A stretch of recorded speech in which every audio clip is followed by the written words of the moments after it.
The evening glow filters through the leisurely clouds, fiercely resisting the encroachment of night. The fiery clouds stain the pristine white curtains with a resplendent golden-red hue.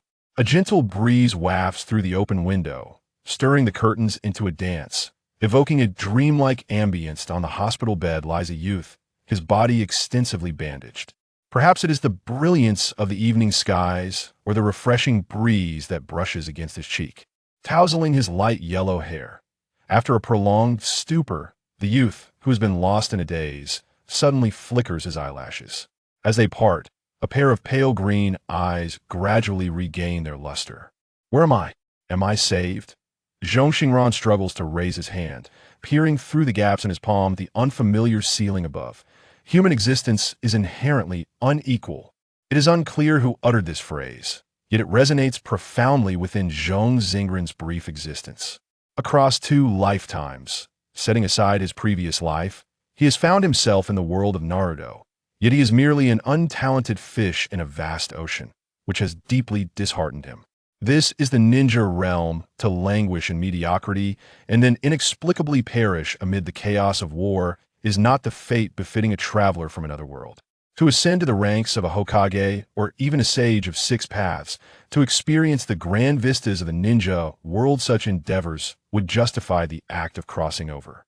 Zhong Xingran, in this life, should be known as Yamashiro Xingran, a 13-year-old ordinary genin from the Yamashiro clan in Konoha. Having traversed over a year in this realm, he has narrowly escaped the incident involving Obito's release of the Nine Tails in Konoha.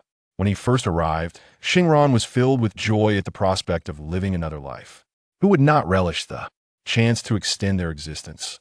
Moreover, the body he inhabited was perfectly timed, an outstanding graduate of the Konoha Ninja Academy, the standard starting age for any traveler.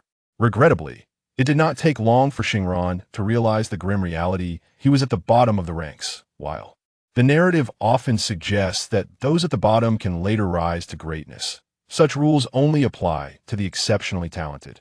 What formidable individuals comprised Obito's generation? How many overachievers were present in Naruto's class? Yet, Xingran found himself in the cohort that followed Yuhi Kurenai. Kurenai's generation, along with the preceding one of Kakashi, had coincided with the outbreak of the Third Shinobi World War. Many exceptionally talented ninjas graduated early to head to the battlefield. In contrast, Xingran's generation entered the fray when the situation had stabilized, resulting in a cancellation of early graduations for the few elite ninjas, reverting to a standard academic calendar. Thus, Xingran's chances of gaining battlefield experience dwindled drastically. Normalcy equates to mediocrity. Xingran's class, along with many subsequent ones, consisted solely of average individuals, himself included. However, there are some merits to being unremarkable that, at the very least, he managed to live safely until the age of 12, graduating from the Ninja Academy and proudly becoming a genin tasked with trivial matters, such as rescuing lost pets or picking up litter to maintain the environment in Konoha. Yet what good is discontent? Human existence is inherently unequal. Some are born with deficiencies, while Xingran lacks even the slightest flaw. Naruto, often referred to as the Legend of the Eye, pertains not merely to the conflicts among the 5 villages, but primarily emphasizes the legacy of ocular prowess. Without the bloodline of Kagaya's clan, one finds it exceedingly difficult to thrive here. An unremarkable genin. Graduating at the age of 12, specifically the year 49, in Konoha, Xingran was not deemed worthy of battlefield experience by the village leaders. It was deemed more prudent to have him serve the community within the village, utilizing or misusing his capabilities. The ensuing days were filled with trivial yet tedious tasks, which he performed for over a year.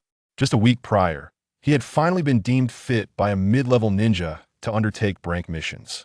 Yet, shortly after his team departed the village, disaster struck. Summer of the 50th year in Konoha. Annihilation. A brutal and merciless obliteration. It would be unjust to label Xingran as utterly inept. Rather, it could be said that aside from a few prominently featured elite ninjas, the majority in Konoha were rather ineffective, leading to the demise of his entire team. The task ranking within Konoha is a standard shared by most ninja villages throughout the ninja world. Super strength internationally classified ultra-secret missions, undertaken at the request of foreign nations or for personal reasons. Rank, nationally classified secret missions, undertaken at the request of foreign nations for warfare. Rewards exceeding 1 million ryo for tasks such as assassinating key figures or stealing confidential documents. A rank, tasks relating to national or village matters, undertaken at the request of foreign nations for warfare. Rewards ranging from 150,000 to 1 million ryo for missions such as protecting important individuals or subduing ninja forces. Rank, personal tasks, undertaken at the request of individuals. Rewards ranging from 50,000 to 150,000 ryo for protecting individuals, including those who may be hostile below Chunin level. Crank, personal tasks, undertaken at the request of individuals. Rewards ranging from 10,000 to 50,000 ryo for protecting individuals' non-combat situations, delivering confidential documents, etc. Drank, extremely trivial tasks, undertaken at the request of individuals. Rewards ranging from 500 to 10,000 ryo for tasks ranging from finding lost pets to picking up litter. This particular Brank mission resulted in catastrophic casualties, yet he had succumbed to severe injuries and lost consciousness early on. Upon regaining awareness, he found himself already lying on this hospital bed. Tap, tap, tap. The sound of footsteps draws nearer from outside the room, and for some inexplicable reason, Shinran finds these footsteps to be unusually grating. In truth, he harbors no animosity towards the owner of the footsteps. He is even unaware of their identity. However, since awakening, he has felt that the soundproofing of this room is woefully inadequate. The footfalls echo loudly, and even conversations from the rooms above and below can be heard distinctly. Yes, Shinran silently criticizes the increasingly dilapidated facilities of Konoha Hospital. The door to his room swings open. In a ninja world, the clothing styles are often bizarre, yet frequently appealing. However, some are undeniably unpalatable. Among these, Shinran finds the attire of the doctors and nurses here particularly lamentable. A nurse, clad in garb reminiscent of a hazmat suit, pushes a cart for changing bandages in a Zingran's hospital room. Yamashiro. Shinran, you are awake? Your physique is remarkably resilient. Your wounds need to be dressed every 3 hours. Please lie still. The nurse's voice, muffled by a thick mask, comes out slightly distorted. The heavy attire of these medical professionals conceals their gender, rendering it difficult for an onlooker to discern if they are male or female. Shinran obediently reclines on the bed, akin to a stripped carcass, as the nimble nurse deftly tends to him. Her swift movements continue. The last sliver of sunlight outside fades beneath the horizon as time passes. The dim lighting in the room causes the nurse to momentarily pause before she casually turns on a lamp above the head of the bed. In an instant, the illumination floods the room, momentarily blinding Shinran, who blinks to adjust. Suddenly, his gaze locks onto the nurse. What kind of ninjutsu is this, Miss Nurse? Is it Naruto's harmonious allure technique? Quick, please put on some clothes. At this moment, Shinran was utterly stunned. In the blink of an eye, the nurse, who had just been swathed like a rice dumpling, continued her unfinished tasks with an air of innocence. Notably, there was no mist of smoke surrounding her. What was happening? What was going on? At this juncture, Shinran could hardly discern who was more anxious. The resounding thuds echoing in his ears were overwhelmingly loud. These were the sounds of his heartbeat. He questioned whether his hearing had faltered. What should have been merely the rhythm of his heart felt as though it were reverberating like the blast of a shockwave, causing a dull ache in his brain. This made him instinctively rub his eyes and temples. Then, he was once again rendered speechless. What was this? It had reverted. Indeed, that had been an illusion technique, hadn't it? Although it lacked the smoke and mirror effect characteristic of Naruto, it was undoubtedly a form of ninjutsu. How had he not realized that the nurses at Konoha Hospital could engage in such nefarious antics? Surely, he feared he might have stumbled into a counterfeit world of Hokage. Staring blankly at the nurse, time slipped away as Shinran spiraled into a whirlpool of thoughts. The nurse finished changing the bandages and, before exiting, kindly inquired if he wanted the lights turned off. Noticing that Shinran appeared to be lost in thought, she naturally deduced that this Jonin had been admitted after a team wipe, offering a sympathetic smile as she turned off the lamp beside him. After all, patients needed ample rest, and a lit room would hardly facilitate sleep. Once again, The spectacle unfolded before him.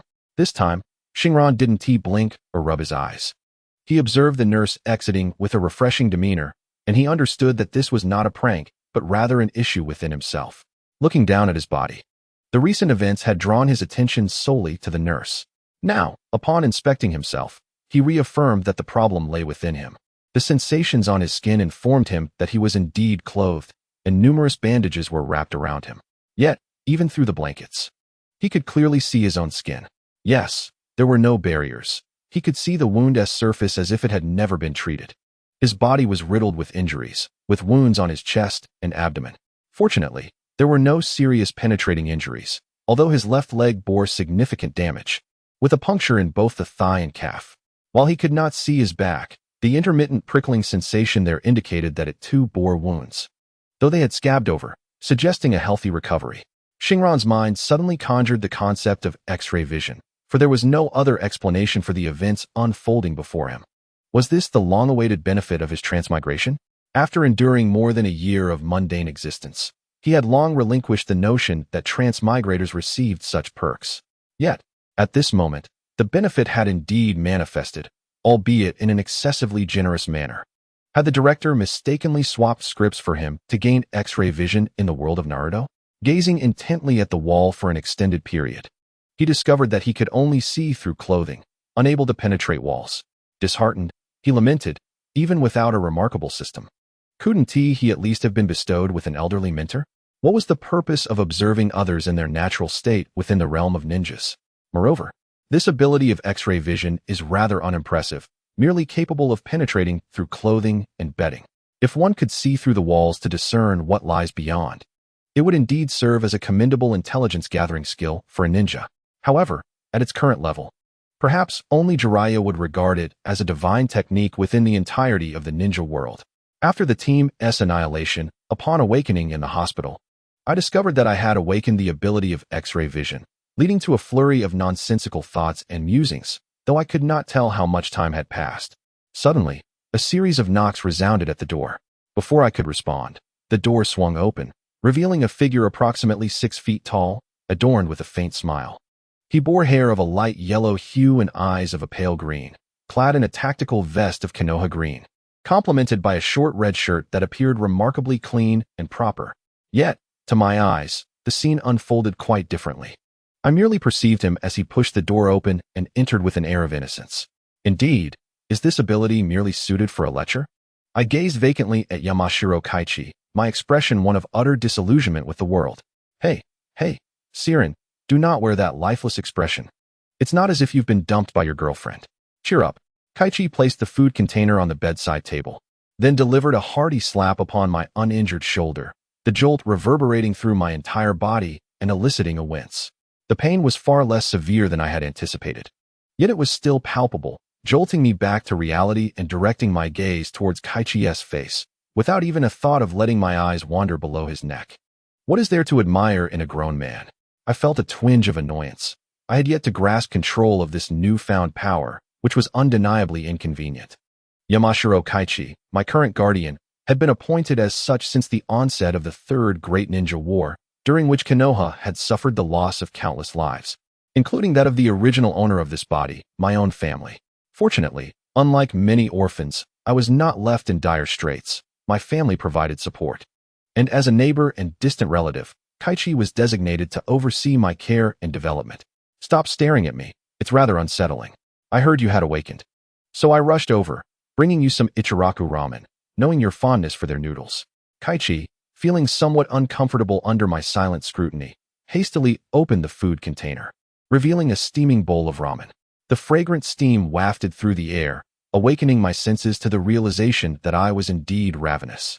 Hot indeed. Kaichi, you are always so thoughtful. Just a moment ago, I was contemplating whether to ask the nurse to fetch dinner, I remarked without hesitation, propping up the tray and reaching for the ramen he had brought. Little did I know, it was still quite hot to the touch. I rushed here as soon as it was prepared. How is your body holding up? Is your condition improving?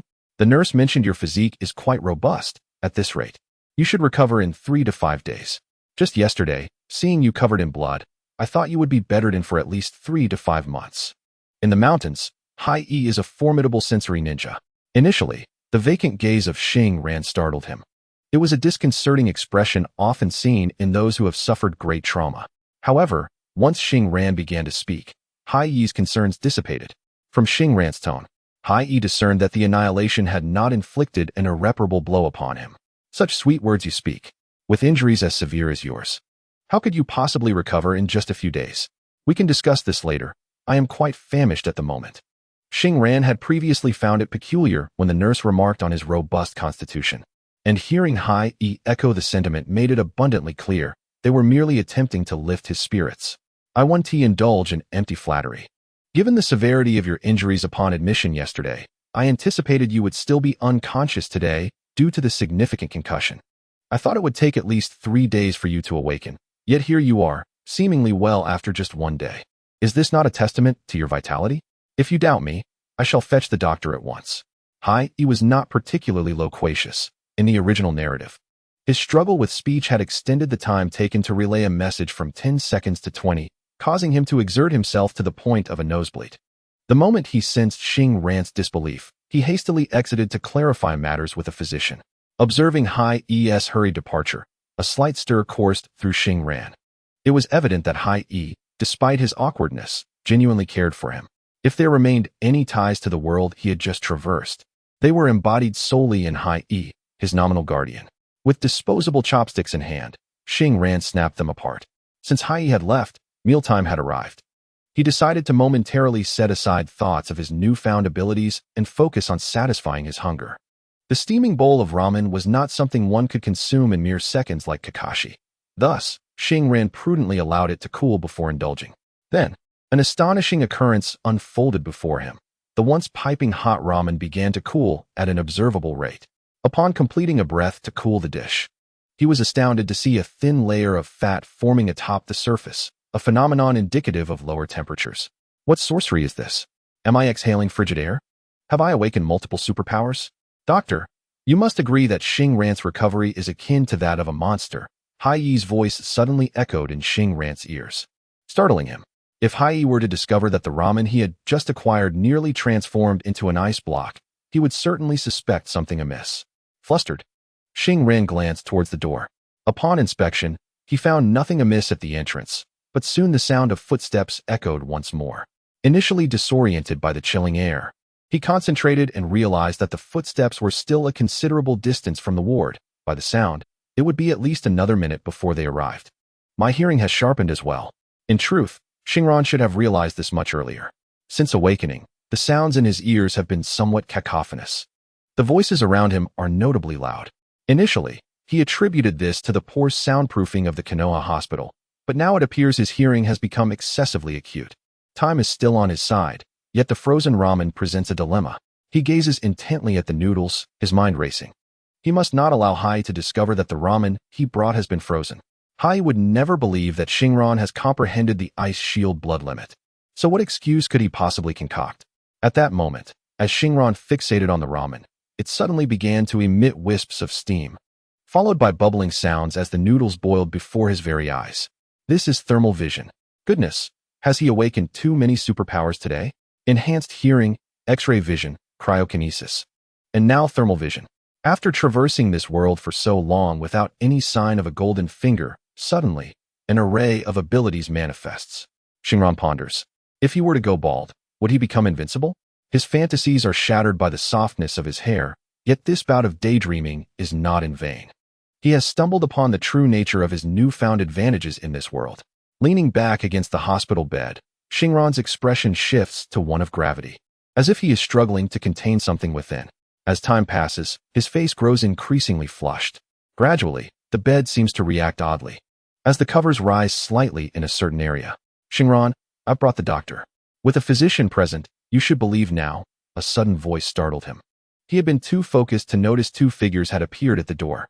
One is his nominal guardian, Yamashiro Hai, while the other is a doctor clad in a white cap, mask, and professional attire.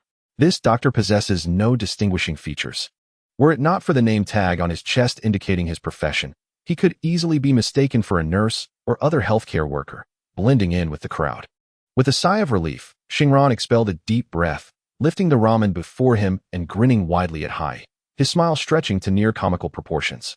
Then, without a hint of self-consciousness, he began to devour the noodles, using the act of eating to mask his urge to laugh uncontrollably. Fortunately, the ramen had returned to its former warmth. No one noticed that the bedding had regained its original height. 2 minutes later, the doctor exited Shinran's room.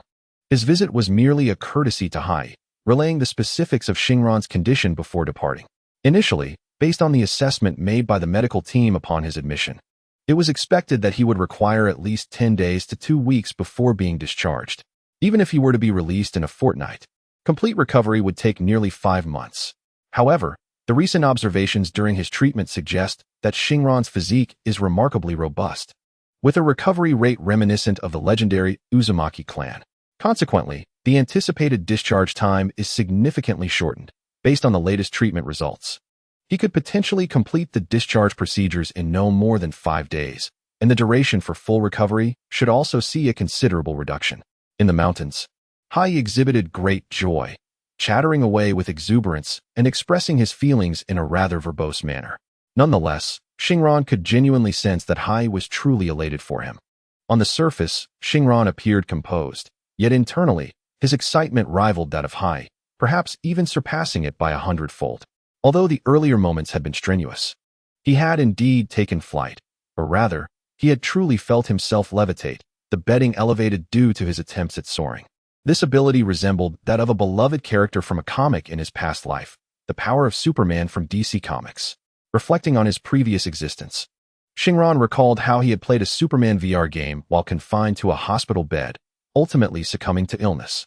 Thus, it was no surprise that he had awakened such abilities in this life. He could fly, emit devastating heat rays from his eyes, exhale frigid blasts of ice from his mouth, and possessed superhuman hearing that could even detect the prayers of individuals from the other side of the earth. His vision was extraordinary, not just in terms of distance, but also in its ability to see through objects. Moreover, each incarnation of Superman throughout the ages had varied powers, and they were certainly not limited to what Shinran had just discovered. If he could embody the strength of Superman from the Silver Age, he would be invincible. After bidding farewell to Hai, he lay in bed, too excited to sleep, envisioning himself sneezing with such force that it could obliterate the solar system. An exhilarating thought, indeed. 3 days later, from the perspective of the medical ninjas, Shinran's recovery rate was already deemed remarkably optimistic, yet he was healing even faster than anticipated. After a mere 4 days of hospitalization due to his severe injuries, he was nearly fully recovered. Hai had departed the village on a mission the day prior, and today, Shinran quietly completed his discharge procedures and returned home alone. Originally, Hai had intended for his wife, Yamashiro Saho, to pick up Shinran the following day.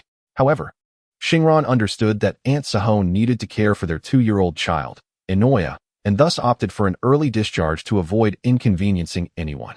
Shinran's residence was situated on a street within the collective domain of the Inuzuka, Nara, and Akimichi clans in Konoha. It was not a grand abode, but it was more than sufficient for a family of 3. Next door resided the home of Yamashiro Hai, both houses featuring small courtyards and independent entrances. Despite the independence of their homes, the Yamashiro clan found itself in a position of economic disadvantage compared to the other 2 clans, as few members resided in large, opulent houses. The Inuzuka, Nara, and Akimichi clans were known for their rare secret techniques, wielding considerable influence in Konoha, though this power was only realized through their alliance. Alone, any one clan could merely claim a status slightly above that of the common folk, far from the prestige of the Uchiha and Hyuga clans, both of which belonged to the esteemed Otsutsuki bloodline. Among these clans, the Akimichi clan, representing the butterfly, operated a well-known barbecue chain within the Land of Fire. This success stemmed not only from the clan's unique techniques that required continuous consumption to sustain their immense chakra demands, but also from their remarkable aptitude for culinary enterprises, granting them formidable economic prowess. Furthermore, representing the deer, the Nara family is known for the remarkable intellect of its members. Even if they do not channel their thoughts towards economic development, financial constraints have never been a shortcoming for these astute individuals. In the original narrative, aside from the Uchiha clan leader Fugaku's household and the Hyuga clan, the Nara clan is one of the few families capable of affording traditional Japanese courtyard architecture. Lastly, representing the boar, the Yamanaka family, while distinguished in the realms of intelligence and spiritual techniques, lacks any economic advantages. Consequently, although the Yamanaka clan has numerous members, their lifestyles are not significantly different from those of the commoners in Konoha. Upon returning home, Hoshinai could no longer contain his excitement and began to test his newfound ability to fly. While other abilities could be set aside for the moment, flight has always been one of mankind's most ancient dreams. Hoshinai was eager to experience the sensation of soaring freely through the skies. He gently guided his body upwards, feeling his weight gradually diminish. Slowly, starting from his heels, he began to break free from the bonds of gravity, followed by his soles, and finally his toes. He was airborne. Hoshinai looked down in astonishment, seeing himself completely suspended in the air, his feet no longer touching the ground. In the entire ninja world, only a select few, such as the Tsuchikage, are known to fly unaided by any apparatus. With the elderly man being capable of flight solely through earth manipulation, a feat not everyone can achieve. From that moment onward, however, Hoshinai would join the ranks of those who could fly without external assistance. Elated, he planned to find a secluded place after nightfall to fully savor the experience of soaring through the vast expanse of the sky. Unfortunately, it was still daytime, and not wishing to be captured and studied in a laboratory, he could only practice in his room. Having just acquired the ability to fly, the novelty still fresh, Hoshinai chose not to walk within the confines of his room, opting instead to float wherever he desired. However, this soon led to unforeseen complications. Within 3 minutes, he found himself breathless and collapsed onto the sofa, his complexion pale and fatigued. Was this the stamina expected of someone with superhuman abilities? He should possess the resilience of a superhero, yet he felt so drained after such a brief flight. Moreover, his speed was not impressive. It was more akin to floating than flying. This ability, it seemed, was suited only for leisurely sightseeing, lacking any practical application in combat. Sensing that something was amiss, Hoshinai hurried to the backyard, his usual training ground equipped with various exercise apparatus. If a superhero possesses a steel body, strength and speed being their primary attributes, then just how powerful was he now that he had awakened such abilities? He lifted a barbell from the small yard effortlessly, but this hardly served as a valid test. However, an idea struck him. He grasped the ends of the barbell with both hands and exerted force, attempting to bend it. "Hey!" he exclaimed, and in an instant, the barbell transformed into a crumpled piece of scrap metal. It appeared as though his strength had significantly increased, yet many taijutsu-oriented ninjas could easily achieve such feats. A proper assessment could only be made through weightlifting to ascertain a more accurate measure of his newfound strength. Lacking sophisticated testing apparatus at home, I opted to measure speed instead, rendering the test quite straightforward. With a stopwatch in hand, the longest stretch of my small courtyard measures 10 meters, so a round trip amounts to 100 meters.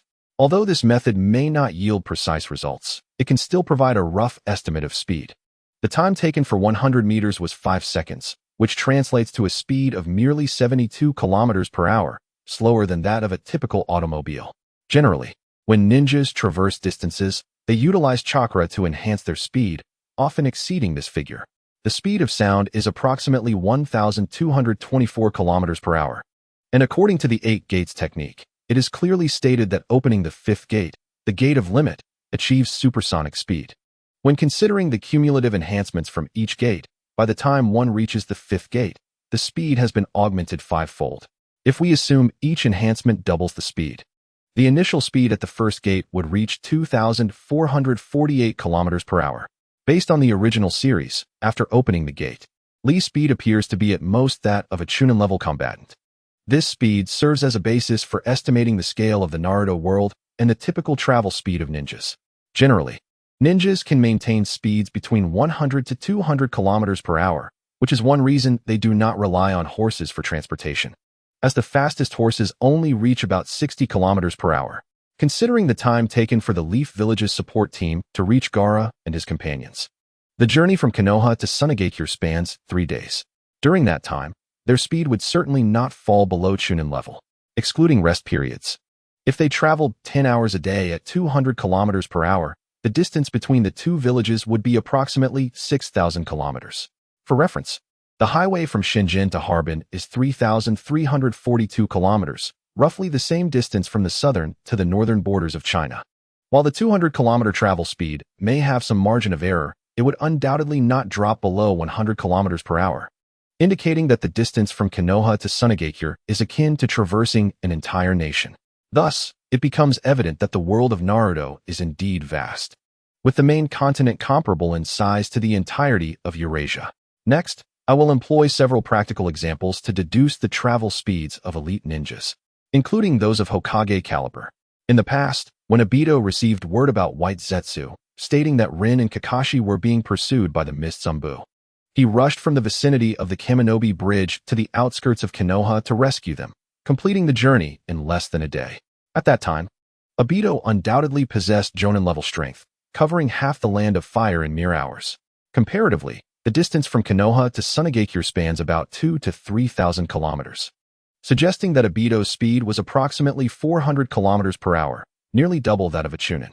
Furthermore, during the climactic battle between Naruto and Sasuke, Sakura, carrying Kakashi, traversed from the Land of the Moon to the Valley of the End in just half an evening, arriving by dawn.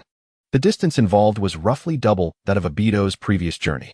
At that moment, Sakura activated the 100 Healings technique, showcasing strength comparable to that of the legendary 3, suggesting that elite ninja travel speeds reached around 800 kilometers per hour. Observing the rapidity with which the two main characters moved across such distances during their confrontation, it is clear that the speed at the Sage of Six Paths level far exceeds the speed of sound by numerous multiples. What is discussed here pertains solely to traveling speed, not combat speed. Although the formidable Xiao Li, with 5 doors opened, can attain supersonic speeds, his overall prowess falls short of that of a shadow-level ninja, at best ranking him at the level of a high-ranking shinobi. This conclusion is derived from extensive analysis by the author. Should any data enthusiast possess a more reasonable explanation, they are welcome to reach out privately. The current map of this book is based on this standard, achieving a pure muscle speed of 72 kilometers per hour without relying on chakra assistance. Shinran is rather dissatisfied with this outcome. Even Superman, at his fastest, can surpass the speed of light. While he may not always achieve this feat, he can certainly hold his own against the Flash, who possesses the power of divine speed. Subsequently, Shinran tested his heat vision, which further fueled his dissatisfaction. Although the heat vision exhibits considerable power, it necessitates sustained use and entails substantial energy expenditure. It serves adequately for mundane tasks, such as boiling water, but proves ineffective in real combat. Super hearing and X-ray vision exhibit similar limitations. The farthest he can discern subtle sounds is from 30 meters away, and his X-ray vision can only penetrate materials like paper or fabric. Walls can be seen through, provided they are made of thin wooden materials. These abilities are rather lackluster. Were it not for his ironclad physique and certain visible traits, such as the difficulty of piercing his skin with shuriken or kunai, coupled with a notable enhancement in his regenerative capabilities, Shinran would have been deeply disheartened by these seemingly inadequate powers. Why is it that the Supermen on Earth are like narrative-altering entities while he, despite being a Superman, feels akin to a poorly developed prototype? From the manifestation of these abilities, Shinran does not require formal testing to ascertain that his own strength is, indeed, underdeveloped. Being able to lift a several-ton vehicle with one arm, akin to the early Superman, would be a considerable achievement. A series of bright cries echoed above Konoha. These were the messenger birds, primarily falcons or eagles, dispatched to convey messages. As clouds danced across the sky, several flocks of these birds soared overhead. Time had progressed to midday, yet Shinran found himself devoid of appetite for lunch, instead staring blankly through the open window at the sun, his gaze unfocused. He could feel a faint, almost imperceptible energy entering his body from the sunlight, a power derived from stellar radiation that enhances a Kryptonian's physique. However, this radiation is too feeble, so subtle that it is nearly undetectable. After a morning filled with disheartening revelations and deep contemplation, it became clear that the reason for his delayed awakening of Superman abilities, over a year since arriving in this world, and the subsequent inadequacy of those abilities, lies with the sun. The sun of Krypton is a red sun, which suppresses the powers of Kryptonians, while Earth's sun is a yellow sun, which greatly amplifies their capabilities to near-divine levels. What, then, might be the nature of the sun in the shinobi world? It is likely an orange sun, perhaps even leaning closer to red, significantly lacking the potency of a yellow sun. Thus, while his abilities have awakened, the prospect of achieving greatness under such conditions seems futile. Instead, They serve merely as a form of entertainment and emotional enrichment. To truly grow stronger, a more grounded approach through diligent training in ninjutsu would be far more practical. Shinran has already undergone experimentation. The amalgamation of Superman's speed with chakra assistance has vastly enhanced his velocity, undoubtedly exceeding 300 kilometers per hour. In terms of strength, he is similarly formidable. At the very least, due to his awakening, there is no doubt he can emerge as a taijutsu-oriented chunin. He has indeed grown stronger. What is there to complain about? With a self-deprecating smile, Shinran rose to prepare for a trip to procure sustenance. Life must go on. He chose to focus on the positive. His physical prowess has significantly surpassed that of an average individual, has it not? While he may not match the authentic Superman, even a counterfeit version still embodies the essence of Superman. One should not be overly greedy. Having something is better than having nothing at all. Although the radiation is minuscule, after basking in it for 50 years, he finds it hard to believe he could not surpass the early version of the genuine Superman. Wait, what will the ninja world look like in 50 years? In another 14 years, Kaguya Otsutsuki will likely be unleashing her world-ending calamity, and during that time, the Ten Tails will be scattering fireworks across the landscape, quite perilous, indeed. Bang, bang, bang. Just as Shinran contemplated the future, envisioning the fireworks of the Ten Tails suddenly exploding above him, a series of knocks at the door jolted him back to reality. Following this, a voice, muffled by a mask, resonated in his ears. Is Shinran home? We are from the Umbu, and we require your cooperation regarding certain matters. Surprised that they had sought him out so soon after his release from the hospital, Shinran wondered if they had been monitoring him. He had disclosed nothing about his awakening of Superman's abilities to anyone. It seemed improbable that the Umbu would come knocking so swiftly. However, the Umbu's knocking was merely a formality. They would never allow a mere door to hinder their efficiency in locating someone. While Shinran lingered at the entrance, the Umbu members had already pushed the door open and entered uninvited. This action raised an eyebrow from Shinran, but he refrained from voicing any objections. For he understood that the Umbu who followed protocol had some redeeming qualities, unlike the root members who never adhered to such procedures. What is it? At this moment, Shinran found himself flanked by two Umbu clad in light gray tactical attire and adorned with painted masks. This was not an auspicious sign. We need to inquire about certain matters. Please accompany us, spoke one of the Umbu, whose mask bore the visage of a cat. Though masked, Shinran gazed at the cat-faced ninja, his sight unobstructed by the disguise. Activating his X-ray vision, he discerned that this was an unremarkable ninja with somewhat thick lips. Someone he did not recognize. No problem. I will cooperate, but may I inquire as to the nature of your request? Shinran felt a twinge of unease. He had only just awakened Superman's abilities, and his strength was still relatively limited. Should anyone discover such a remarkable turn of events, he would undoubtedly become a rare specimen in the hands of significant figures. Remaining vigilant was a natural response. You will find out once you come with us, replied the thick-lipped Umbu, his impatience evident as he gestured for Shinran to follow. Do you possess any relevant documentation? Feeling apprehensive, Shinran regarded the Umbu with considerable suspicion. The Umbu's authority to apprehend individuals should always be backed by official documents issued by the Hokage's office. Otherwise, their power could easily foster a detrimental atmosphere. However, the members of the Umbu rarely abuse their authority. Their duties are exceedingly demanding, and no one has the leisure to misuse their power on the streets. Consequently, when the ninjas of the village receive a notification from the Umbu, they tend to comply without question.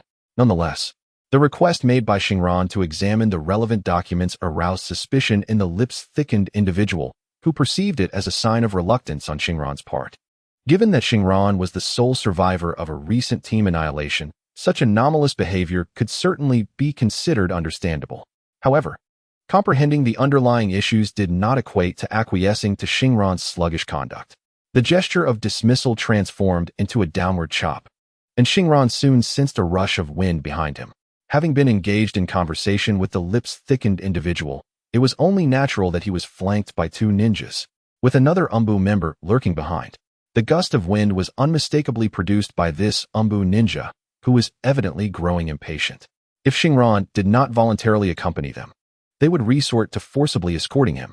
At that moment, Shinran felt an odd sensation, not one of surprise at the impending ambush from behind, but rather an uncanny clarity regarding the impending attack. It was as if he could entirely foresee their movements. Despite lacking eyes on his back, he sensed the threat. Slightly tilting his head, he evaded the descending hand strike aimed at the back of his neck. The Umbu member behind him, adorned with a dog-faced mask, faltered slightly due to the unforeseen failure of his strike, causing his forearm to extend awkwardly over Shinran's shoulder. In that instant, Shinran acted without a moment's hesitation. He seized the Umbu's forearm and yanked it forward, exploiting the moment of imbalance to propel his back against the opponent's chest. Simultaneously, he grasped the Umbu's shoulder with his other hand, applying force to execute a flawless throw over his shoulder. As the Umbu was sent crashing down, Shinran swiftly pressed a knee onto the fallen ninja, firmly pinning him to the ground to prevent any counteraction. "Stop! What are you doing?" This series of maneuvers transpired in the blink of an eye, catching the lips-thickened Umbu completely off guard. In a mere moment, a survivor, who was noted to possess only the strength of a Jonin, had subdued his companion, prompting the Umbu to exclaim in outrage while drawing a kunai. Survivors of a team annihilation often suffer from war trauma. Could this individual be afflicted as well? "If you wish to take me, you must have brought the necessary documents. I will comply and accompany you once I have reviewed them." Shinran half knelt atop the dog-faced Umbu, pressing down with his knee, which made it increasingly difficult for the latter to breathe. This was a rather ruthless, even inhumane, method of subduing an opponent. Yet, when he turned to address the cat-faced Umbu, his tone was gentle and amiable, evoking an unsettling chill in the latter. "The documents are with me. Release me, and I will present them for your inspection." At that moment, the dog-faced Umbu beneath him began to struggle against the suffocating grip of oxygen deprivation. Ultimately, the request was reasonable, and acquiescing to it did not equate to a loss of dignity. As the voice of the masked figure from the Umbu dark department faded, Shinran was set free, panting quietly while grappling with a sense of frustration. How could he, a Chunin-level Umbu, have been so careless as to be subdued by a mere genin who had only undertaken C and D rank missions? Was this lapse in vigilance a result of the impending conclusion of the Third Great Ninja War? Unbeknownst to Shinran, the Umbu with the dog-faced mask began to question his very existence after being swiftly defeated by a lower-ranked ninja. Upon receiving the documents for the investigation, Shinran took a moment to catch his breath, concealing his agitation behind the guise of reviewing the files. His body had moved of its own accord, an action far beyond his usual capabilities. The fleeting sensation of control he experienced was not solely attributed to his clan's innate perceptive talents. There seemed to be something more at play. Furthermore, the ease with which he had discerned the trajectory of his opponent's movements and altered his actions just before executing a shoulder throw was something he could not have accomplished previously. This was a test not only of combat experience, but also of profound insight. Without a formidable level of perception, executing such a maneuver with such fluidity was utterly unattainable. An enhancement in perception is easily explicable. The ability to see through obstacles is merely one manifestation of superlative vision. The inability to effectively harness this power may have led him to overlook the awakening of his heightened cognitive abilities as well. Could it be that the extraordinary intellect he had previously disregarded had also been roused? In the DC Comics, Superman learns languages within mere seconds of conversation, mastering all known languages on Earth and acquiring knowledge from 28 star systems. There are also tales of him reading an entire library of medical texts in 5 minutes, gaining insights that would take an ordinary person 10 years to assimilate. This inevitably ties back to the brain's computational prowess and the resultant mastery it confers. While drawing connections may seem tenuous, perhaps he could test these theories by reading a few books when time permits. With these thoughts settling, the initial astonishment at his body's sudden movement began to wane, and Shinran swiftly perused the documents in his hands. He finally understood why the Umbu had sought him out. They were there to assist in reconstructing the events that had transpired. It was a reasonable request. Given the large number of hostile ninjas encountered within the borders, it was only natural for the intelligence system to seek clarity regarding the incident. Returning the documents to the dog-masked Umbu, Shinran and his companions swiftly made their way to the Hokage building. The Hokage building served not only as the office of the Hokage, but also housed the advisory council and various functional departments, making it an imposing structure. Standing before the edifice, Shinran gazed upward, following the cries of hawks soaring above, his eyes drawn to the rear where the famed Hokage rock loomed. Renowned throughout the ninja world, were it not for the ongoing conflict, the site would undoubtedly attract countless visitors. The Hokage building resembled a grand head adorned with the Hokage's hat, identical to its depiction in the original narrative. Besides the towering structures above ground, it was said that the subterranean levels were equally vast, yet the specifics of those depths remained shrouded in mystery. The area was permeated with sensory barriers, and the ease with which Naruto infiltrated in the animated series was merely a deliberate concession on the part of the Hokage. The destination of this mission is the underground facility. Reality is far from the realm of comics, and the Hokage is not a figure one encounters lightly, nor do they concern themselves with trivial matters. It is said that the lowest level of the Hokage building serves as the operational hub for the Umbu. Starfire has never been a part of the Umbu, nor has he been subjected to their interrogation, leaving him to rely solely on hearsay to speculate whether he might glimpse the true nature of the Umbu headquarters this time. However, it seems that Starfire's hopes are destined to remain unfulfilled. Upon entering the second subterranean level, the two Umbu who guided him halted before an unassuming iron door. Offering no further words of explanation, they gestured for Starfire to enter, then closed the door behind him and departed. Starfire, of the Yamashiro clan. I see you are still under the guardianship of Hachi. You must be prepared. You should understand that when faced with the Konoha interrogation team, the wisest course of action is to divulge everything you know. As Starfire stepped into the room, the oppressive darkness momentarily disoriented him. Suddenly, a deep, resonant voice emerged from the shadows, imbued with a somber tone. Following the utterance, a blinding light illuminated the space, directing its harsh glare at Starfire. This treatment was characteristic of those being interrogated. As a ninja of Konoha, he had committed no wrongdoing and ought to be seated in a sunlit office, sipping green tea while recounting tales to a recorder. After several moments of adjustment, Starfire finally discerned his surroundings, devoid of windows. Though, in a subterranean setting, windows would serve little purpose. The room was approximately 15 square meters.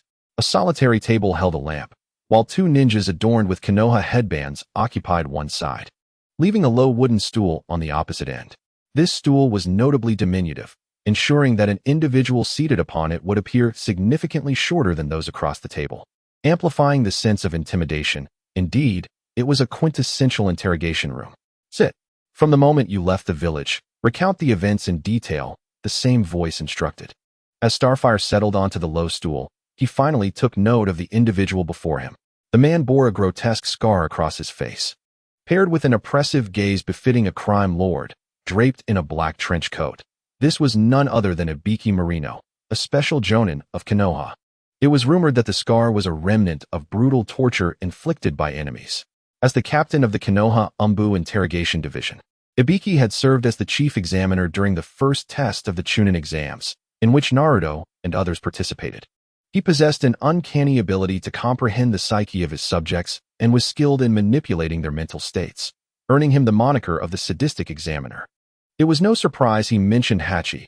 Both held captaincy positions, one in interrogation and the other in intelligence, and collaborated frequently. Seated beside Ibiki was a less notable character, lacking any distinctive features and clad merely in the standard garb of a Chunin. Starfire paid little attention to this individual, as neither of the men wore masks, and lacking any inclination towards observing muscular physiques, Starfire instinctively deactivated his perceptive abilities upon encountering them. The ability of X-ray vision and super hearing manifested distinctly in Shinran, and after several days of controlled training, while he could not achieve precise usage, he was capable of toggling them on and off. One fateful day, the captain informed us that our squad was finally permitted to undertake B-rank missions. We were all thrilled. The target was a group of bandits who had wandered into the Fire Country, though most were actually rogue ninjas from Iwagakure, donning the village's forehead protectors. The captain explained that since the third Tsuchikage acknowledged the defeat in the war, a substantial number of rogue ninjas had emerged from Iwagakure. Dissatisfied with the Tsuchikage's perceived weakness, they resolved to sever ties with the ninja village. As a sensing ninja, I belonged to a clan that had always fought from this position, typically stationed at the rear of the formation. However, this time the enemy had encircled us with a wide maneuver, launching their initial assault on me, positioned at the back. I detected their presence just before they struck. It was my first encounter with adversaries, and anxiety gripped me. I issued a warning while hastily throwing shurikens from my pouch, inadvertently tossing out an explosive tag as well. They likely were not Iwagakure's rogue ninjas, for not many from there could wield water release techniques with such proficiency. Yet, my leg was injured, and realizing escape was futile, I decided to send out a distress signal. Just before losing consciousness, I witnessed the captain's head severed from his body. Beyond that, everything became a blur. On the way to the current location, Shinran had already recalled the details of that fateful day when the squad was annihilated. Thus, upon inquiry from Ibiki, Shinran sat on a low stool and began recounting the events of the massacre. Ibiki listened intently, yet his penetrating gaze made Shinran feel exposed, creating a sense of discomfort that muddled his narration. After hearing Shinran's account, Ibiki maintained a stoic expression, leaving no indication of his thoughts. Shinran, believing he had thoroughly cooperated, intended to rise and leave. At that moment, Ibiki's deep voice resonated. As per our protocol, please reiterate your account. Perplexed, Shinran rose halfway. Turning to question Ibiki on the need for further clarification, did he require him to recount the tale once more? Yet, in the instant he turned back, a pair of hollow eyes met his, and within a second of their gaze locking, Shinran found himself vacantly returning to the low stool. No movement was observed from the ordinary ninja beside Ibiki. Merely a fixed stare at Shinran compelled him to obediently retell the events of that day. This was the custom of the interrogation department, to provide an opportunity for self-reporting, yet they had greater faith in the results elicited through their own interrogation methods. Utilizing Jinjutsu to hypnotize the subject, they could extract numerous details that even the individual may not have been aware of. In the 16th squad, Shinran was the sole survivor. Konoha had to remain vigilant. If more than one had survived, it could be rationalized, but with only a single survivor. Even if that individual belonged to a renowned clan of secret techniques, suspicions of treachery or manipulation by the enemy could not be disregarded. Therefore, interrogation involved more than mere self-reporting. Other corresponding tests and interrogation methods were indispensable. In that moment, Ibiki discerned something they had initially overlooked. Although the assailants attacking Konoha were disguised as rogue IWA ninjas, the majority employed water-based ninjutsu. This detail suggested that the true culprits were likely from the Mist Village. Attempting to frame IWA and rekindle tensions between Konoha and Iwagakure. However, matters were not so straightforward. Through Hoshiran's recollections, Ibiki surmised that these individuals might not belong to the Mist Village at all, but were instead imposters from the Cloud Village. Their proficiency in water techniques was formidable, and their taijutsu skills were equally impressive. Notably, while some of their skin was well concealed, certain exposed areas revealed a strikingly bronzed complexion, which piqued concern. Initially, Hoshiran intended to mention this observation, but hesitated, recalling that many individuals living by the water also bore similar skin tones, fearing it might mislead his comrades. And thus he refrained from speaking out. An hour later, when Hoshiran reappeared before the Hokage building, his previously composed demeanor crumbled under the weight of overwhelming anxiety and agitation, nearly causing him to explode with distress. The extraordinary powers he possessed were stunted due to the sun's influence, yet his vulnerabilities remained intact. How low must one's magical resistance be to be so effortlessly hypnotized by a mere inconsequential ninja, were it not for the relatively decent character of the Hokage Zanbu?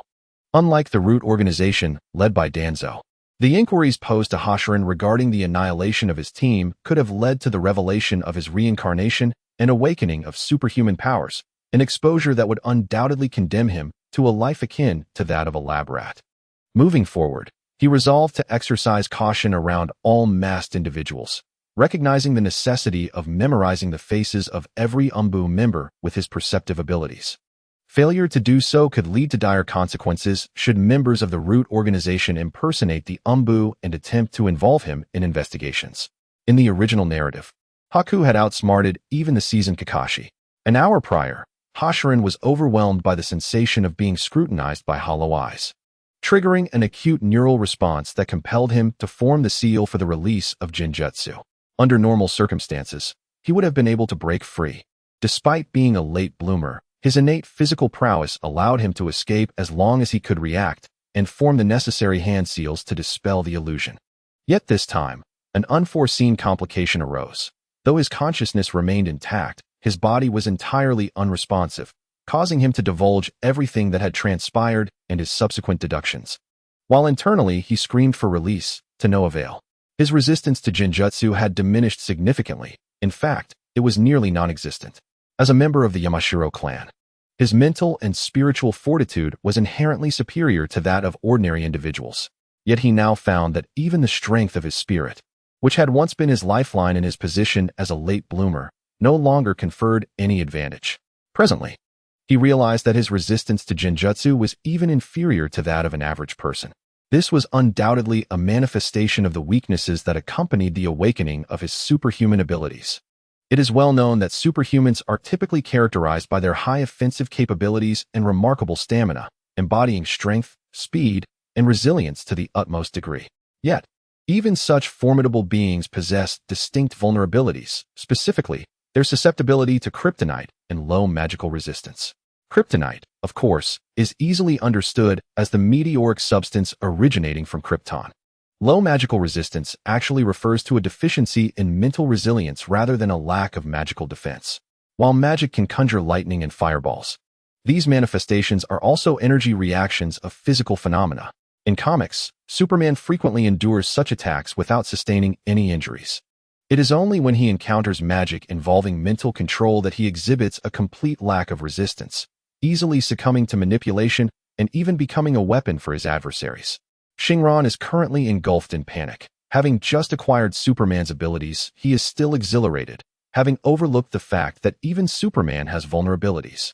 This realization has struck him deeply, not merely as a thought, but as a visceral experience. Does the ninja world possess kryptonite? Perhaps the meteorite from the Xingnan village poses a dilemma, and once his strength has grown, he must investigate. However, the immediate concern is the issue of magical resistance. Where's this place? It is the world of the Eye legends. From the last Kagaya Otsutsuki to Uchiha Madara, Obito, and Nagato, each possesses formidable ocular powers. Genjutsu has become a mere pastime for them. The most emblematic victim among them is undoubtedly the Mizukage of the Hidden Mist village, who was ensnared by the Sharingan, transforming his domain into a land of blood mist, one of the most tragic representations in the entire Naruto universe. Turning to Konoha, the Biju-level Kodoamatsukami, Itachi's Tsukuyami, and even the multi-eye Danzo are adept in the art of genjutsu. Under his command, the root operates under absolute subjugation. The thought sends a chill down Shinron's spine. If Danzo were to learn of his Superman abilities, he would eagerly inform the third Hokage, positioning Shinron as an ideal candidate for espionage, ultimately relegating him to the root as a mindless puppet. No, the malice directed at Superman in this world is overwhelming. This is not a path toward enlightenment. I must return home. Shinron hurriedly fled back to his abode, locking himself in his room for an extended period until he gradually regained his composure. Trembling in despair does little to remedy the situation.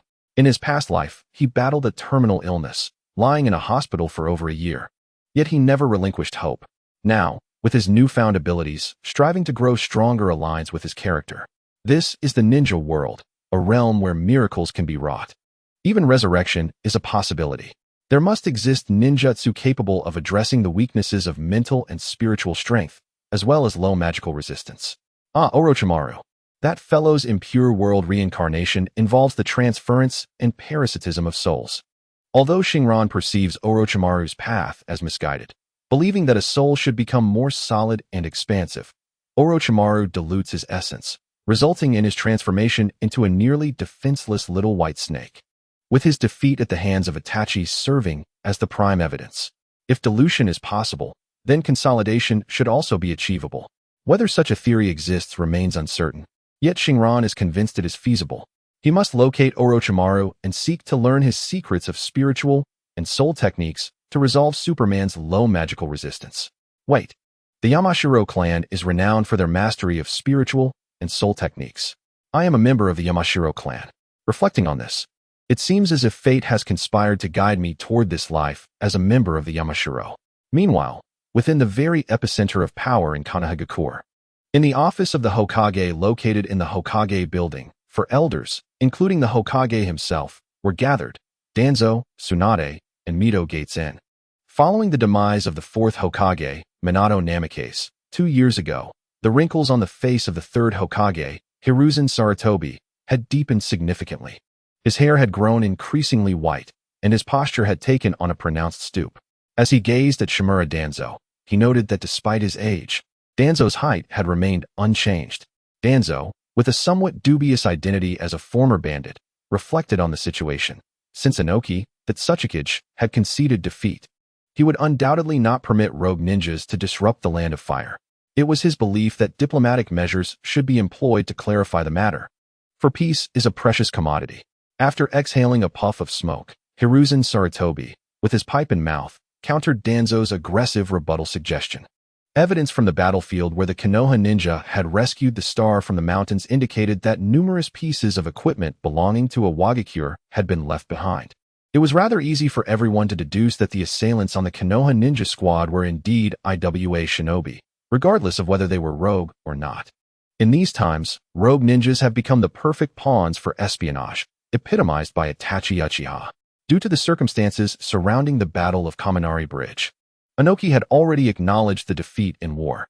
If Iwa ninjas were to attack the ninjas of Konoha at this juncture, it would be exceedingly detrimental for the Land of Earth, likely resulting in a significant increase in reparations. Danzo had seized upon this point, leading to his hasty judgment regarding the attackers being Iwa ninjas.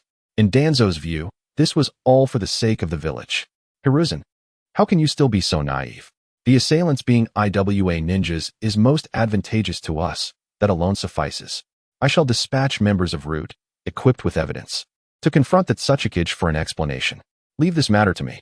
The speaker bore a cross-shaped scar on his chin and had his head bandaged. It was none other than Danzo, the leader of Root and one of the Hokage's advisors. Beside him, Tsunade and Mito Gates remained silent, resembling antiquated relics, hesitant and choosing not to voice their opinions. Knock, knock, knock.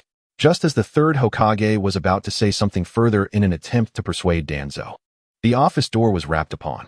What is it? If it pertains to the border skirmishes with the Land of Lightning, we shall wait for the information to be delivered later. The Hokage was inclined to dismiss the knocker, as the esteemed elders were in a meeting, and unless it was an urgent matter, he would typically respond through the door. Report. I am Ibiki Marino. There is new information regarding the annihilation of Team 16. Came a resounding voice from outside, starkly contrasting the somber atmosphere that had enveloped the earlier interrogation of the star, exuding a sense of military decisiveness. Come in. Before awakening his latent superhuman abilities, the star had been limited by his innate talents, realizing that no matter how hard he tried, he could never become a formidable ninja. He believed that achieving the rank of Special Jonin was the pinnacle of his potential, with Chunin being the strongest form he could attain in his lifetime. Thus, during that period, the star had somewhat let himself go, adopting a lazy demeanor, and his indifference toward becoming stronger had gradually become his defining trait. Yet, such is the nature of humanity, when confronted with the absence of formidable hope, those who persist with unwavering effort are indeed rare and obstinate geniuses. The majority, in such circumstances, would choose to surrender. However, once these individuals are presented with a clear vision of hope, the belief in their potential to grow surges forth, rivaling that of even the most tenacious of geniuses.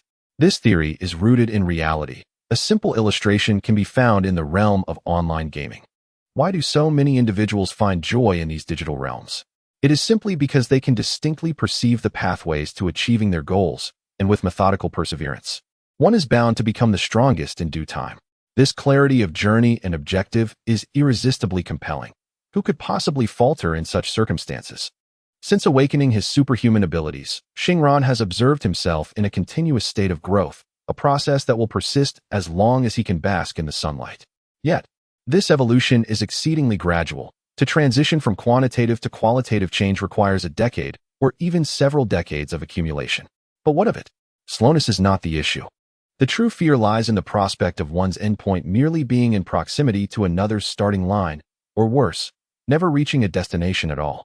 Upon awakening his superhuman prowess, Shinran confidently asserts that, in the entire ninja world, most individuals' endpoints are merely near their own starting lines, whereas his destined endpoint shall be a realm unattainable even by Kagaya Otsutsuki.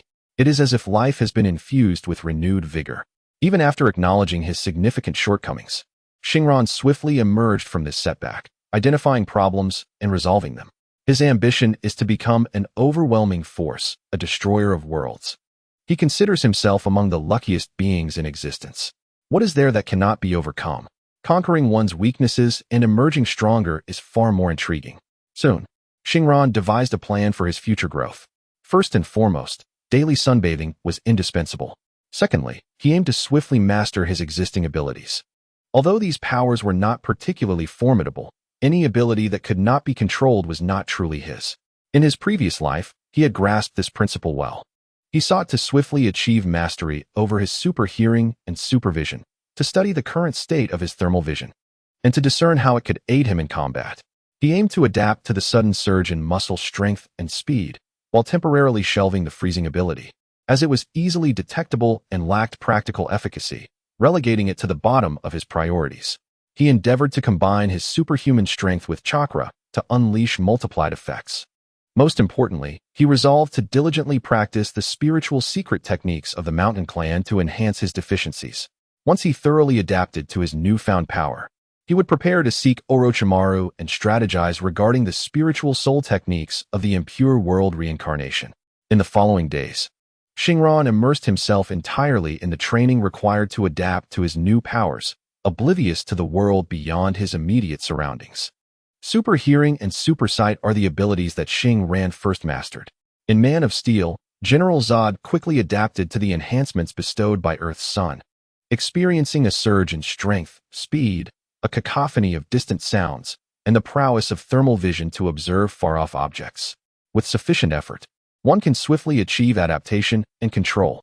While Shinran may not possess Zod's remarkable prowess, his underdeveloped abilities make the process of adaptation relatively manageable. As he delved deeper into his capabilities, Shinran discovered that his powers had been in a state of accumulation for over a year, only to erupt into a manifest state on that fateful day in the hospital. This eruption, however, is a gradual process towards stability. Although there has been no further surge in strength over the past few days, his abilities remain in a growth phase. After some reflection, Shinran estimates that this period of rapid development will last approximately a month. It remains uncertain to what extent his abilities will ultimately reach. But relying solely on physical strength without the enhancement of chakra, he believes he can achieve the level of a Chunin proficient in taijutsu. On this day, Shinran trained alone in a secluded corner of Konoha, honing his shuriken throwing technique. He found this method of attack to be exceptionally compatible with his advanced neural reflexes and visual acuity.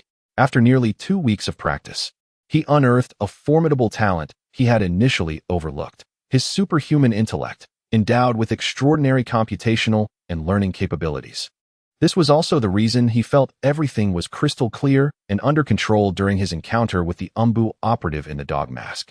By integrating these abilities with his shuriken throwing technique, Shinran discovered he had become a master of shuriken, hitting his targets with pinpoint accuracy, even calculating the trajectories of shuriken collisions with remarkable clarity.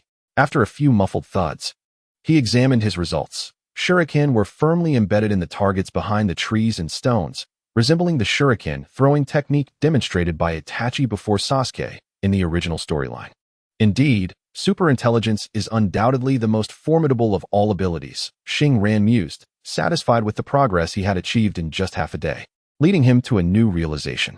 There are many types of geniuses in the ninja world, but the most easily recognizable are those who learn quickly, exemplified by Itachi, Sasuke, and Orochimaru. As he retrieved the shuriken he had thrown, Shinran fell into contemplation. What should he learn next? With his superintelligence, he could master anything swiftly. It would be a tremendous waste not to fully utilize such an extraordinary ability. During this period, he has adapted to numerous changes. Upon awakening his superhuman abilities, the enhancement brought by his ironclad physique became strikingly evident, as illustrated by the surging chakra.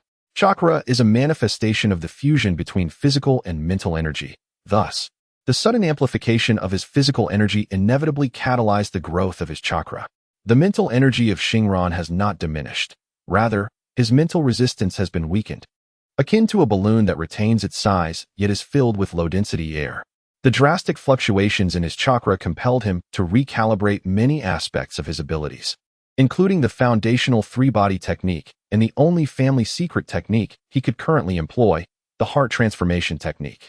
Moving forward, he also engaged in deliberate training of the Konoha fluid technique, Konoha flowing sword technique, and the shuriken throwing technique he had just practiced today, all aimed at mastering his newfound powers. Shinran did not wish to be like Izuku Midoriya from My Hero Academia, possessing formidable strength, yet lacking the knowledge to wield it, resulting in self-harm and harm to others. After a rigorous adaptive training session, he finally felt capable of controlling his new powers, but found himself uncertain of his next course of action. Hachi had yet to return, and he pondered whether he could acquire more secret techniques from the Yamashiro clan upon his return. Previously, he had not paid much attention to methods of enhancing spiritual and soul strength. It would be fortunate if he could obtain direct solutions from Hachi. Suddenly, a gust of wind rushed past Shinran. Yamashiro Shinran, the Hokage requests your presence. An umbu appeared at the location of the noise, succinctly conveying the Hokage's command, and before Shinran could respond, vanished with a body flicker technique. Shinran quickly scanned the figure, imprinting the umbu's features into his memory, an instinctive reaction. Such umbu, who swiftly depart after delivering orders, are indeed the least likely to impersonate someone else. Unlike the last summons for interrogation, there was no need for an escort. He merely had to seek out the Hokage as commanded. At the heart of Konoha, within the Hokage Tower, the third Hokage sighed deeply as he took a long draw from his pipe, gesturing for those nearby to withdraw. Hizashi, pursuing compensation from the Tsuchikage is in our best interest. We can address the true culprits later. Why can't you comprehend this? Shimura Danzo, feeling exasperated, noted that Sarutobi Hiruzen had grown increasingly lenient with age. The benefits that could be obtained are what truly matter. The identity of the true perpetrator is of lesser significance. Danzo, exhibit some composure. It's irrelevant if we gain nothing. However, as a decision-maker for Konoha, I will not permit anyone to deceive or exploit us. The third Hokage asserted with unwavering resolve. Since Morinai Ibiki reported the results of the interrogation concerning Yamashiro Shinran, the third Hokage had contemplated extensively. His seemingly brusque remarks to Danzo were rooted in profound considerations. The impersonation of Iwagakure to assassinate a Konoha ninja was a deception. Ultimately, whether for personal gain or genuine ignorance of the truth, it would enable the true mastermind to manipulate Konoha in a confrontation against Iwagakure. Such actions could lead to the dire consequence of dragging the land of fire and the land of earth back into the quagmire of war, or at the very least, create significant fissures in the recently attained peace.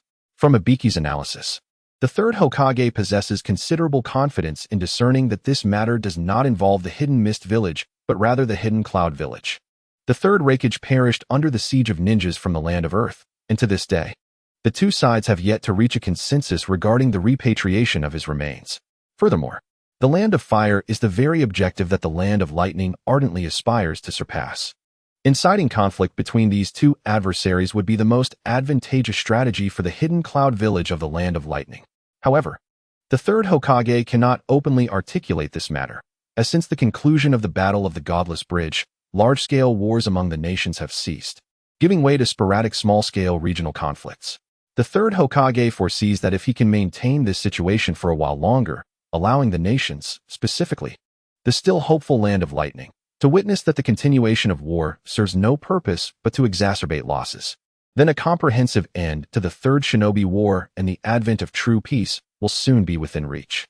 Thus, the third Hokage intends to suppress this issue entirely, maintaining diplomatic peace with the land of Earth while remaining silent towards the land of lightning, biding time to achieve peace at minimal cost.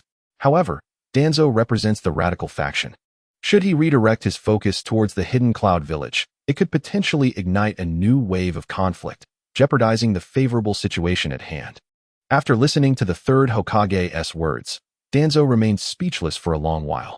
He too considered the strong possibility that this incident was orchestrated by the Hidden Cloud Village.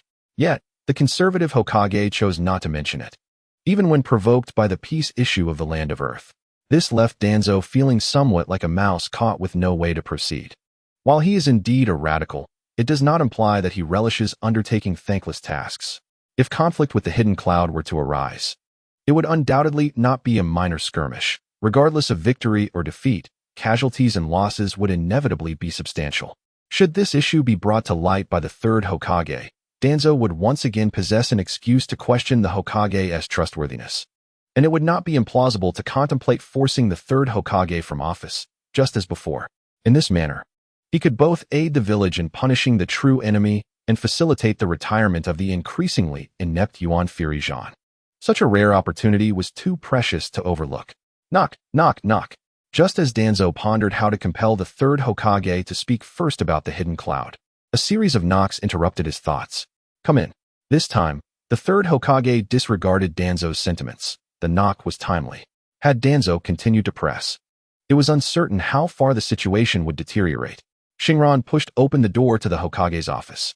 Having visited a few times before, he retained a clear memory of the third Hokage, Yuan Firijan. However, upon entering, he quickly noticed the presence of another familiar stranger, Shimura Danzo. A character he often encountered in anime during his previous life was meeting him for the first time in this life. Danzo's forehead was bandaged, his right eye similarly covered, and his right arm appeared injured, encumbered by his attire, limiting his mobility. Despite this, Danzo had yet to resort to a cane, still presenting as a middle-aged version of himself. Shinran swiftly scanned Danzo's face, then instinctively activated his X-ray vision to examine Danzo's right arm. In the vision of Shinran, Danzo's right arm had yet to undergo the transplantation of the Sharingan. Though marred by scars, it still resembled his original limb. However, it was not entirely his own. At this juncture, Danzo had begun to engage with the cells of the first Hokage. His arm was ensconced in complex seals, its muscle tissue now a ghostly white, evoking thoughts of the white Zetsu. This method of transplantation, however, remained rudimentary and cautious, with the cellular activity sealed away, completely suppressing the first Hokage's cells. In this state, as long as Danzo refrained from vigorous movement, this arm, akin to a ticking time bomb, would not exhibit any significant abnormalities. Shinran observed the intricate bandages on Danzo's arm, recognizing the complexity of the sealing techniques employed. Although he lacked extensive knowledge of sealing jutsu, he surmised that these seals not only contained the first Hokage's cells, but also served to prevent scrutiny from prying eyes. At the very least, the Byakugan would fail to reveal any issues. Only Shinran's unique perspective, entirely distinct from the chakra system, allowed him to uncover the secrets concealed within Danzo's arm. Danzo truly was a maniac. Despite the failure of Konoha's techniques for transplanting the first Hokage's cells, he dared to experiment on himself. Indeed, the ruthless often begin by being harsh on themselves. Unfortunately, while Danzo possessed such audacity, he lacked the fortune to match. He was now hindered in movement, his strength considerably diminished. It was no wonder that he later resorted to transplanting the multi-eyed arm cultivated by Orochimaru from Uchiha Shin. In his current state, he would undoubtedly fall short of even shadow-level power. Despite the tumult of thoughts swirling in Shinran's mind, he merely cast a fleeting glance at Danzo upon entering. Quickly shifting his gaze to the third Hokage, Hiruzen Sarutobi, seated at the main desk. The entire exchange took less than 2 seconds, his expression betraying no sign of unusual concern. Shinran understood that under normal circumstances, he would not be acquainted with Danzo, and thus, his visit to the Hokage should not elicit undue attention towards Danzo. His demeanor was perfectly calibrated, in the presence of a weakened superhuman. It was prudent to avoid any entanglements with Danzo. "Lord Hokage," Shinran said, stepping past Danzo to stand before the Hokage's desk, adopting an appearance of readiness for assignment. "Danzo, I have matters to attend to. This will be all for today." The third Hokage acknowledged Shinran with a nod, but chose not to engage him in conversation, instead issuing a dismissal to Danzo. "Humph." With a light snort, Danzo ignored the third Hokage and strode toward the exit, casting a sidelong glance at Shinran. A fleeting sensation lingered. Had the boy been observing his arm? Shinran felt a chill from Danzo's gaze, not due to intimidation, but from the instinctive trepidation of a subordinate before a superior. The last thing he desired was to attract Danzo's attention, and in his insecurity, this newcomer to the ninja world felt his experience lacking. Shaking his head slightly, Danzo soon departed the Hokage's office, dismissing the notion that this trembling child could possibly uncover the secrets of his arm. Today, it seemed, he was truly influenced by Hiruzen's emotional state. "Disregard him. Let us discuss your health. It has been some time since your discharge from the hospital. How is your recovery progressing?" The third Hokage, resembling a kindly neighbor, offered a gentle smile to Shiran, dispelling the somewhat odd atmosphere that had just prevailed, and inquired about Shiran's recuperation. "I am perfectly well now. Thank you for your concern. Hokage-sama, may I ask what brings you here? Is there a mission for me?" Shiran felt somewhat uneasy. It was unusual for the third Hokage to exhibit such warmth towards him, and he wished to leave this place promptly. During his journey here, he had contemplated that despite his underdeveloped physique, his superhuman strength would easily overpower ordinary individuals. Such a remarkable talent should not go to waste. In the absence of high E, the issues of mental and spiritual well-being could be postponed, but the pursuit of greater strength remained a steadfast direction. He pondered if he could locate Guy. Given his current capacity for learning, mastering the 8 gates should be quite manageable, though he suspected that convincing Guy, with his thick-headedness, might prove challenging. The prospect of combining his superhuman physique with the forbidden technique of the 8 gates filled him with excitement, envisioning the wondrous chemical reactions that might ensue. That is reassuring. You should be aware of the subsequent matters concerning Team 16. This world is indeed fragile. At times, life hangs by a thread. To prevent similar tragedies in the future, we must look ahead. As long as our will of fire endures, it can be perpetuated, thereby averting further misfortunes. The third's words were profoundly stirring. The conversation swiftly shifted from the sorrow of team annihilation to the legacy of the will of fire. As long as one harbors a desire for light, most would be swayed by the third's rhetoric and adopt a more positive outlook on life. Shiran was somewhat bewildered. Why had the third suddenly taken such an approach? Had he uncovered the hidden potential that Shiran had concealed for days, initiating an early attempt at alliance? Shiran could not fathom it.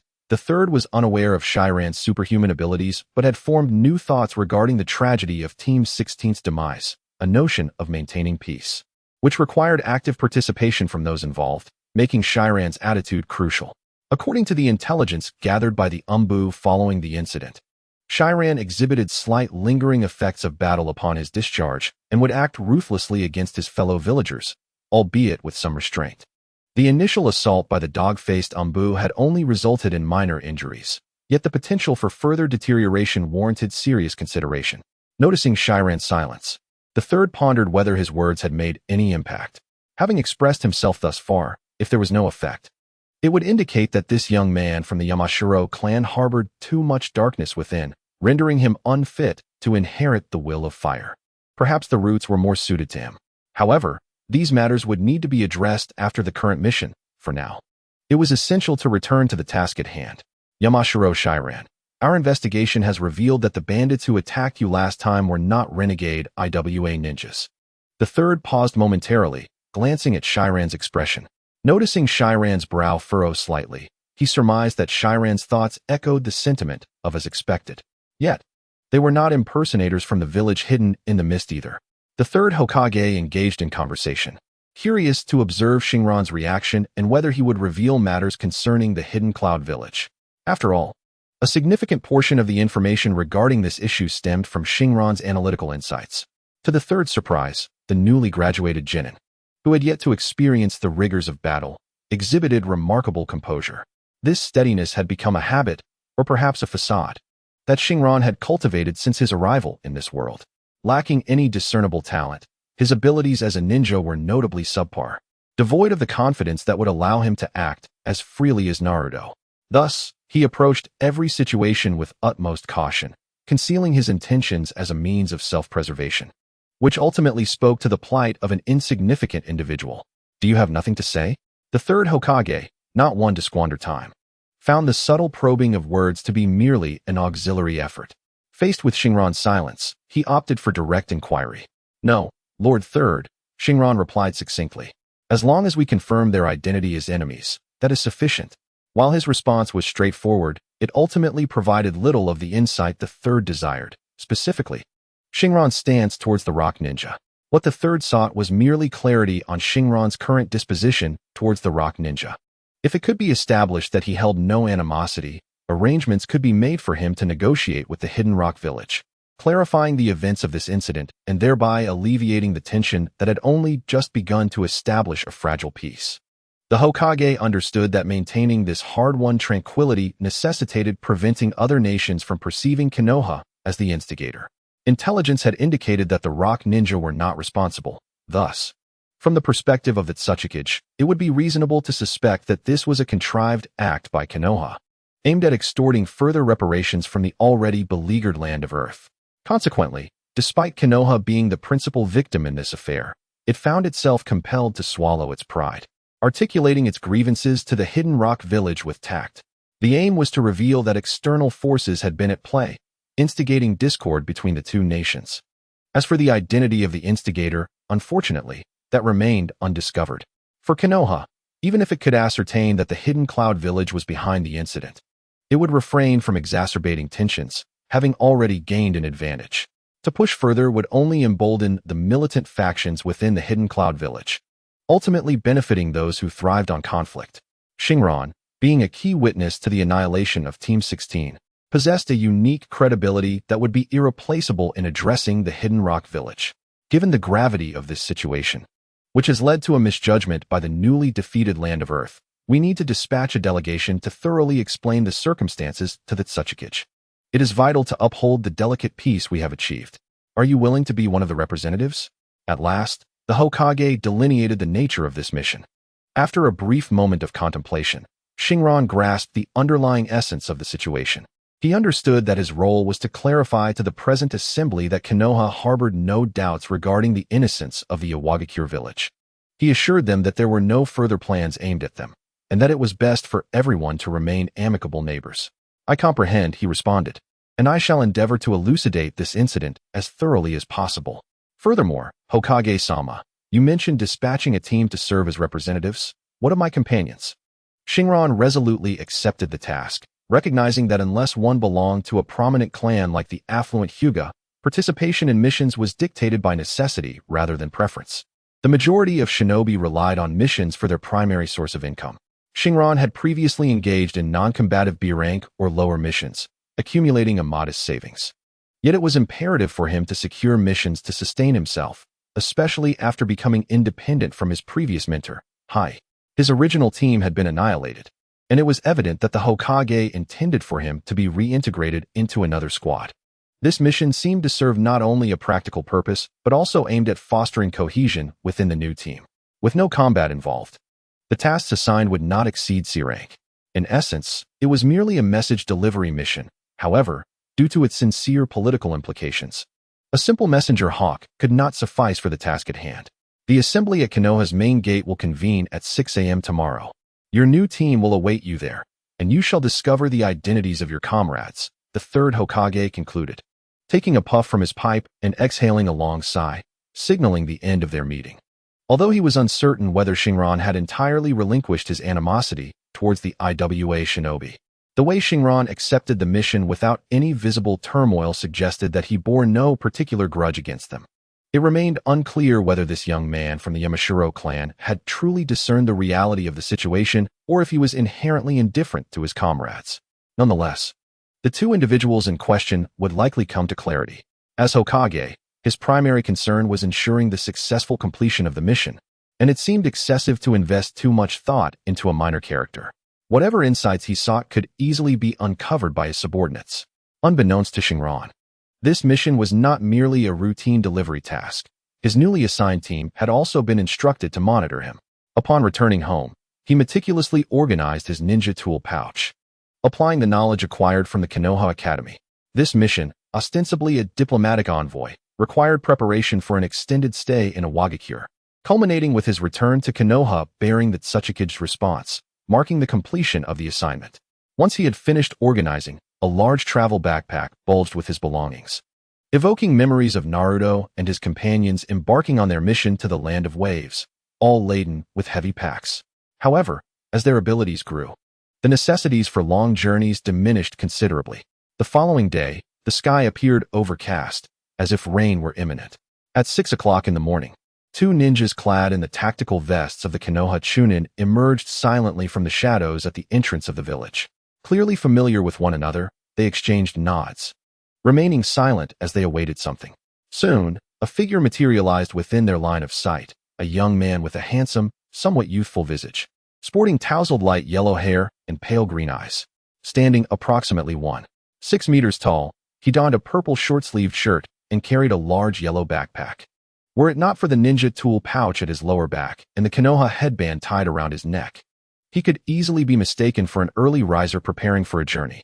This was none other than Yamashiro Sirin, who had arrived punctually at the assembly point. At this juncture, only the two Konoha Chunin were present, allowing Sirin to deduce that they were indeed his assigned team. However, upon approaching and recognizing their faces, he felt a flicker of surprise. He was acquainted with these two seemingly unremarkable Chunin. One was the cat-faced, mask-wearing Umbu who had escorted him previously, while the other was the dog-faced, mask-wearing Umbu. What a twist of fate. Yet, he pondered, how could Umbu members be part of his new mission team? Umbu squads were typically fixed. Thus, this temporary team could either be an exception or orchestrated by the Hokage for some ulterior motive, or perhaps both. Siren recalled a particular storyline where Guy had taken on a mission ostensibly to exchange intelligence with the land of the forest, but covertly, the Umbu had other objectives, specifically, to annihilate the enemy upon discovering it was a trap.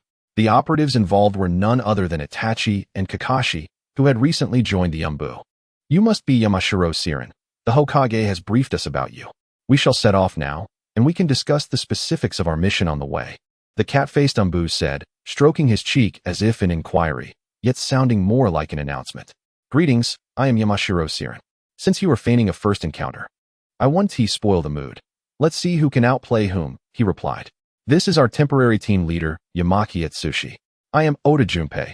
You may call me Junpei. The dog-faced Umbu, a man of average appearance, responded, inadvertently twisting his arm as he spoke. This was the arm Siren had once thrown over his shoulder, and though it no longer pained him, the sight of Siren instinctively prompted a movement. Now that we are acquainted, let us proceed. Our mission requires us to reach the hidden stone village in the land of Earth as swiftly as possible, Yamaki Atsushi declared, turning to lead the way out of the village.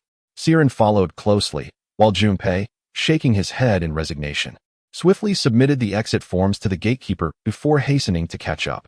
As the strongest ninja village, Konoha, in collaboration with the daimyo of the Land of Fire, governed the world's most prosperous territory, abundant in rainfall and flourishing with trees. Indeed, a place of unparalleled resources. In contrast to the arid desert of the Wind Country and the rugged, mountainous terrain of the Earth Country, the disparities in both economy and population are as vast as the chasm between clouds and mire. The only nation that might rival the Fire Country in terms of abundant resources and vastness is perhaps the Thunder Country, a region blessed with coastal access and abundant mountains, rich in natural treasures. As for the Water Country, it remains cloistered, missing the opportunity to thrive through its proximity to the sea, its policies rendering it less prosperous than the Fire Country. Shinran is no stranger to departing from his village, thus he finds little intrigue in the seemingly endless forest. At this moment, their speed has reached approximately 130 kilometers per hour, akin to the pace of a conventional train. With the adeptness displayed by Yamaki and Junpei, it is evident that they have deliberately reduced their speed, mindful of Shinran, the lower-ranking ninja, who might struggle to keep pace. Ninjas encounter various scenarios while traveling. There are instances when they must race at full speed upon receiving urgent intelligence, a perilous situation as it leaves them vulnerable to ambushes, with the extensive chakra expenditure during such haste potentially leading to their demise. Alternatively, there are escort missions where the travel speed is entirely contingent upon the pace of the escorted target, typically maintaining a steady walking speed to conserve chakra, allowing for readiness against unexpected foes, as was the case during Naruto's inaugural mission outside the village in the Land of Waves. Currently, Shinran is in a third scenario, striving to minimize chakra consumption while still maintaining a respectable pace, ensuring a reserve for unforeseen circumstances. This method of travel, while not as swift as the first scenario, is neither sluggish, allowing for preparedness for potential confrontations. Such a mode of travel is, in fact, the norm for ninjas. Having departed from Konoha, nearly 8 hours have elapsed, and noon has passed. Suddenly, a thunderous roar echoes through the sky, startling a hawk soaring above. As Shinran swiftly passes the treetops, his enhanced vision activates, revealing distant downpours.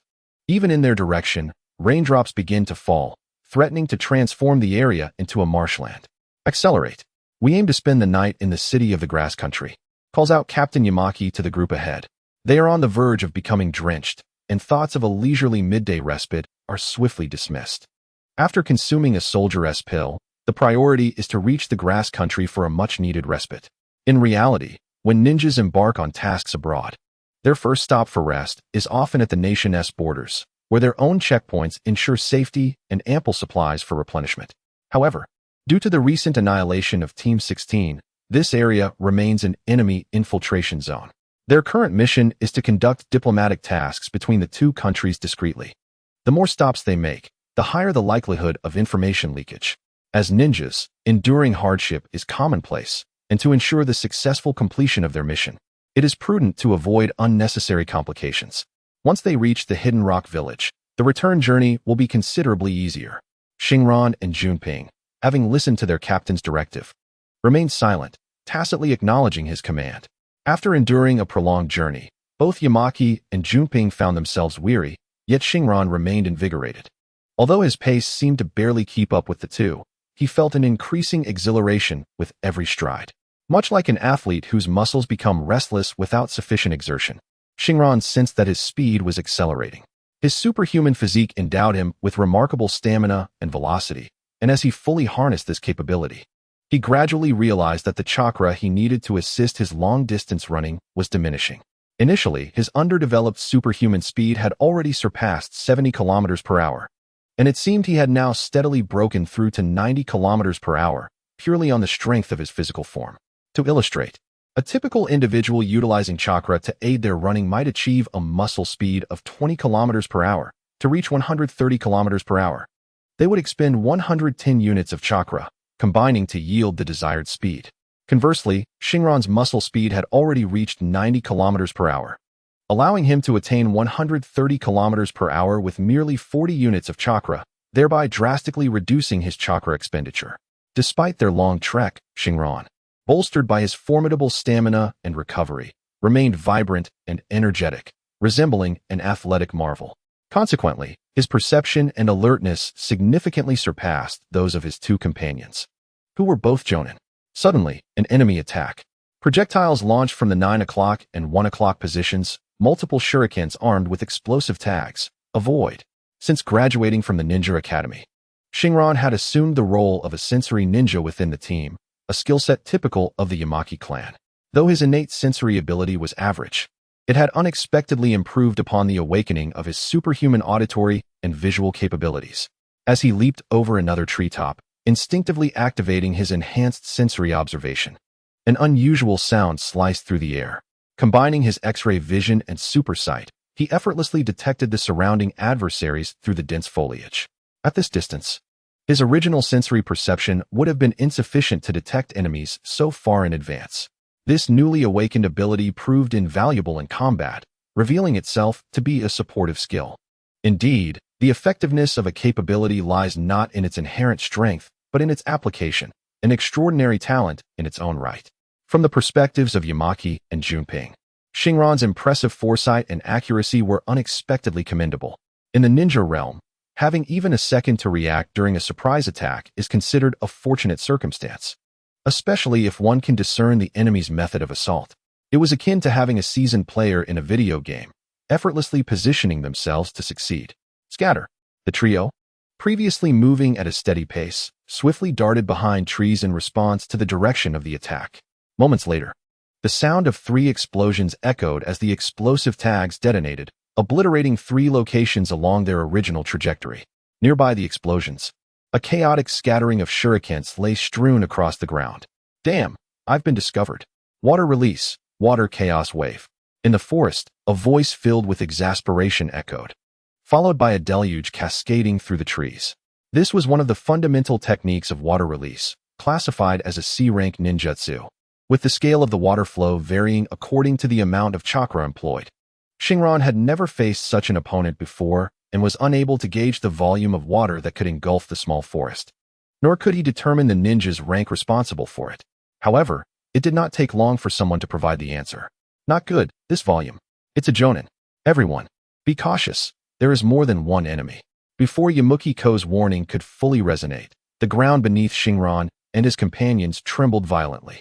Earth release, earth flow wall. The hidden adversaries suddenly executed a combined ninjutsu, completely encircling the previous water release technique with a wall of earth and stone, simultaneously enclosing Shinran and his 2 companions. As the water level rose swiftly, the landscape transformed into a vast fishbowl, trapping the trio within. Quickly, the enemy hasn't fully surrounded us yet. Break through in the 6 o'clock direction. With his superior vision and hearing, Shinran understood their predicament.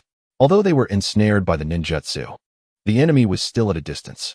If they could shatter the fishbowl, they could escape. What? Why not escape from above the fishbowl? That would be a trap. Exposing ourselves in the open would invite a tempest of attacks. In midair, we would be powerless, merely targets. If they attempted to break through from above, aside from Shinran, who could briefly fly, the others would surely perish mid-flight. Earth release, rock pillar spear. Upon hearing Shinran's warning, Yamanaka turned and unleashed a strike that pierced the rocky wall behind him. The earth spikes not only shattered the fishbowl, but also turned the rushing water into a force that propelled Shinran and the others to safety, allowing them to escape the trap before the enemy could close in. Do not linger, retreat. Perhaps doubting Shinran's limited battlefield experience and his assessment of the situation, Yamanaka urged them to withdraw as soon as they escaped. Shinran merely smirked. He had no intention of engaging the enemy in a skirmish. Unbeknownst to the others, he had already discerned that there were 6 adversaries, double their number, including at least one Jonin. He had no desire to court death. Water release, great waterfall technique.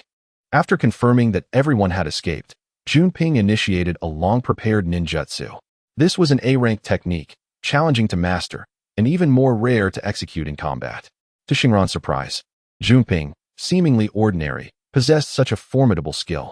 The Great Waterfall technique efficiently utilized the abundant water on site, significantly amplifying its power, swiftly dispersing both allies and foes alike. The trio seized the opportunity to begin their escape.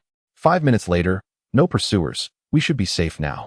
As a sensory ninja, Shinran's role was to provide his team with time to prepare before encounters and to conduct counter-surveillance to ensure their safety after evasion.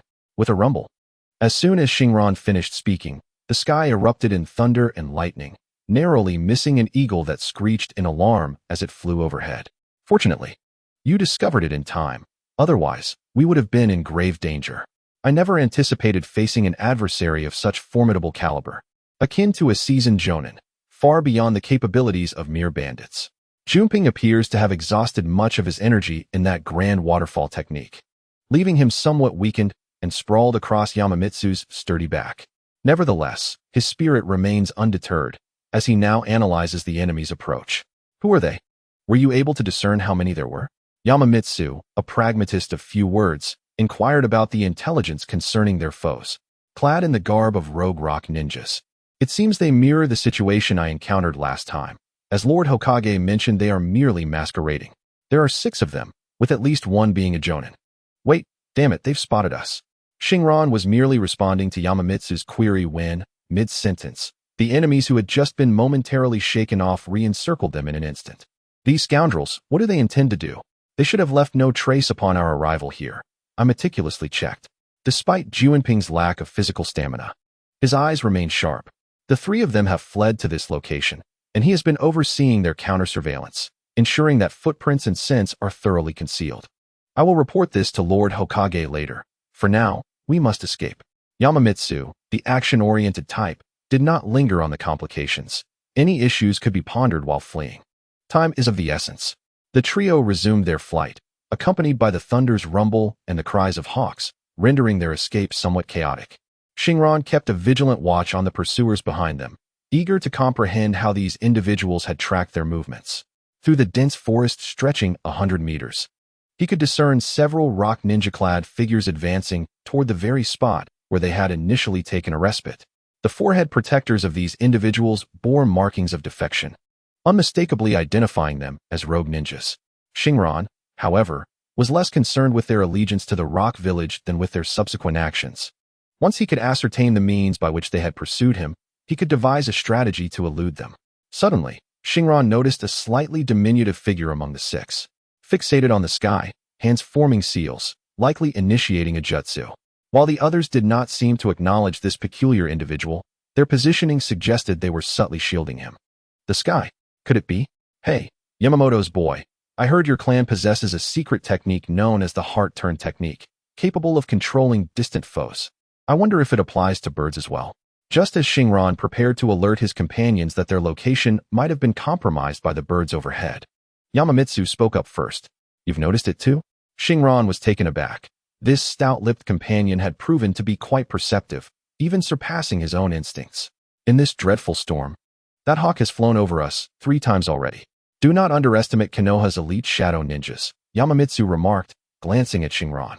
He too was surprised that this youth, supposedly lacking in practical experience, displayed such sharp awareness, aligning with his own thoughts. However, despite the surprise, the pressing issue must be addressed. Yamaki Takumi lacks effective means to deal with the soaring falcon, and Junpei can hardly be relied upon, still feeling somewhat drained. Consequently, after Yamaki, Junpei turned his gaze towards Siren, hoping he could employ a secret technique to tame the falcon and resolve the predicament. The conditions for the body flicker technique are excessively stringent. Not only is the falcon erratically flying, but the distance is also beyond my current reach. Nevertheless, I possess methods to bring down the falcon. Siren's initial words disappointed the other two, yet the latter part ignited a glimmer of hope in their eyes. Ninjutsu is a realm of countless varieties, with hundreds upon hundreds of techniques. Aside from a select few prodigies, most practitioners delve into a singular field, becoming experts in their respective domains. For instance, Junpei specializes in water release, while Yamaki is adept in earth release. This division of expertise is the very foundation of their team's combat strategy. Siren's revelation of possessing aerial capabilities unknown to others filled his beleaguered comrades with elation. Time could not be squandered. The enemy would soon close in again. Siren retrieved shuriken from his ninja tool pouch, swiftly calculating the trajectory of the airborne falcon. With his underdeveloped supervision combined with a mental acuity that was not as formidable as depicted in manga, Siren nonetheless adeptly tracked the falcon's movements. Whoosh, whoosh, whoosh. A flurry of afterimages flashed from his hands as several shuriken were released, producing a cacophony of clinks in the air. 3 shuriken soared hundreds of meters, converging in a surrounding pattern towards the falcon. The shuriken, which would typically have no hope of striking the falcon, suddenly altered their course, leaving the creature with no time to react. It narrowly evaded one shuriken, but was pierced by the other 2 before it could descend, swiftly meeting its demise. Ordinarily, a ninja's throwing distance for shuriken does not extend far. Even with chakra-enhanced strength, it would only reach around 100 meters. However, this is of little consequence, as the enemy could easily evade or block during the flight time. To strike before the enemy can react, one must often limit the attack range to within 30 meters. Of course, this applies only to ordinary ninjas. Exceptional figures like the 4th and 2nd Hokage, who combine the Flying Thunder God technique with shuriken throwing, are exceptions. Under the combination of chakra and physical strength, Siren's shuriken could easily be thrown hundreds of meters. Yet, merely throwing is insufficient to hit such a nimble target. Requisite techniques are essential, or it cannot truly be termed an aerial maneuver. There are indeed simpler methods, such as flying up close to eliminate the target. But Siren would never resort to such tactics. Not only would it expose his ability to fly for a trivial issue, but his current flying capability only allowed for a slow drift, rendering it inadequate for achieving the desired outcome. You must have devoted considerable time to mastering that impressive shuriken technique, Junpei remarked, smiling broadly as he observed the falcon plummeting from the sky. It's not that remarkable. I haven't practiced for long, Siren replied candidly, revealing that he had spent merely a morning honing it. However, the other 2 regarded Shinran's modesty as mere humility. The most renowned shuriken throwing technique in Konoha is the Uchiha clan's Uchiha-style shuriken technique, which heavily relies on the perceptive abilities of the Sharingan. For an ordinary individual, merely achieving a straight and long-distance hit on a target qualifies them as an adept in shuriken throwing. With so many formidable ninjas in Konoha, how many would actually utilize shuriken as their primary means of offense in a real confrontation? The trio's subsequent escape went remarkably smoothly. Aided by Shinran's extraordinary auditory and visual enhancements, they accelerated to their utmost speed, swiftly evading the rogue ninja 6-man team without alerting the border guards of the Land of Fire. They left a coded signal to inform nearby companions of the earlier encounter with unidentified hostile forces, before promptly entering the territory of the Land of Grass.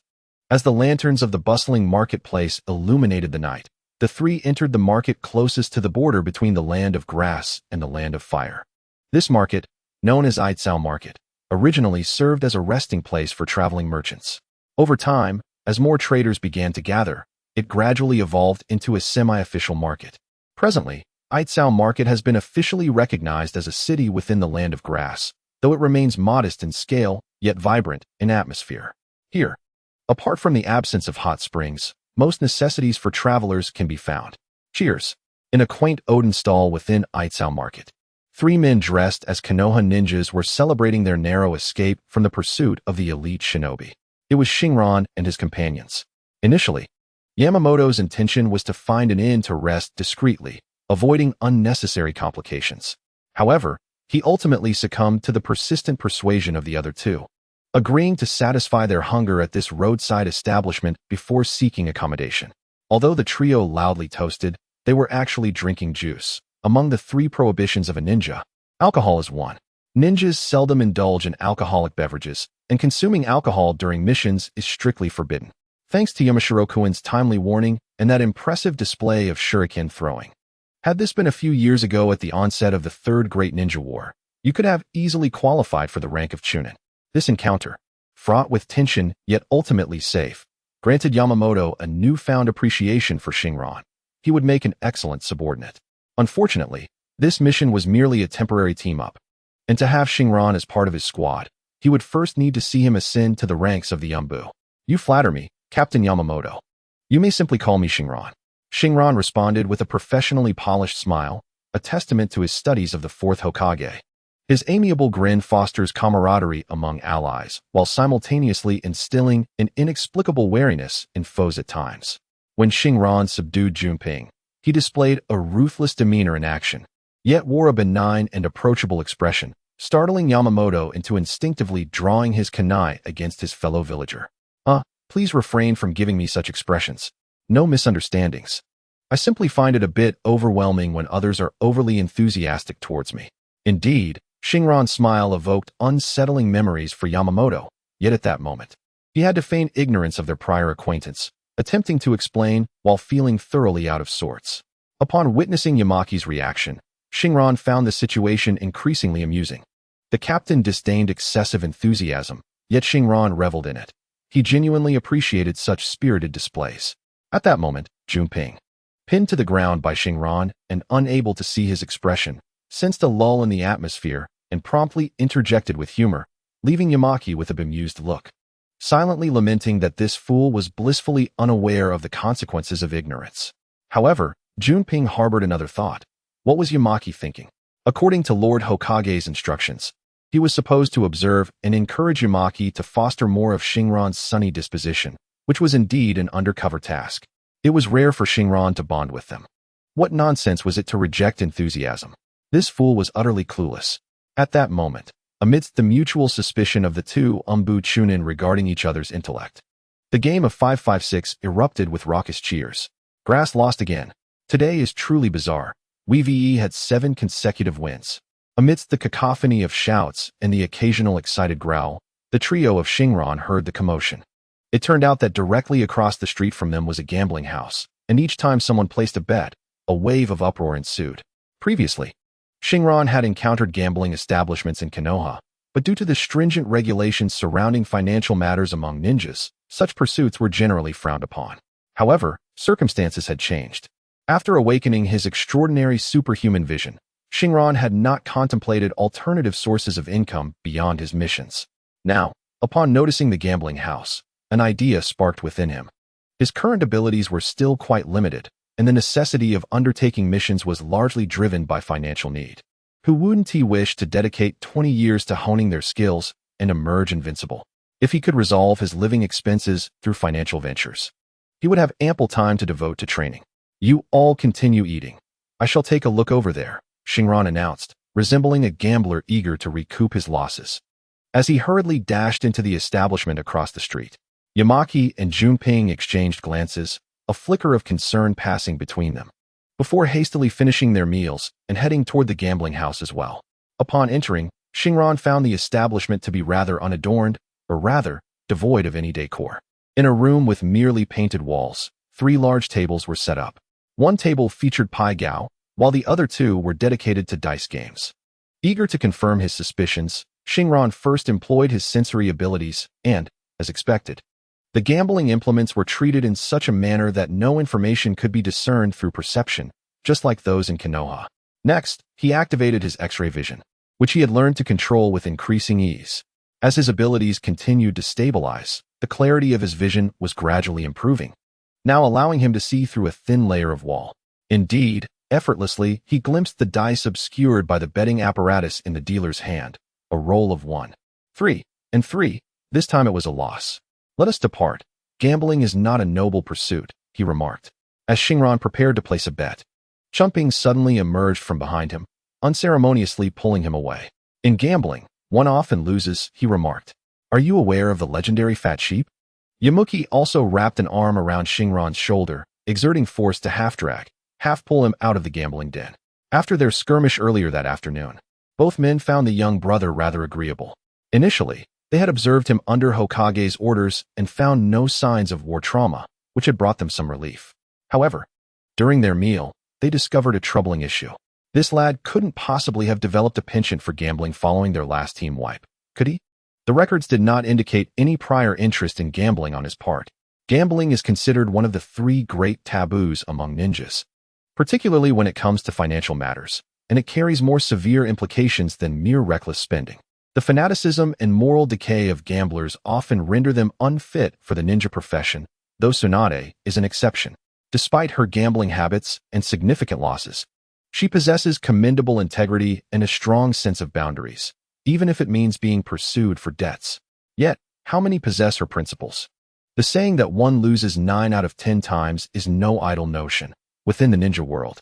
It is not uncommon for losses to lead to the betrayal of village secrets. The 2 members of the Umbu did not wish for their newly recognized young brother to stray down a perilous path. The legendary fat sheep. For the first time, Shinran heard someone mention Tsunade and instinctively echoed the sentiment. As for the gambling den, there would be time enough to address that later. After all, the potential for profit through gambling had been established. Yes, the legendary fat sheep, he mused, recalling rumors of their princess Tsunade, who, like her grandfather, the first Hokage, was said to be addicted to gambling, nearly bankrupting the vast Senju clan.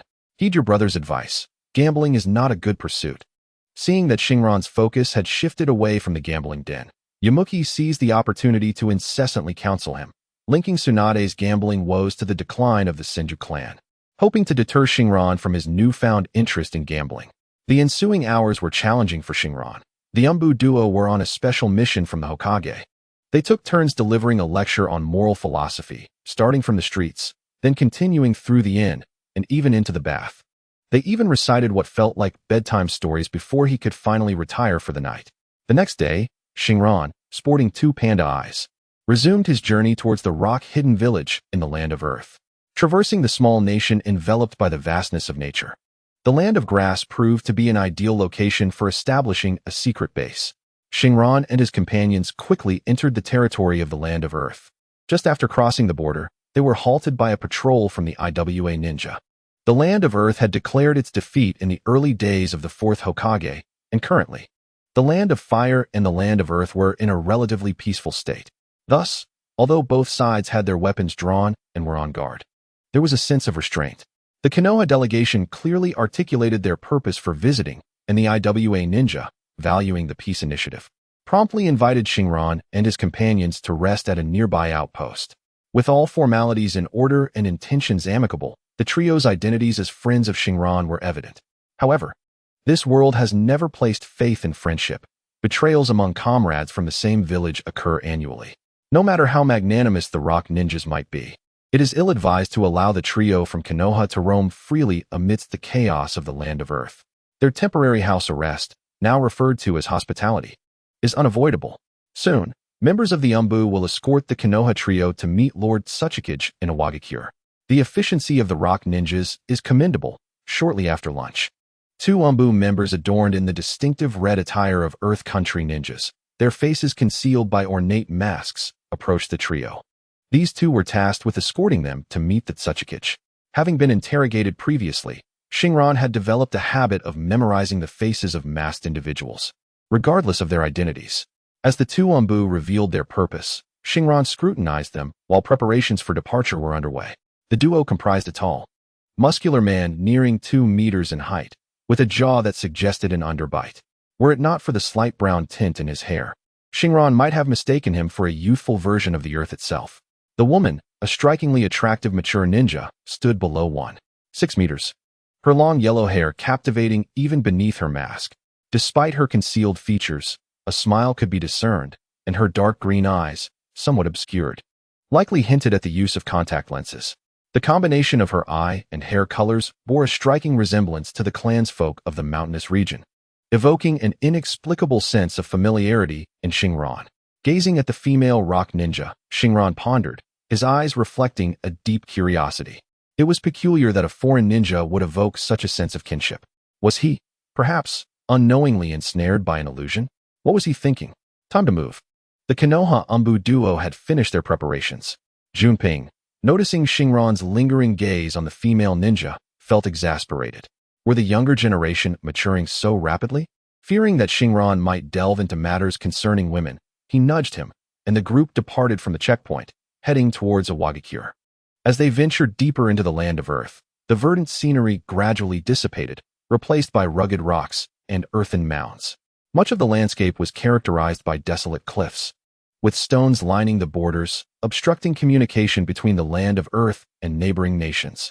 Moreover, the winds from the north traversed the high peaks, carrying fine rocks to other lands, a natural phenomenon known as rock rain that garnered much notoriety.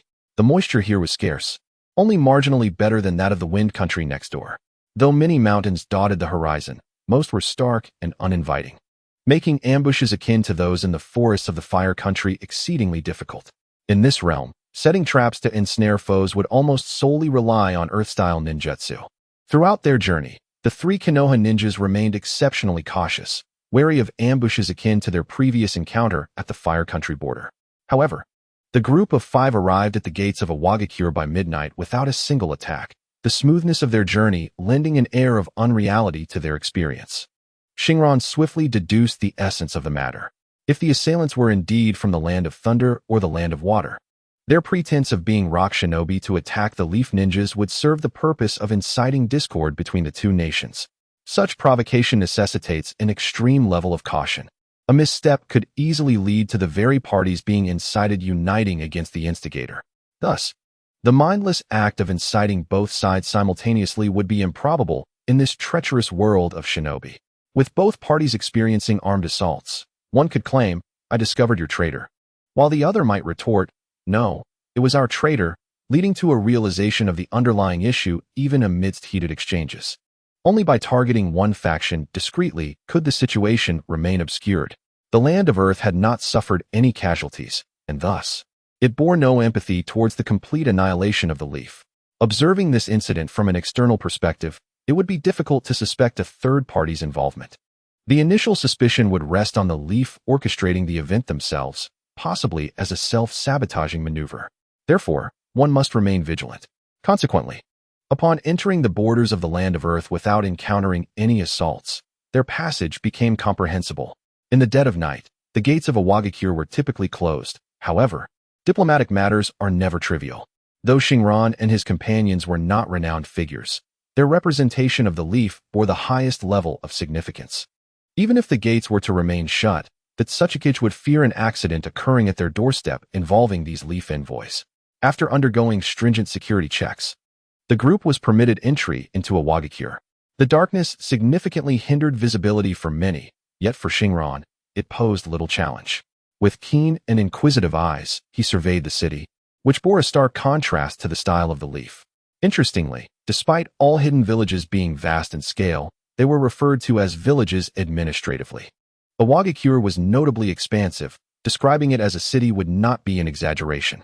The streets were wide, and the architectural style predominantly featured low earthen structures, with tall buildings reserved for opulent locales or administrative units.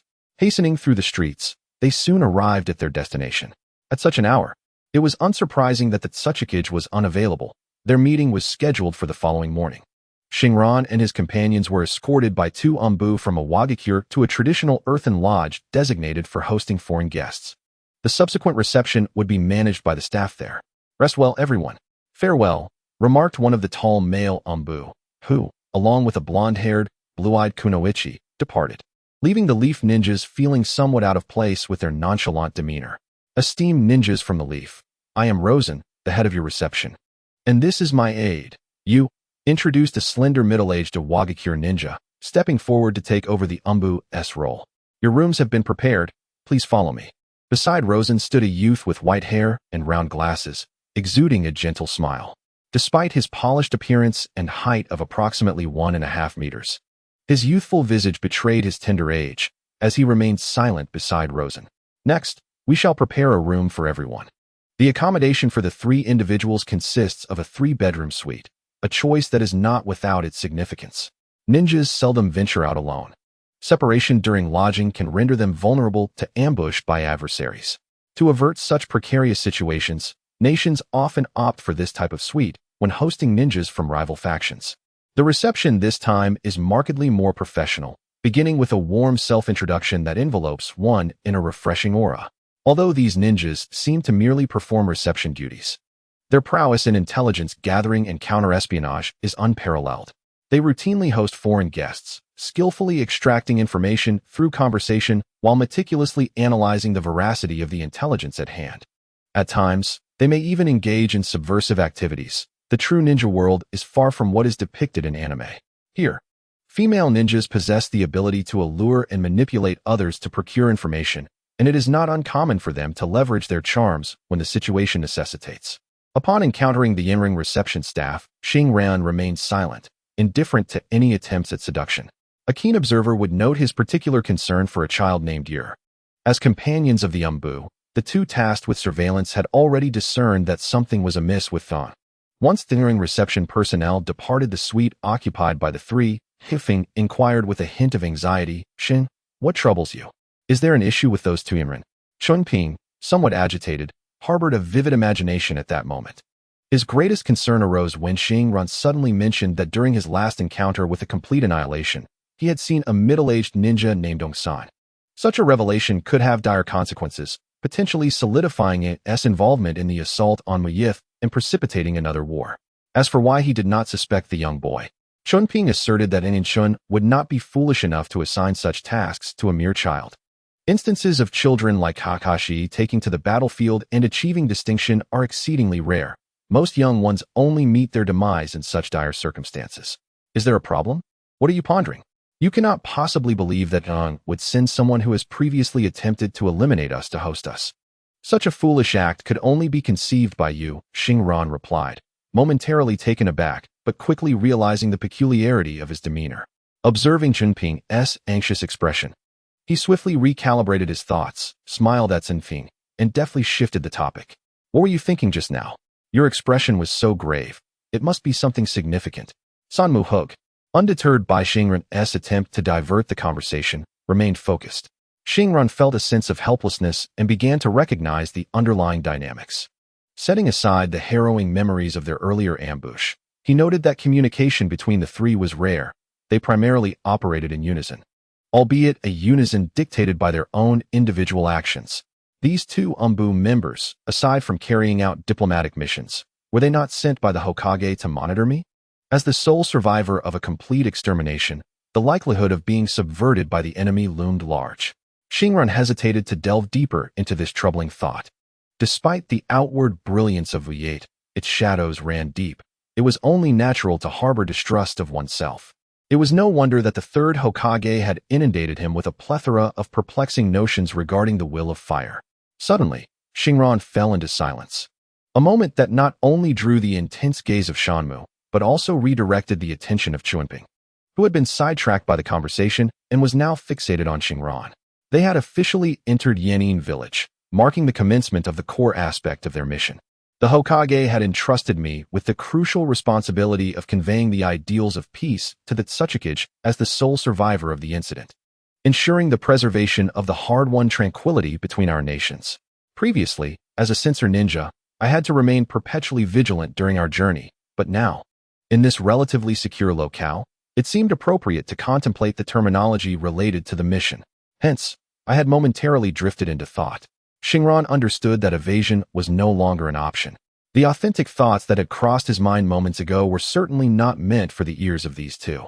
In a matter of breaths, his superhuman intellect concocted a series of eloquent phrases. Indeed, upon hearing Xingran's discourse, the duo from Konoha's ANBU visibly exhaled in relief. After exchanging words of encouragement, the 3 retreated to their respective chambers for rest. However, it remained uncertain how many among them truly succumbed to slumber. Shinran's perceptive eyes easily discerned that although the Anbu duo had settled into their beds, they were both ensnared by their own thoughts. Shinran soon began to reflect on his own concerns. That boy from earlier. It must be Yakushi Kabuto without a doubt, with his white hair and round glasses. He exuded a gentle demeanor. Initially, when Shinran spotted Yakushi Kabuto beside Longshan, a tempest of emotions surged within him, nearly prompting an exclamation. Children in the ninja world typically mature early, and at this juncture, he was still under 10 years of age. Yet he had already reached a height of approximately 1.50 meters, were it not for another familiar figure appearing alongside him. Shinran might not have connected Yu and Yakushi Kabuto. Indeed, the amiable female Iwa ninja from the ANBU, who had initially been without glasses, was Yakushi Nono. Shinran had not realized this until both Kabuto and Nono appeared together. Although their current appearances diverged from the original narrative, he could still recognize them. The timeline now stood at the 50th year of Konoha, the year Itachi and Kageyama graduated from the Ninja Academy. However, a significant event loomed: Kabuto's descent into darkness as he was recruited by Orochimaru into the Sound Village, subsequently infiltrating Konoha as a spy, officially adopting the name Yakushi Kabuto. According to the previous official records, Kabuto graduated from the Ninja Academy at the age of 10 in the 51st year of Konoha. In the televised original storyline, he was deceived by Danzo, leaving the care of his adoptive mother, Yakushi Nono, to become a spy, a role he would maintain for 5 years. Judging by Kabuto's height at that time, he appeared to be merely 4 or 5 years old. Combining these accounts, the period during which Kabuto and his adoptive mother, Yakushi Nono, were orchestrated by Danzo to assassinate one another coincided with this year, when he was still under 10. In the original narrative, both Kabuto and Nono are clad in the attire of the Rock Ninja, indicating their simultaneous role as spies within the hidden Rock Village.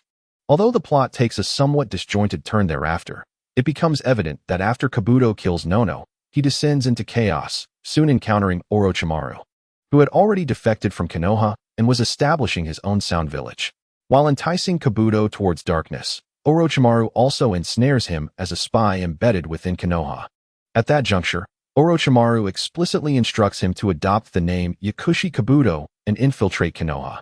Though the subsequent events are not explicitly detailed in the storyline, it is clear, even to the most naive observer, that Orochimaru and Danzo engaged in covert transactions, thus cleansing Yakushi Kabuto's identity and integrating him into the Konoha Ninja Academy.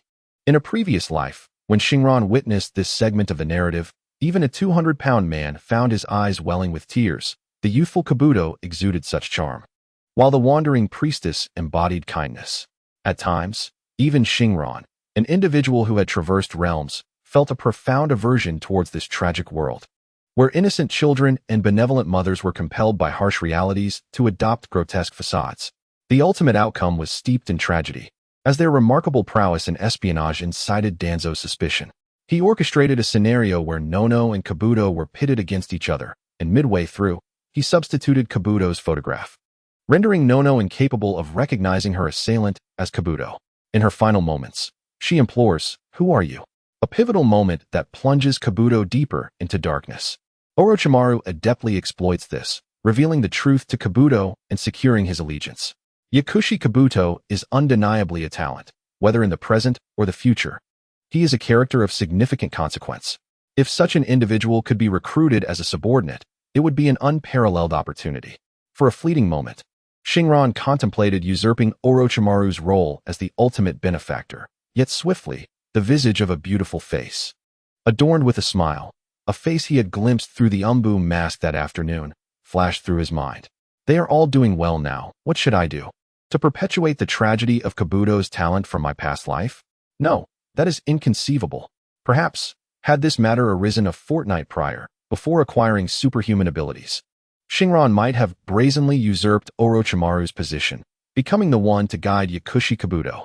But the circumstances have shifted. Now endowed with the capability and methods to attain divinity, the need for caution in adhering to the narrative's progression has diminished. In a prior existence, he had to survive on the margins, bound by the prophecy's constraints. Yet now, he possesses the means to emerge as a formidable force. With time, his strength will undoubtedly burgeon, and when he reflects upon his former self, He will surely scorn the individual who failed to prevent the unfolding of tragedy. To hell with the prophetic advantage of the narrative. I possess superhuman abilities. Why should I continue to meekly accept fate as before? What purpose does such extraordinary power serve if it merely leads to the same suffocating existence? Observing the tragedies from a distance is futile. It would be wiser to issue, struggle, and return to Konoha as an ordinary citizen. For even an ordinary member of the Yamashiro clan enjoys a life far more comfortable than that of the common folk. Why endure the hardships of training? To grow stronger and leave no regrets. That is the true essence of harnessing such remarkable power. Starfire lay in bed, tossing and turning for quite some time, until finally, with hands clenched tightly, her gaze transformed into one of unwavering determination and depth. She resolved to exert all her efforts to prevent tragedies. In that moment, it felt as though some shackles had been unbound within her, sending a surge of warmth throughout her being. Suddenly, her senses sharpened, turning slightly to glance outside. She realized that her previously limited vision, barely extending beyond 700 meters, now effortlessly encompassed a distance of 1,000 meters. The sound of moths fluttering their wings from 50 meters away, as they approached the street lamp, echoed clearly in her ears. Her abilities had further matured, achieving a remarkable adaptation. Initially, after awakening, Starfire had formed a vague parameter in her mind, estimating that within a month, the growth of her powers would culminate in the complete absorption of energy, halting the rapid advancement of her strength and speed. However, following today's introspective journey, the process of complete absorption had accelerated significantly. She sensed that the wellspring of her strength was nearly depleted. Any future enhancement would necessitate a gradual accumulation through sun exposure. A peculiar laughter suddenly erupted from beneath the covers, as Starfire struggled to suppress her amusement, fearful of waking her two companions next door. The early absorption of residual energy was not a misfortune. Rather, it led her to consider a plausible notion. Her mental state could indeed influence the growth of her superhuman abilities. This newfound confidence kindled within her a positive outlook towards altering tragic narratives, marking a significant evolution in her spirit. This growth invigorated the residual energy from her awakening. Thus, could it be inferred that as her mental and spiritual state became more formidable, the efficiency of her absorption and utilization of stellar energy would correspondingly enhance? This was a thought-provoking direction. Though yet unproven, it was certainly preferable to wandering aimlessly. Indeed, good deeds beget rewards. Today, she had merely aimed to avert a tragedy she had witnessed in her past life, never anticipating any benefits. Yet unexpectedly, she had discovered a method to become stronger, leaving her elated. The following day, the cheerful chirping of sparrows on the windowsill heralded the dawn of a new day. Starfire, having endured a sleepless night, arose for the second time, sporting dark circles under her eyes. Had the environment permitted, she would have eagerly tested her current strength, speed, and flying capabilities. Remarkably, only 2 nights had passed since she embarked on her mission, yet those 2 nights had brought no respite. It was a testament to her superhuman constitution. Few could withstand such fatigue. Early in the morning, Starfire ventured alone to the inn's hall, forgoing the company of her companions. Here, a complimentary breakfast awaited. Though the dietary customs of the Earth Nation differed somewhat from those of the Fire Nation, mornings here featured hearty fare, rice, thick flatbreads, and steamed potatoes and sweet potatoes. Fortunately, Starfire discovered stir-fried noodles in a corner. Otherwise, she might have found the offerings quite unpalatable. At this moment, Shinran sat alone at the dining table, the expansive hall devoid of other guests. As he dined, he beckoned to the staff stationed at the entrance. "Is Mr. Longshan's assistant you present? I have matters to discuss with him." In his pocket, Shinran held 2 sheets of letter paper, meticulously organized during a sleepless night. One was intended for the pharmacist Nonayu, and the other was meant to be delivered to Do early today. "You should be around. Allow me to search for him. However, if you have pressing matters, I can convey your message to Lord Longshan," the staff replied humbly. Shinran noted the absence of the Iwagakure forehead protector on the staff member, realizing he was an ordinary person without the skills of a ninja. It was no wonder he appeared so cautious in the presence of a ninja, even though he hailed from a foreign land. "There's no need to trouble Mr. Longshan. I merely wish to discuss my meeting with Sakura with you." He chuckled to himself, reflecting on his mission to save Do's life, and thought it absurd to involve the gaunt middle-aged man. Such a nuisance it would be. The staff member quickly departed, allowing Shinran to focus on his stir-fried noodles. Just as he hastily consumed a few mouthfuls, Do's figure appeared at the door. You arrived just in time. I have some details regarding today's meeting with the Tsuchikage that I wish to inquire about. This hall isn't quite suitable. Let us take a walk in the courtyard ahead. Shinran finished the last bites of his meal without waiting for Do to speak, taking the lead towards the outside. Do, puzzled, wondered what this Konoha ninja wanted from him. How irritating. All Konoha ninjas were bothersome. It had been years since he last saw Nonayu's mother. All due to the troublesome Konoha ninjas. Internally cursing, Do maintained a facade of politeness, smiling as if serving this Konoha ninja were a source of joy. The front courtyard of the inn was not ideal for clandestine discussions, yet it showcased many characteristic stone crafts of Iwagakure, which Shinran had noticed long ago.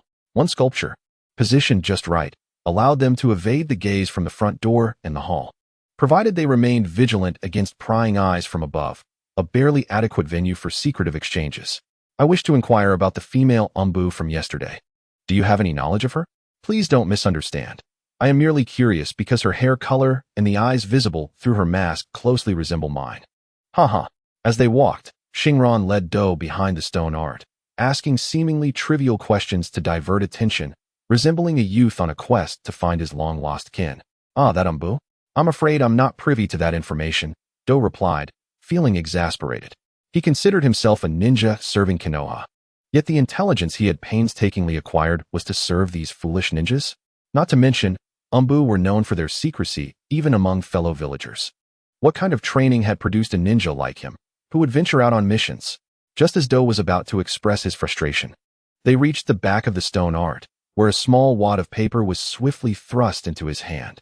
The paper was tightly crumpled, and judging by its weight, it contained substantial information. The glimmer in Do's eyes flickered wildly before settling into tranquility. The two individuals did not pause in their actions. It was as if they were merely engaged in a leisurely stroll. Within mere seconds, they continued to walk from behind the stone artwork, meandering and conversing in the courtyard of the inn, both seemingly unperturbed, maintaining a facade of cordiality intertwined with an unspoken distance. Shinran inquired about the customs of the land of earth and the village of Iwagakure, as well as some enjoyable locales within Iwagakure, suggesting that once they had met with the Tsuchikage, they should indulge in some leisure there and procure some local specialties to take back. 2 hours later, the delegation from Konoha encountered the third Tsuchikage, Anoki, whose appearance was reminiscent of the character he would embody during the Fourth Great Ninja War, albeit slightly younger, with a few stray black hairs in his beard. The purpose of this mission for the two members of Konoha's Umbu was to present a formal letter, clarifying the events that transpired at the borders of Konoha, asserting that they had determined that the individuals in question were neither true Nin nor defectors, but rather had ulterior motives. However, Konoha refrained from disclosing the identity of these individuals, merely emphasizing that the peace between the two nations remained intact and could be further strengthened through cooperation. Shinran's primary role was to respond to the Tsuchikage's inquiries, which were not particularly complex. He merely needed to elucidate the details of the ambush that had resulted in the annihilation of their team. Shinran reiterated that the assailants were inept in the use of earth release techniques. He refrained from mentioning other suggestive topics, such as the opposing party's proficiency in water release or the features indicative of the Yatsuki clan. This was a crucial point that Yamaki had emphasized during their journey. The Hokage wished to prevent any unnecessary complications from arising. Thus, the entirety of the explanation provided to the Tsuchikage was focused on absolving Nin of any suspicion.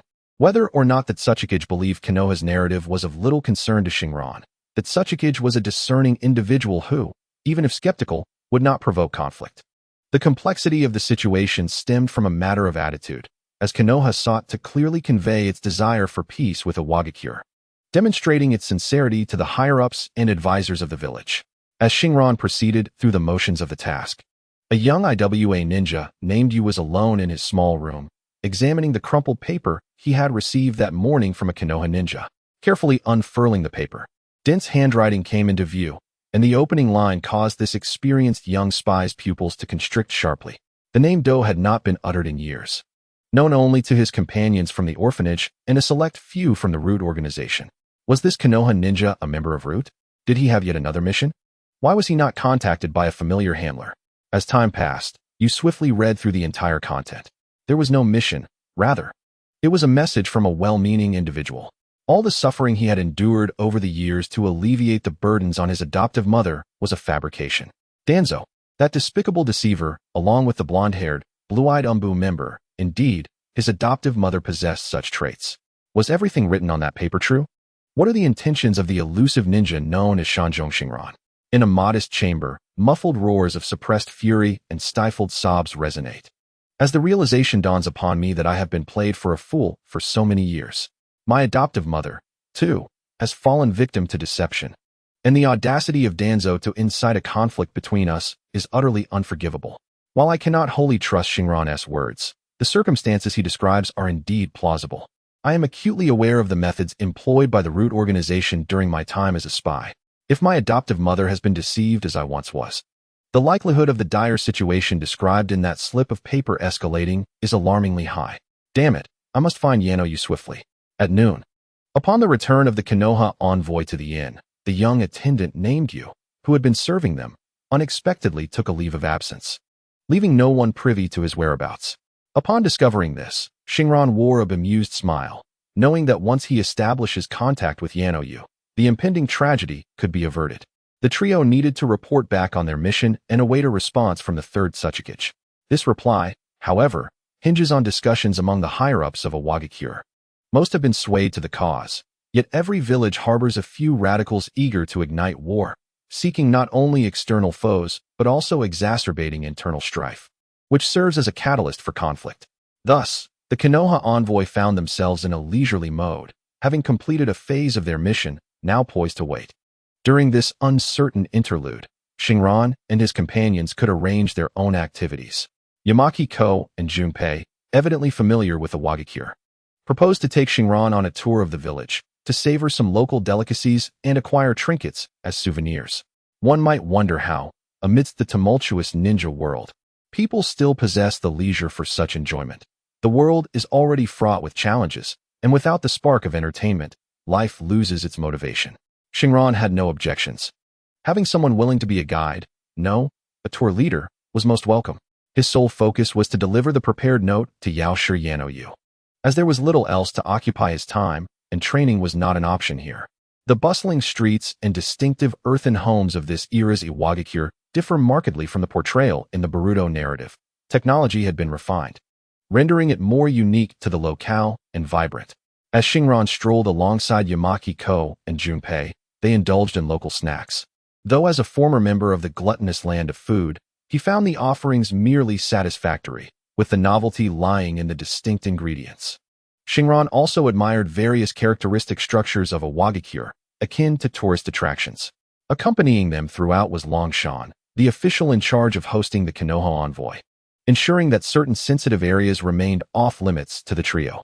Shinran-kun, do not display interest in those guarded premises. Yamaki-ko suddenly whispered in his ear as they passed a building of uncertain purpose. Shanmu's thick concern for this inexperienced young man, who had never traveled abroad on official business, was palpable. The possibility of him inadvertently attracting trouble and garnering interest from foreign intelligence agencies was indeed a foreboding sign. Just as Shinran was about to express his understanding, Shanmu spoke again. Do not be deceived by the illusion of our apparent freedom in this excursion. While Longshan may not be able to monitor us all, there are undoubtedly numerous eyes observing us from the shadows. Stay vigilant. Shinran managed a slight smile. After all, his role was to be perceptive, and he hardly needed reminding that they were being watched. Rest assured, I am aware, he replied with a wry grin. His wandering gaze was not born of curiosity, but rather a quest to locate someone. After meandering for a short while, Shinran's lips curled into a subtle grin as a flicker of joy illuminated his eyes. Among the 4 or 5 clandestine observers, he had indeed spotted Yaoshi Yinayu. At last, I have found you, he thought, relieved that this would save him considerable trouble. The trio from Konoha had been acutely aware from the outset that their leisure in the rock ninja village would inevitably be scrutinized. Longshan served merely as the face of their reception. While he bore some responsibility for monitoring, the true oversight always lay with the Umbu. Do not inquire how they possessed such knowledge. Konoha operated in a similar fashion, and it could be said that the entire ninja world adhered to this practice. From the very beginning, Shinran had been employing his enhanced auditory and visual capabilities to search for the hidden watchers. It was not that he was certain Yaoshi Yinayu would be among them. Rather, he adopted a mindset of better safe than sorry. Often, when a team of Umbu was assigned a task, they rarely substituted personnel mid-mission. For instance, when Shinran and his companions awaited the Tsuchikige's response. The Umbu escorting them upon departure would typically be the same as those who had accompanied them upon arrival. Thus, Shinran sought to test his luck, hoping to identify Naiyu and deliver a message. In the bustling environment, his current calculations and sensory abilities required considerable effort. The silence among the Umbu made it challenging for Shinran to pinpoint individuals, compelling him to rely on his X-ray vision, which proved to be a demanding exercise in restraint amidst the visual chaos of the marketplace. At that moment, Hoshinai was positioned approximately 50 meters ahead, concealed behind a wall. The next consideration was how to approach the target. Brashly approaching her for a conversation would undoubtedly seem peculiar. He needed to find a confined space that would allow both to engage without drawing undue attention. Shinran surveyed his surroundings. The trio from Konoha was traversing a lively street lined with shops, but most lacked facilities for patrons to rest. Suddenly, his eyes brightened as he spotted a promising venue about 100 meters ahead, devoid of other hidden Umbu. If he entered, it was highly probable that Naiyu would follow suit. It was a gaming establishment, modest in size but adequate, with only one floor. Wishing to avoid attracting attention, Shinran seized the opportunity while his companions were momentarily distracted, swiftly slipping inside. The gambling den was not overly crowded, yet it had a considerable number of patrons. An intriguing study from a past life revealed that when humanity finds itself in dire straits or grappling with hardship, the number of individuals drawn to gambling and games of chance tends to increase. The research indicated that in times of adversity, people yearn for the prospect of sudden wealth, and gambling presents itself as one of the most straightforward avenues for such aspirations. In the land of Earth, following a recent defeat in war, the populace, while not enduring extreme suffering, certainly did not enjoy a prosperous existence. For an establishment of this size to attract a steady stream of customers during the day was a testament to its thriving business. Merely moments after Shinran stealthily entered the gambling house, the medic Hoshinai indeed followed suit. The reality of surveillance starkly contrasts with its portrayal in anime. In the original narrative, the Umbu of Konoha, while monitoring someone, often neglected even to change their equipment, presumably to convey to the audience the notion of anonymity. However, the truth is that the Umbu employ disguises during surveillance. Today, Hoshinai had opted for a simple female robe rather than her usual Umbu attire, applying a touch of makeup that rendered her striking beauty somewhat androgynous. A casual observer would hardly recognize her. As Naiyu stepped into the gambling den, an enigmatic figure emerged from the shadows behind the door, with her true prowess being at the level of a chunin, and not purely combat-oriented. Her strength lay in medical ninjutsu. She felt a prickle of alarm as someone approached her unexpectedly. However, before she could adequately prepare, the figure brushed past her arm and swiftly departed. A fleeting expression of uncertainty crossed Naiyu's otherwise composed face as she watched the young Konoha ninja meld into the crowd. But she quickly regained her poise and resumed her observational duties. No one noticed as the now calm Hoshinai subtly concealed her clenched fist within her sleeve, where a tiny, meticulously folded paper ball had appeared. Shinran was not one to dawdle. Seizing opportunities with haste, he combined his chakra perception with acute hearing to confirm the presence of footsteps following him.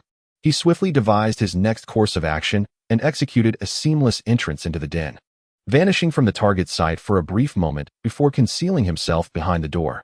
As the target re-emerged, he promptly executed the transfer of the paper ball, then, like a genuine patron, began to explore the establishment.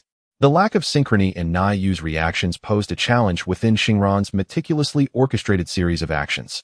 Had Naiyu possessed greater combat abilities, the sudden appearance of Shinran, even with his enhanced speed, augmented by chakra, might have led to complications due to her resistance. Shinran had preemptively analyzed this issue. In the original narrative, even a mere child, like Orochimaru at under 10 years of age, managed to catch Naiyu off guard and eliminate her with a chakra scalpel. This suggested that Naiyu was genuinely ill-suited for combat. Her talents were far better aligned with roles such as the head of an orphanage or an intelligence operative. One significant challenge lies in Yano's reaction. If the opponent does not maintain silence upon acquiring the paper ball, the likelihood of exposure increases. However, this aspect has already been tested with Do as fellow spies. They would undoubtedly refrain from making a scene when confronted with a paper ball discreetly slipped into their hands by a Konoha ninja. This is precisely why Shinran, when interacting with Do, cautiously concealed himself behind Shi before daring to act, yet exhibited audacity when engaging with Yano in a bustling environment. 114. Damn it.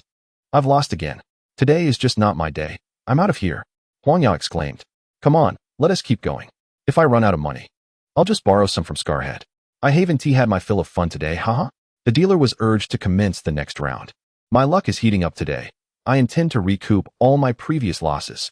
After accomplishing a selfless act of kindness, Shinran's attention was finally drawn to the cacophony around him. Seizing the rare opportunity, and to lend rationality to his earlier actions, he naturally took a seat at an available gambling table.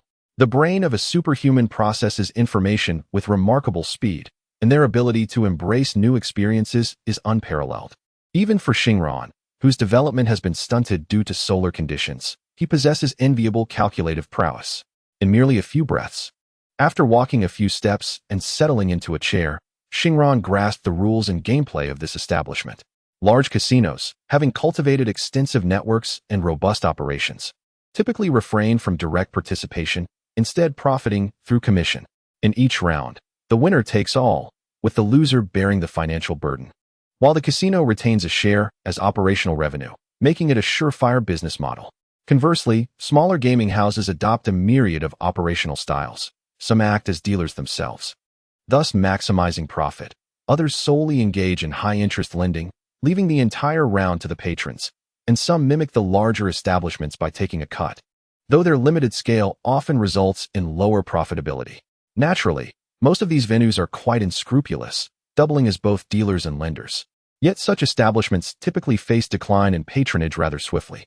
The gaming house where Shinran currently finds himself operates as a dealer and also engages in high-interest lending. Its daytime success can be attributed to the absence of a commission, allowing winners to reap greater rewards. In his first round after sitting down, Shinran refrained from placing a bet, opting instead to observe the gameplay. This table featured a dice game, but as the house itself acted as the dealer, numerous variations were available. Similar to his previous life, there were also opportunities to purchase points for higher odds. In such scenarios, the dealer's tactics are often less than scrupulous. Indeed, in this round, the covered dice, in Shinran's discerning gaze, clearly displayed a total of 4 and 5. Yet, as many players had bet on a higher outcome, the moment the dealer revealed the cover, the result astonishingly transformed into a 4-4-4-point triplet. Shinran's lips twitched slightly. Moments ago, he had been employing his clairvoyance to observe the game. The gambling tools were crafted from materials that isolated chakra, and the dealer was clearly employing sophisticated techniques to cheat. This was indeed a high-stakes game, not one suited for his current abilities. However, just because it was unsuitable did not imply he could not participate, nor did it mean that his extraordinary skills in deception would go to waste. In the second round, Shinran placed a bet. The dealer's manipulation of the dice was quite a spectacle, and soon enough, the numbers were finalized: 1, 2, and 4. Not only were the numbers small, but the covert vibrations employed to cheat made it quite difficult to alter them significantly. This time, Shinran wagered 200 taels on a small outcome, not due to a desire to avoid risk, but rather because his pocket money was limited. Previously, he had been engaged in D and C level missions, which yielded meager rewards, and he had to share these with the other 3 members of his squad. As the team leader, the more experienced Jonin took a larger share, leaving Shinran with scant savings to support his daily training needs. This was why, even after awakening his superhuman abilities, he still readily accepted missions. Without funds, there was little opportunity for prolonged cultivation. The axiom of rich in martial prowess but poor in literature held true in any world. The dice were set. It was time to reveal the outcome. 1, 2, 3, a small win, the dealer announced in his distinctive voice, reminiscent of a comedian from a past life reciting dish names. However, upon seeing the numbers, Shinran's mouth twitched again. This establishment would likely not last long. The dealer's avarice was rather unseemly. P.S. A note to all readers. The saying 9 out of 10 gamblers lose is no joke. The author advocates for resisting gambling and related vices. Shinran had indeed made some profit, though it was minimal, as the bulk had been claimed by the house. While a small win was still a win, it was first categorized as a sequence, and in the absence of other bets, the house took half of the wagered amount, distributing the remainder to the other players who had also bet on small outcomes. Today, he would merely be left to savor the leftovers. As these thoughts coursed through his mind, a powerful hand suddenly clapped onto his shoulder. "What brings you back to such a place, you rascal? If it weren't for Mr. Longshan's reminder, we might have overlooked your absence." Yamaki, with a scowl, appeared behind Xing Ran, attempting to pull him away from this setting. His reflexes were commendable. It was no surprise he was the first to detect the enemy using tracking techniques. However, having been unable to place a bet during their previous mission in the Land of Grass, and now that the task had reached a safe conclusion, it seemed rather excessive for him to prevent Xing Ran from playing. "Captain Yamaki, a little gambling brings joy. The meager earnings from missions hardly suffice for expenses." Xing Ran replied helplessly, brushing aside Yamaki's hand. At that moment, the dealer had set down the dice, signaling it was time for Xing Ran to place his bet. "Xing Ran, heed my counsel. 9 out of 10 gamblers lose. Cherish your life and steer clear of gambling." Pure Ping interjected, joining the endeavor to guide the wayward soul, firmly grasping Xing Ran's arm as if to say he would drag him away by force if necessary. "I shall wager 300 taels. A little gamble for amusement. Once I lose this amount, we shall depart." Although Xing Ran is not a habitual gambler, he discerned the points in the game. 3, 3, 2. Based on the conventional tendencies of the dealer, it was highly probable that a triplet would emerge, leading to a substantial win. One might wonder why the dealer would play so audaciously. In the previous 3 rounds, there had been 2 triplets and 1 straight, a spectacle he had witnessed in his past life. After a year of leading a placid existence, Xing Ran was not inclined to relinquish such a golden opportunity to profit. With palpable excitement, he divided his modest winnings of 300 taels into 2 portions, 100 taels on a triplet of 3s and another 100 on a straight of 2, 3, and 4, reserving the final 100 for a small bet. Winning with either the triplet or the straight would yield a comprehensive victory, while winning on the small bet would afford him a share based on the multiplier, ensuring a profit that would exceed his previous round's earnings. At this moment, Xing Ran's demeanor mirrored that of an incorrigible gambler, leaving Shan Mu Ho and Chun Ping aghast. The intelligence reports had clearly indicated that he lacked any gambling history. Alas, the shadows of war seemed to have manifested in him. The presence of violent tendencies remained uncertain, but his newfound gambling inclination was now undeniable, likely disappointing the Hokage, who had once regarded him as possessing a remarkable gift. Unbeknownst to Xing Ran, the duo from the Konoha harbored their own thoughts. The dealer did not keep them in suspense for long, and soon revealed the outcome, casting a subtle glance in Xing Ran's direction. The result was 3, 3, 2, small. The air was thick with the lamentations of gamblers at the table, yet a few who had wagered on small were elated, their joy contrasting sharply with the sorrow of others, a vivid depiction of human emotions. "Damn it," Xing Ran cursed inwardly, recognizing the stark reality encapsulated in the phrase 10 bets, 9 losses. The harsh truth struck him. Even with cheating, his gains were meager. What differentiated a common gambler from a mere fool throwing money away? Treasure life, stay away from gambling. Indeed, a sage proclamation. With a heavy heart, Shan Mu Ho suggested they depart while losses were still manageable. Chun Ping, eager to salvage the situation, attempted to dissuade him with words of caution. "It's fine. I've come abroad to enjoy myself. I'm not betting excessively. If I lose all 300 taels, I'll just leave," Xing Ran replied with a smile, genuinely determined to engage with this gambling establishment. Though he had won on the small bet this time, he had only staked 100 taels, resulting in a loss of the other 200, leaving him with just over 200 taels. As the next round commenced, the outcome revealed 3, 5, 6, large. However, Xing Ran refrained from hastily placing his bet, swiftly calculating in his mind. Given the dealer's tendencies, it was highly likely that a straight of 4, 5, 6 would emerge. Yet, should someone wager on the straight, the dealer might choose to maintain the current points, resulting in a smaller win, but avoiding a comprehensive defeat from a triplet. There were limits to both triplet and straight wins, with triplets yielding tenfold and straights fivefold. The rules here dictated such constraints. The stakes for smaller bets often paled in comparison to the bounty that a triplet could claim. Holding 230 taels, Xing Ran resolved to bet 200 taels on large and 30 taels on the straight, a strategy designed to protect his principal while still allowing for a modest profit. This betting plan effectively flipped the roles between the dealer and himself, transforming him from a mere consumer into a shrewd player in the game. Xing harbored no concerns that the dealer would only reveal high cards, for such a scenario would favor a greater number of players, resulting in a smaller share of winnings for him. Indeed, this time, Xing intuition proved correct, a straight of 4, 5, and 6. The gamblers at the table expressed their frustrations vocally, yet their fervor remained undiminished. To put it precisely, their madness persisted unabated. Those who had suffered losses, their eyes aflame with desperation, would not easily relent, urging the dealer to commence another round. At that moment, Xing wore a smirk of triumph, delighting in his good fortune. With a straight earning him 5 times his bet, he profited 150 taels. And a 200 tael wager on high yielded an additional 100 taels along with his principal. Xing capital now amounted to 480 taels. As his principal increased, so too did the velocity at which he amassed wealth. He placed small bets on triples and straights while wagering larger sums on high or low, calculating the total stakes on the table in an instant.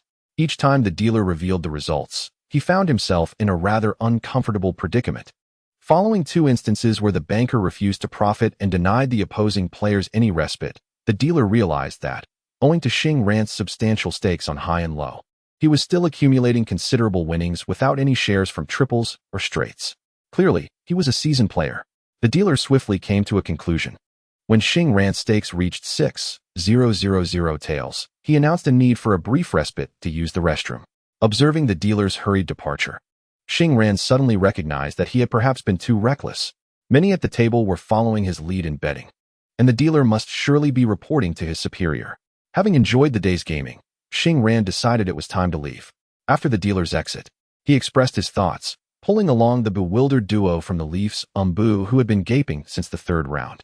He conveyed a lesson on the detrimental impacts of gambling on the health of the common folk of the land of Earth, as they inevitably faced losses regardless of their fortunes. However, as the trio approached the exit, they were intercepted by the Iwagakure, Longshan.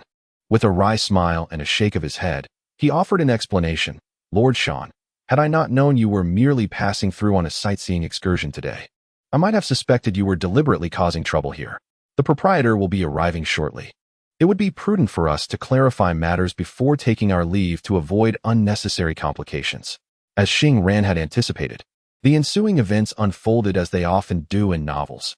Leaving after winning money without a hitch was no simple feat. It remained unclear what Longshan and the man bearing a prominent scar on his forehead discussed. Xing had no desire to eavesdrop. Yet he noted Longshan persistently apologizing to the scarred man, offering a series of courteous remarks until the conversation concluded. On the return to the inn, Longshan informed everyone that they could no longer patronize that gambling house. It did not welcome them. Xing felt a twinge of sympathy for the Tsuchikage. As Longshan was one of his men, today's events illustrated a stark reality.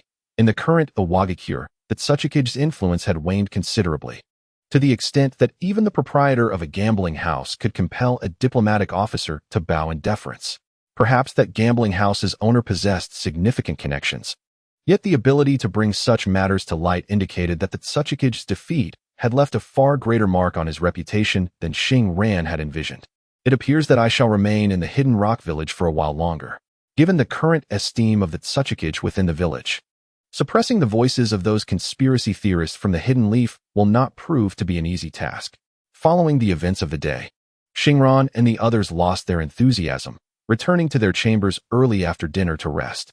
Initially, Xing had anticipated indulging in a lavish feast of barbecued meats to celebrate his recent windfall, but it seems prudent to save that money instead, perhaps to replenish his stock of explosive tags. These tags, costing several hundred ryo each, were once deemed too precious to use, yet now he could afford to be extravagant.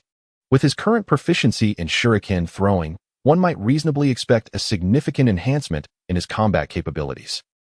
Speaking of explosive tags, a sudden flash of inspiration struck Xing. His heat vision, while effective for boiling water, proved of limited utility and consumed a great deal of chakra. Explosive tags are specialized combat tools in the world of Naruto that require activation prior to use. However, these tools possess a notable drawback. Once activated, they emit flames and sounds that provide ample warning to adversaries. From his recollections, explosive tags appeared formidable, yet rarely inflicted direct harm during actual combat. They were typically employed as a means of distraction. What if he were to securely wrap an explosive tag around a kunai and detonate it from a distance using his heat vision? Wouldn't that render the attack more discreet and swift? He could certainly experiment with this approach later, though the red glow emanating from his eyes might pose a challenge. Anyone witnessing it would be perplexed regarding the nature of this jutsu. Lost in thought, the night deepened, and just as Shinran was about to retire for the evening, a soft but distinct knocking sound broke the silence, not from the door, but rather from the window, rapping gently from outside the building. Though reason assured him of his relative safety in this foreign land, the ominous nature of a midnight window tap was enough to instill caution. Activating his X-ray vision, he peered through the curtains and discerned a figure outside, a member of the Iwa Umbu, distinguished by her yellow hair and curvaceous form. It was a woman, Yakushi Nanoyo. To his surprise, she had come seeking him on the very night he had entrusted her with the paper that could alter his fate. Good evening. What brings you here at such a late hour? While Shinran would ordinarily refrain from opening a window for anyone else, Yakushi Nanoyo was different, setting aside any past grievances. Her allegiance to Konoha assured him that she bore no ill intent towards him. It was not a matter of underestimating her strength that led him to so readily admit her into his quarters. Hello, I believe you are Yamashiro Shinran, the Konoha ninja. Do not worry. I am responsible for monitoring your room tonight, and no one will discover our meeting. I have many questions, she replied, her voice gentle and soothing, even through her mask, exuding a sense of familiarity. After briefly explaining their current circumstances, she quickly articulated her purpose, indicating that her time was exceedingly limited, and the situation was more complex than it appeared. Shinran refrained from further comments, merely nodding to signal that she could proceed with her explanation at once. How did you discover my identity? I mean, ever since we met, I have been wearing a mask. Yet you were able to unveil my hidden self from the paper scraps to today. Neither time did I reveal my true face. Where did I falter? Upon removing my mask, it was surprising that Yano-yu did not first inquire about her and Do's matters, but instead questioned how she had exposed herself. Shinran, contemplating this, quickly understood Yano-yu's feelings. As a spy favored even by Danzo, her ability to disguise and gather intelligence was her very means of survival. Being recognized by someone she had never encountered before unnerved Yano-yu, leaving her restless and on edge. As for whether Shinran was a new contact sent by the root, the contents of Shinran's letter indicated that she could not possibly be affiliated with them, and might even hold some animosity towards them, rendering any inquiry about her own situation moot. I am merely a member of the Yamanaka clan. Possessing a heightened sense of perception, Shinran stated nonchalantly. This statement plunged Yano-yu into a brief silence. Indeed, the Yamanaka clan was renowned for their acute perception. But could it be so finely tuned? She would not believe that such an insight could be gleaned without prior investigation from the root. Well, if you are unwilling to share, that is fine. I wish to know how you came to learn about the deception between Do and myself. Yano-yu shifted her tone, adopting a more respectful manner. This was the information she desperately sought. In truth, the impetus for her decision to approach Shinran tonight stemmed from her earlier meeting with Do, which confirmed that his appearance was entirely different from the photograph provided by Danzo.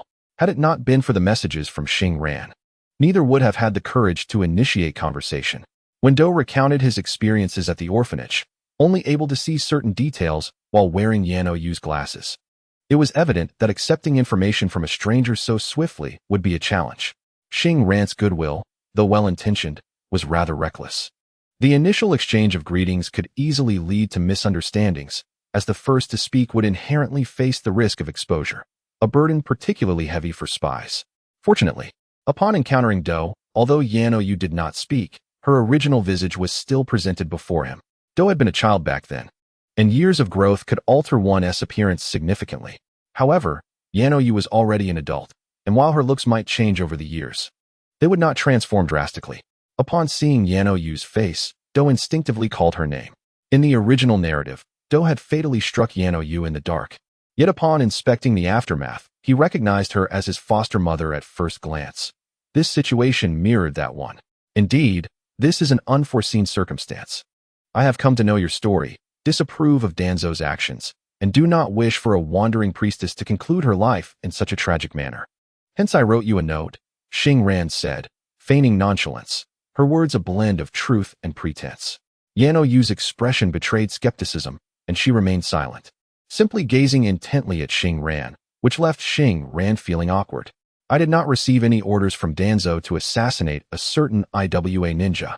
After a prolonged silence, Yano, you suddenly uttered a statement that left Shinran with a bitter smile.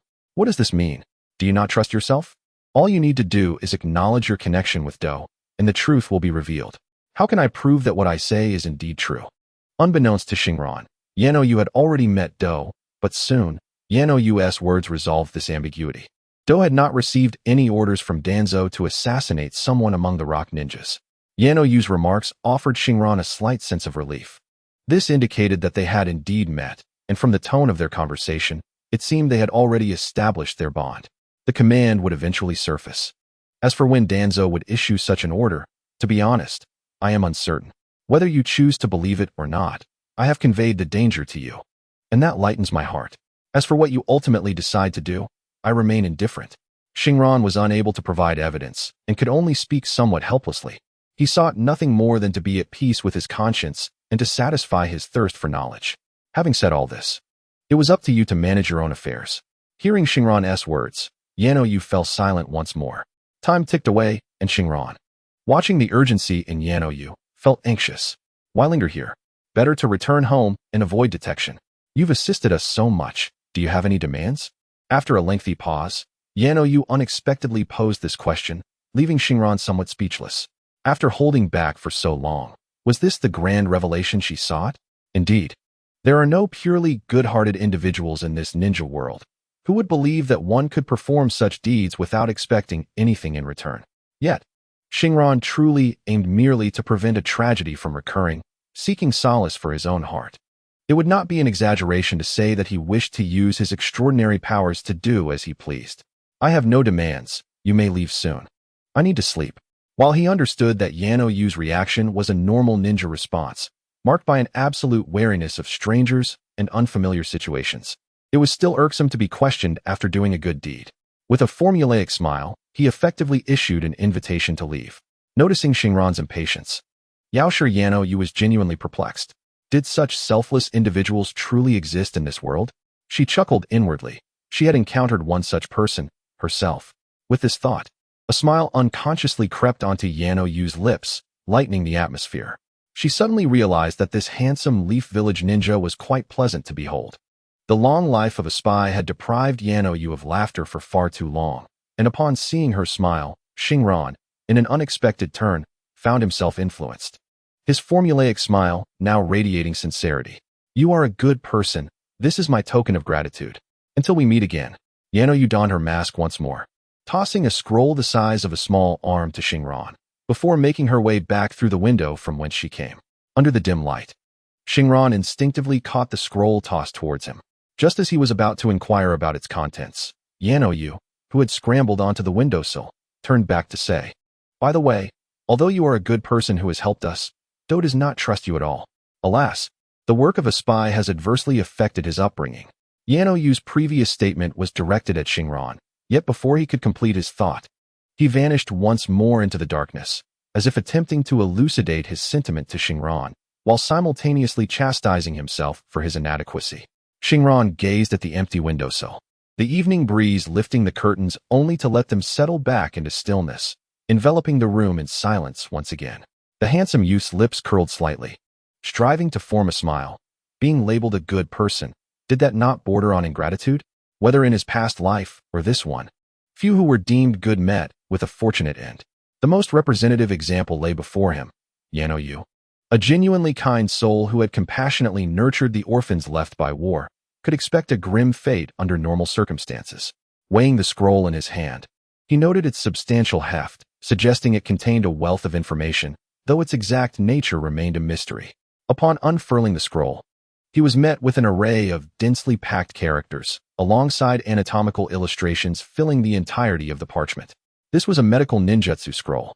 Furthermore, the interspersed annotations indicated that it encompassed not merely medical techniques, but also a wealth of Yano Yu's personal insights into cultivation. Shinran possessed extraordinary cognitive abilities, albeit in a somewhat underdeveloped form. Yet he was notably swift in learning ninjutsu. Typically, given the appropriate materials, he could master a standard technique within half a day. the only hindrance preventing him from becoming a prodigy akin to Kakashi, who had mastered thousands of techniques, was the prevailing secrecy entrenched in this world. In the realm of ninjas, there existed both prestigious clans and commoners. The distinction lay not only in the number of individuals sharing a surname, but also in the transmission of knowledge. Those hailing from noble clans had access to a far greater array of ninjutsu, making it easier for them to find techniques that suited them, thereby increasing their chances of becoming powerful. This virtuous cycle resulted in the proliferation of strong individuals within their families, along with an ever-growing collection of ninjutsu. Conversely, commoners faced a different reality. To learn a new technique, aside from the basic transformations taught in ninja schools, they had to rely solely on their own efforts. Whether through apprenticeship or exchanging contributions earned from missions for opportunities to learn ninjutsu, they had to endure a substantial investment of effort before reaping any rewards, falling significantly short of their noble counterparts. It was a misconception to assume that becoming a disciple was easy, although it was not as arduous as in his previous life, where one had to serve for 3 years before acquiring true skills. The necessity of attending to one's master was unavoidable in the early stages. Even Naruto, despite being trained by Jiraiya, who was his grandfather's teacher, found it challenging, having to endure the loss of all his savings before finally learning some genuine techniques. Thus, the act of bestowing one's insights and ninjutsu scroll upon another was undeniably a grand gesture. Regrettably, this gesture left Shinran in a state of melancholy, for his chakra affinities were limited to the inherited Ein-release chakra from his family and his own Earth-release chakra. Such an invaluable resource held little utility for him. Alas, sleep beckoned. Shinran unfurled the scroll anew, settling back onto his bed, and soon succumbed to slumber. In the dead of night, the village of Jonin was enveloped in a tempest of thunder and lightning, plunging it into an aquatic realm. It had been ages since such torrential rain graced the village. When Shinran awoke the following day and opened the window, a refreshing breeze, rich in negative ions, flooded the room, filling both the air and Shinran's lungs. How exquisite the atmosphere was. He lazily reclined on the windowsill, observing the gentle drizzles still gracing the sky. Today was certainly not a day for venturing outside, leaving Shinran feeling rather lethargic. The dusty air of the land of Earth evoked memories of a bygone era shrouded in smog. Yet today, the rain had cleansed the world, restoring an almost untainted atmosphere that pulled Shinran back to reality. Why did the era of Boruto, 20 years hence, witness such an industrial explosion? With Naruto, as Hokage, having traveled to the land of snow during his time with the Yukaheim ninja scroll, it was evident that the craftsmanship there was quite advanced when Naruto was young. Could it be that this was when Naruto first glimpsed the marvels of industry? Lost in thought, time slipped away unnoticed until a series of knocks echoed through the air. This time, it was the sound of someone at the door. Upon entering the common area, Shinran discovered that his companions from the other 2 rooms had already departed, presumably to partake in breakfast. As he opened the door, a figure with white hair and somewhat stiff round glasses came into view. It was Kabuto. How amusing it was that this mother-son duo had sought him out at such odd hours, one in the dead of night and the other at dawn. Kabuto had come to deliver breakfast, though this was merely the official pretext. Privately, he harbored other intentions. True to his reputation as a remarkably talented spy, Kabuto greeted Shinran with a warm smile, disarming any sense of caution. Shinran, not overthinking the encounter, reciprocated with an even brighter, more radiant smile, leaving Kabuto momentarily taken aback. Without further ado, Shinran welcomed Kabuto into his room. In that fleeting moment, both sensed a kinship, each presenting a facade of cheer while internally grappling with their true feelings. Kabuto wasted no time, launching into a barrage of stern words. "I cannot linger here for long," he stated. "Let us be frank. I do not believe you would offer your assistance without an ulterior motive. Spare me the jest. What is your true purpose? Speak now." Upon entering, Kabuto's demeanor was decidedly distrustful, akin to a troubled adolescent who harbored skepticism towards everyone and everything. Indeed, a touch of darkness was lacking. While a darker persona may exhibit a more sinister nature, it often comes with a measure of maturity. To confront someone in such a manner upon first meeting, was there no semblance of decorum? How could he forget what Yaoyanu had mentioned before departing? Yes, Kabuto was indeed a child lacking in manners. "I have no ulterior motives. I have already spoken with Yaoyanu. If you wish to inquire about anything, you may consult him. Now, if you will excuse me, goodbye." Shinran said, determined to dismiss the troubled youth. Humph, Naoya would easily trust you, but I certainly will not. What are your true intentions? If you do not clarify today, I shall remain here. When others arrive, the situation will escalate. Should my espionage mission fail, you too shall face dire consequences. Kabuto's stance is unequivocal. He knows not why this sudden appearance seeks to aid the Konoha ninja against his own interests and that of his adoptive mother. Having spent his entire childhood as a spy after being deceived into this role, he perceives the world solely through its treachery. Since discovering the deceit of those he serves, a fierce determination has taken root within him. He cares little for the mission, if others remain oblivious to his intentions. He is willing to engage in a mutually destructive confrontation. Siren, a censor ninja, while not as capable in combat as most of his clan, can easily perceive the emotions of those nearby. Kabuto, in his late adolescent angst, seems ready to challenge the very heavens. How does one speak truthfully in the face of madness? Siren once again activates his underdeveloped intellect, and a thought suddenly emerges. To persuade Kabuto to depart peacefully, at least to refrain from a shared demise, he must acquiesce to his inquiries. You wish to know my intentions? If I do not provide clarity, you are willing to risk mutual destruction, are you not? Very well, I shall indeed allow you to proceed. It is known that Orochimaru has high hopes for Kabuto's talents in medical ninjutsu. Although the future implications of Kabuto's and Naoya's involvement remain uncertain, that is no longer my concern. My own spiritual dilemmas are yet unresolved. Now that Kabuto has willingly approached, let him serve as a spy under Orochimaru. Siren possesses principles. He believes in assisting others within his capacity, yet he is no fool. Given Kabuto's current resentful demeanor, a reasonable person would not extend kindness, and Siren is no exception.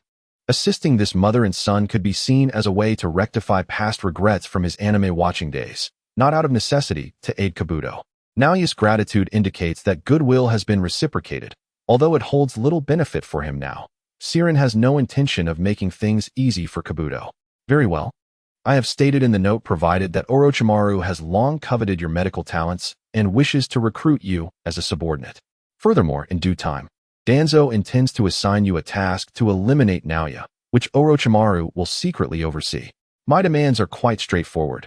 Once Orochimaru contacts you, you shall serve him. And when the opportunity arises, I request a copy of his research findings, specifically, those documents related to his studies. Siren's request remains simple, though it is uncertain whether Kabuto will find it agreeable.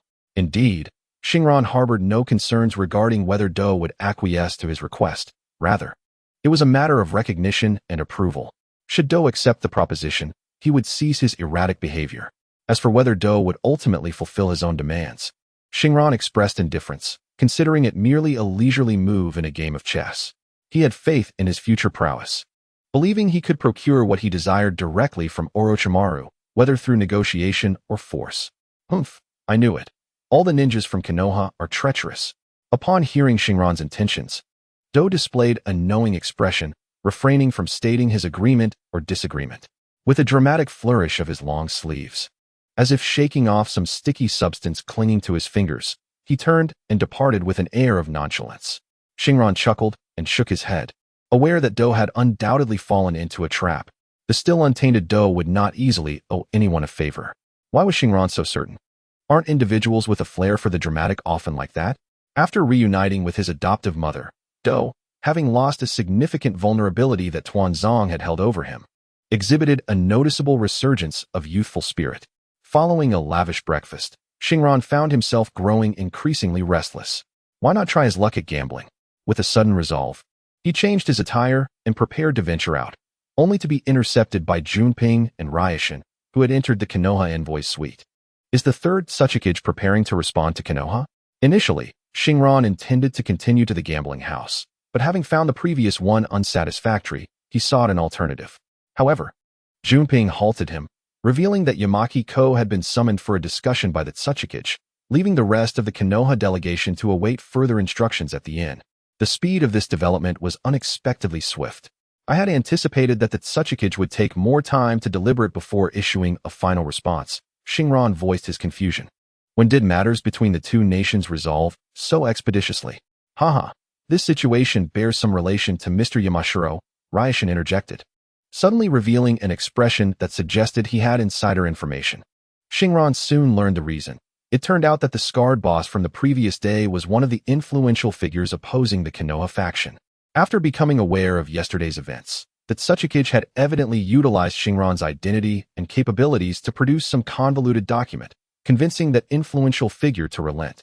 This marked a breakthrough, prompting the Tsuchikage to act swiftly to resolve matters today, lest prolonged delays give rise to further complications and be exploited by those with ulterior motives. Oh, every household has its own difficult scriptures to read, Shinran mused, eliciting a flurry of conjectures from the other two individuals in the room. Junping assumed Shinran referred to the senior ranks of the Tsuchikage and their Yamashiro clan, while Ryushin, more astute, suspected that Konoha's upper echelons, like his own, might also harbor radicals eager to continue the conflict.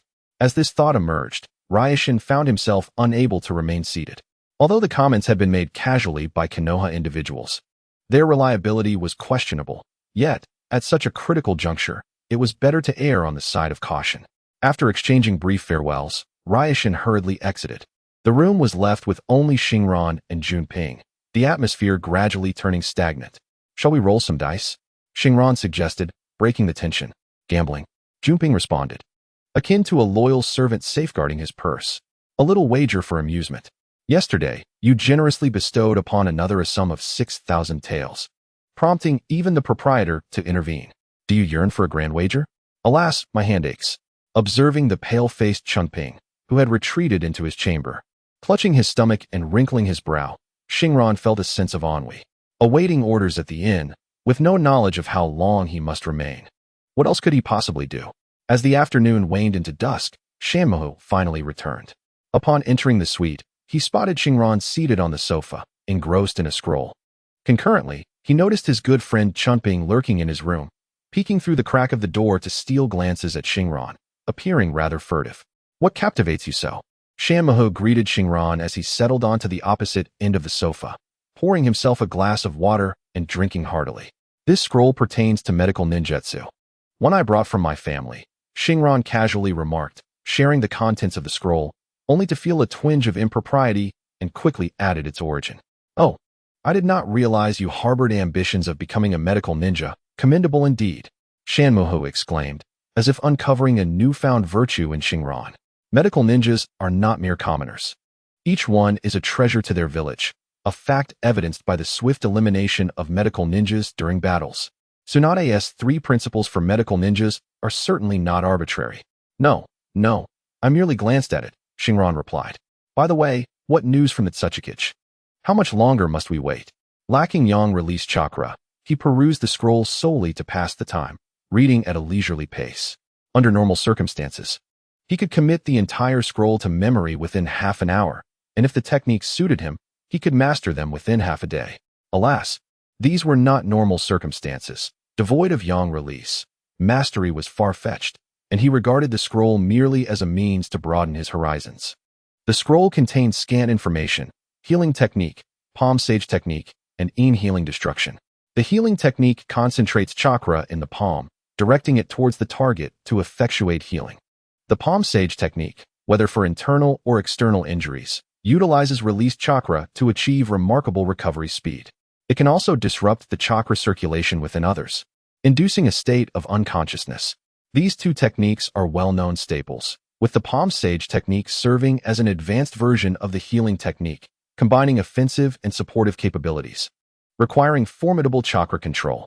Shinran paid particular attention to the healing destruction technique, which, like the palm sage technique, necessitates that the medical ninja accurately predict the point of impact before being struck, swiftly concentrating a significant amount of chakra at that location, allowing the wound to heal automatically after being hit. This bears resemblance to the super healing ability within his own steel-like physique. "Shinran, you are truly a modest individual. The Tsuchikage has conferred with the upper echelons of Iwagakure, and look, here is the response. Tomorrow, we shall embark on our journey back." Shanmuho holds a remarkably favorable impression of Shinran. Not only does he possess keen perceptive abilities, but his prowess with shurikens is also astonishing. Currently, he is delving into the art of medical ninjutsu. Although he has become somewhat enthralled by gambling and harmonious speculation, he remains an ambitious youth.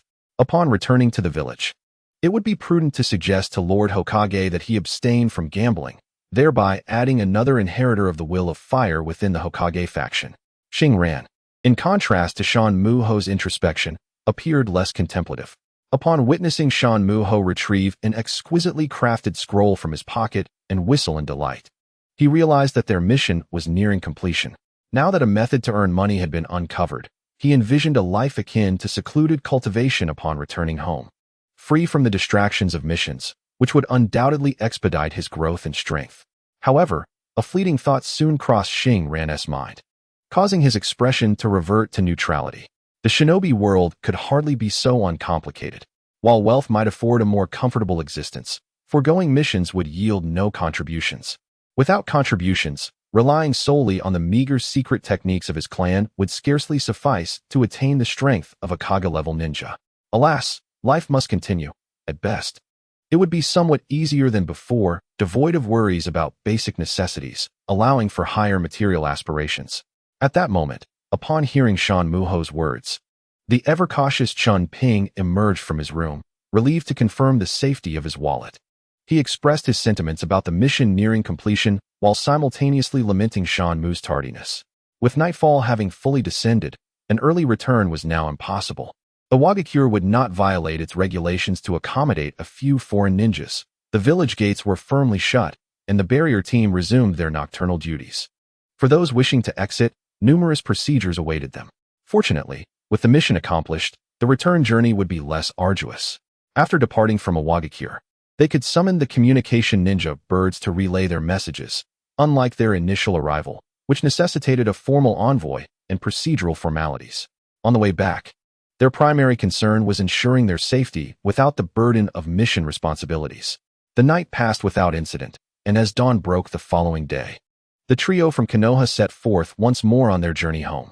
Accompanying them were the same two Iwa who had escorted them on their way to the village. Shinran, using his keen insight, easily recognized them, noting their similarity to Konoha's operational methods. Had he not previously handed the paper ball to Yu at the gambling den, the current escort scenario would have mirrored his initial plans to meet with her, thus eliminating any complexities. The two maintained a silent camaraderie, resembling strangers as they journeyed together. After Shan Muho released 3 ninja hawks, they traversed the terrain for 13 hours, successfully exiting the land of earth and entering the land of grass.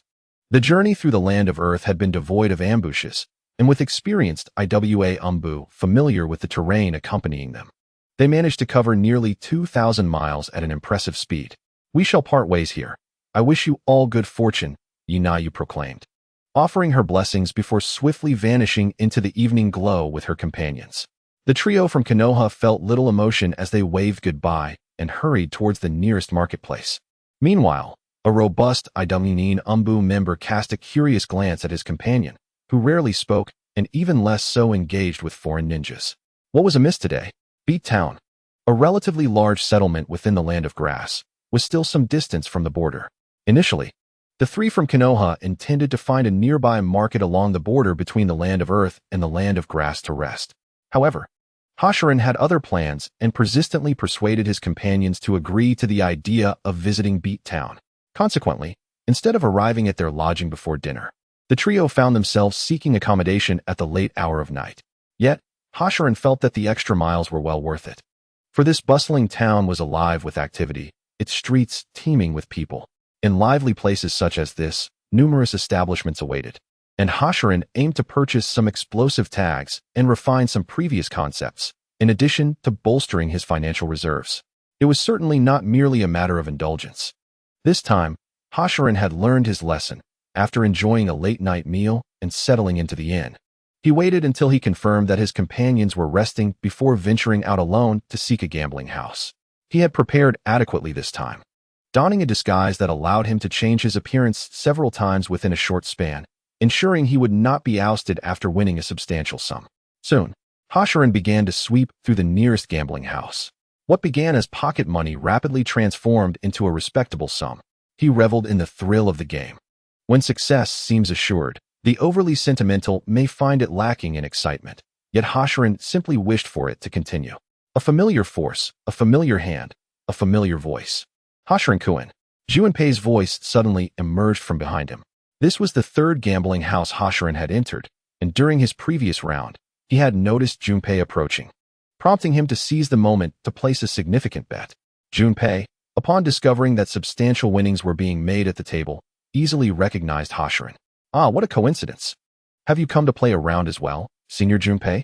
Hoshiran flashed a congenial, formulaic smile, his radiant grin nearly blinding Junpei, who almost forgot whether he had come to partake in the games or to rescue a wayward soul. Hoshiran-kun, how many times have I told you that 9 out of 10 gamblers lose? You mustn't become obsessed, otherwise, your life will be ruined.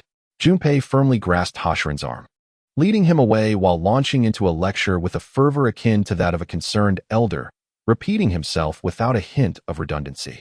In a sense, Junpei possessed a remarkable quality in his own right. Throughout their journey, Hoshiran merely smiled, reminiscent of an inexperienced youth who needed no skill other than a smile to navigate the moment.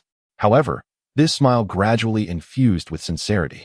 Though Junpei's appearance and abilities were unremarkable, his genuine concern for Hoshiran's well-being touched him deeply, revealing that this seemingly ordinary person was capable of a profound friendship.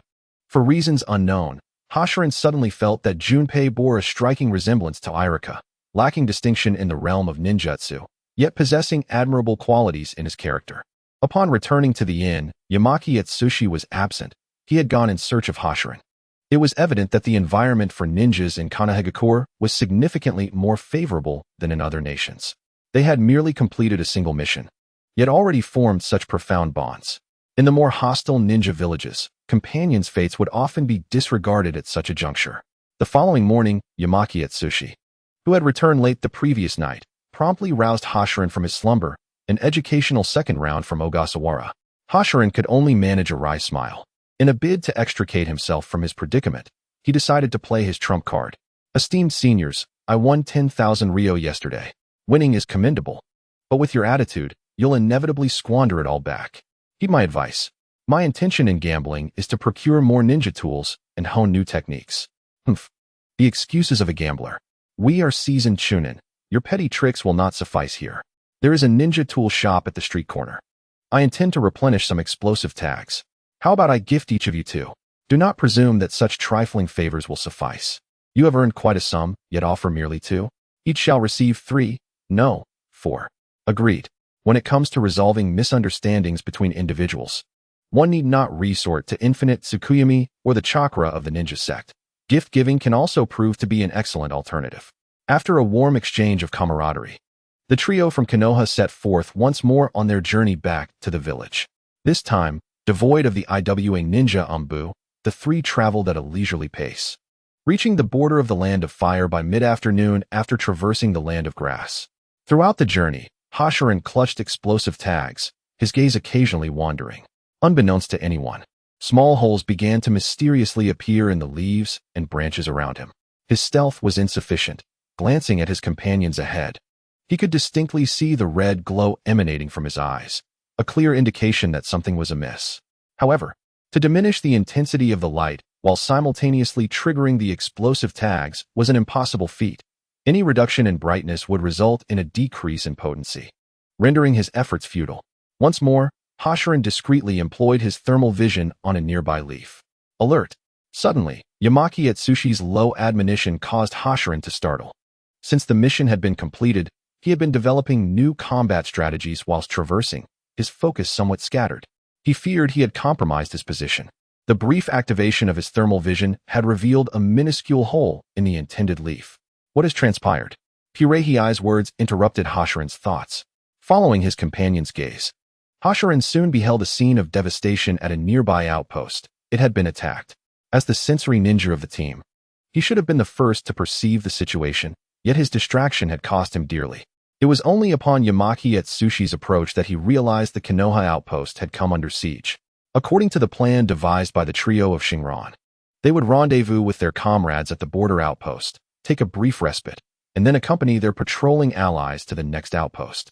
Following that, they would soon be within the vicinity of Konoha village, promising a journey both safe and leisurely. However, the current situation at the outpost had been compromised by an assault, casting a shadow over their return journey. Reflecting on the six-member team they had encountered earlier, a sense of despondency enveloped Shinran and his companions. Who goes there? At this moment, the remaining Leaf Ninjas at the outpost recognized Shinran's group and issued loud warnings while bracing themselves for potential conflict. It is us. Just returning from Iwagakure. What has transpired here? Yamaki, clearly familiar with the locale, announced their identity while approaching a Leaf Ninja whose shoulder was bandaged, inquiring further. It's you, Yamaki. As you can see, we were ambushed. The enemy struck while our patrol was out, and we were outnumbered. However, we managed to signal for help in time, and the attackers retreated without significant gains. This is the second time this week we have faced them. They are indeed familiar foes. The bandaged ninja spoke gravely, indicating the situation appeared dire, but likely without fatalities. How many were they? Junping asked, mirroring the curiosity of Shinran. As the presence of a six-member team, led by a Jonin, could indicate the same adversaries they had previously encountered. There were six, at least one Jonin among them. Although they disguised themselves as Iwa shinobi, many excel in water release techniques, and their earth release skills are commendable, primarily through combined jutsu. The injured ninja winced as he spoke, inadvertently aggravating his wound, not clear whether it was pain or frustration that fueled his grimace. Is it truly that same group? The notion resonated not only with Shinran, but also with Yamaki and Junping. How long has the patrol been away? When can we expect their return? A sense of foreboding washed over Shinran, hoping fervently that his apprehensions were unfounded. They have been gone for some time, and the distress signal was dispatched a while ago. They should be returning shortly. Just as the bandaged Leaf Ninja finished speaking, a four-member team of Leaf Ninjas suddenly materialized within the camp. The four stood or crouched silently, each occupying strategic high ground within the outpost, their demeanor reflecting the discipline of elite shinobi. Upon witnessing this, Shinran felt a slight relief in his heart. Through the explanation provided by the newcomers, it became evident that the enemy consisted of not 6, but 8 individuals. The patrol had been lured away by 2 rogue Iwa ninjas. This time, the assailants had grown overzealous, attempting to dismantle the outpost directly. Fortunately, they had been forewarned and had detected the threat early, allowing Shinran and his companions to return to the village before the ambush could take effect. Thus, the enemy, faced with the outpost's pre-established defensive measures, was unable to achieve their objectives and retreated decisively. This incident was merely a reckless act of guerrilla warfare by the rogue Iwa ninjas, rather than the precursor to a large-scale conflict that Shinran had initially surmised. As evidenced by the absence of any coordinated effort to encircle and besiege the outpost, it seems to be a matter of insufficient manpower. Had this battle been orchestrated by Shinran, with ample personnel available, the strategy would have undoubtedly involved encircling the patrolling team first, using them as bait to lure the remaining, albeit limited, mobile forces from the watchtower. After dividing and conquering, the next step would be to use the assault on the sparsely defended outpost as a ruse to attract even more reinforcements from Konoha. Ultimately, after inflicting considerable casualties, the large-scale reinforcements from Konoha would be compelled to withdraw. These detestable rats, with one misstep, have afforded themselves an opportunity. I must petition Lord Hokage to organize a dedicated extermination operation, a disgruntled ninja with an injured shoulder proclaimed. Previously, Konoha had identified these individuals as being from the land of Earth. Every nation, even rogue ninjas, would not permit outsiders to intervene easily in capture operations. The recently established peace between the land of fire and the land of earth must be maintained, and thus, Hokage Sarutobi Hiruzen found himself once again mired in indecision. To prevent further escalation, he refrained from immediately dispatching personnel to eliminate this group, opting instead to seek clarity on the situation. The original plan was to communicate with the land of Earth and, once the facts were ascertained, to eradicate this faction. This approach would avert Iwagakure from engaging in a deceptive game with Konoha, as long as they could officially declare that these individuals bore no relation to them. Konoha would possess the rationale to act freely, regardless of whether the culprits were Iwanin or Kumonin. The advantage of this strategy lay in its prudence, addressing all external concerns without leaving any loose ends. However, the drawback, as seen now, is the excessive procedural delays which could allow the enemy to exploit the time lost. Shinran wished to avoid unnecessary complications. Although it was his comrades who had been attacked, he simply desired to return to the village swiftly. The matter of exterminating this group was one for the Hokage to deliberate. Upon learning that their adversaries numbered 8, with 2 serving as bait for the patrolling team having been slain, and that the 6 who assaulted their camp were all somewhat injured. The trio resolved to hasten their return to Konoha while the enemy was in a weakened state. Plans for recuperation were abandoned, and they pressed onward towards the village, with Shinran opting not to experiment with new combat techniques, but instead to conduct thorough vigilance throughout their journey. This diligence soon bore fruit. Having traveled less than 100 miles, Shinran detected enemies to the side and ahead of their formation. It was a duo clad in Iwagakure attire, their forehead protectors marred by a distinct scar, reminiscent of the recently active rogue Iwagakure between the land of fire and the land of earth. At approximately 11 o'clock, 2 suspected rogue Iwagakure were identified. Should we engage? Shinran had detected the foes from about 1,000 meters away, allowing ample time for preparation. Can we confirm there are only 2? Sujamuki, with his wealth of experience, noted that if it could be verified there were merely 2, they would have the numerical advantage and could stealthily approach for a surprise attack, significantly increasing their chances of success. No, it is too far. The perception is not very clear. After conducting tests, Shinran discovered that his supervision and clairvoyance could only perceive physical phenomena. However, ninjutsu resembled a form of magic, and when Shinran attempted to utilize his clairvoyant abilities to view another's transformation technique, he found it impenetrable. Therefore, if the enemy possessed any hidden ninjutsu, it would require close proximity and the innate sensing abilities of the Yamashiro clan to discern. This peculiarity may be attributed to the rules of the world. Stealthily pass by the target, ordered Yamanaka succinctly. Yet Shinran understood that as a captain, regardless of combat prowess, his experience rendered him competent. By sneaking past the target, Shinran could assess more closely whether it was a trap, even if he remained unable to confirm the presence of an ambush. His team's passage beside the target would compel the enemy to reveal their hand. Should an ambush exist, the adversaries would undoubtedly emerge to intercept, thus ensuring that Shinran's group had not entered their trap, maintaining the initiative. Conversely, if no ambush was present, the enemy would remain oblivious, allowing for a strategic maneuvering that would enhance the likelihood of a successful surprise attack. To Shinran's astonishment, despite having lived 2 lives and possessing a broad perspective shaped by an information explosion era, he found no significant advantage in the realm of combat experience among ninjas. Whatever insights he could muster, Captain Yamanaka could arrive at the same conclusions through his experience. Following 2 encounters, Shinran, who had initially felt inflated by the awakening of his superhuman abilities, was swiftly brought back to reality. The world of ninjas encompassed more than merely mastering ninjutsu.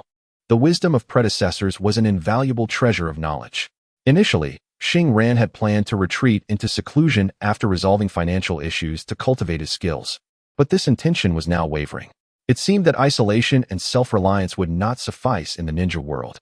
A sudden shift in Shinran's thoughts occurred as he reminisced about his emotions while watching Naruto in his previous life. It was precisely the exhilarating spectacle of lower-tier ninjas outsmarting higher-tier ones that had drawn him to this anime. Currently, he was not yet at a stage where he could overwhelm all adversaries. The experience gained in real combat, alongside the necessary knowledge to function as a qualified ninja, remained areas for growth. Following Captain Yamanaka's directive, the trio stealthily maneuvered toward the 11 o'clock direction of the rogue Iwagakure ninja. As anticipated, the 2 targets resting beside a tree remained oblivious, indicating a lack of ambush. The enemy was unaware of their approach. Shinran fervently scanned the vicinity with his clairvoyant abilities. For reasons unknown, despite activating both his sensing and clairvoyant powers, an ominous premonition lingered. Not one to hesitate, Shinran had no intention of inflicting harm upon the enemy. Having traversed this world, he had yet to enjoy the promising future that lay ahead. While still weak, he resolved to be prudent and promptly alerted his companions. Something feels amiss, Shinran cautioned just before Yamanaka was about to issue the ambush command. Yamanaka was no ordinary chunin. Despite his lack of individual strength, he had participated in the Third Shinobi War, often even in the absence of visible enemies. Intuition, though seemingly mystical, could prove life-saving. Immediate retreat, he commanded. Shanmuho did not keep the other 2 waiting for orders, nor did he inquire further about Shinran's hints. Almost the instant Shinran issued a warning, he commanded a retreat. It must be acknowledged that there is merit in not underestimating seasoned veterans. However, Shinran's warning came too late. Shan Muho's order to withdraw was justified, yet in the very next moment, a hand suddenly emerged from the ground beneath Director Chun Ping, seizing him and dragging him into the earth without affording anyone a moment to react. It appeared as though the enemy had conspired in advance, fully aware that Shan Muho was in command, and typically, the leader within a squad is the one possessing the greatest combat prowess. In this sudden assault, no one targeted Shan Muho. Instead, they simultaneously struck the other two. Chun Ping was already ensnared, and Xing Ran's peril loomed before him. A formidable hand emerged once more, embodying the Earth's technique of decapitation. After awakening his superhuman abilities, Xing Ran, despite having underdeveloped powers, far surpassed ordinary individuals.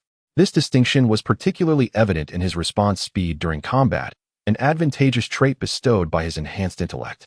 Both Xing Ran and Chun Ping were attacked almost simultaneously, yet Xing Ran reacted swifter. With a quick lift of his leg, he evaded the enemy's attacking hand.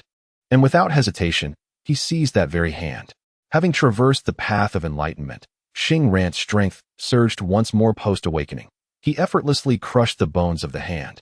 And as the adversary below recoiled in pain, he suddenly exerted force, performing a technique reminiscent of uprooting a willow, which sent dust swirling as he yanked the enemy from the ground. The rogue rock ninja, extracted by Xing Ran, was evidently not to be underestimated. After failing in his ambush and losing the initiative, he quickly regrouped. The moment he was pulled from the earth, a kunai, concealed within the rising dust, was thrust toward Xing Ran's body. The swift transition from offense to defense occurred in an instant. If it had been an ordinary person, they might have succumbed to confusion. However, Xing Ran dared not let his guard down. Upon detecting the enemy's exposure, his X-ray vision remained active, allowing him to continuously track the adversary's movements. Clang, clatter. The first sound was Xing Ran swiftly drawing his kunai to parry the incoming attack. The second sound was his sudden application of a Konoha-style grappling technique, twisting the enemy's arm before he could execute any further actions, mercilessly breaking it. The enemy, displaying remarkable resilience, remained silent despite the agony of his fractured arm. Yet such fortitude could not extricate him from his predicament, for a sharp kunai was already poised at the rogue rock ninja's throat. Following the enemy's ambush, the situation swiftly transformed under Xing Ran's counterattack to a standoff of one captured on each side. Take him, we must depart, Shan Muho asserted decisively. Chun Ping was not merely his teammate in this mission, but had been a subordinate in his covert team for many years. However, given that their side had been ambushed first, there was a high probability of additional traps in the vicinity. Regardless of whether they should abandon Chun Ping, it was imperative to leave this location and reassess their strategy in a safer environment. Xing Ran hesitated, a response shaped by his inexperience. Having only recently traversed into this world a little over a year ago, and lacking substantial combat experience, his initial instinct upon capturing an enemy was to negotiate a prisoner exchange. However, reason swiftly prevailed, and he recognized the validity of Yamaki's words. The two acted with remarkable swiftness, retracing their steps along the path they had come. In the dimly lit woods, shadows began to converge. An imperceptible command echoed from unseen depths, prompting 6 silhouettes, including 2 previously disguised as resting under a tree, to swiftly pursue the direction in which Xing Ran and his companion had retreated. This group enjoyed a significant numerical advantage. Although they had recently suffered a setback with one of their own captured, the leading Jonin was not easily deterred. After a brief hesitation of less than 5 seconds, the remaining 5, accompanied by the already unconscious Jun Ping, hastened in pursuit of Xing Ran and his companion's escape route. I apologize. I failed to detect the enemy's presence earlier, Xing Ran remarked, gripping the captive with one hand while keeping pace beside Yamaki. It is not solely your fault. I share responsibility as well. They were evidently prepared for us. I should have cautioned you regarding the earth-style techniques, specifically the rock concealment technique and the earth reflection fish technique. Even Jonin cannot easily perceive these unless they are specifically prepared for such an encounter, Yamaki replied, fully aware of their precarious situation. With one member lost, reprimanding Xing Ran would serve no purpose. The priority now was to escape. With Xing Ran holding a live enemy, their adversaries were likely to hesitate, granting them a sliver of opportunity. This particular trap was notably strategic, perhaps recalling the previous instance where Xing Ran successfully led a retreat. Several rogue Iwa shinobi in the area had proactively set up this ambush. Concealed beneath the earth, they employed the earth reflection fish technique to monitor movements. Utilizing the rock concealment technique, they positioned themselves in designated spots, lying in wait to ambush once Xing Ran and his companions fell into their snare. It was evident that had Xing Ran not unexpectedly captured one of them, the two from Konoha would have been forever ensnared below ground, destined for a grim fate neatly buried after their demise. Xing Ran felt a sense of helplessness. Upon realizing the intricacies of this trap, he found himself at a loss for words. Stealth techniques were inherently designed to blend with nature, and the influence of chakra, a phenomenon beyond the physical realm, often rendered his extraordinary abilities less effective. While his superhuman capabilities excelled in the face of physical phenomena, they fell short against a prepared enemy. With such readiness, relying solely on his relatively rudimentary sensory skills from his clan made him susceptible to overwhelming defeat. In this world, unlike the realms of DC or Marvel, the path to mastery lay in the harmonious fusion of superhuman abilities and ninjutsu. Attempting to stand alone like a giant on a single leg would only lead to a fall. They are closing in on us. With little time for idle thoughts, Xing Ran soon noticed that the enemy had begun to encircle them. Damn it, I will hold them off. You escape first. I can use this captive to buy us more time, and you will be able to flee without the burden, Yamaki commanded, displaying the resolute demeanor of a true leader. Since the incident involving White Fang, the choice between comrades and missions has transformed from an absolute obligation into a situation where priority tasks and companions may be mutually selected. Many ninjas from Konoha place greater importance on preserving their comrades, though a significant number still adhere to traditional norms. It is evident that Yamaki Atsushi values the faction of comrades, which prompts Hoshiran to regard him with newfound respect. Were it not for the limitations of his strength, he would undoubtedly have been a character worthy of recognition in the original narrative. We shall not flee. Let us confront this challenge. I have devised a plan that Hoshiran is aware of. Regardless of whether Yamaki Atsushi supports me or not, I possess a means to escape independently. With my superhuman speed combined with chakra, I have, since traversing my inner journey, experienced a remarkable increase in velocity, now reaching an astonishing 150 kilometers per hour in pure physical speed, nearly double my previous rate. When augmented with chakra, I can effortlessly surpass speeds of 300 kilometers per hour, equivalent to nearly 80 meters per second. While this still falls short of the fifth gate of the 8 gates technique, which achieves 340 meters per second, it suffices for evasion. By employing my enhanced vision, I should be able to return to the previous checkpoint before being captured. Hoshiran indicated he had a plan, seemingly intending to confer with Yamaki Atsushi, yet his actions remained uninterrupted, urgency pressing upon him. As long as he executed his part, Yamaki Atsushi would undoubtedly cooperate. With a soft crack, the rock ninja traitor, rendered unconscious by Hoshiran, met a silent demise. Yamaki Atsushi's eyes widened at this revelation. He had just witnessed his trump card being discarded. Captain, can your earth release bury this individual? Hoshiran, experiencing his first kill, felt a twinge of nausea despite having been a ninja for over a year. However, he had only engaged in a handful of battles, and this was his first opportunity to take a life. Yet, he appeared to have seamlessly adopted the worldview of his current persona, experiencing only a fleeting sense of revulsion before regaining his composure. What do you intend to do? Yamaki Atsushi refrained from unnecessary chatter, given the circumstances. His immediate thought was that Hoshiran had severed his own escape route in his commitment to their shared fate. With a thud, a cloud of smoke enveloped them as Hoshiran executed a transformation technique. Shortly thereafter, their location became partially surrounded by the pursuing rock ninja traders. 5 adversaries either perched on branches or concealed within the shadows of the foliage, 3 of whom stood nearest to Hoshiran and Yamaki Atsushi, brandishing kunai. It appears negotiations are underway. Release him, and I will return your comrade to you. Fair and square, declared the lead ninja, his voice devoid of emotion. The content, however, was anything but neutral.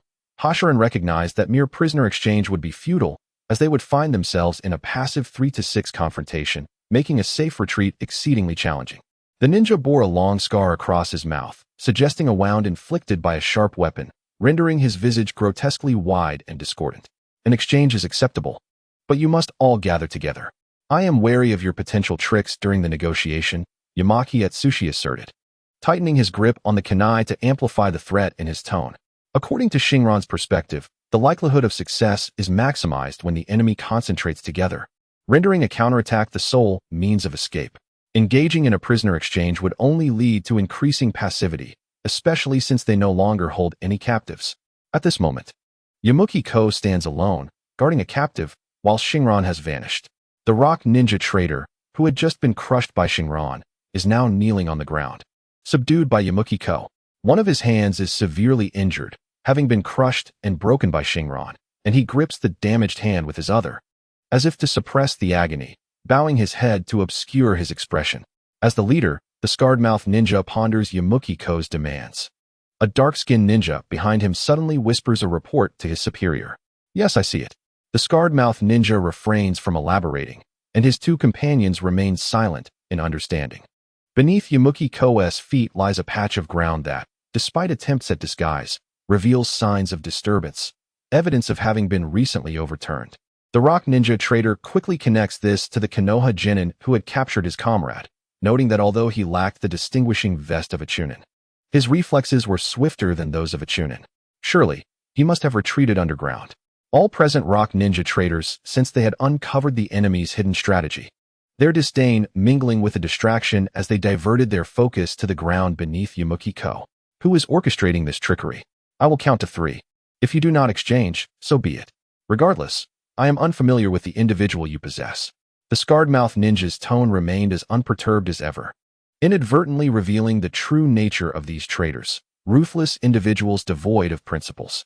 In the realm of ninja combat, psychological warfare initiated through dialogue often yields greater results than mere physical confrontation. This is why Naruto stands as the protagonist. His prowess in verbal manipulation is unparalleled.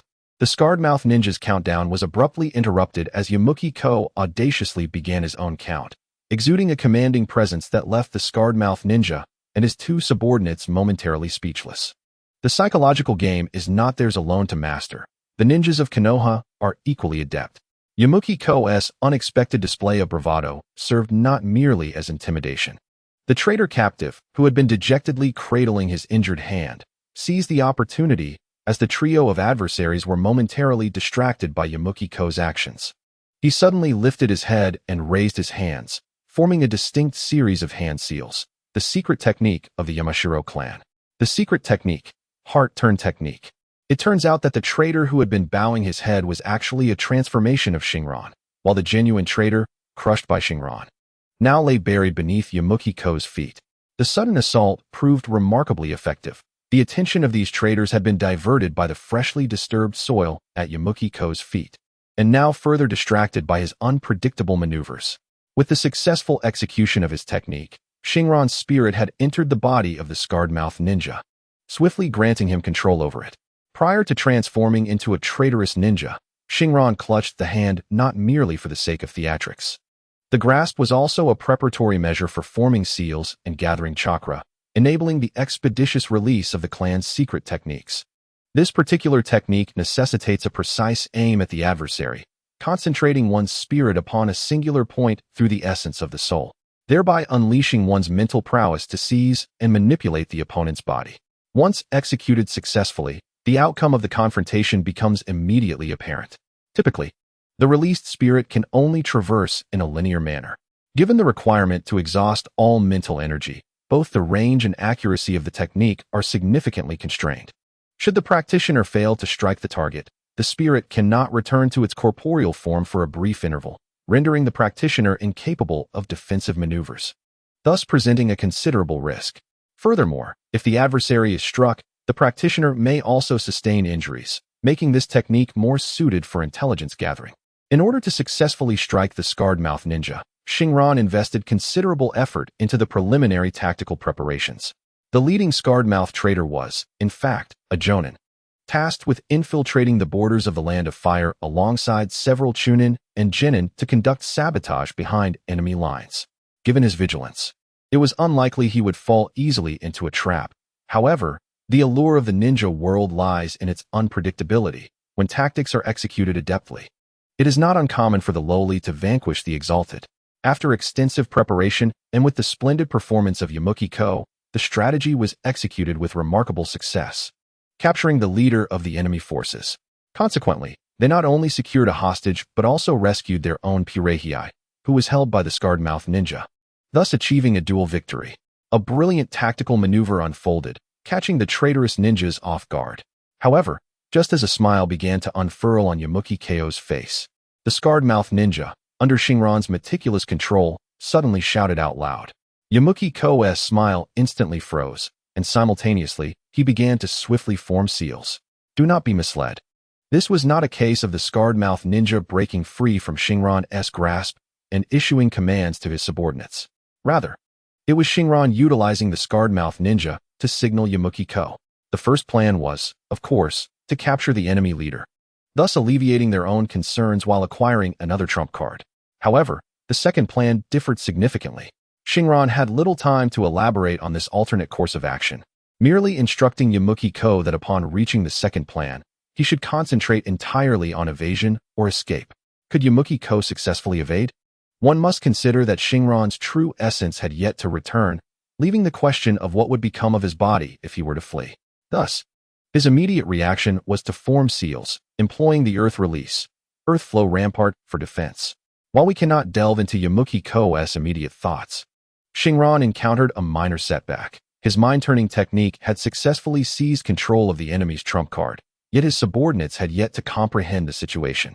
Regrettably, the strength of Shinran's spiritual essence ranked low within the Mountain Clan, and following the awakening of his superhuman weaknesses, it was even less formidable than before. Consequently, having recently occupied another's body, Shinran quickly discovered that he could not suppress the target's mental resistance, and within a mere 2 seconds, he faced the imminent unraveling of his ninjutsu control, a lamentable predicament, as the Mountain Clan was not known for harboring such feeble ninjas. Thus, Shinran was left with no choice but to resort to some daring tactics. Suddenly, the scarred-lipped ninja tore off the flat ninja tool pouch he held, raising it overhead between the 3 rogue ninjas participating in the negotiation, and then kicked the pouch towards Shinran's true form. After executing this series of actions, the rogue ninjas finally realized the unexpected turn of events and prepared to launch their attacks, some aiming at Shinran, while others targeted the flying pouch. At this moment, Shinran had already returned to his true body. Utilizing his keen perception, he quickly locked onto the pouch within a mere second, where lay the explosive tags he had dispatched the previous day. A fleeting glimmer of red light flashed from his eyes, nearly imperceptible, piercing through the pouch and striking the explosive tag. Damn it! Boom! The scarred-lipped ninja, just regaining his senses, could only curse as a colossal fireball erupted from the pouch in his hand, swiftly engulfing the area where the rogue ninjas had just been and rolling towards Shinran. Pursued by the airborne pouch, he caught it. With the Earth-style, Earth Flow Wall technique, Shinran and Yamuki Ko worked in perfect harmony.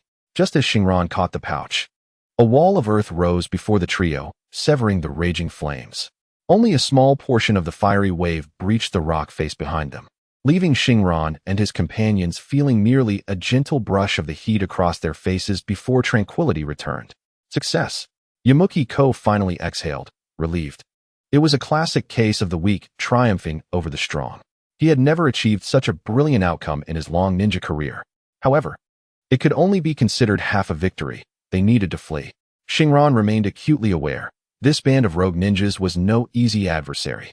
After this series of maneuvers, they had merely dealt with 3 of them, while 2 remained unaccounted for, one lurking in the shadows of the leaves and the other concealed behind a tree trunk.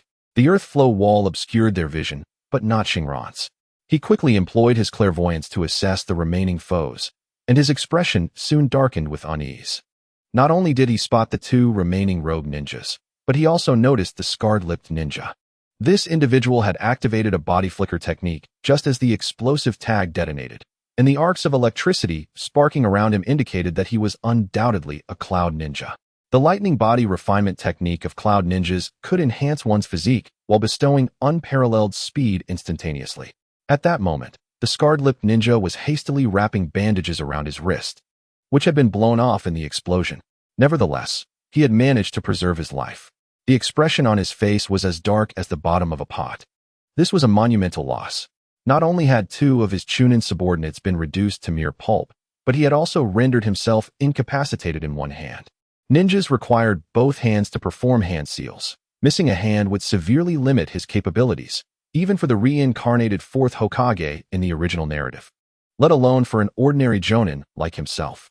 Shinran was uncertain about the strength of the two unscathed rogue ninjas, but it was evident that the scarred ninja, who was clearly a Jonin, still possessed formidable combat abilities. Moreover, many ninjas, upon facing crippling injuries, often resorted to desperate measures, opting for a mutual demise. Shinran was reluctant to take further risks, especially considering that Junping's condition did not permit them to engage in combat any longer. Thus, while supporting Junping, he pulled Yamanaka in another direction to retreat. "Are you all right? Should we pursue them?" One of the remaining subordinates of the scarred ninja inquired after Shinran and his companions had fled.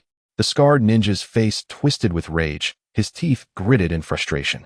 However, after a moment of contemplation, his previously unyielding tone shifted dramatically. "Retreat. Return to the village." His voice was laced with anger and resentment, yet it carried a sense of resignation and melancholy.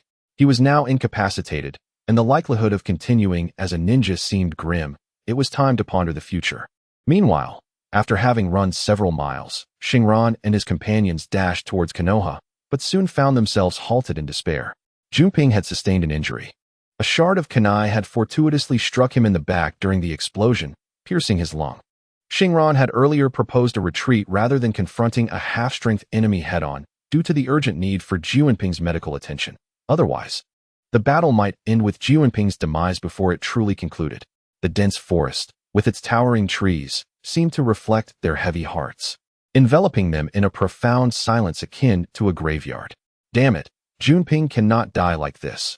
Grant him a swift end," muttered Yamanaka, who had been composed when facing the Jonin, but now panicked, his face streaked with tears and mucus, his words trembling with emotion.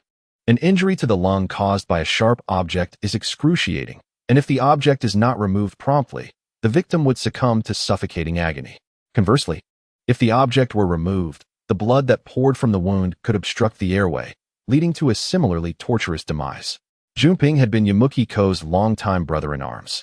Rather than allowing him to perish in such a pitiful manner, it would be better to grant him release. "Wait, let me try," Shinran interjected, blocking Yamanaka's intent to end Junping's suffering. In truth, as Shinran witnessed Junping's escalating agony upon his back, his own heart ached. He vividly recalled the times Junping had urged him to quit gambling. He was a good person who did not deserve such an end. At that moment, Shinran's thoughts were consumed with the desire to save Junping, specifically recalling the medical ninjutsu knowledge he had perused and noted, treating them like pages from an old magazine. Lacking any yang-release chakra, Shinran had previously studied the medical ninjutsu scrolls merely to pass time, but now there was no room for hesitation. Recalling the information, he directed his chakra to flow through his meridians according to the healing techniques, ultimately gathering it in his hands. He felt his chakra circulate within him before concentrating into a vibrant mass in his palms. Opening his eyes, he beheld that his hands were now suffused with a faint, ethereal glow. This could actually work. Upon witnessing the sudden emergence of verdant chakra from Shinran's hands, Yamanaka could hardly contain his exuberance. He mused that Shinran was indeed a commendable young man, undoubtedly motivated by the recent catastrophic defeat to diligently pursue the study of medical ninjutsu. Healing techniques, though foundational, are not overly challenging to master. However, without the presence of yang-release chakra, even the simplest of techniques remain futile. The ability to perform such techniques signifies that the practitioner possesses the attribute of yang-release chakra. Yet, after traversing this world for some time, Shinran was acutely aware of his own chakra nature. How could he suddenly manifest yang-release chakra? With a mere shift in thought, he quickly deduced the cause. It was likely a boon bestowed by his awakening as a superhuman. Having acquired a body of steel, his self-healing capabilities had markedly improved. And this manifestation of yang-release chakra in this realm was reminiscent of the extraordinary regenerative abilities seen in figures such as Senju Hashirama and the Uzumaki clan. Previously, he had not considered this angle, trapped in a habitual line of thinking. However, upon reevaluation, everything began to align. Gazing at his own hands, a surge of exhilaration coursed through him. The acquisition of yang-release chakra opened a plethora of possibilities. He recalled instances from the original narrative where advanced forms of yang-release chakra enabled Naruto to directly restore Kakashi's lost eye. Given his Kryptonian physique, which was nearly overpowered, there was no reason not to pursue this avenue of development. Reflecting on Orochimaru's myriad of remarkable human body techniques, particularly the reincarnation jutsu that demanded extensive medical knowledge and abilities, Shinran became increasingly resolute in his future trajectory to become an unparalleled medical ninja, surpassing Tsunade. By delving into the mysteries of the human body to gain deeper insights into the realms of spirit and soul, thereby compensating for his superhuman vulnerability. Without further hesitation, Shinran placed his hands firmly upon Junping's back wound and decisively withdrew the fragment of the kunai. As Junping experienced internal bleeding in the lungs, the accumulated pressure erupted in a spurt of blood at the moment the kunai was extracted, creating a striking visual impact.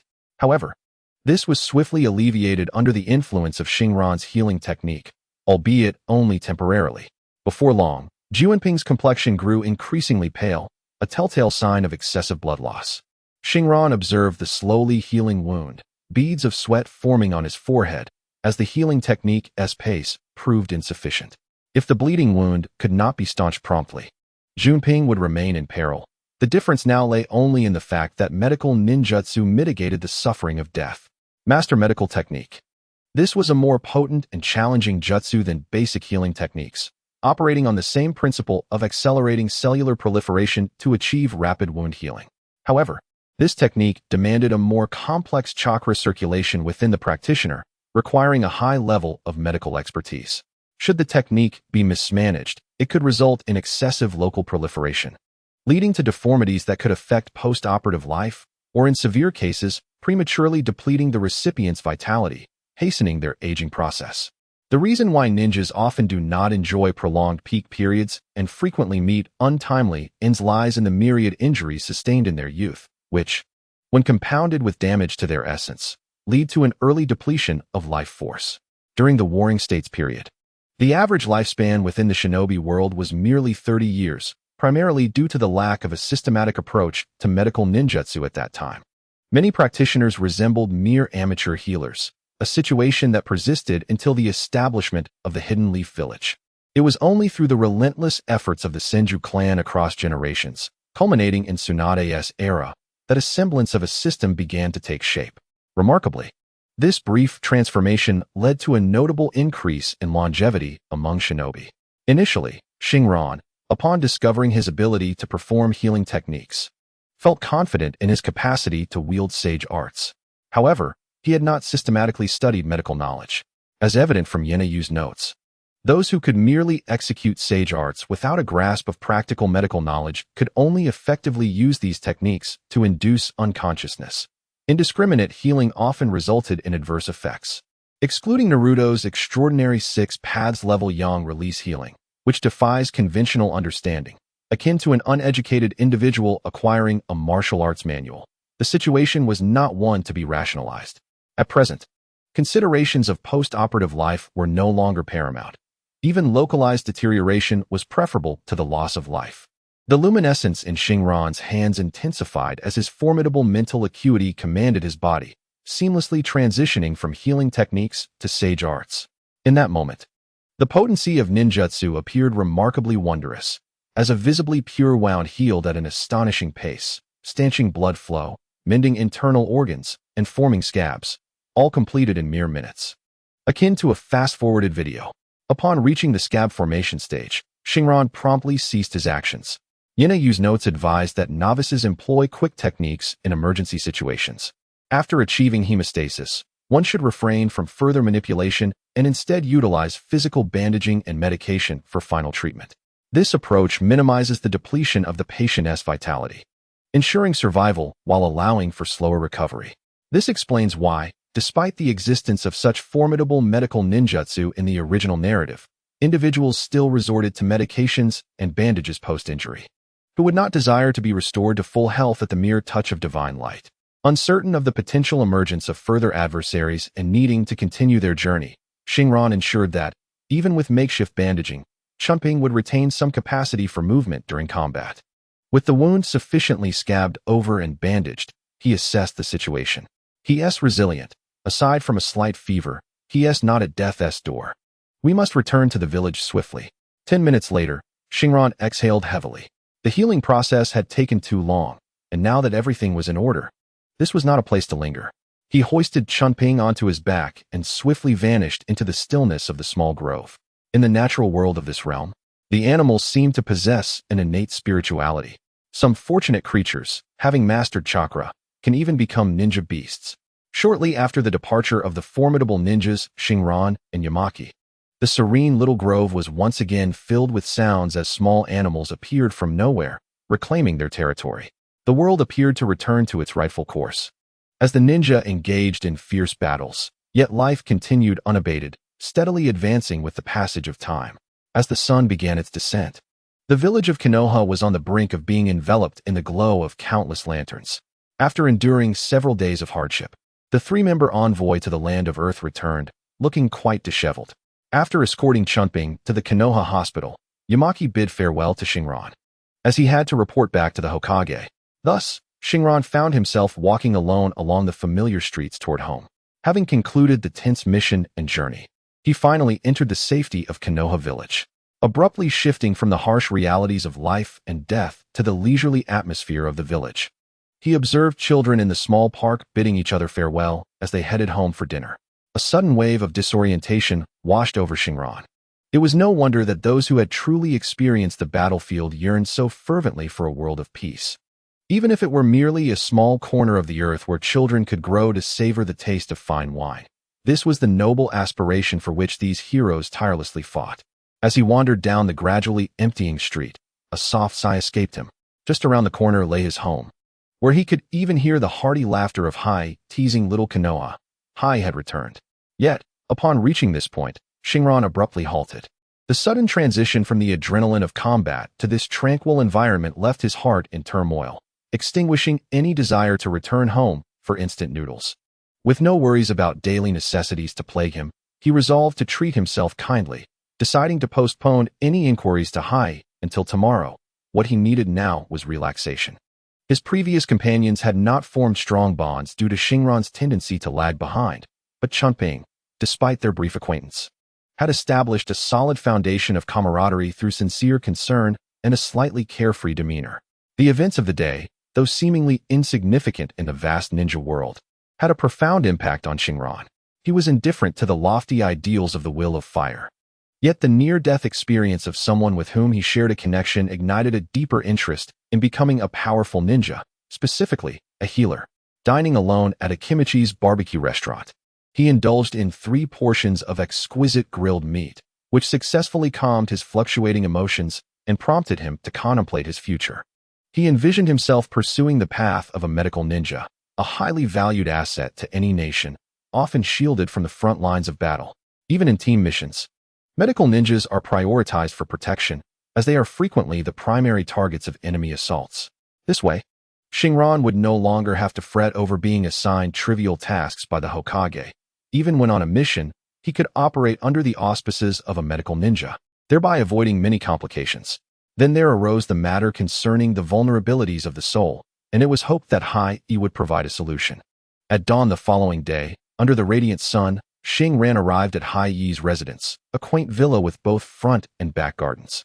As an elite of the mountain clan, their living conditions were quite favorable. Upon entering, Shinran observed Hai diligently tending to his flowers and plants. It was rather unexpected to see a man over 6 feet tall so passionately engaged in horticulture. "Ah, Shinran, I heard you took on a mission. Are you well? When will you return?" Hai scrutinized Shinran for a moment, perhaps to ascertain that he had not sustained any injuries or that previous wounds had not resurfaced. After confirming this, he spoke. Hai, usually taciturn, seemed to be in good spirits, likely relieved that Shinran was back on a mission, indicating resilience despite prior setbacks. "Yes, I returned last night," Shinran replied, seamlessly taking the watering can from Hai's hands and adeptly performing the task he had been engaged in. "That's a relief. At noon, let Zao Hui prepare something delicious. I managed to procure a wild white eel from a senior of mine yesterday.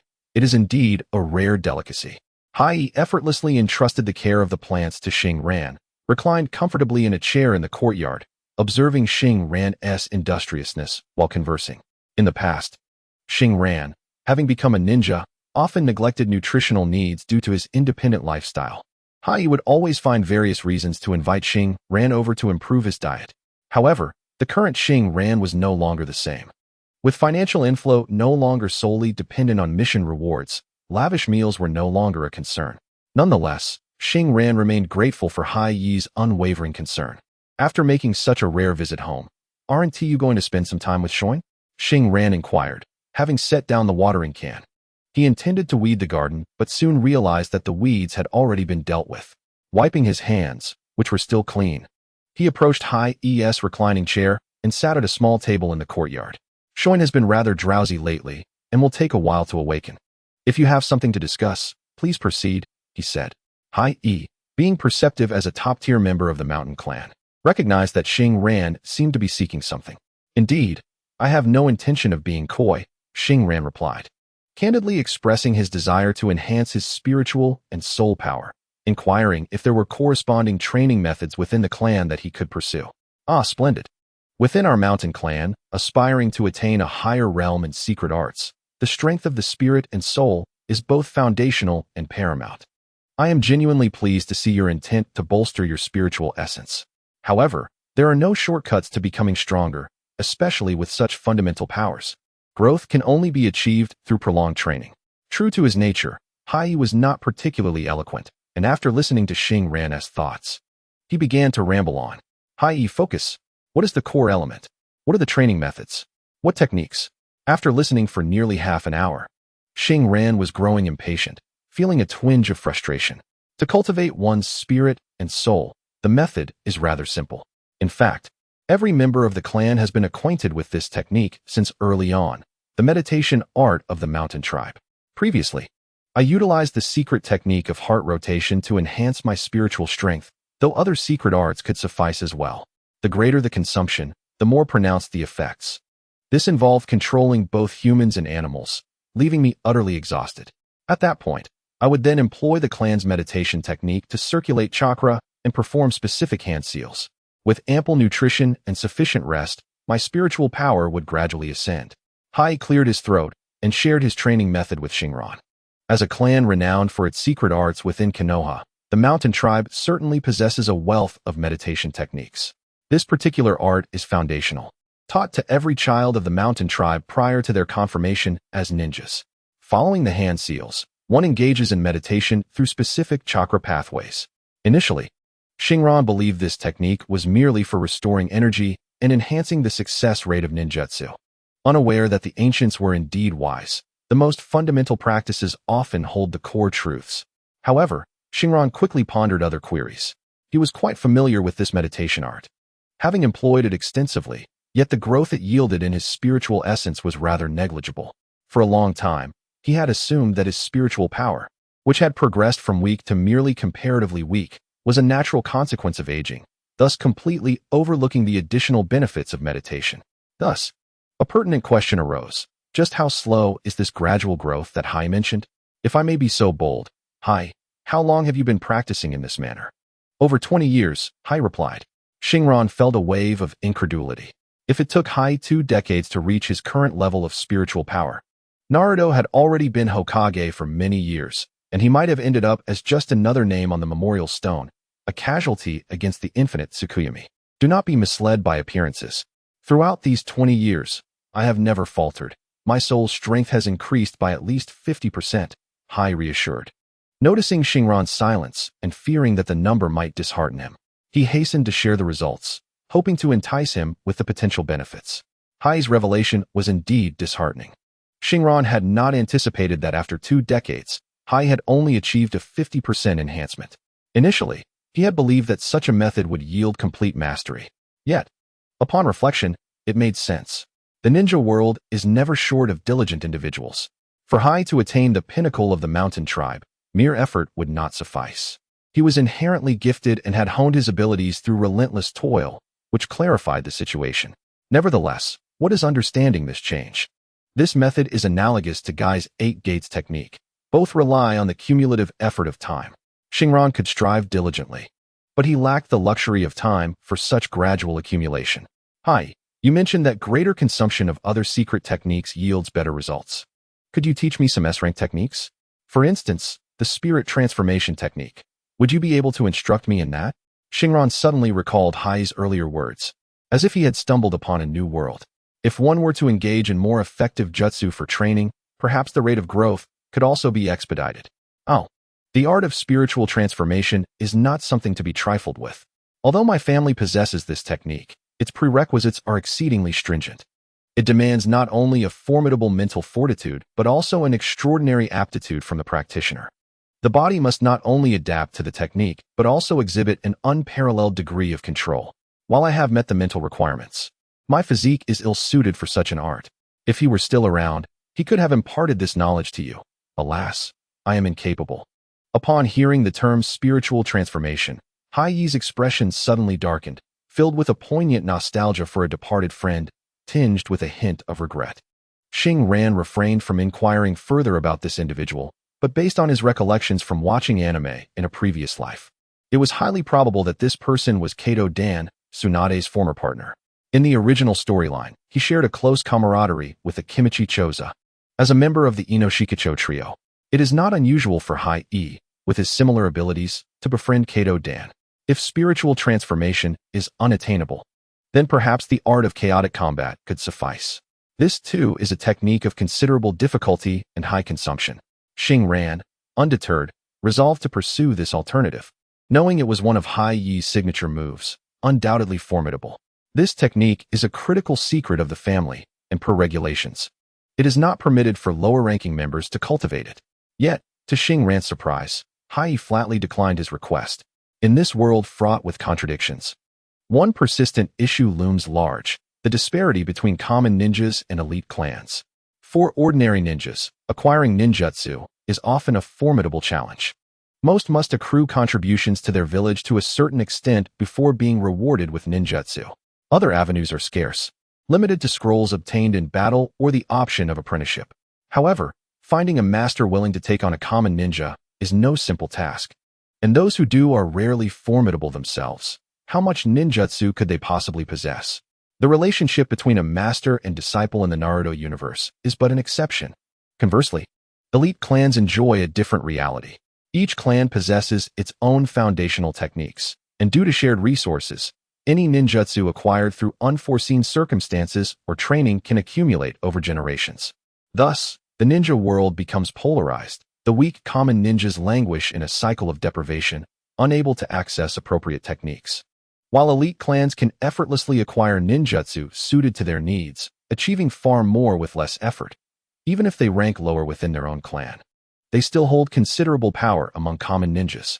Where there is disparity, there is rebellion. Members of elite clans within their own villages become coveted figures in the eyes of commoners from other villages, who yearn to seize an opportunity, perhaps even unearthing hidden skills. Consequently, every clan establishes regulations regarding which techniques can be practiced at various levels of strength to prevent children from parading around flaunting valuable skills that might attract envy. The regulations of the Yamanaka clan dictate that during the Jonin phase, only the basic secret techniques of mind-body switch technique and chaotic mind technique may be cultivated. The timeline for advancing to Chunin and subsequently learning more advanced ninjutsu is clearly defined. Naturally, these rules apply solely to ordinary clan members, should a prodigy emerge. Exceptions may be made for teaching, ensuring that talent is not stifled. A prodigy holds significant importance for the Yamashiro clan, a ninja clan characterized by their indecisiveness. In this regard, the Yamashiro clan exhibits a more progressive stance compared to the Hyuga clan, whose secret techniques are stringently guarded, making it exceedingly difficult for even the most gifted individuals to secure opportunities for early learning. How impressive, indeed, are the clan's regulations. By the way, I wish to learn medical ninjutsu. This surely isn't restricted by clan rules, right? After being rebuffed by Hai, Shinran silently vowed to himself that he would one day become a cherished prodigy of the Yamashiro clan. At that time, the old conservatives would be begging him to share the clan's secret techniques in order to elevate their ninja legacy. Having spent the entire morning at Hai's residence, engaging in conversation and playing games with little Konoha, the time passed swiftly. After enjoying a sumptuous lunch, Shinran departed from Hai's home, not returning to his own, but instead making his way toward the Konoha market, akin to a commercial street in his previous life, a place where villagers addressed their daily needs of pots, pans, condiments, and tea. Meanwhile, beneath Hokage Rock, at the political and military heart of Konoha, within the Hokage's office, a wisp of smoke was expelled from the window, soon dissipating in the cooling breeze.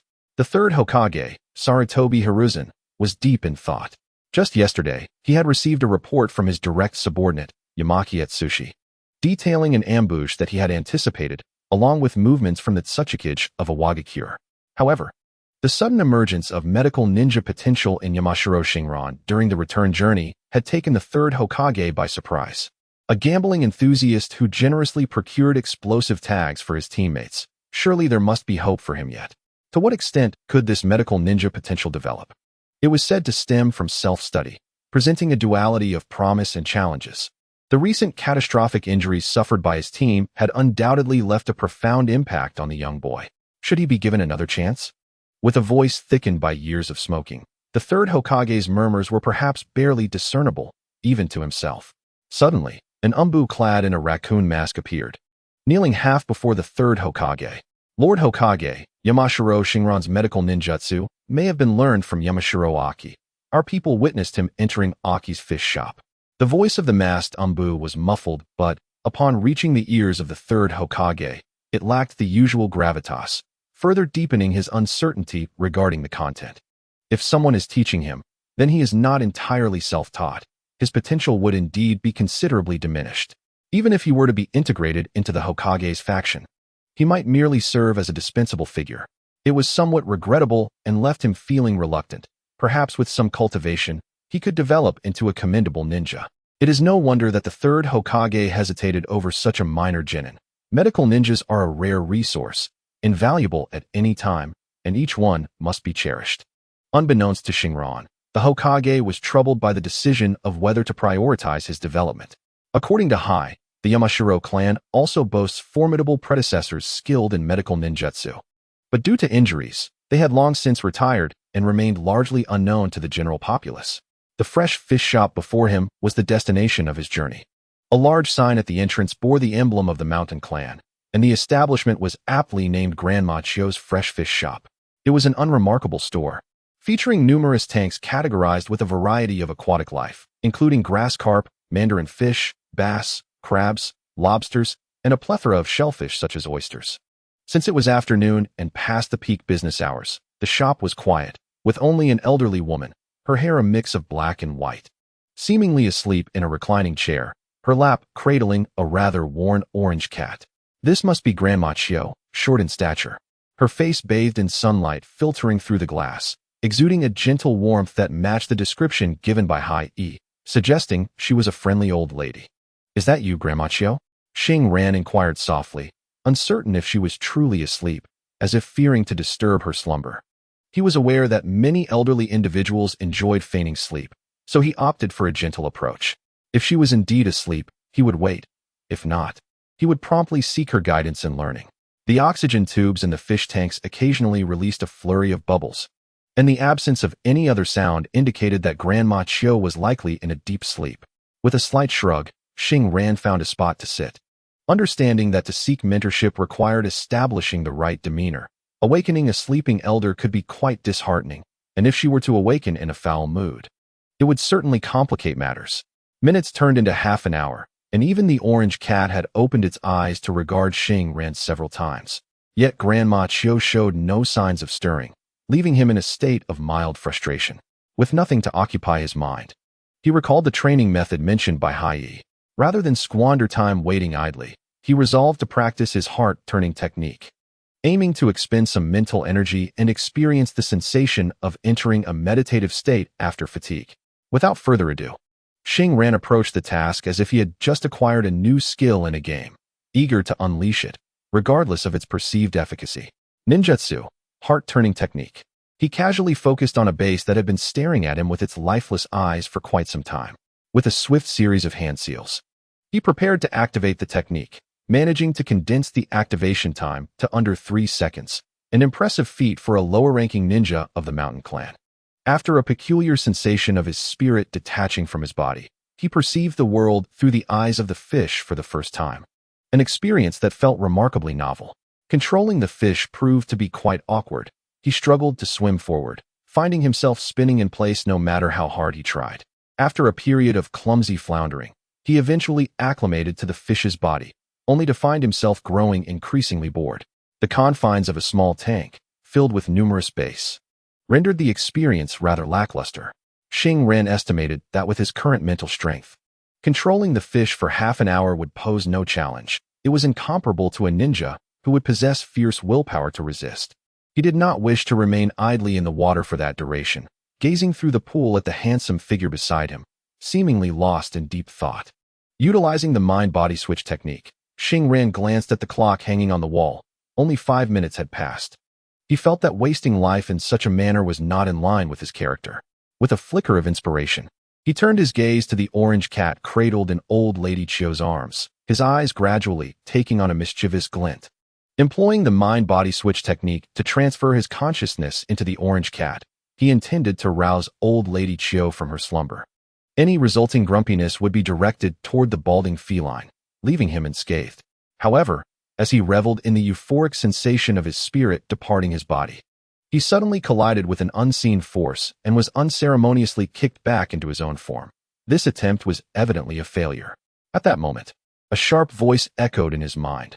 No, it was not a meow, but rather a sarcastic tone. When Xing regained focus, he saw the orange cat bristling before him, exuding a vibe that suggested it would alert others should he approach again. Was that you? Xing stared intently at the feline, his mind racing. Was this a spirit beast? Old Lady Chio's familiar, perhaps, of the mental variety? It could withstand the secret arts of the mountain clan. No, it was indeed me. A deep voice interrupted his thoughts, and he turned to see old Lady Chio, who had previously pretended to be a corpse in her rocking chair. Now standing, her stature seemingly diminished, likely due to age. Greetings. You must be old Lady Chio, he stammered, as his astute mind caught up with the moment. You, a little imp, can wield the mind-body switch technique. It is hardly surprising that this elderly lady, whom even Hai regards as a senior, possesses such skills. No wonder my attempt failed. It seems quite lively within this orange cat. He pondered. By the way, she must have been observing me for quite some time. How vexing that she chose to ignore me. Is that so? Hai's adopted child? What a pity you're not here to steal fish, she replied, her interest waning as soon as she learned of Xing intent to seek apprenticeship. She muttered something dismissive under her breath. Xing, endowed with super hearing, clearly discerned her murmurs, realizing that this elderly lady's fish shop was not merely selling fish. It was a trap for would-be thieves. A sign at the entrance boldly declared that those caught stealing would face triple fines. Anger surged within him, causing his face to flush crimson, yet old Lady Chio, seemingly oblivious, wore a warm smile akin to that of a neighborly grandmother, while brusquely shooing him away, declaring that she did not take apprentices. Please, dear lady, we are of the same clan. For the sake of an aspiring youth, I implore you to accept me. Xing could no longer hold his breath. It seemed that finding a master in this ninja world was far more complicated than depicted in the anime. He adjusted his breathing and steadied his mindset, recognizing that he was but a powerless apprentice, grappling with thoughts of vengeance against his mentor for perceived slights. Learning valuable skills remained paramount. What did it matter if he belonged to the same clan? He harbored a deep disdain for his kin, particularly for the ambitious youth. He wished they would simply vanish. Old Lady Chio, seemingly from nowhere, brandished a broom and unceremoniously expelled Xing from her establishment. Dazed, he gazed at her shop, puzzled. Did she truly despise her own kind? How could this be when Hai had described her as a kind-hearted elder? And what was this about disdain for ambitious youths? The essence of the Naruto narrative revolved around friendship, hard work, and the spirit of victory. How could her perspective diverge so starkly? Observing old Lady Chio, broom in hand, standing at the entrance with an air of authority, yet occasionally gasping for breath as if on the verge of collapse, made Xing hesitant to act. If she were to collapse, would he assist her or merely stand by?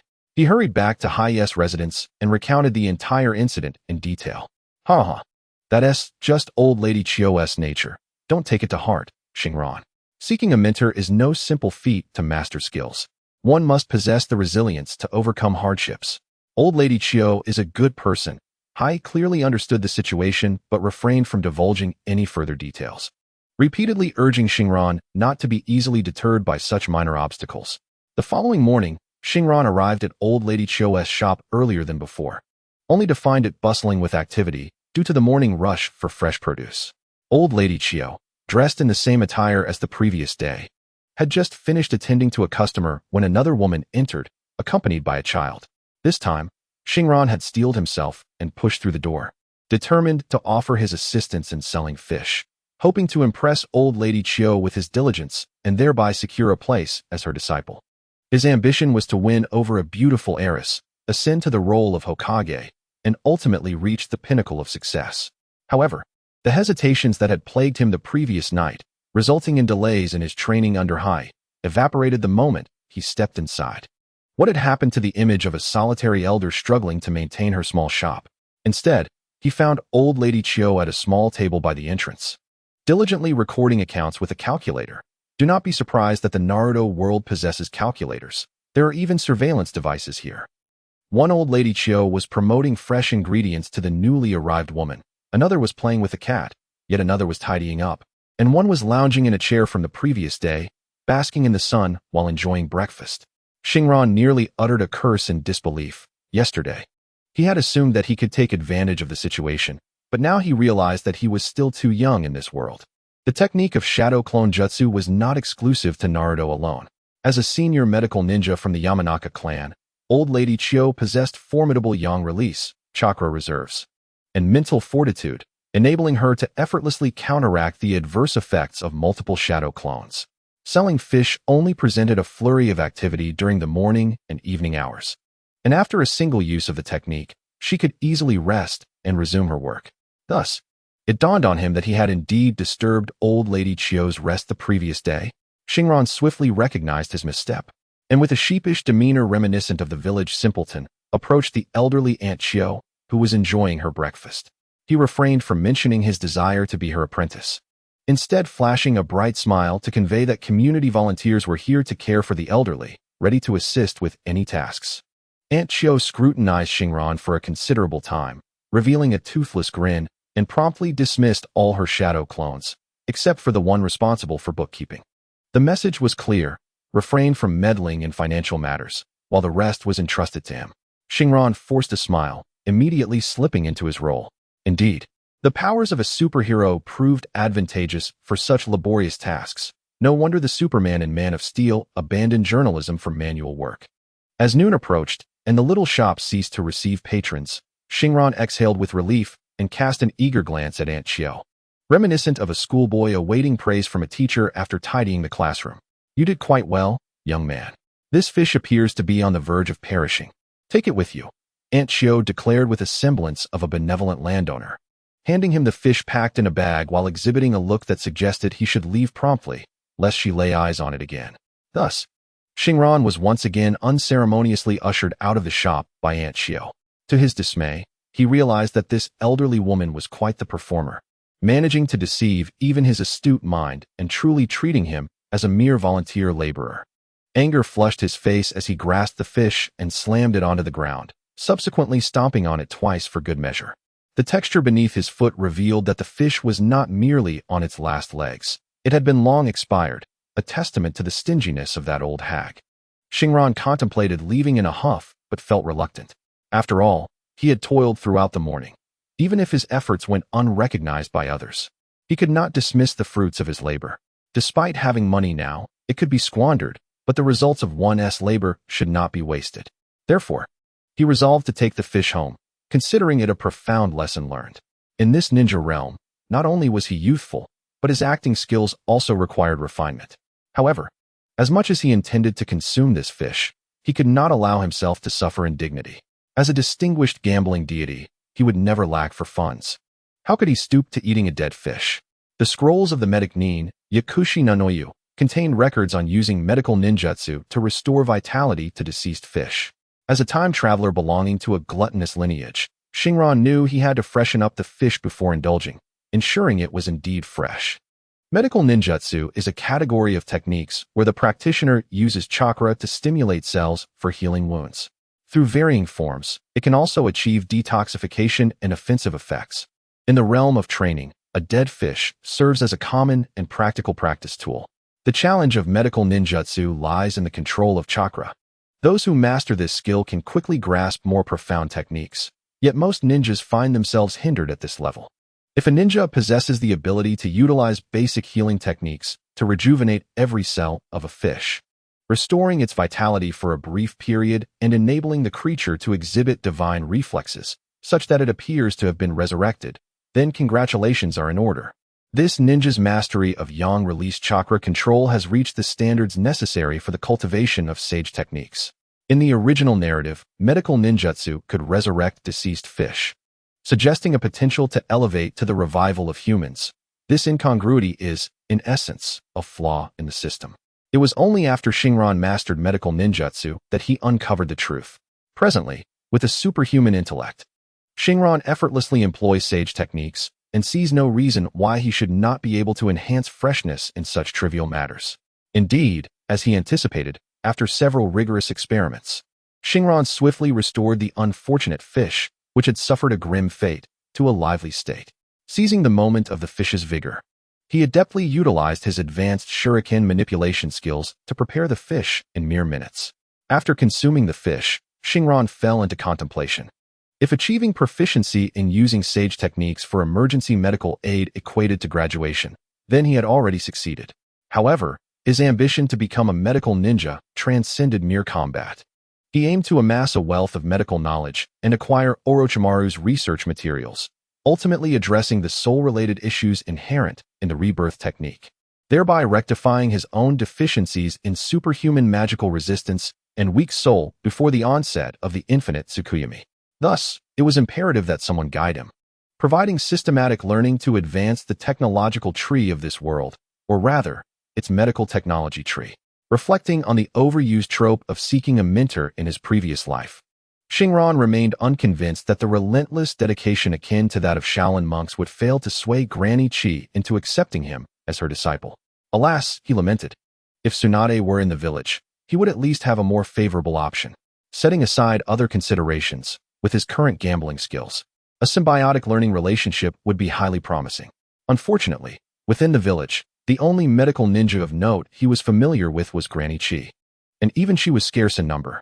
Lacking better reasons to engage with the other few, Shinran resolved to harvest the fruits from the tree of Granny Chi. With his mindset adjusted, Shinran began frequenting Granny Chi's shop daily. He was not a man of few words and clearly expressed his desire for her mentorship, subsequently immersing himself in a life of volunteering. After half a month, he confirmed that Hachi's training methods were effective, albeit marginally beneficial for his own growth, merely a drop in the ocean of his aspirations. One day, as usual, he arrived at Granny Chi's store early. The market was still quiet, with only an elderly man present, naturally slipping into volunteer mode after weeks of practice. He had become quite proficient at serving as a market vendor, first promoting the store's excess stock and then inquiring about the customer's needs and preferences. Yet, before he could complete his service triplet, the elderly man interrupted him. The old man, his balding head marked with age spots, clutched a plastic bag in his withered hands. And it was only then that Shinran noticed the bag contained a deceased fish. Yesterday, I purchased a fish with the intention of keeping it for a day before consuming it. However, much to my dismay, it perished in the middle of the night. It is evident that the fish you sold me was not fresh. I demand a refund or a replacement with a fresh one. The elderly man attempted to project an intimidating demeanor, yet his lack of conviction left Shinran perplexed by his presence. Grandma Chiao, was this fish sold by you yesterday? Shinran questioned, uncertain of the claim. He had been responsible for nearly all the tasks in the small shop during this period, and even an underdeveloped genius like him would not suffer from memory lapses. He had never sold a fish to this old man. Could he be attempting to swindle him? I am old and my memory fails me, the old woman replied, her tasks having dwindled to bookkeeping and cat petting since Shinran began volunteering. She lounged lazily in a chair, basking in the sunlight. Although her feeble admission of forgetfulness seemed innocuous, Shinran found it hard to believe. The small ledger recorded even the orange cat stealing a fish that had leapt from the pond. So there was no reason for her to forget about the previous day's events. Refund my money, or provide me with a fresh fish. Otherwise, I shall refuse to leave, the old man insisted. His eyes darted around, realizing the situation was more complex than anticipated. When did this shop acquire such a spirited young man? Before Xing Ran could pursue the matter further, the old man shifted to plan B. Xing Ran watched as the old man prepared to sit on the ground, initiating an exaggerated display of theatrics. This was reminiscent of a farcical scenario he had witnessed in a previous life. If you wish to act, go do so in the streets, he thought. The old man, observing Xing Ran's expression, sensed that the young man was bewildered by his antics, and his grin began to grow increasingly shameless. There will be no refund and no replacement fish. This fish is simply adept at feigning death. A bit of chakra will rouse it, he declared, realizing that Grandma Chio had no intention of intervening, as if she were oblivious to the old man's antics in her domain. Xing Ran understood he must resolve this matter himself. As a powerless apprentice, every situation could serve as a test in the presence of his teacher. Reflecting on his time volunteering here, it was evident that the moment had arrived for his teacher to assess his character. Given his purpose to learn medical ninjutsu and the lifeless fish before him, the intention was unmistakable. Xing Ran donned a benevolent smile that concealed a hint of menace. With one hand, he retrieved the dead fish from the plastic bag and activated his medical ninjutsu. Having previously restored the fish's vitality, he found the task remarkably effortless. Within mere seconds of presenting the fish to the old man, a green light enveloped the scene, and the fish began to thrash about energetically before him. Do not deceive me. I may not be well educated, but this is medical ninjutsu, isn't it? The old man feigned composure, attempting to assert his innocence. You are all scoundrels. Preying on an uneducated old man. Yet, his body betrayed him. He swiftly snatched the revived fish and, in a flurry, hastily retreated. With a sly smile gracing Xing Ran's lips, he cast a self-satisfied glance towards the seemingly comatose Granny Chio, who lay languidly in her armchair. This problem was far too simple. Was there not a more formidable challenge to tackle? However, Granny Chio, with her air of sophistication, appeared utterly unimpressed by Xing Ran's triumph, maintaining an appearance of groggy indifference. Yet, the small orange cat betrayed the inner turmoil of Granny Chio, as it had scuttled away in fright to hide behind Xing Ran. Trembling visibly, a rather unsightly bald patch marred the cat's back, a result of its recent vigorous petting, and this young feline bore the unwarranted pain of its tender age. As dusk descended, marking the end of a day filled with a rather unfulfilling experience as a volunteer, Xing Ran was preparing to head home when Granny Chio, who seemed nearly fused with her recliner, suddenly called out to him. Who taught you the art of palm techniques? Her tone was somewhat elusive, leaving Xing Ran uncertain whether her inquiry was one of approval or disapproval regarding his newfound skill. Not too shabby, right? He cautiously replied, testing the waters. Rudimentary at best. A waste of chakra, and an even greater waste of cellular lifespan. It's no wonder you sought me out to learn. Your instructor must be a veterinarian, she retorted, delivering her critique without mercy. Nonetheless, Xing Ran felt no discontent. It appeared that Granny Chio intended to take him under her wing. Oh, so you wish to mold this unlicensed veterinarian into a competent military doctor. Such is the result of self-teaching.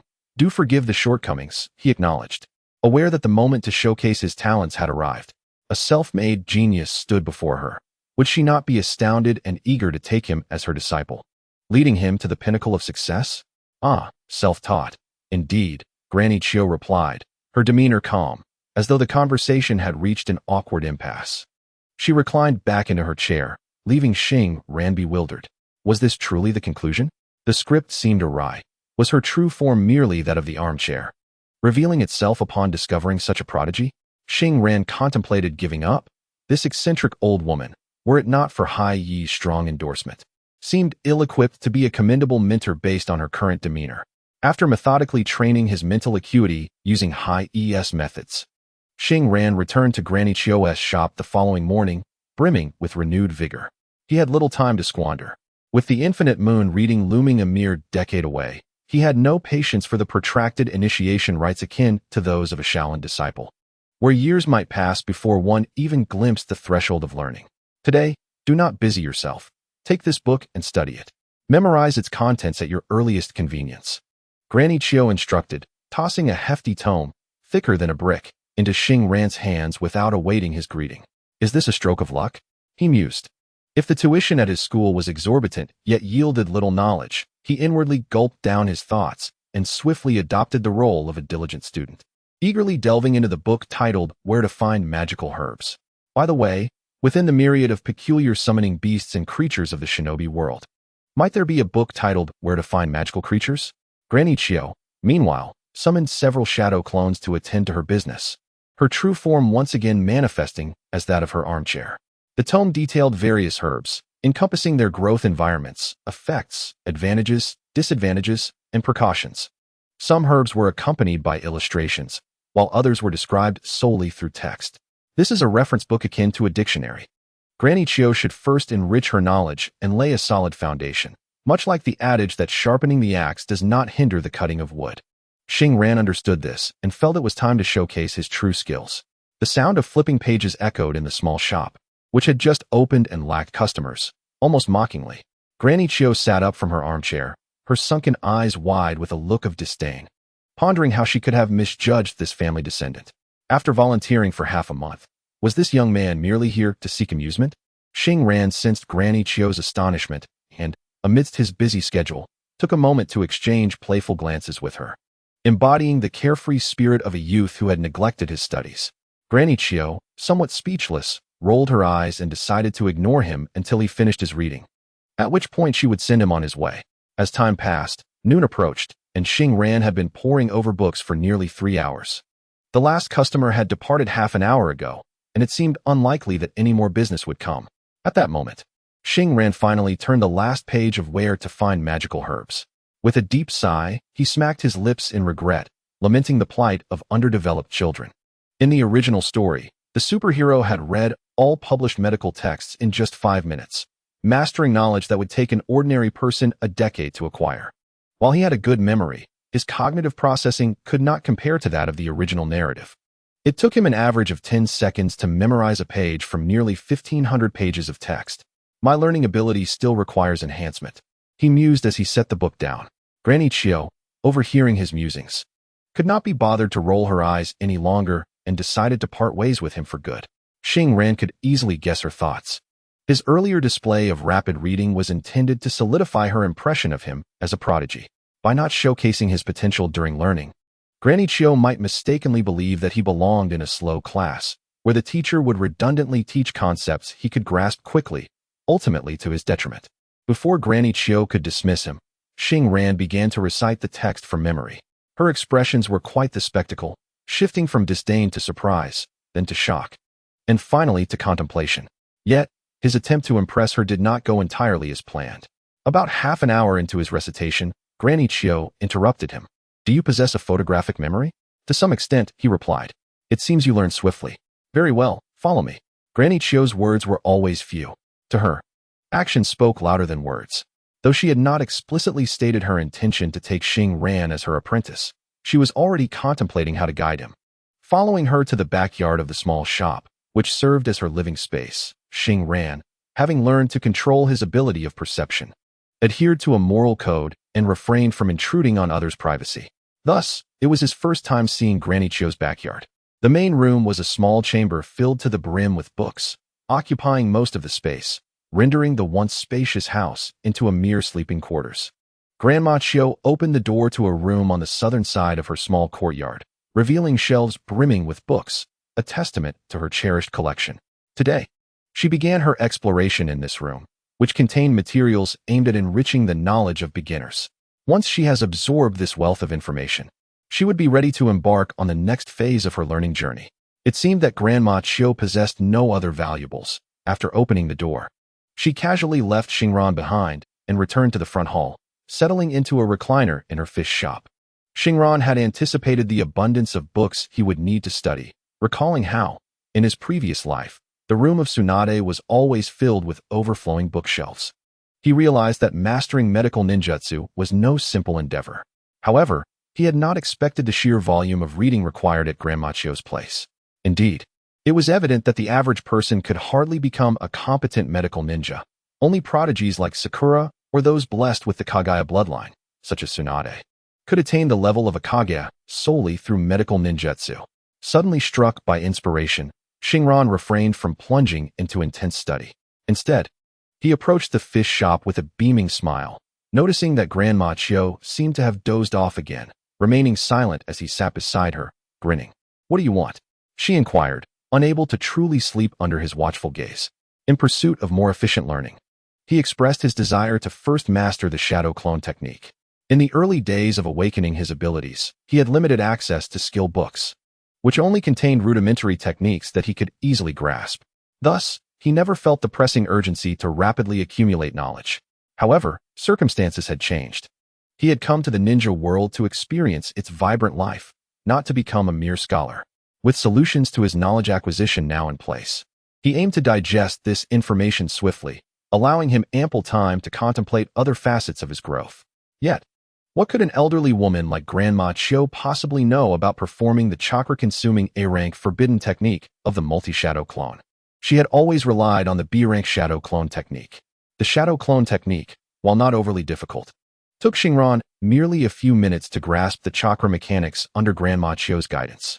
Upon returning to the backyard, he had transformed into 4 versions of himself.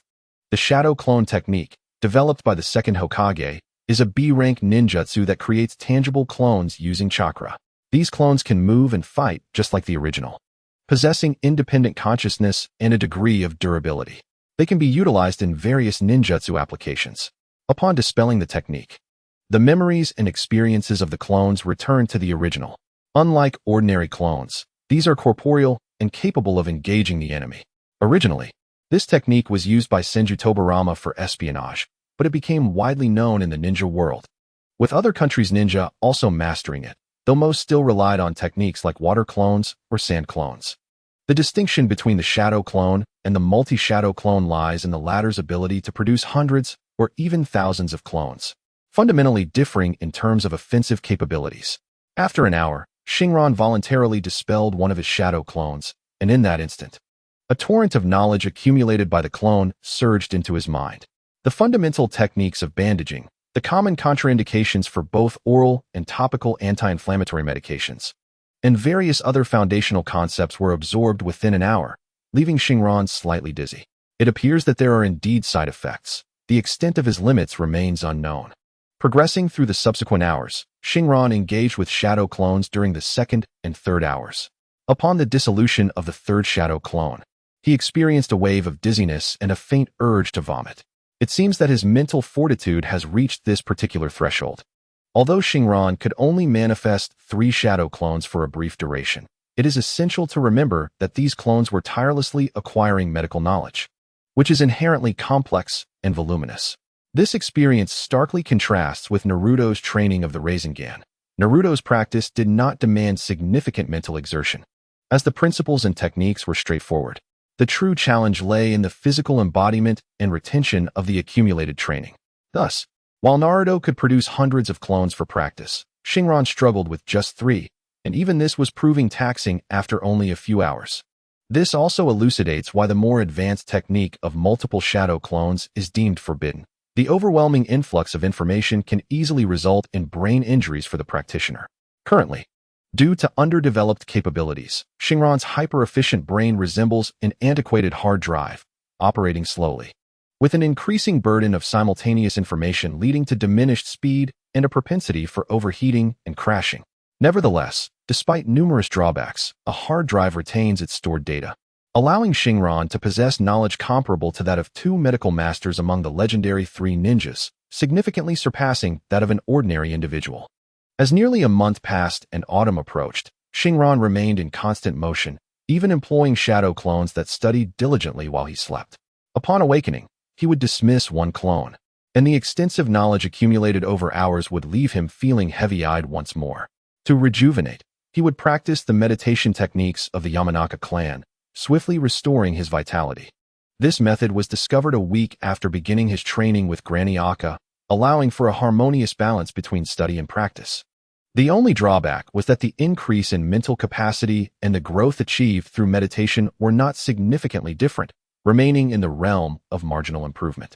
This intense regimen of learning proved arduous, yet immensely rewarding. The collection of books in the southern room had been thoroughly documented, and Shinran had progressed to the northern room filled with even more advanced and practical texts, encompassing clinical cases and analytical results. Granny Akka suggested that Shinran was now ready to enter the practical phase, though materials for practice were scarce. She advised him to either find a way to infiltrate the Konoha hospital or to serve as a battlefield medic for a time. While the Konoha hospital, being in the rear, typically encountered fewer patients, the cases were often complex and varied, unlike the battlefield medics who primarily dealt with external injuries. However, the Konoha hospital is a legitimate medical institution, and for a quack like Shinran, gaining entry is relatively easy. Yet, to truly engage in the field, he must endure a considerable period of hardship. In contrast, a battlefield medic is far more suited to his current situation. Upon arriving at Anchio's shop, Shinran encountered the old man he had previously crossed paths with. In the Hokage's office, the pipe of the third Hokage, Sarutobi Hiruzen, had long since extinguished. The expansive office housed not only the third Hokage, but also a quartet of advisors from Konoha. Nearly 2 months had passed since the Tsuchikage Inoki's correspondence with Konoha, in which he remained aloof regarding the ongoing incidents of rogue ninja defection and attacks along the borders of Konoha. With a diminished apprehension towards the land of Earth, Konoha had begun to act with greater freedom, leading to a series of cat-and-mouse pursuits that resulted in casualties on both sides. However, Konoha's shinobi emerged with a distinct advantage, as their proximity to supply lines ensured that injured ninjas received prompt and effective treatment, whereas the rogue ninjas suffered grievously due to a lack of medical logistics, where injury equated to a life-threatening predicament. Through prolonged encounters, Konoha had largely confirmed that these defectors hailed from the land of lightning. In truth, the verification of evidence was merely a formality, a means of conveying to those seeking further information or harboring ulterior motives that their adversary was the land of lightning, and no one else. As the Third Shinobi World War raged on, the only remaining warring nations were the land of lightning and the land of fire, a reality that even the most astute could easily deduce. Nevertheless, the treachery rampant within the shinobi world had led to countless instances where warring nations were incited by a third party, ultimately benefiting from the chaos. Thus, it was only now that the upper echelons managed to persuade one another and unify their stance. It is indeed tragic that during wartime, when decisions require the input of more than one voice, prolonged deliberations can result in significant bloodshed on the front lines. Everyone had perused the formal missive from the Raikage, which stated that meeting his conditions could lead to a cessation of hostilities, thereby conclusively ending the Third Shinobi World War. After a lengthy silence, the third Hokage was the first to speak, directing the question to his advisors. A ceasefire was feasible. However, the Raikage terms were utterly unacceptable. This was not a peace treaty but rather a demand for reparations, and Konoha was no longer in a position of siege as it had been in the past. Engaging in a direct confrontation with the Land of Lightning would undoubtedly lead to their downfall. Danzo was the first to voice his opposition to the ceasefire. The Land of Lightning was simply unwilling to publicly acknowledge their defeat in the war, should they continue to battle Konoha. Their protracted supply lines would ultimately lead to their collapse, an understanding shared among those present. However, the present dilemma was that the bold were often reckless, and the reckless were indifferent to their own lives.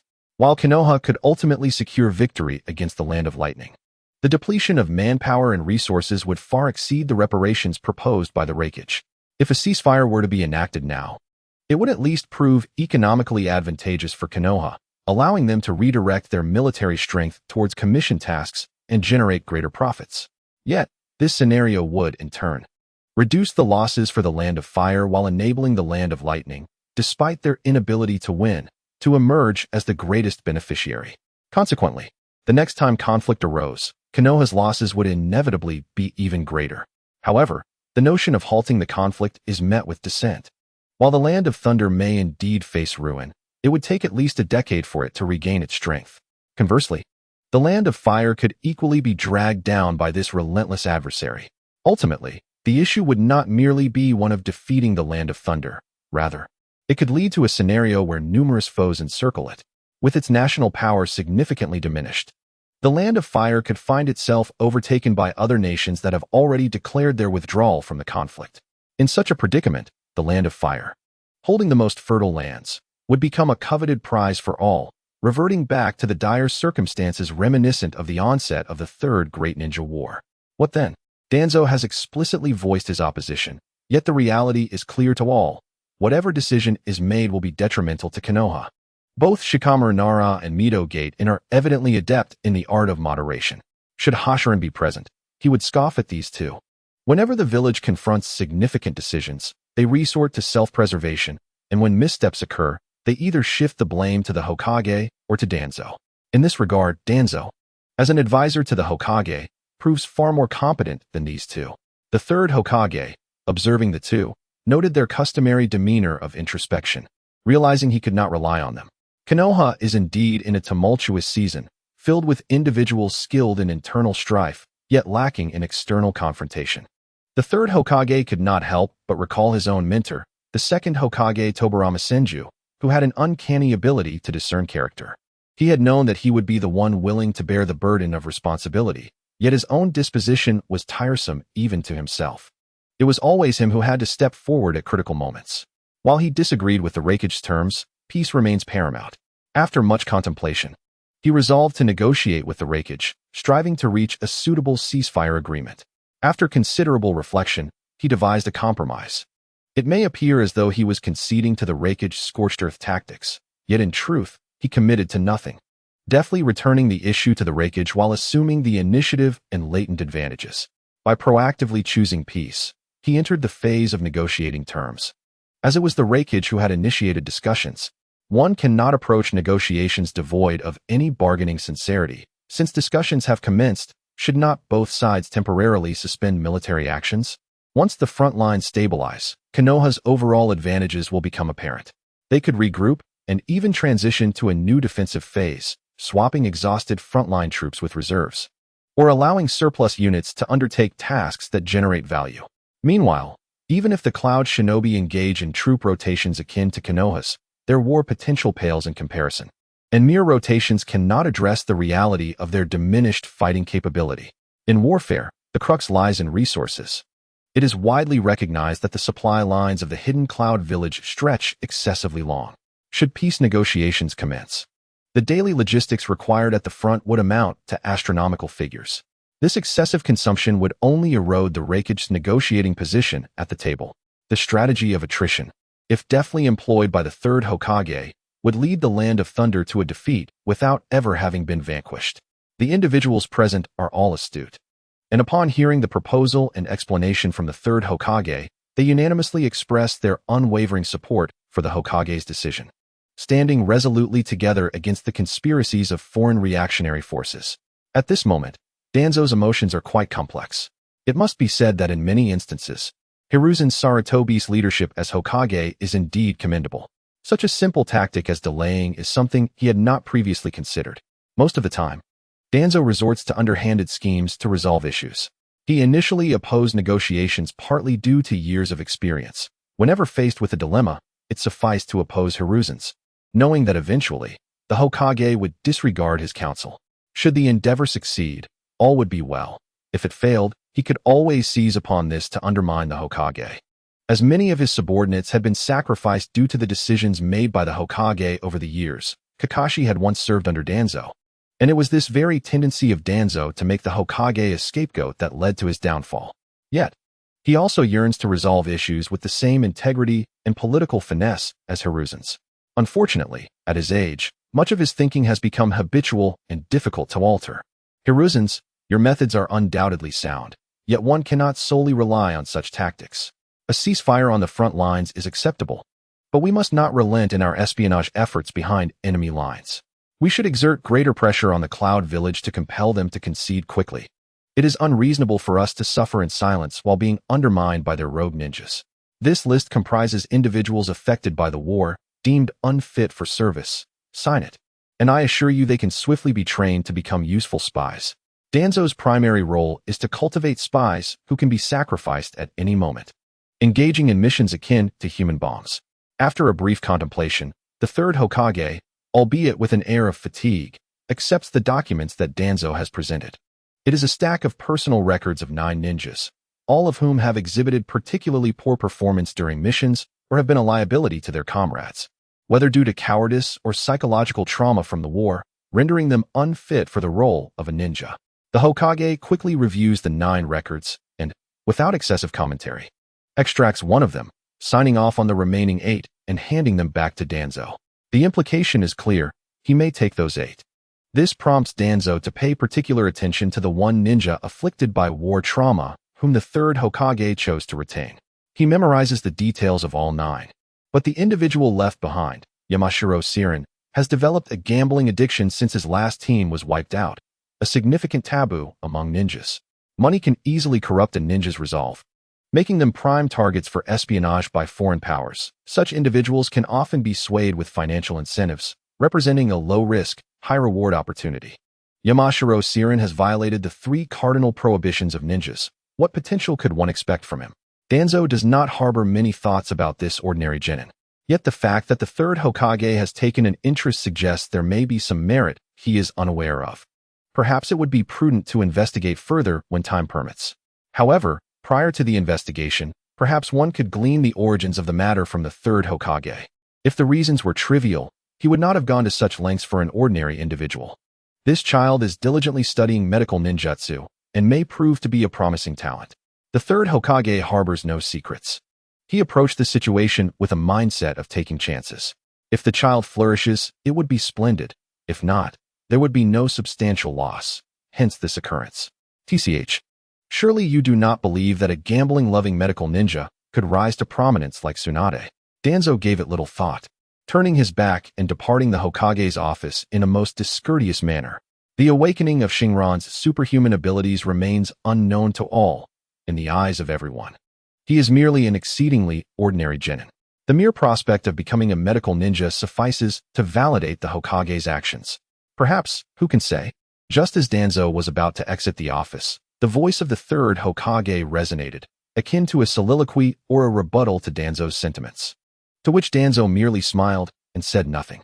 At that moment, Yamashita Shinran remained oblivious to the fact that he had narrowly escaped a significant crisis. Had Danzo dispatched him to the route for re-education, the tale would have ended there. Observing the little old man joyfully departing with the resurrected fish, Shinran incessantly cast questioning glances at Granny Chiyo. What on earth is wrong with this old man? Wasn't he meant to be the one conducting my entrance exam? And now there's a monthly test?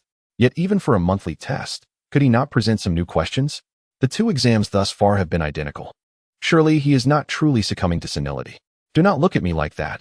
I know what you are thinking, he mused. It was not my arrangement. According to Granny Chiyo's way of dealing with matters, she would not offer explanations. However, if the misunderstanding before them remained unexplained, it was evident that this student might develop some unfortunate notions akin to his elderly relative's dementia, which was intolerable. Thus, a rather ordinary yet seldom discussed tragic topic within the ninja world was laid before Shinran. The story is simple. The old man's only son was an ordinary ninja who vanished after a mission, with no death report issued. The village suspected he may have defected, as the task involved escorting merchants, who subsequently met their demise. The old man, of course, did not believe it. He firmly held that his son had either met a heroic end or had been captured for human experimentation. The incident regarding Orochimaru's defection had greatly agitated him. Unfortunately, the village did not amend the records of the old man's son, and Orochimaru's laboratory yielded no relevant information. The old man's situation deteriorated due to his age. Moreover, the Hidden Leaf Village is not a charitable institution, to speak more harshly, following the 4th Hokage's demise in the line of duty. His son led a life of consuming expired milk, revealing numerous underlying issues. This little old man had frequented Granny Chiyo's shop on multiple occasions due to the dead fish situation. In his mind, he believed Granny Chiyo to be a forgetful old woman, and every time he found a dead fish by the river, he could come here to exchange it for a fresh one. Due to certain reasons, Granny Chiyo expressed sympathy for the plight of the old man. It was merely a fish, one that she did not take to heart, and thus she would readily cooperate with him, providing a fresh fish to enhance his meals. Upon hearing this, Shinran comprehended that even in a peaceful, lawful society, families who have lost loved ones in the line of duty may still find themselves in dire circumstances. This reality is even more prevalent in the harsh world of shinobi, where the only way to avert such tragic fates is to grow stronger. However, Shinran was intrigued by the certain reasons mentioned by Granny Chiyo. It was surprising that such a frugal old man could occasionally exhibit compassion. Understanding her better might prove beneficial for their future interactions. Regrettably, Granny Chiyo refrained from elaborating on these reasons, leaving Shinran feeling somewhat helpless. Yet, Where one side dimmed, another shone. Hei should possess some knowledge on the matter. That very evening, Xingran visited Hei's home under the pretense of family reunion, hoping to glean some insights. As expected, Hei did not disappoint. Within a mere day, Xingran was regaled with two tragic tales. In truth, within the environment of the shinobi world, such tragedies are numerous, and the narratives previously encountered only scratched the surface. Granny Chio lost her husband and son in the war, and following the outbreak of the Third Great Ninja War, her most cherished disciple perished silently in the remote corners of the Rain Country, left unburied for so long that the body had decayed beyond recognition. This disciple was a girl from a mountain clan, possessing average medical talent, but endearing herself to Granny Chio, becoming her sole pillar of emotional support after the loss of her family. It is no wonder that Granny Chio had always maintained a distant demeanor towards Xingran. Perhaps she feared that a deeper bond might lead to further heartbreak in the event of separation. Upon returning home, Xingran finally grasped why Granny Chio, who seemed cold and taciturn, was described by Hei as a warm-hearted mentor.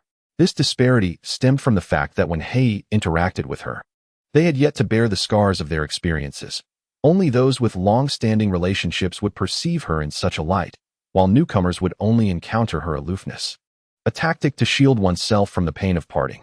Suddenly, a gust of wind announced the arrival of a member of the Umbu at Xingran's doorstep. Clearly, this individual had been waiting for him, as he was ambushed the moment he stepped outside. Shanzhong Xingran, the Hokage requests your presence. Please make haste, the Umbu, donning a raccoon mask, stated with an air of superiority before vanishing in an instant, as if to convey that he was worth a considerable sum per minute. Xingran touched his nose, recognizing the familiar method of the Umbu's summoning. It mirrored the depictions seen on television. He wondered what the Hokage could possibly want with him. After dispatching a shadow clone to report to Granny Chio, Xingran made his way to the Hokage's office. Upon entering, he was greeted by familiar faces, one from his past life and another from this one. The silky black hair of the watermelon rind-shaped individual resembled that of a kappa, paired with thick eyebrows and a peculiar dark green bodysuit. Whenever he spoke, he displayed his gleaming white teeth, as if to announce to the world, "I brush my teeth diligently." In the realm of artistic expression, there exists an individual whose evolving style becomes increasingly distinctive with age. To phrase it charitably, one might describe him as having a resolute visage. Less kindly, he resembles a character akin to Catherine amidst a myriad of cat-eared maidens, invoking suspicions of a genetic mutation during his formative years.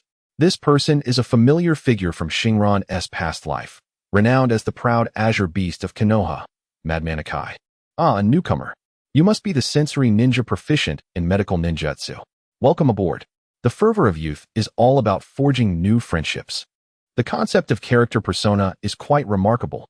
Despite Might Guy merely intending to greet, he swiftly slipped into a mode of reflection, offering a thumbs up to Xingran while simultaneously displaying a toothy grin, tears streaming down his face. Xingran suppressed the urge to critique Kai's emotional sensitivity, instead casting a puzzled glance at this lifetime's acquaintance. The high black ponytail resembled a broom, accentuating an already prominent forehead, much like Kai's radiant smile that one could scarcely gaze upon directly.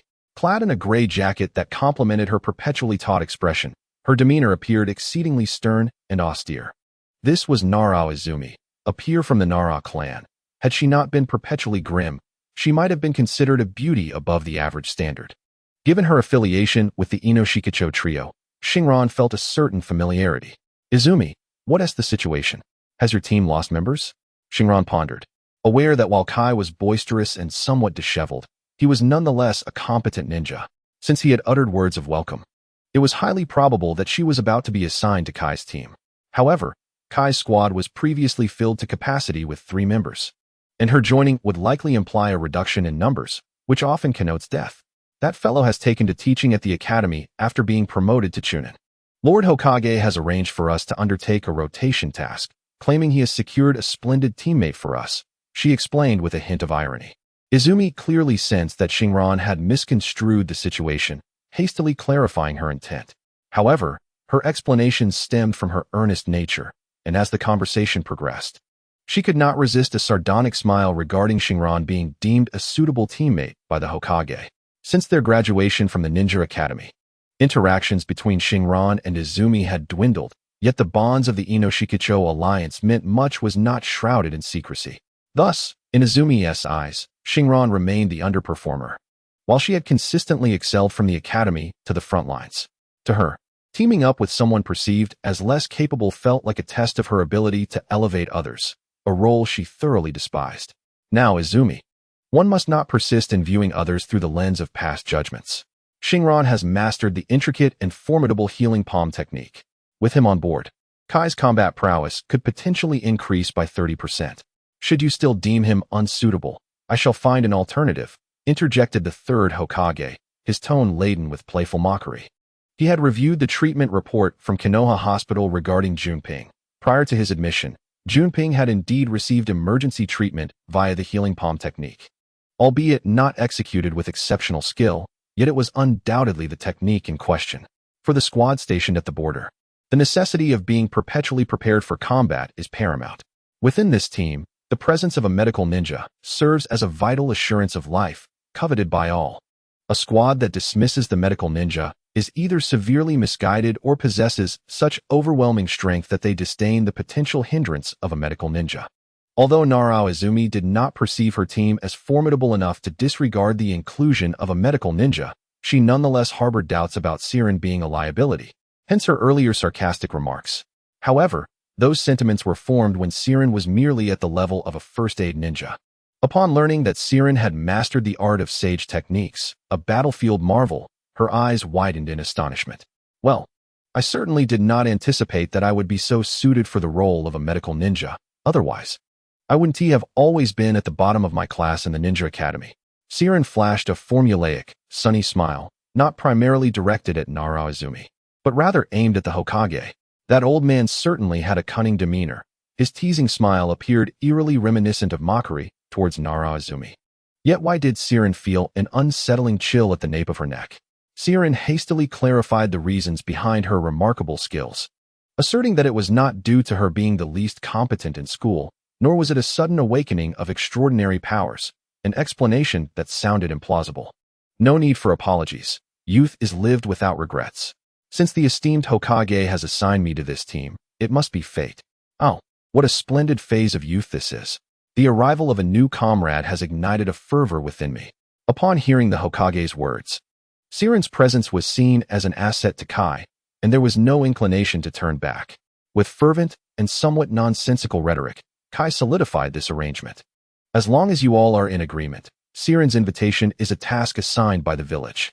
Our comrades at the front lines have been engaged in combat for an extended period, and with a relatively safe window now available, the village has decided to initiate a border rotation.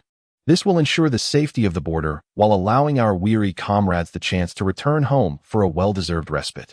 Siren's personal opinions were promptly disregarded by all, and after Kai's commitment, the third Hokage immediately commenced task arrangements. In truth, Siren was reluctant to embark on missions. Her primary focus was acquiring knowledge to prepare for future encounters with Orochimaru and to study forbidden soul techniques.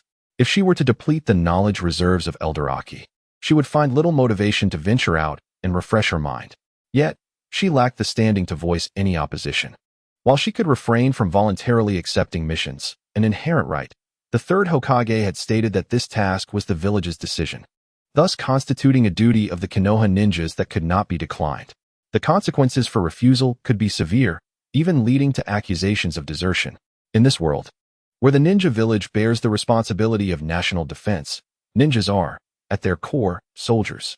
In times of minimal security threats, they enjoy a degree of freedom, resembling mercenaries who can choose which missions to undertake based on their preferences and financial circumstances. However, once a task is mandated by the village council, effectively the higher echelons of this world, it morphs into a conscription model. Leave is revoked, and they are thrust directly into the ranks, with the alternative being the dire label of a deserter. Shinran could only reluctantly accept the arrangements made by the third Hokage, and time was of the essence. As he was to depart today, burdened with a myriad of grievances, he returned home to gather his belongings, his troubled demeanor evident. However, after bidding farewell to Granny Chio at her shop, his spirits lifted significantly. She informed him that having acquired such theoretical knowledge, this was a perfect opportunity to apply it. As there were numerous injured on the front lines, This experience could be seen as a rare balance of labor and leisure. One must traverse 1,000 miles after reading myriad books. Before his departure, Granny Chiyo presented him with 2 scrolls of ninjutsu. One was the hemostasis technique, designed for post-operative healing and battlefield emergencies, requiring a brief period for execution and serving as a stopgap measure. The other was the extraction technique, a highly advanced medical ninjutsu capable of removing or transplanting toxins and organs, a technique reminiscent of the Uchiha clan's eye exchange practices. Both techniques were exceptionally suited for battlefield medical care. While Granny Chiyo never explicitly stated her intention to take Xing Ran as her apprentice, the benefits of such an arrangement undeniably fell upon him. The hemostasis technique was relatively straightforward, being a fundamental jutsu, yet the extraction technique was a rare and precious skill, difficult to master. Granny Chiyo handed the scrolls to Xing Ran without uttering a word, seemingly too weary to cast him another glance, merging once more with her recliner. As Xing Ran silently departed, he sensed, without needing any special perception, a fleeting moment of concern or perhaps regret from Granny Chiyo. After all, who among mortals is devoid of emotion? Though their time together was brief, Xing Ran was undoubtedly the most exceptional junior she had ever mentored, quick to learn and adept. What teacher would not cherish such a student? Yet, she understood that Xing Ran was merely a genin, his survival on the battlefield relegated to the lowest tier of the food chain. The more affection she invested, the greater the potential for future anguish. Thus, Granny Chiyo had consistently refrained from deepening her emotional ties with him. Her current demeanor was less a steadfast adherence to her thoughts and more akin to an elderly lady's prideful reticence. In the northern expanse of the continent, towering mountains reached for the heavens, perpetually resonating with deafening thunder. This region was characterized by its dense and interwoven mountain ranges, where the rivers of the central range sculpted convoluted coastlines at their mouths, creating a breathtaking panorama. Additionally, the area boasted an abundance of hot springs, rivaling even the land of hot water. Yet, this was not the land of hot water, but rather the land of thunder, named for its incessant, thunderous clamor. The ninja village within the land of thunder is Iwagakure, ranked second among the 5 great nations, following only the mightiest land of fire. The village leader bears the title of Reikage. Iwagakure is home to 2 Jinchuriki, hosts of the 2 Tails and 8 Tails, and is celebrated for its martial prowess in swordsmanship and ninjutsu. To bolster its national strength, the village also diligently studies the ninjutsu and tools of other nations. Such a formidable nation possesses military and economic might among the pinnacle of the ninja world. However, even this powerful land of thunder cannot sustain the logistical burdens of a seemingly interminable war without a clear path to victory. Here lies the village of Jonin, adorned with architecture reminiscent of the land of lightning, grand and majestic. At the heart of the village stands the Reikage building, akin to a spinning top suspended in midair, a sight both captivating and awe-inspiring. However, even the most splendid edifice requires the tender care of its inhabitants. Within the Reikage's office, a cacophony of sound erupted. The source was a towering figure, nearly 2 meters tall, with dark skin and light yellow hair, his physique robust and formidable. Clad in a white cloak complemented by a broad belt and heavy armor, the newly appointed 4th Reikage, A, was furiously puffing and glaring, smashing the expansive desk to smithereens. Reikage-sama, our logistical burdens are already overwhelming. Please show some regard for these public facilities, a calm and composed voice interjected immediately after A's outburst. The speaker, adorned with chain-linked glasses designed for convenient neck hanging, bore an elderly visage marked by deep wrinkles. This antiquated eyewear, combined with her aged countenance, repulsed the 4th Reikage. She incessantly dictated his actions and words, a source of great irritation that intensified A's desire to replace his assistant. Damn the Hokage, damn Konoha. It's either war or peace. Their incessant prattling is aimed at our downfall. Curse it, the Hokage of Konoha are all schemers. He raged. And that old fool Inoki, the older he gets, the more he fears confrontation. We've accomplished so much. The meat is practically in our mouths. Would extorting Konoha be the end of us? A disregarded his elder assistant's words, displaying a restless demeanor, cursing like a mad beast. However, within the Reikage's office, a seemingly disgruntled remark brought a moment of silence. Several advisors, remnants of past Reikages, exchanged glances, clearly recognizing that despite A's youth, his words struck a significant chord with the true power holders of the village. Indeed, if we continue to bicker endlessly with Konoha, we shall collapse long before the outcome of war is determined. We cannot allow Konoha to lead us by the nose. A robust elder, clad in a white robe and sporting a full head of white hair, was the first to concur with the Raikage's sentiments. Subsequently, the Raikage's office transformed into a hub of discussion. Senior officials debated fervently. Those who previously favored a strategic retreat and those adamant about a relentless confrontation with Konoha participated in the discourse. After an hour of deliberation, a consensus emerged. Negotiations must occur, yet we must also be prepared for battle. What cannot be achieved at the negotiation table shall be pursued on the battlefield. The balance of power between the two nations and their respective strategies were well understood. Konoha, having endured assaults from various countries, had seen its once insurmountable strength diminish since the Third Great Ninja War. For the Land of Fire, which has long prided itself on being the strongest in the ninja world, the paramount objective was to mitigate losses swiftly and restore its strength through its formidable resources.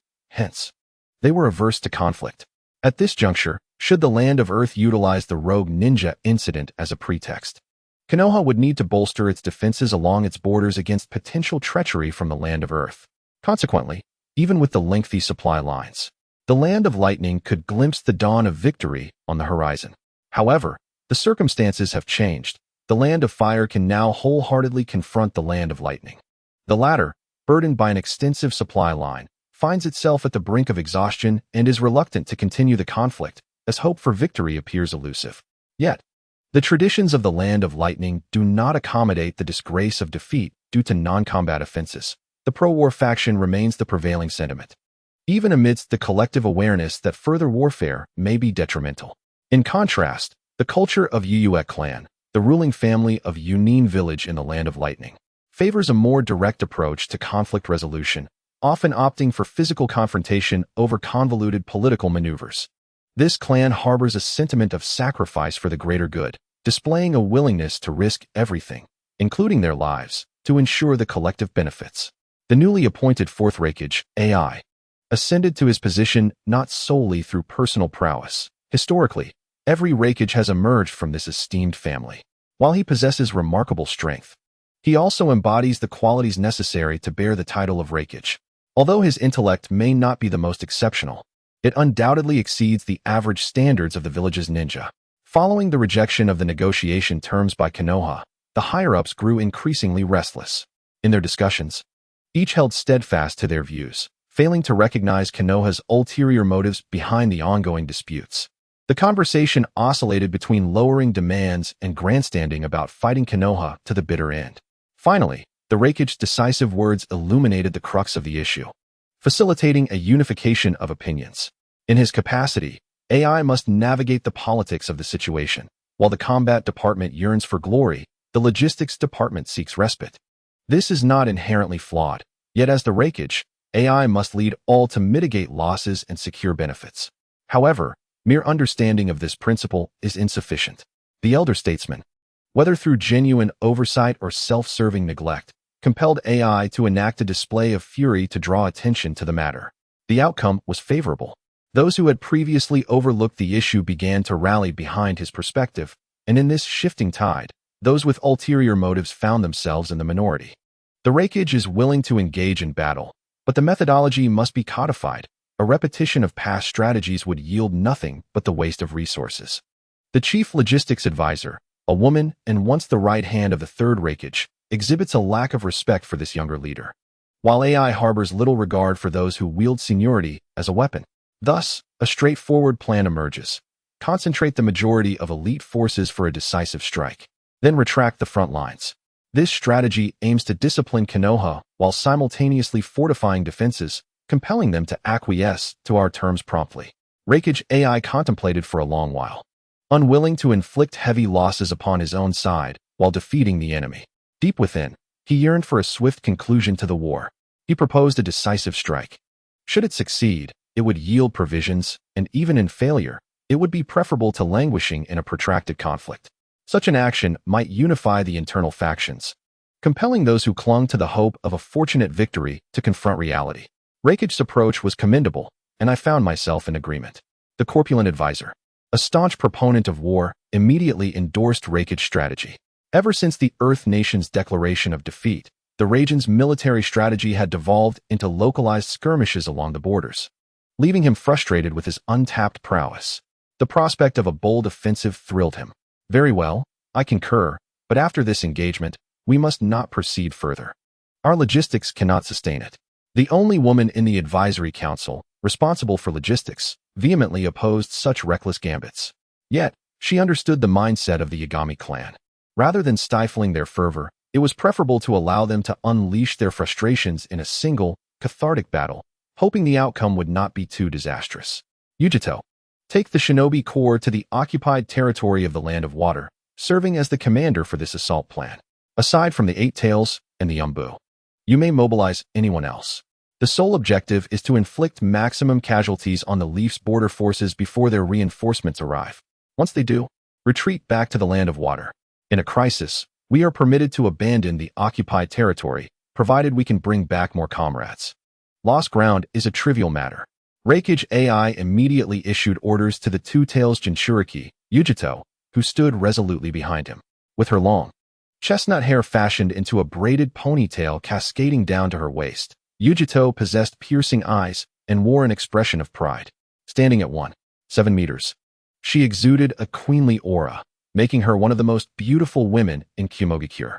Yujito approached Rakige with a spirited demeanor, ready to accept the mission. Had Hoshin been present, he would undoubtedly draw comparisons to Artoria, both embodying the essence of a queen while exuding the steely resolve of a soldier. The corpulent advisor, who had initially supported the war, hesitated to allow this task to fall to Yujito. Since she is a weapon, it is only fitting that the one most familiar with its capabilities commands it. No one understands her better than Yujito, making her the most suitable choice. Rakige AI interrupted before the advisor could finish his thought, decisively assigning the task. The advisor, now flustered, struggled to voice his concerns. The recent death of the Jonin overseeing the shinobi corps left a significant leadership vacuum within the village.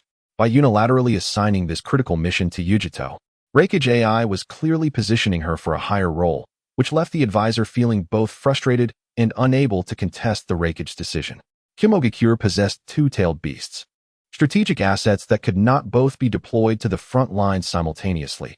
It was imperative for one to remain in reserve. Although the wooden figure is youthful, Kira is equally young.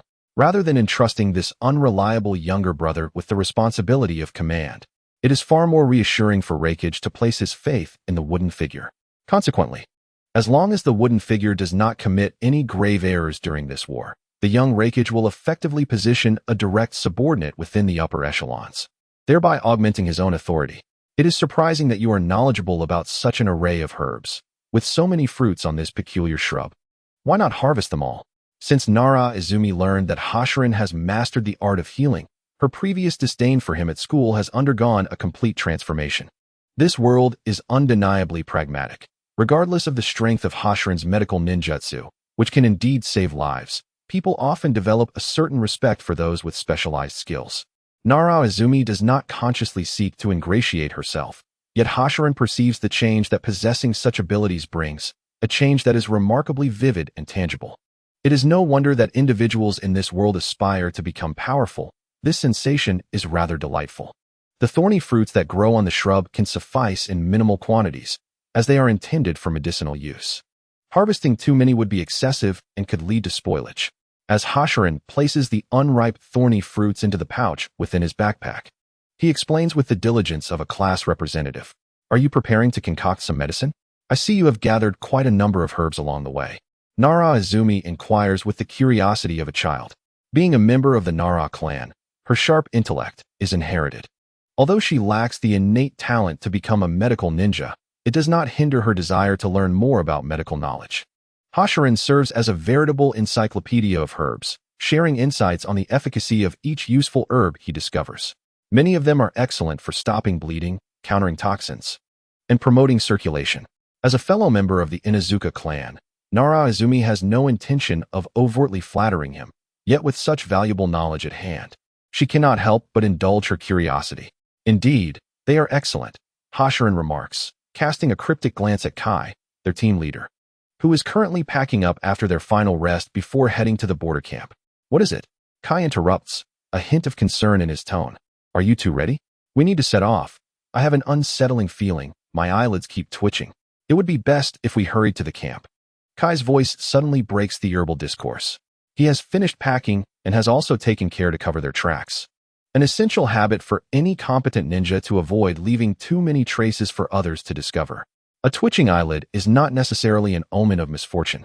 Have you not heard that a twitching left eye signifies wealth, while a right eye portends disaster? Which eyelid is bothering you? Hoshinai playfully teases, seeking to balance the mood with Kai. Both of my eyelids are twitching. Kai responds honestly, a touch of naivety in his reply. Then it seems we are in for a mix of good and bad, Nara Izumi remarks with an expression that suggests she is merely an onlooker, eager to observe the unfolding drama. However, Kai is an enigmatic being. On the surface, he appears carefree, even somewhat forgetful. Yet, time and again, his instinctive awareness is astonishingly precise. In the original narrative, the most profound impact on Shinran was during the episode when Kakashi revealed his true self. While no one else perceived Kakashi's disguise, Kai discerned that something was amiss. Such an ability cannot be learned. With urgency, the team accelerated towards their destination. Upon hearing the phrase half fortune, half disaster, Kai was abruptly alerted, sensing trouble without any rational basis. He simply felt that something was wrong. Despite the puzzled expressions of his two comrades, he issued a command for full-speed advancement. As the captain and an elite Chunin, it was rumored that he would be promoted to special Jonin following the conclusion of this war, a piece of gossip relayed by Nara Izumi. Shinran recognized this as an inevitable outcome and even speculated whether his own butterfly effect had contributed to Kai's current status of not yet being promoted to special Jonin. After all, in the original storyline, he eventually became the most formidable ninja of the Kage clan, nearly altering the course of the narrative. Both Shinran and Nara Izumi remained his subordinates, and often, Kai's commands were akin to military orders. The trio ceased their playful banter as an inexplicable tension began to permeate the air, signaling the onset of impending battle. With their speed fully unleashed, the trio's capabilities were laid bare. As members of the Nara clan, who typically provided battlefield support from the rear, their physical stamina and chakra reserves proved insufficient. In contrast, Shinran, through the fusion of chakra and his underdeveloped physique, managed to keep pace with Kai. Thus, their formation morphed into a 2-1 configuration, with the front two continually accommodating the speed of the trailing member. Every time Kai attempted to accelerate, he quickly slowed down again, waiting for Nara Izumi to catch up. While they had not sensed any immediate danger before, once they entered battle readiness, Shinran suddenly realized their trio resembled a makeshift version of the Inuzuka, Aburame, and Yamanaka team. The only difference was that the resilient member had transformed into a cerulean beast. Simultaneously, this team configuration illuminated the frailty of Konoha. The traditional Inuzuka, Aburame, and Yamanaka trio was indeed rare to find, particularly in the form of contemporaries like Ino and Shikamaru. Yet pairings within a 5-year age range were still feasible. However, merely locating members of the Secret Techniques clan was insufficient. It was essential that their strengths were commensurate to foster effective teamwork. The balance of a skilled individual mentoring a novice often led to swifter demise. Unfortunately, in this cohort, no members of the Akimichi clan matched Shinran and Izumi's capabilities, leaving them with no choice but to comply with the Hokage's arrangements. As the team's eyes and ears, although Shinran had activated a secondary profession, his primary skills as a sensory ninja remained formidable. Sensing the gravity in Kai's demeanor, he heightened his vigilance to the maximum, being the first to spot a Konoha encampment that had been almost leveled to the ground in the distance. Not having detected any enemy presence, Shinran refrained from suggesting heightened alertness, instead urging his comrades to continue onward while he detailed the scenes they encountered along the way. Soon, the trio arrived at a scene of utter devastation in the border encampment. Recently, this place has been besieged. The attackers were exceedingly aggressive, recklessly dismantling the traps and defensive structures surrounding the camp. Once they infiltrated, they inflicted considerable casualties and swiftly retreated, leaving the nearby encampments with no time for rescue. Where is your commanding officer? I am Might Guy, a Chunin dispatched by the Hokage to oversee the troop rotation. Guy detained a lightly injured leaf ninja to inquire further. The news was disheartening. The commander had perished, and of the 18 in the small encampment, fewer than 10 remained alive, all in a state of utter disarray. The team that was supposed to exchange posts with Guy had been completely annihilated, a truly tragic outcome. Shinran's emotions were in turmoil, striving to adapt to this grim environment. Just as they arrived at their destination, an opportunity to validate the knowledge acquired during training presented itself. Yet Shinran felt that such a validation was hardly worth having. Many in this ninja world had already lost hope, while Shinran had only recently traversed into this realm. And encounters with such harrowing scenes would likely become more frequent. Silently, Shinran began to open the pouch of medicinal herbs he carried, which contained some unprocessed plants, along with bandages and cotton for immediate use. The 9 surviving individuals were easily surveyed. Among them, 4 appeared relatively unscathed, 2 bore minor injuries, while the rest suffered severe wounds. With a swift glance, utilizing his enhanced vision and the sensory abilities of the Yamashiro clan, Shinran quickly identified the most gravely injured individual. With skillful precision, he initiated a healing technique. Under the guidance of Elder Chio, the once diffuse green light of the technique became increasingly concentrated in his palm, transforming from a pale green hue to a deeper emerald. The injured man bore a massive gash across his chest, exposing his internal organs. Although a companion attempted to staunch the wound with a cloth, excessive blood loss was unavoidable, and the patient was slipping into unconsciousness. Shinran pressed his glowing hand onto the wound, while his other hand deftly retrieved several leaves of medicinal herbs. In the primitive conditions, he wasted no time, placing the leaves into his mouth to chew. Soon, the herbal juices mixed with his saliva, forming a green paste. Without hesitation, he applied this mixture to the other wounds that were still oozing blood. While these injuries were not life-threatening, if left untreated, the patient would struggle to survive until the primary wound was addressed. Kai and Izumi possessed a modicum of first aid knowledge. Indeed, most ninjas were equipped with battlefield medical skills. While ineffective for severe injuries, they could manage minor ones. Nevertheless, despite their own tasks, everyone present could not help but covertly observe Shinran's actions. A medical ninja capable of utilizing healing techniques was a rare find on the front lines, and the despair that had previously enveloped them began to dissipate upon witnessing the radiant green glow emanating from Shinran's hands. Often, ninjas, valuing their survival skills, endure injuries longer, enabling many to survive until the battle's conclusion. However, surviving the battle does not equate to being unscathed. Companions skilled in medical ninjutsu are scarce, and those proficient in advanced medical techniques are even rarer. The chance of encountering a companion with such expertise for timely post-battle treatment is akin to a stroke of fortune. Today, they are unfortunate yet fortunate. Some ninjas, wounded in the aorta or facing the risk of amputation, need not fear a life of disability, while others, gravely injured and unable to reach the village, may escape death. The grim circumstances of previous battles, where survival did not lead to medical aid, will not repeat. The atmosphere within the camp gradually lightens, and Shinran earns the respect of new comrades in this unfamiliar environment. Indeed, capability shines brightly wherever one may be. Within a mere half hour, Shinran attends to all the injured in the camp, though he exhausts his own supply of bandages. It is fortunate that not all resources in the camp were destroyed, with just enough supplies available.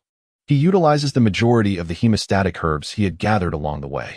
After ensuring the injured are well cared for, Kai begins to weep uncontrollably, exclaiming that youth blossoms amidst blood and fire, continually expressing gratitude for Shinran's presence as a healer, smearing his tears and runny nose on him.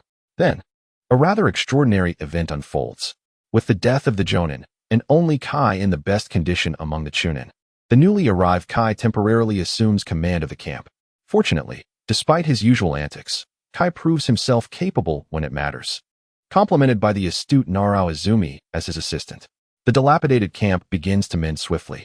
This state of affairs persists until an hour later when reinforcements arrive, further accelerating the recovery of the camp.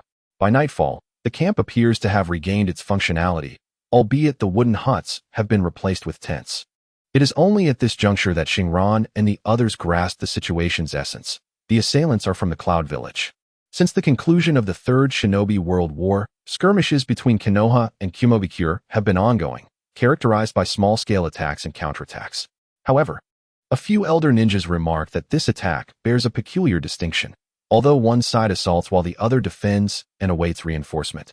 The attackers exhibit unusual behavior in several respects. Notably, they expend considerable resources in their offensive. Furthermore, despite breaching the camp, they do not concentrate solely on annihilating the Konoha ninjas. Several cloud ninjas engage in destruction while simultaneously searching, seemingly seeking something or merely curious about the purpose of the buildings, their actions strikingly odd. The discourse here regarding the expenditure of resources does not imply sacrificing lives to fortify the camp's defenses, but rather indicates a considerable depletion of chakra, nearly plowing through both the camp's perimeter and walls. While this strategy may avert casualties, the substantial chakra drain results in the subsequent attackers possessing a severely limited chakra reserve. To employ a business analogy, one might rise early only to arrive late at the market, yielding a meager return on investment that pales in comparison to the inherent risks involved. This elucidates why, despite having breached the camp, the enemy opted for a strategic withdrawal. Although they were numerically superior, their condition was far from optimal. Engaging in a desperate struggle with the remaining ninjas within the camp would be less prudent than retreating while still ahead. The adversary's commander evidently possesses a keen acumen for business. They incurred no fatalities, while the commanding shinobi within the camp perished. Although the enemy suffered injuries as well, these were deemed worthwhile, as it is preferable to sacrifice a finger than to lose an entire hand. Furthermore, the preemptively arranged surveillance measures detected the swift approach of Shinran and his companions, mistakenly believing them to be early reinforcements, to avoid being ensnared.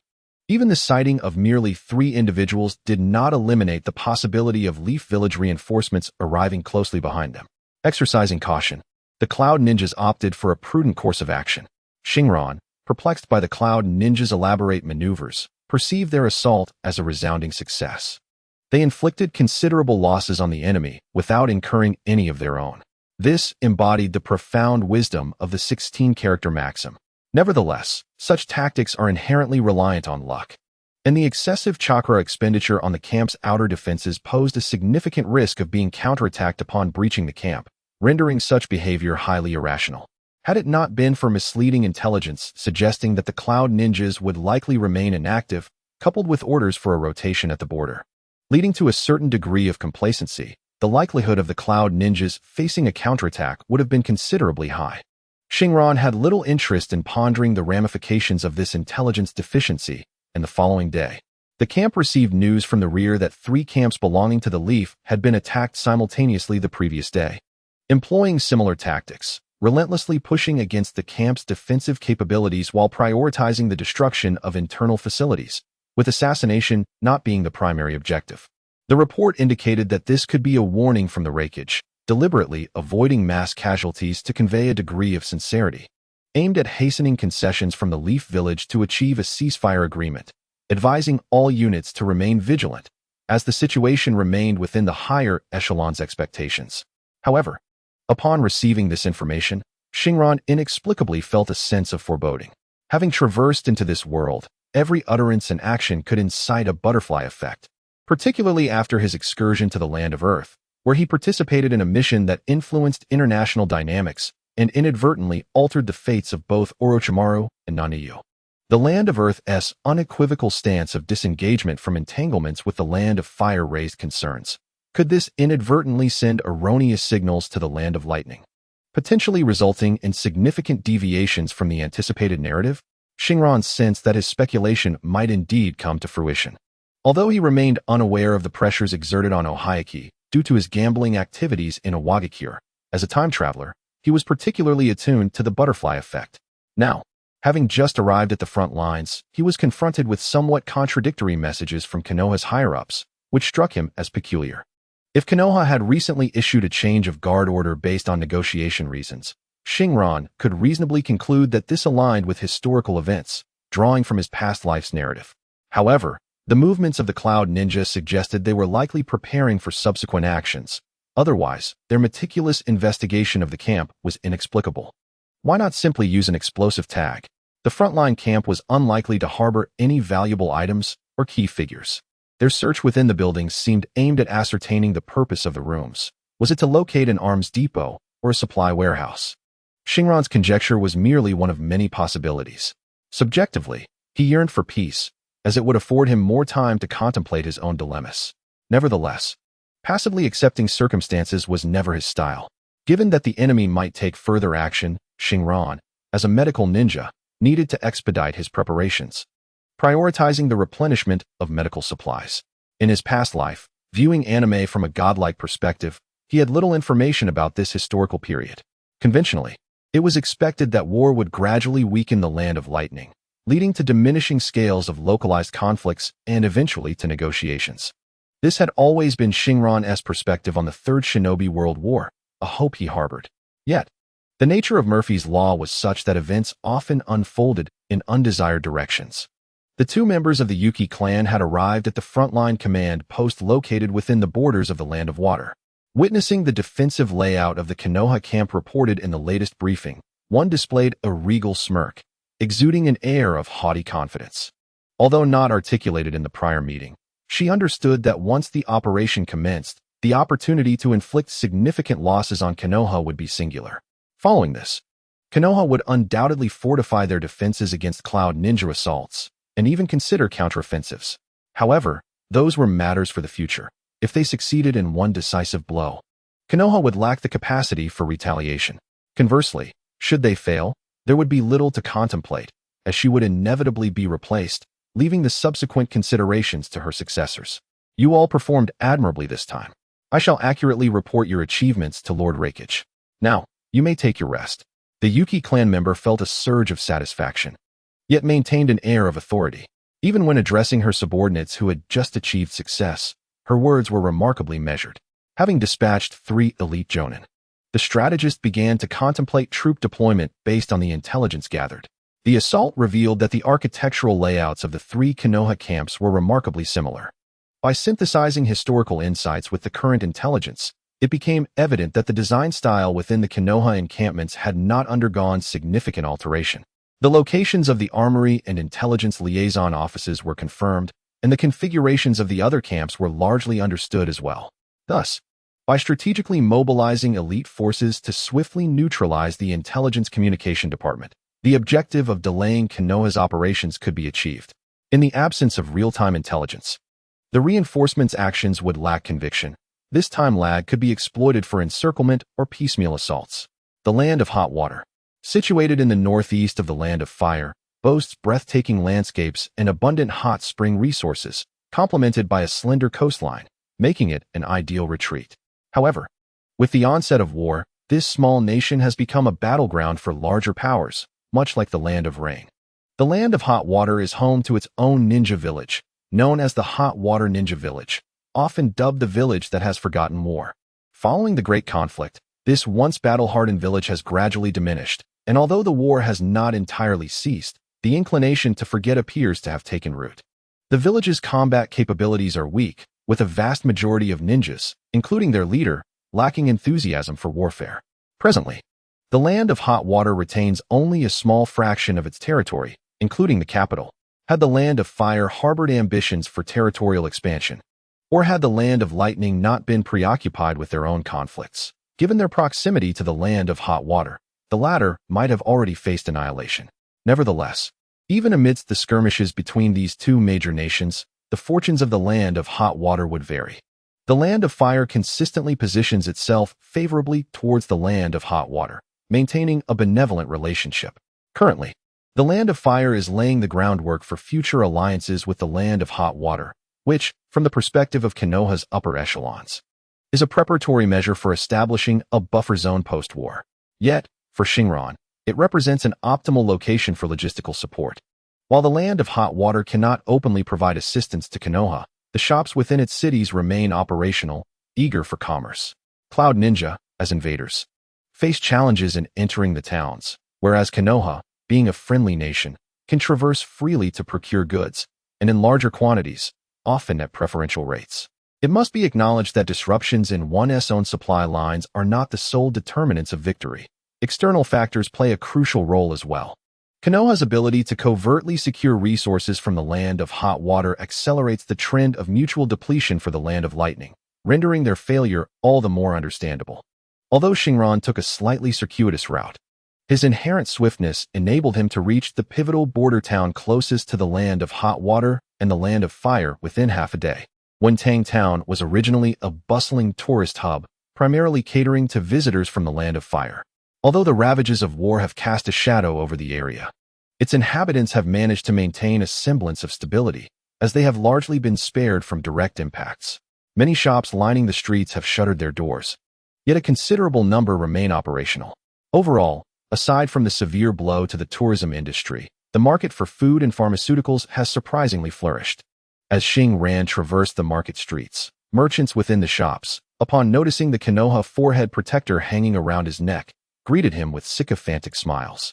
The ninjas from Konoha are often the most significant clients, possessing substantial purchasing power and a keen political awareness that precludes any instances of coercion. They are, indeed, the finest trading partners. Xing Ran's primary objective for this visit was to procure medicinal supplies, though he also intended to indulge in the region's famed hot springs. A necessary respite during his journey. He had arrived that morning alongside Kai and his team, who were tasked with urgently reallocating supplies back to a recently devastated camp. After informing Kai of his intent to purchase some medicines, Xing Ran ventured off on his own. With Kai reminding him to retain the receipts, an unexpected display of meticulousness from him.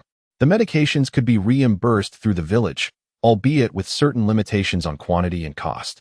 The specific requirements were somewhat vague, but Xing Ran surmised that they would not cover the entire expense. He was indifferent, viewing it merely as a gamble. Additionally, he had learned about a particular establishment, the Wentang Apothecary, which maintained intricate ties with Konoha. While not a spy, it was undoubtedly a reliable partner. The shopkeeper welcomed him warmly, instantly recognizing the Konoha insignia and promptly adjusting the pricing to align closely with that of the village. Xing Ran presented a pre-prepared list of supplies, understanding that full payment up front was impractical due to the many precious herbs involved. The shopkeeper would require time to retrieve the stock from the warehouse, so Xing Ran placed a deposit of 50,000 ryo, after which he set out to locate a casino. The total cost for the goods amounted to over 200,000 ryo. Xing Ran not only sought to replenish his supply of healing medicines, but also aimed to acquire high-end materials for future concoctions. After all, even the formidable Xiao Yin had wasted countless herbs during his early experiments. After a semblance of simple disguise, Xing Ran easily found the casino. Establishments of this nature often maintain blacklists to deter adept gamblers from employing transformation techniques to disguise their identities. High-end casinos might feature sensory barriers, while simpler venues utilized basic methods, such as a chakra-conducting iron rod that sweeps before patrons like airport security, capable of disrupting transformation techniques. Thus, whenever Xing Ran frequented casinos, he relied on makeup and attire for his disguise. Although somewhat cumbersome, it proved effective. The efficacy of such disguises primarily pertained to casinos, as among ninjas. Few excelled in the art of disguise. The general populace tended to favor transformation techniques, which were not only convenient, but also more sophisticated than mere disguises, allowing for a clearer differentiation of body shapes and outlines. He indeed succumbed to gambling. It is an unfortunate truth that youth often strays down misguided paths, making it susceptible to errors. I must intervene. From a distance, Kai and Nara Izumi trailed Xing Ran, who was concealed among the crowd. They had arrived at the Hokage office long before Xing Ran, so it was improbable that they were merely engaging in idle chatter with the Hokage. A covert mission had already been arranged to rectify Xing Ran's gambling habit and guide him towards a more virtuous path. Let us wait a moment.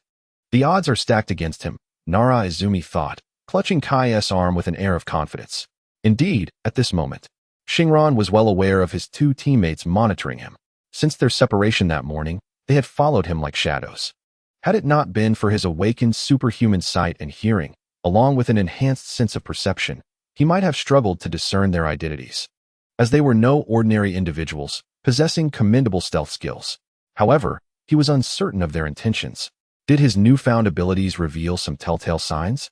There was nothing to conceal regarding his current affairs. As long as he presented himself without issue, he could mislead them regarding his awakened powers. Setting aside the fact that he was being observed, the matter at hand was far more pressing. Gambling. More specifically, winning money had become second nature to Xing Ran. They had agreed to reconvene before 4 p.m., and time was of the essence. Xing Ran quickly entered a gambling mindset. While the adage 10 bets, 9 losses was an exaggeration, 7 wins out of 10 felt much more accurate. Each time he deliberately lost, he would vocally lament, while after winning, He preferred to fade into the background. Despite these antics, Shinran's keen perception detected that as he amassed nearly 80,000 Rio, several pairs of eyes from hidden corners of the casino were nonetheless drawn to him. Knowing when to quit, Shinran treated the casino as a cash machine. One could not extract every last ounce of wool at once, necessitating a swift strategic withdrawal. Meanwhile, outside the casino, Kai and Izumi were left astonished. Shinran had not been ejected for lacking funds. The underlings who escorted him out were obsequious, wearing expressions that seemed to welcome him back, which was perplexing. In the following hours, Kai and Izumi bore witness to the transformation of Shinran's small bag from one resembling a refugee's to one indicative of advanced obesity. Judging by the exaggerated inflation of the bag, it was evident that Shinran had struck it rich. Yet, for Shinran, wealth was perhaps too grand a term.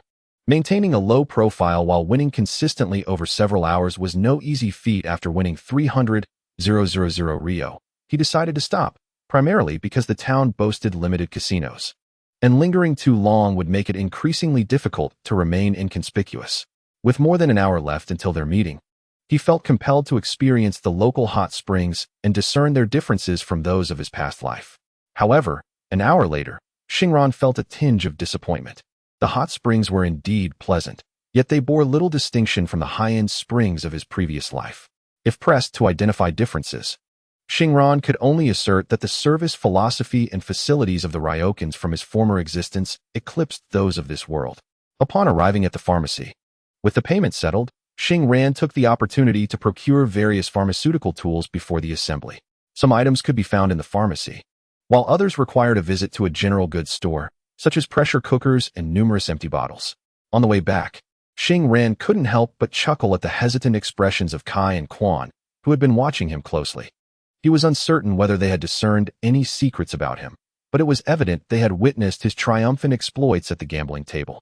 How envious they must be of his easy fortune. They had been tasked with monitoring him, yet now they found it difficult to inquire about his gambling, money-making secrets. How amusing. Quan mused aloud.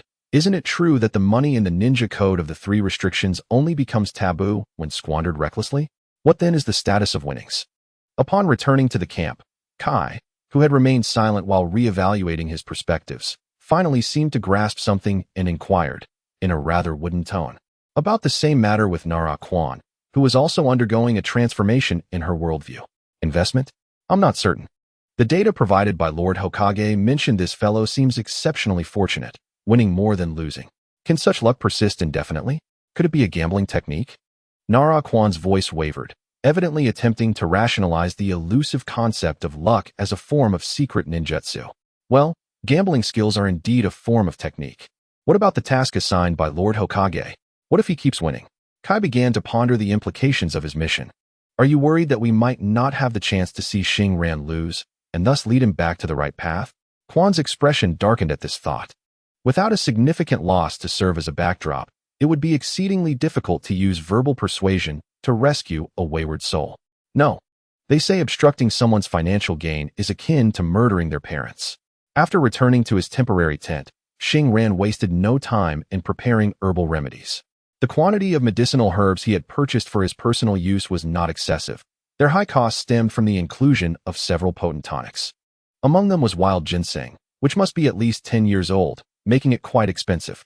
Additionally, he acquired several rare herbs exclusive to the ninja world, which were vital auxiliary ingredients in his prescriptions. As he reviewed the prescriptions he had meticulously noted, Shinran reflected on the ancient wisdom. The poor excel in literature, while the rich excel in martial prowess. To cultivate a healthy physique, regular medicinal baths are essential, and the quality of the herbs directly influences the efficacy of these baths, based on the standard of 10-year-old wild ginseng as the primary ingredient. The cost of a single medicinal bath amounted to approximately 40,000 Rio. Only a few clans, such as the gentle Hinata and the robust Tsukiyo, could afford such extravagant training and body techniques within the entire ninja realm. Indeed, the Kage clan also possesses formidable physical techniques. Yet they say they are a rather mad lineage, lacking in reason. Their economic troubles led to their downfall, ultimately resulting in their extinction. With the over 200,000 Rio worth of herbs, Shinran could only concoct 5 doses of the improved body refining medicinal bath created by Granny Foam. Lacking a formal name, Xing Ran referred to this restorative liquid as a tonic, designed to alleviate muscle fatigue, promote blood circulation, enhance cellular vitality, and mend injuries sustained during training. In the realm of the ninja, there exists a myriad of auxiliary potions designed to enhance physical training. The concoction refined by the esteemed Elder Fu was particularly aimed at addressing the persistent afflictions of internal injuries. While this potion may yield commonplace results for others, for Guy, who has diligently practiced the 8 gates of Joyous, it is nothing short of a perfect match. The majority of pharmaceutical processes in this world are not overly complex. As Xingran embarked on his inaugural attempt at potion making, he was initially apprehensive about wasting precious materials. However, he soon realized his concerns were unfounded. The procedure bore a striking resemblance to the art of brewing potions from his previous life, and he encountered no mishaps. After 3 hours of meticulous effort, 5 bottles of a pale green elixir were successfully completed. Today, fortune smiled upon Xingran, and in a generous mood, he decided to bestow a fine gift upon his comrades. He sought out his teammates, who were still grappling with their newfound perspectives, and presented each with a bottle of the restorative potion. The vibrant green liquid glimmered through the transparent glass, exuding an exquisite aura under the moonlight, imparting a sense of opulence that suggested it was far from a mere trifle. "What is this? It appears quite delectable," one remarked. "Ah, it's merely a delightful indulgence," Xingran responded, managing to curtail Guy's eager attempt to taste it after 5 minutes of anticipation. He diligently explained the potion's benefits and usage before returning to his tent. There, he procured a wooden tub and commenced his own experience with his inaugural creation. A bucket of clear water combined with a 500-milliliter bottle of the restorative elixir quickly transformed the entire contents into a pale green hue, suffusing the tent with a robust aroma reminiscent of ginseng. Submerged in the tub, Xingran instinctively exhaled a long, contented sigh. The mixture, while gentle on the skin, penetrated deeply into the muscles and tendons in a distinctly perceptible manner, offering a sensation far surpassing even the most luxurious massage. Time seemed to elapse unnoticed until Xingran awakened to the first rays of sunlight gracing the horizon. This restorative potion is truly remarkable, he mused upon regaining consciousness. Possessing a physique that was superhuman, even if in a modest form, he felt assured of his health. The profound comfort he experienced while slumbering in the bath was a testament to the elixir's efficacy. However, he lamented its exorbitant cost, excluding labor. The materials alone amounted to nearly 50,000, rendering daily indulgence a distant dream. A sudden, resounding sneeze interrupted Xingran's contemplations. It was an exuberant sound, one he had never encountered before. Even without his enhanced vision, he discerned who had arrived. "Achoo! Xingran, your potion is simply extraordinary. Achoo! Do you have any more? Please, grant me a few more bottles," Guy exclaimed, his nose running profusely as he entered Xingran's tent, eager to discuss his newfound affection. Yet, Xingran's intentions for sharing such a precious gift were not entirely altruistic. With the proverbial fish already caught, he was certainly not inclined to engage in a costly emotional exchange. "Guy, you're coming down with a cold. I have some cold medicine I purchased yesterday. Feel free to take as much as you need, no charge," Xingran replied, his expression one of bemusement, as he produced a full box of oral liquid, designed to treat colds and coughs, and handed it to Guy. "Ah, thank you. I dozed off in the bathtub yesterday and ended up soaking in cold water all night. What I meant to say is about your rejuvenating elixir. The journey of youth is inevitably accompanied by pain, yet the bonds of youthful friendship bring forth the dawn of healing. Our camaraderie serves as a bridge to ensure our physical well-being. Though Kai may appear somewhat oblivious, he is certainly not dull-witted." He swiftly adjusted the tilted structure of Xingran and began a fervent speech, with an objective that was glaringly obvious. However, Xingran would not indulge him. He had no intention of being overly accommodating to the characters they would encounter in the future. To put it plainly, Xingran rudely interrupted Kai's impromptu speech. "Do you have any more of that elixir? Perhaps 3, 5, or even 100 bottles. I owe you a favor." "Not happening. Goodbye." "Wait. 3 or 5 bottles would suffice." "I don't even have that." "Then 2 bottles will do." Observing Kai's insatiable desire, Xingran found it rather amusing. Indeed, the remedy was remarkably effective. In truth, as a novice practitioner of the boxing arts, Kai regularly indulged in medicinal baths, otherwise his body would have long since deteriorated. Yet, Granny Feng's improved elixirs were unique to Shinran, particularly effective against the elusive afflictions that plagued him, rendering Kai utterly unable to resist. I do have 2 bottles left, but what can you offer me in return? At this juncture, it was time to relent, and the vampire merchant Shinran was ready to negotiate. How about I do your laundry for a month? Goodbye. I'll take on your share of this mission. You can perform medical ninjutsu. All right then, what do you want? Beneath Shinran's teasing demeanor, Kai's feeble attempts at negotiation were rendered utterly transparent. Reluctantly, he braced himself for the inevitable, indicating that he was prepared to comply with whatever price Shinran set. We are good friends, important companions. Discussing terms feels rather disheartening. Each bottle of my elixir costs 50,000 taels. Shinran's opening statement brought Kai to the brink of tears, but the latter half swiftly deflated his spirits, leaving him feeling utterly defeated. As he pondered how much savings he had left over the years, Shinran interjected once more. Do you have any clever ideas that won't hurt our feelings or our finances? Shinran, wishing to subtly guide the conversation without revealing his intentions regarding the forbidden 8 gates technique, attempted to entice Kai with his words. Unfortunately, Kai, with a look of innocent confusion, shook his head earnestly, appearing as though he would surrender his life for the elixir, ready to comply with any demands in exchange for it. As the situation progressed, Shinran found himself in an awkward position. While Kai could be quite astute, he now exhibited an air of bafflement that perplexed Shinran. Come on, your mastery of the 8 gates technique is worth a great deal. Why do you still look so lost? Foolishness. Your 8 gates technique is a high-level forbidden skill, extremely valuable. Is there nothing else you can offer me, Kai? Just then, a voice shattered the tension. Nara Izumi, also with tears streaming down his face, entered Shinran's tent. It was evident that Izumi had spent the night in the bathtub as well. At this moment, Shinran's expression was somewhat peculiar. Although Quan had clarified the situation, the experience was utterly dreadful. Was there truly no basic courtesy in refraining from voicing what was understood? It was akin to the discomfort of being charged by the building manager for surreptitiously watching a senior take a bath. Oh, are you planning to study the 8 gates of Duinjia? Kai immediately regarded Shinran with a serious demeanor, which only heightened Shinran's embarrassment. You certainly have an eye for talent. Far superior to Kakashi. When I taught him, he displayed nothing but disdain. Just as Shinran was at a loss for words, Kai spoke again, swiftly making him realize that his embarrassment was indeed unwarranted. Kai's focus was not on someone attempting to use their Wi-Fi, but rather on the peculiar observation that Shinran's gaze was more perceptive than Kakashi's. In one episode of the anime, Kakashi climbs a rock face with one hand and, nearing exhaustion, opens the first gate of the 8 gates of Duinjia. For those interested, you may want to look it up. However, it's unclear how many gates he can actually open, though it likely does not exceed 2. Shinran could only respond with a hollow chuckle. Fortunately, the ever-helpful ally Nara Quan stepped forward once again to alleviate Shinran's awkwardness. I have heard that the forbidden technique of the 8 gates of Duinjia contains extensive knowledge of human meridians. Are you studying it to transcend your medical abilities?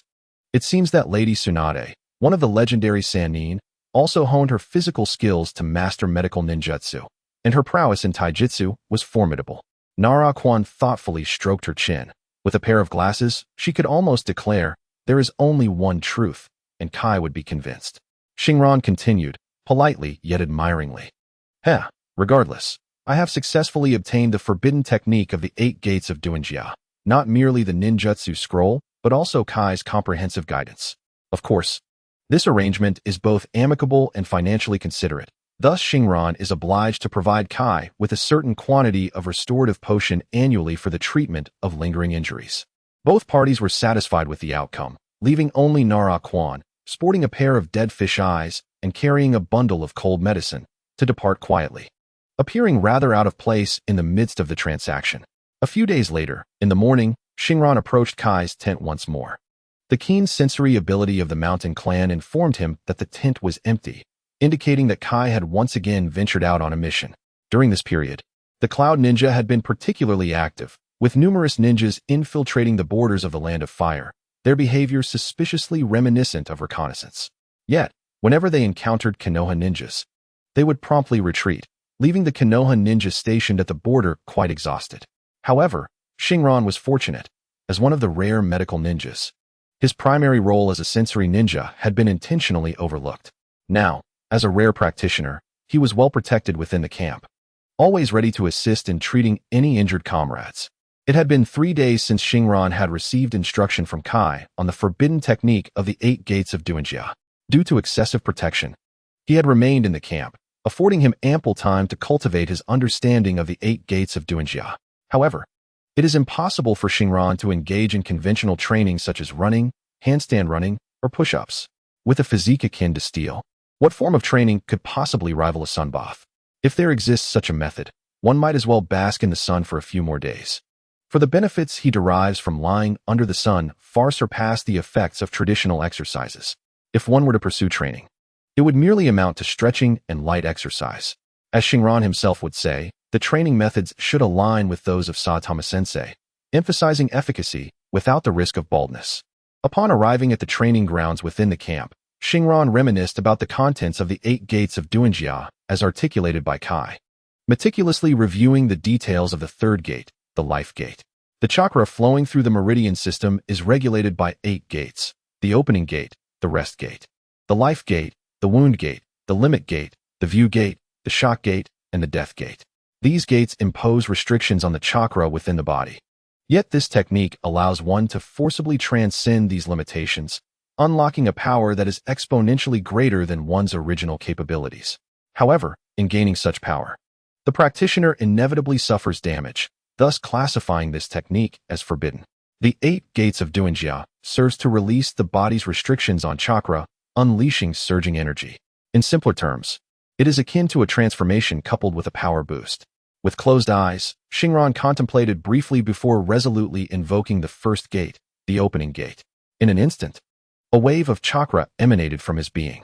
The opening gate liberates the constraints of the brain, enabling the full potential of the body to be expressed, resulting in a temporary surge in both attack and speed.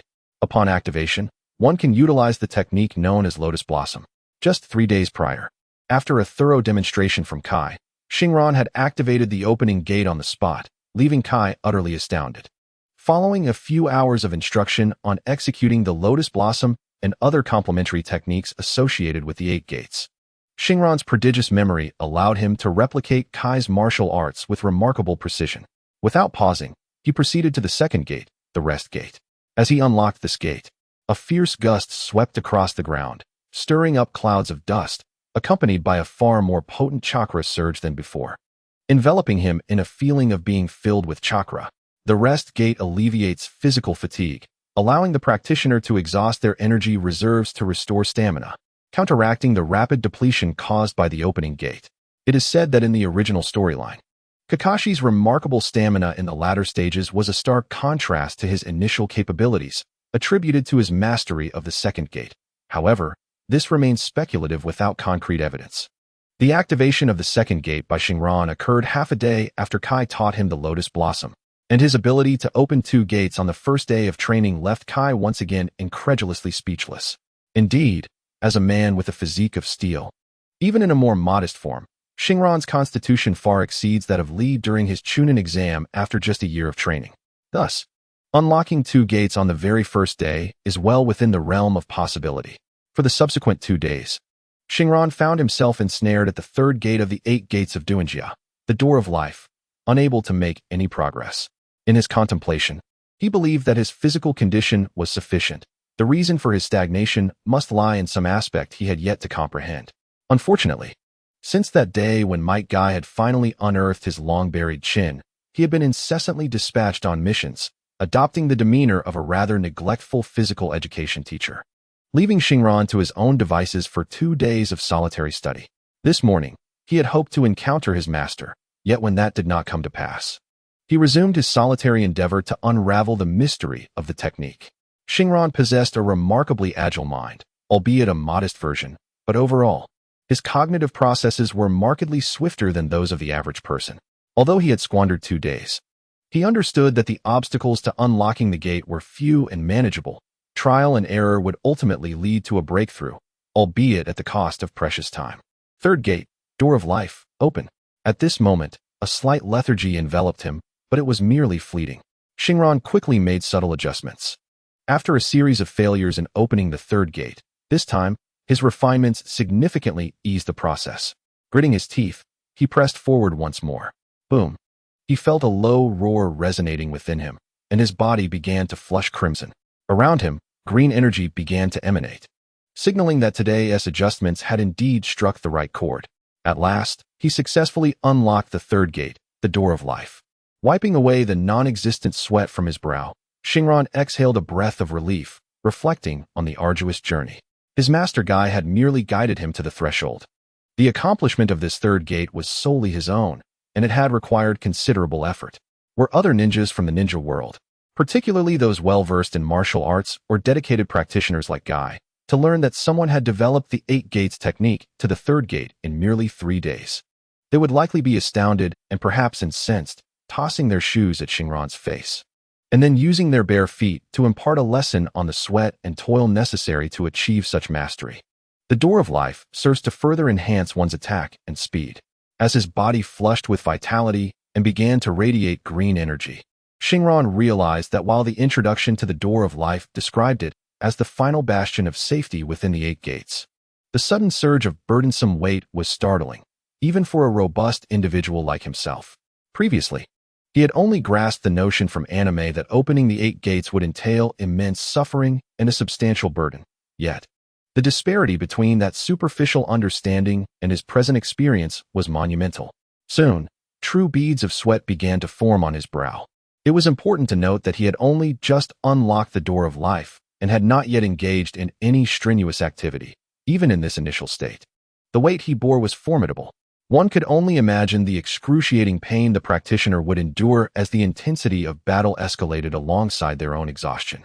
This was a state-based skill, and the time constraints were glaringly evident.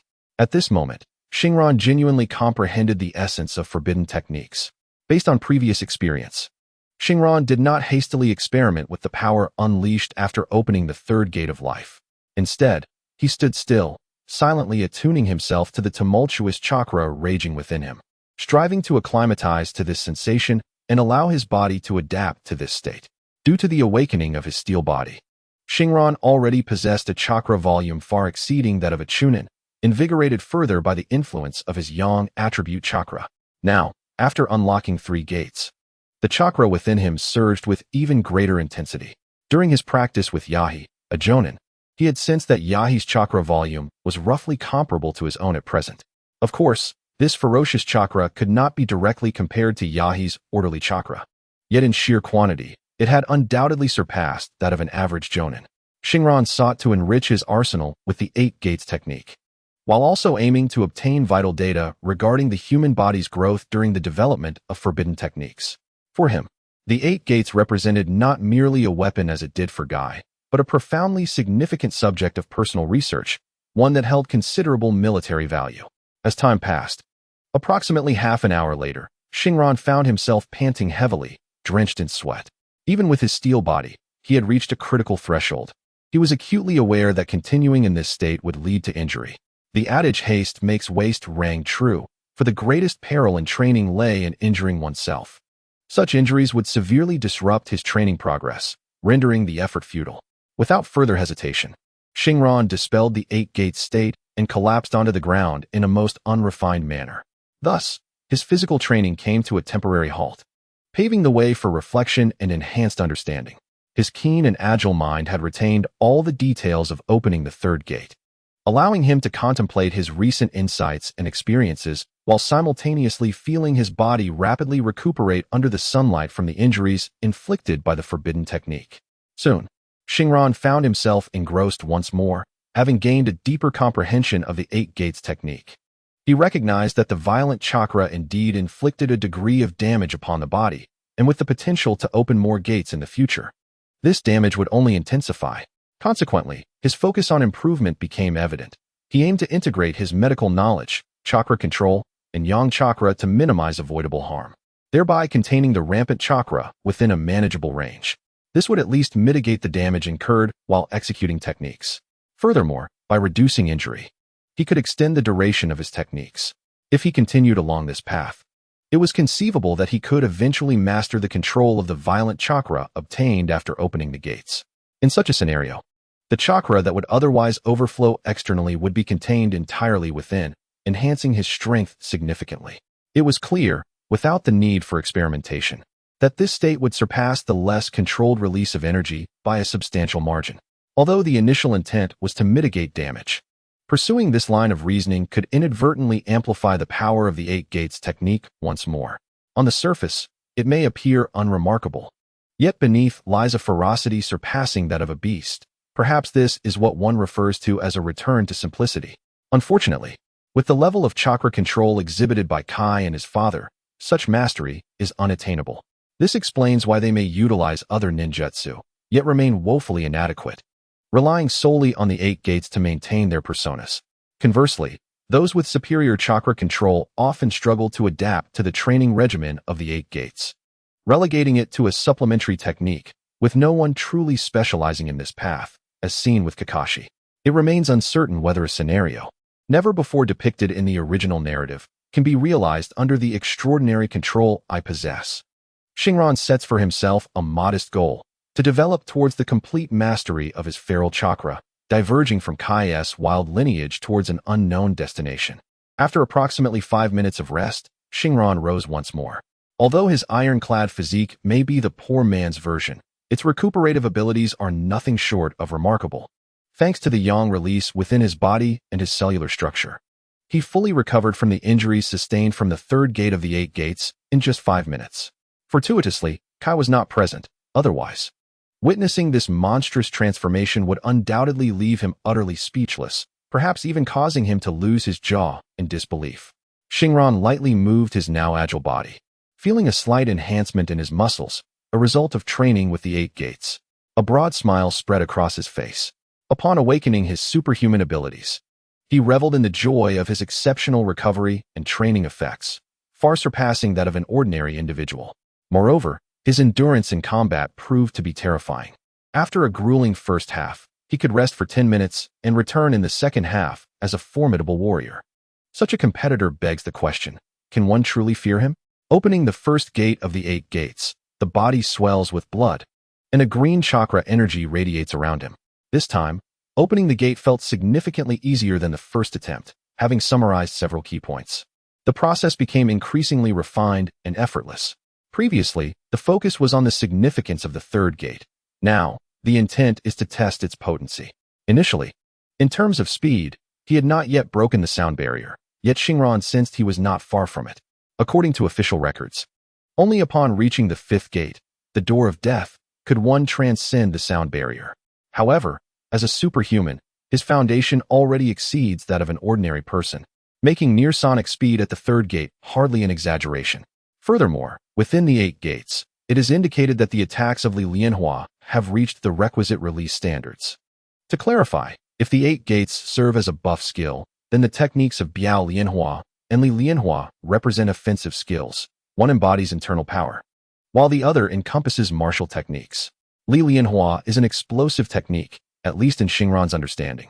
For although the constant speed before reaching the fifth gate does not attain sonic levels, the brief attack phase of Li Lianhua following the opening of the first gate can indeed allow a single attack speed to reach that threshold. This is corroborated by official descriptions, and thus Shinran truly experienced the sensation of his physical form breaking the sound barrier for the first time, a marvel in itself. Boom, boom, boom. In the training grounds, the cacophony of explosive sounds reverberated incessantly. Were it not for the soundproof incantations enveloping the area, the entire camp would be rendered uninhabitable. Gratitude is owed to the higher-ups of Konoha for their investment in the construction of the training facilities. Initially, this was merely a clever stratagem to prevent the sounds from disrupting the vigilance of patrolling guards within the camp. Yet, it has undeniably proven to be a significant aid to Shinran. Shinran relentlessly struck a rock fortified by various spells, a target specifically designed for training, exceptionally resilient and robust. As he gauged the extent of his destructive power upon the target, memories of Quicksilver from the Marvel films inadvertently surfaced in his mind. When speed reaches a certain threshold, immense force is rendered unnecessary. The sheer acceleration itself embodies a terrifying force. With each of Shinran's blows, the hard target bore an imprint of his fist. Had it not possessed formidable resilience, the target would have shattered upon the first strike. Shinran had previously learned that to inflict damage upon this rock target, one would theoretically require a force of at least 1 ton. Thus, it became evident that in this state, Shinran effortlessly exceeded a punching power of 1 ton. Reflecting on Guy's propensity to send opponents flying in the anime, whenever he opened the 8th gate, one could liken it to a subtle literary technique. Without the protection of chakra or specialized defensive jutsu, such a punch would undoubtedly obliterate a target. Having tested both speed and strength, Shinran found his attack power formidable. However, the raw grappling strength was not as impressive as it appeared. He could manage to lift 2 to 3 tons at best. It seemed that the combination of his steel-like physique and the chakra from the 8th gate triggered a peculiar chemical reaction. Nonetheless, Shinran was confident that Guy's raw grappling ability paled in comparison to his own, indicating that the 8th gate leans more towards offensive jutsu. Throughout the afternoon, Shinran basked in the sun, diligently striving to control the turbulent chakra coursing through his body after opening the 3rd gate. The results were subtle but promising, demonstrating the feasibility of his method. After specifically managing the wild chakra in his right arm, the deterioration of the muscular and tendinous structures around his wrist indeed slowed significantly compared to the initial stages. With continued effort, he believed he could soon master the volatile chakra in that area, mitigating the risk of bodily harm from forbidden techniques. From his extensive efforts, it became clear why other ninjas failed to recognize the benefits of the 8th gate under high-level control. Even with the combined advantages of a super intellect, a steel-like body, and yang chakra, the path to mastery was fraught with immense suffering. Most individuals, without proper control, would likely render their arms utterly useless before achieving proficiency. Dragging his weary body back to his tent as the last rays of sunlight dipped below the horizon, Shinran reflected on his day. Having nearly utilized the 8th gate in its entirety, thanks to the sun and the yang chakra, he emerged unscathed from the rigorous training, aided by reasonable rest and the resilience of his augmented body. However, the depletion of chakra and mental fatigue were inevitable. After consuming 2 soldier pills, he collapsed onto his bed, succumbing to a deep slumber. As nightfall gently enveloped the land, an eerie atmosphere pervaded the dense forests along the border of the Land of Fire, as if a malevolent entity lurked within the shadows, fixated upon you, ready to pounce and claim your very soul. Suddenly, the tranquility of the campsite, where Shinran resided, was shattered by the urgent blare of alarm bells. Reminiscent of a stone cast into a placid lake, stirring chaos from the quietude. What was amiss? Shinran darted out of his tent, having only enjoyed a brief slumber. Yet his extraordinary recuperative abilities had revitalized him. He swiftly accosted a passing leaf ninja for information. The Cloud Ninja are attacking. We must depart immediately to support Camp E3. Initially, the ninja was irritable, poised to rebuke the audacity of being detained. However, upon recognizing the face of the individual who had seized him, a medical ninja, the sole one in their camp, his demeanor transformed entirely, and he conveyed the news he had just learned with utmost courtesy. It was unimaginable to offend a medical ninja, especially one who could potentially save one's life, even if it meant crossing words with their commanding Jonin. Shinran recalled the recent inexplicable assault by the Cloud Ninja. What might have been a probing attack or a rehearsal now seemed to herald a genuine offensive. Yet, as a newcomer to the ninja world, he understood his role was not to dictate the course of the battle, but to heed the orders from above. Soon, Shinran found himself at Guy's tent, only to furrow his brow in disappointment. There was no sign of him, suggesting he had not returned since the previous day. His presence was destined to alter the course of this world. Although the narrative might remain intact, the inevitable butterfly effect was undeniable, as evidenced by the fates of Kabuto and Nono. Would this insignificant butterfly inadvertently extinguish the life of a man on the brink of a monumental conclusion? Shaking his head to dispel the peculiar thought, Shinran proceeded towards Nara-Izumi's tent.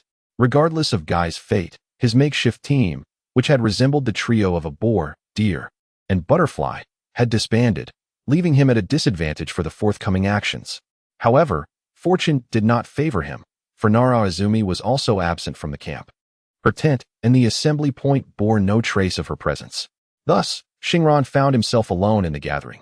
Upon reaching the assembly point, he discovered that a contingent had already embarked. At that moment, the commanding Jonin of the camp was briefing the second and final wave of reinforcements. It transpired that the Cloud Ninja had launched a sudden assault involving over 1,000 troops. One should not be surprised by the relative lack of forces. As the Third Great Ninja War drew to a close, the nations had yet to fully emerge from the ravages of conflict.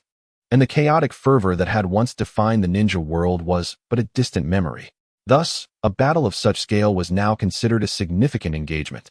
This time, the Cloud Ninjas encircled 3 significant camps along the border of the Fire and Water countries: the northern A7 camp, the northeastern C4 camp, and the eastern E3 camp, the latter of which is perilously close to the diminishing territory of the Water country. Although these camps bear different designations, they share a commonality that all Konoha ninjas are acutely aware of. These locations serve as crucial frontline resource transfer stations. In other words, should calamity befall these sites, the losses for Konoha would be catastrophic. The frontline commander promptly issued a support order, necessitating that the small outpost near E3, known as Shinran, dispatch personnel for reinforcement. While support was of little consequence to Shinran, one aspect piqued his curiosity. The commanding Jonin had divided the already limited fresh troops into 2 teams, with the second team set to depart approximately 15 minutes later. It appeared that his earlier suspicions were indeed correct. The upper echelons of Konoha had likely uncovered something significant, prompting an uncharacteristic approach to this reinforcement operation. In truth, Nara Shikaku, stationed at the A7 camp, was quite certain of the Cloud Ninjas' intentions regarding the encirclement of this strategically vital camp, which lies closest to their occupied territory. The war having dragged on thus far, the 5 great nations of the ninja world had either signed treaties or declared an end to hostilities, save for the Land of Lightning, which seemed reluctant to concede. Thus, the actions of its people were likely their last desperate struggle. Were they attempting to consume our 3 crucial bases outright, or to encircle and strike at our reinforcements? Regardless of their strategy, I shall not allow them to prevail, Shikaku muttered to himself, as if addressing the enemy commander directly, unsure whether he was issuing threats or merely rallying his own spirit. Shikaku, their offensive is quite fierce. Are you so certain they intend to encircle and strike at our reinforcements? Inquired Yamanaka Inoichi, a young man with light yellow hair and eyes of a similar pale green hue to Shinran's. Having just sensed the battlefield, he posed this question to his friend with a hint of uncertainty.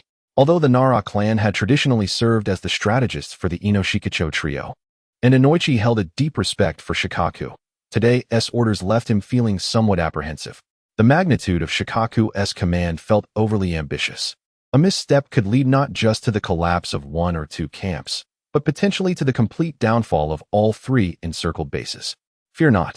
Even if the Cloud Ninjas do not intend to encircle and strike, our reinforcements will arrive before the camps fall. I have carefully calculated this time differential. Shikaku asserted with the poise of a seasoned commander, his words imbued with confidence, which inadvertently reassured the other ninjas present. Having succeeded White Fang as Konoha's new commanding officer, Shikaku, though not as personally valiant as Kakashi Hitaki, had proven himself adept in battlefield command over the course of 3 prolonged conflicts. While he could not be deemed an invincible general, the campaigns he directed were often marked by astute judgment, thus instilling a sense of ease among his comrades.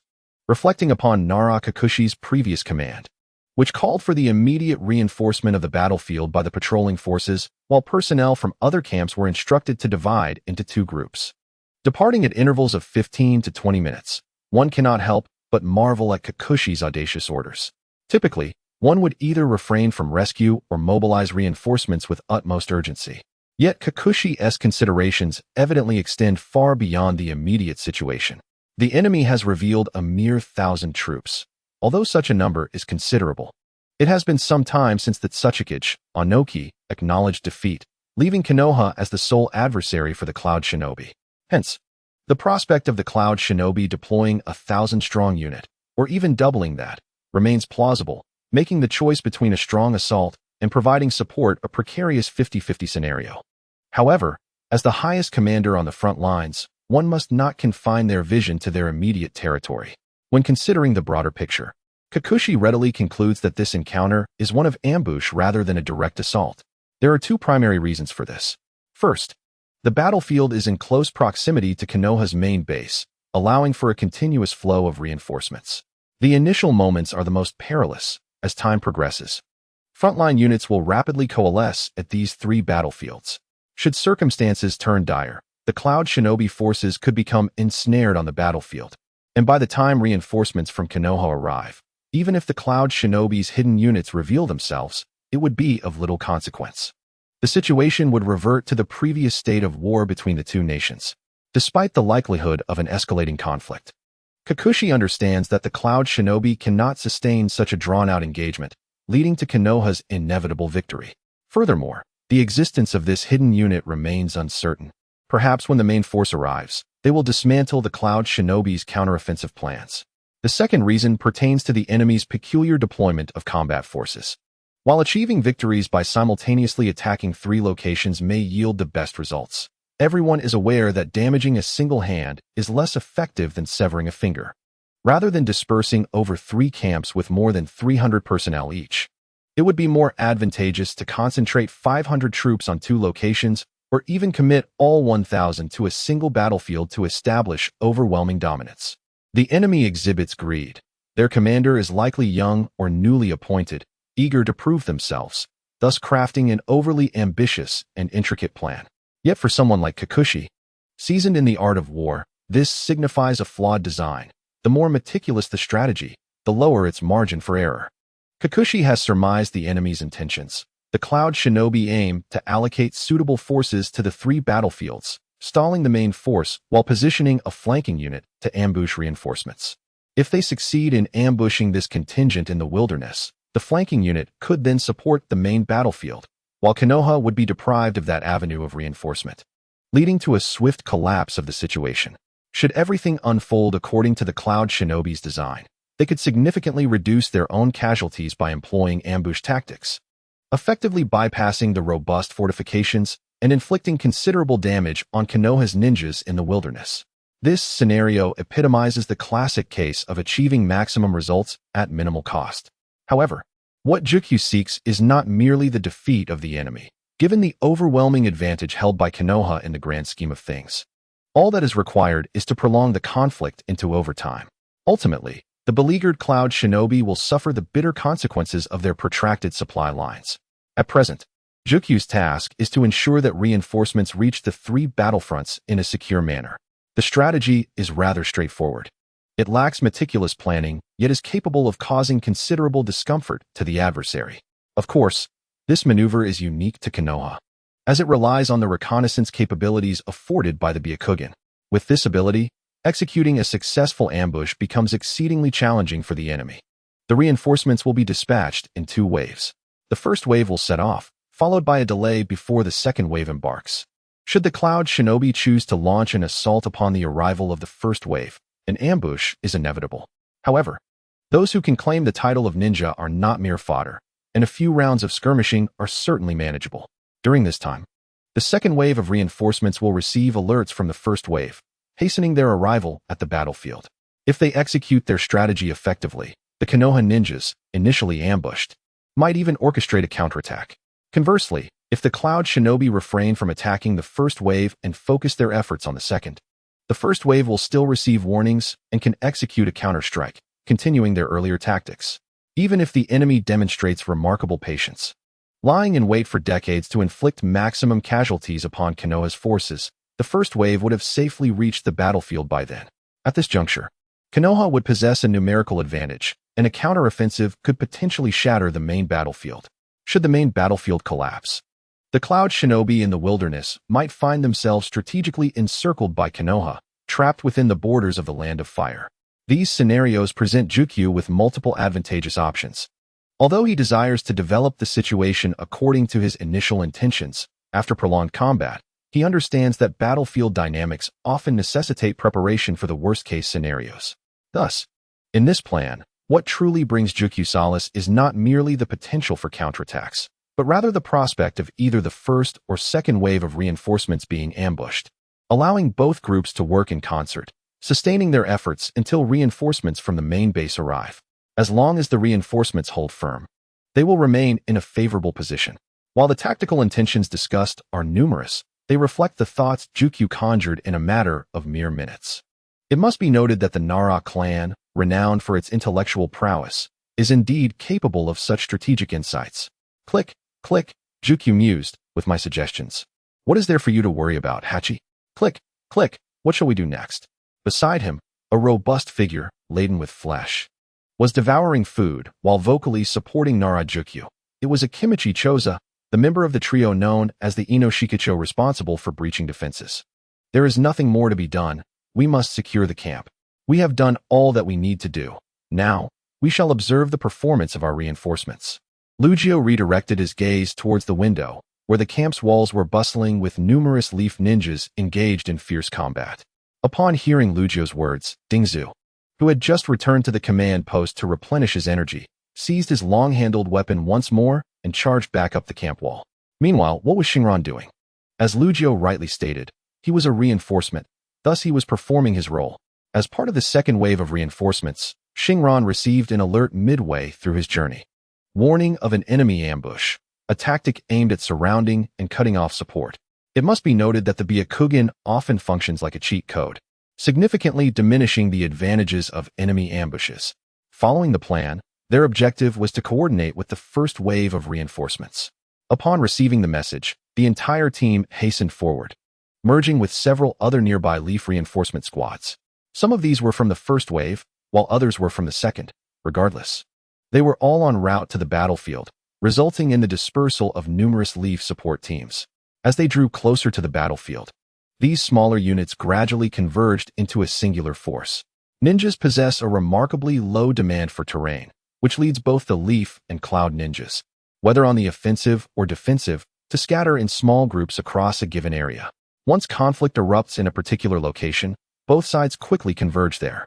The warfare of ninjas differs significantly from that of samurai. Ambush tactics primarily confer the advantage of initiative, and while skilled execution can lead to swift victories, poor execution often results in a stalemate. Evidently, the Cloud Ninjas faltered in their execution this time, as the two factions swiftly became embroiled in chaotic combat. Although the Cloud's ambush unit had the advantage of proximity to the battlefield and faster assembly, the Leaf Ninjas' familiarity with the terrain allowed them to maneuver effectively, stalling until reinforcements arrived.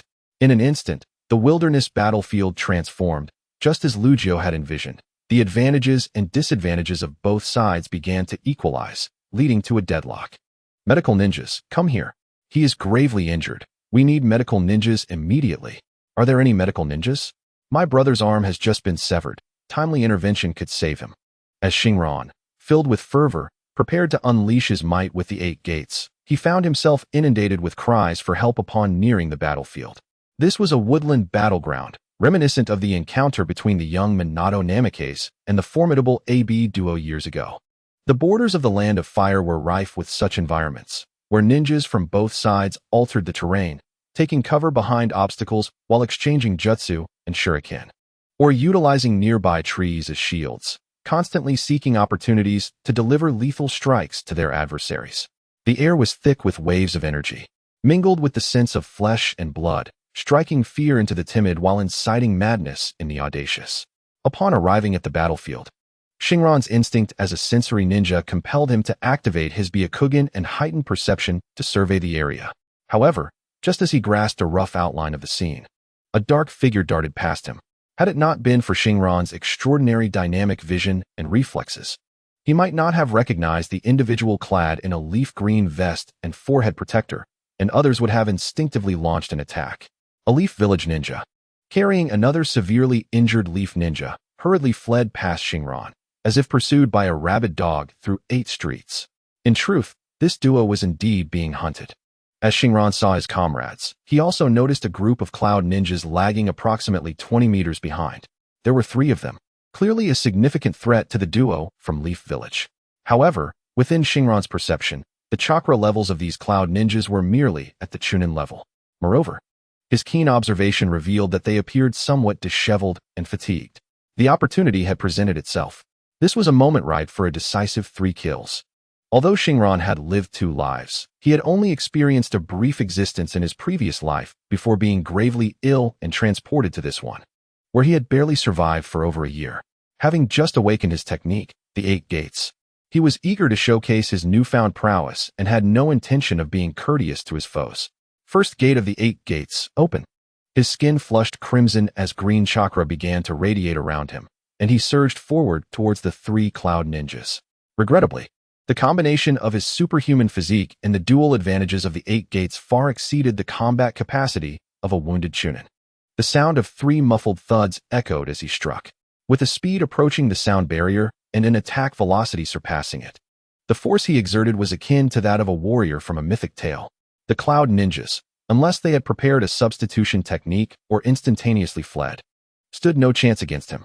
Yet, they evidently underestimated the strength of this young ninja, who, based on his attire and age, was perceived merely as a lowly leaf genin, thus failing to expend chakra in defense.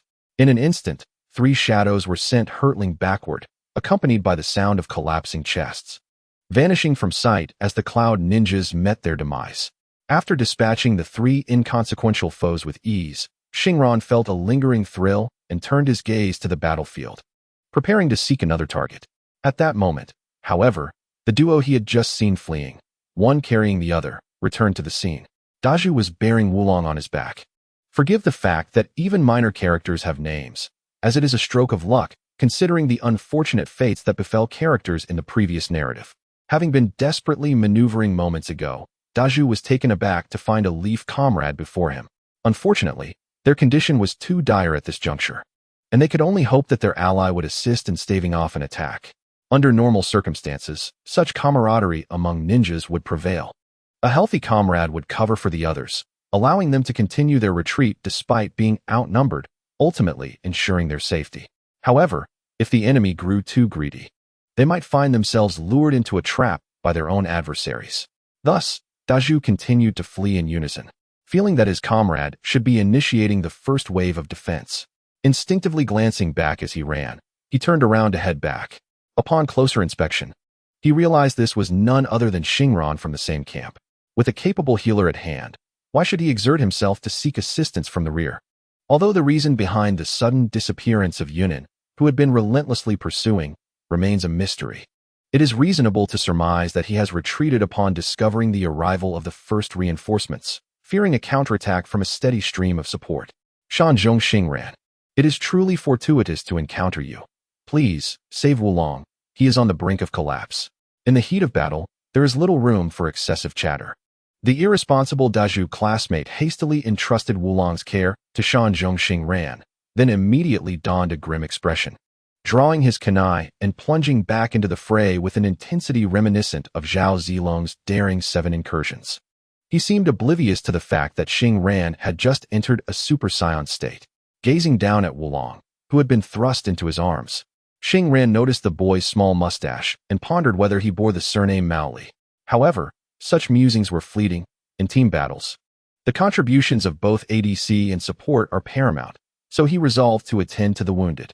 Wulong's injury, a penetrating wound to his torso, was particularly troublesome. One might wonder why gang fights among adults rarely result in fatalities, while schoolyard brawls often do. The answer lies in the weapons employed. Adults wield machetes, inflicting severe-looking injuries that bleed profusely, yet typically result in mere muscle damage.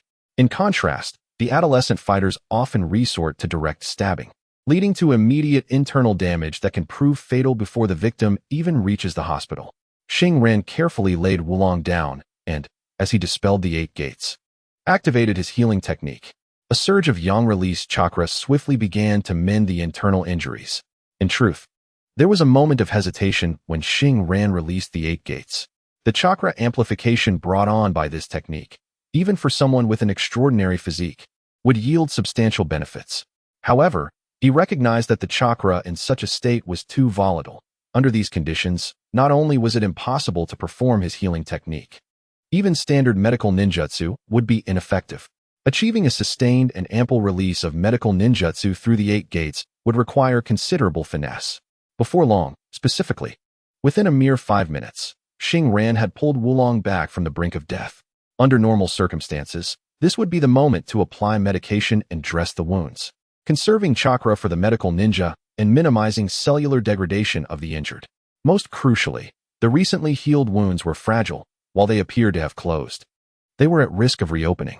According to the ninja manual, if the battle is unfavorable, all efforts must be directed towards fully healing the injured to facilitate their prompt return to combat. In a stalemate, the decision to fully heal would depend on the patient as well. Conversely, if the situation is under control, the medical ninja must firmly instruct the injured to cease fighting and return for recuperation. What is the current status? Xingran was certain that they had yet to reach a position of control. At that moment, Wulong was filled with fervor. As a supporting actor, he knew that if he did not strive to perform, there would be no opportunities for future appearances. Thus, with just enough strength, Wulong grasped Xingran's hand with deep emotion. I still need to understand. In the tragic role of a mere extra, there exists no semblance of human rights. Xingran did not even grant the other party the opportunity to deliver a single line of dialogue, instead opting to amplify the intensity. A minute later, Wulong, with a gaze steeped in melancholy, once again burst into the battlefield, reappearing before Xingran while bearing the weight of his comrade, Deju. Doctor, hello. Doctor. Farewell. Observing Deju in his arms, Xingran fell into a contemplative silence as the vibrant chakra of Yang surged once more upon this not-so-concealed battlefield. As time progressed, the ninjas from Konoha began disseminating a crucial piece of intelligence surrounding the E3 camp, a frontline medical point situated 50 miles south of the camp, where wounded soldiers could rapidly revive and rejoin the fray, akin to a heroic altar, a crystal of resurrection post-battle. This revelation swiftly reached the Cloud Ninja forces overseeing the E3 battlefield. It is paramount, at any moment, to prioritize the elimination of enemy medical units. The Cloud Ninja would certainly not be an exception to this rule. The three cardinal principles governing medical ninjas are as follows. First, a medical ninja must never abandon treatment before a team member's demise. Second, a medical ninja must never position themselves at the forefront of battle. Third, a medical ninja must not perish before any member of their squad. These tenets were established by Tsunade. Due to the existence of these guiding principles, it is an unwavering rule to prioritize the neutralization of medical ninjas when engaging a squad. After all, in team battles, targeting the healer first is a well-known etiquette. There exists a fourth principle. Only those medical ninjas adept in the art of regeneration and the Baika technique are permitted to transgress all aforementioned regulations. Prior to his mission, Xingran had registered as a sensory-type ninja, possessing only a notation of medical ninjutsu capabilities. Nonetheless, owing to this medical ability, he was placed on the list for the second wave of support teams, ensuring adherence to the medical ninja principles and safeguarding him from frontline exposure. Regrettably, given the urgency of the situation, no one took note that Xingran's squad members had been dispatched on missions. They were likely part of the initial patrol team commanded by Narashikaku, already engaged in the defense of E3 camp. This explains why Xingran found himself standing apart from the main force. However, that was an hour ago. Now, many individuals surrounded Xingran, most of whom lay on the ground. Yet a handful were upright and exhibiting a flurry of activity. These industrious figures were Xingran's assistants. He had assumed the role of the chief at this makeshift medical point, and all were obliged to heed his directives.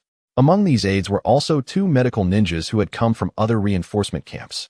Yet, the proficiency of these two medical assistants was lamentably lacking, which explained their inability to secure a position in the esteemed Konoha hospital, relegating them to the front lines where they occasionally fulfilled the role of ordinary medics amidst the chaos of war.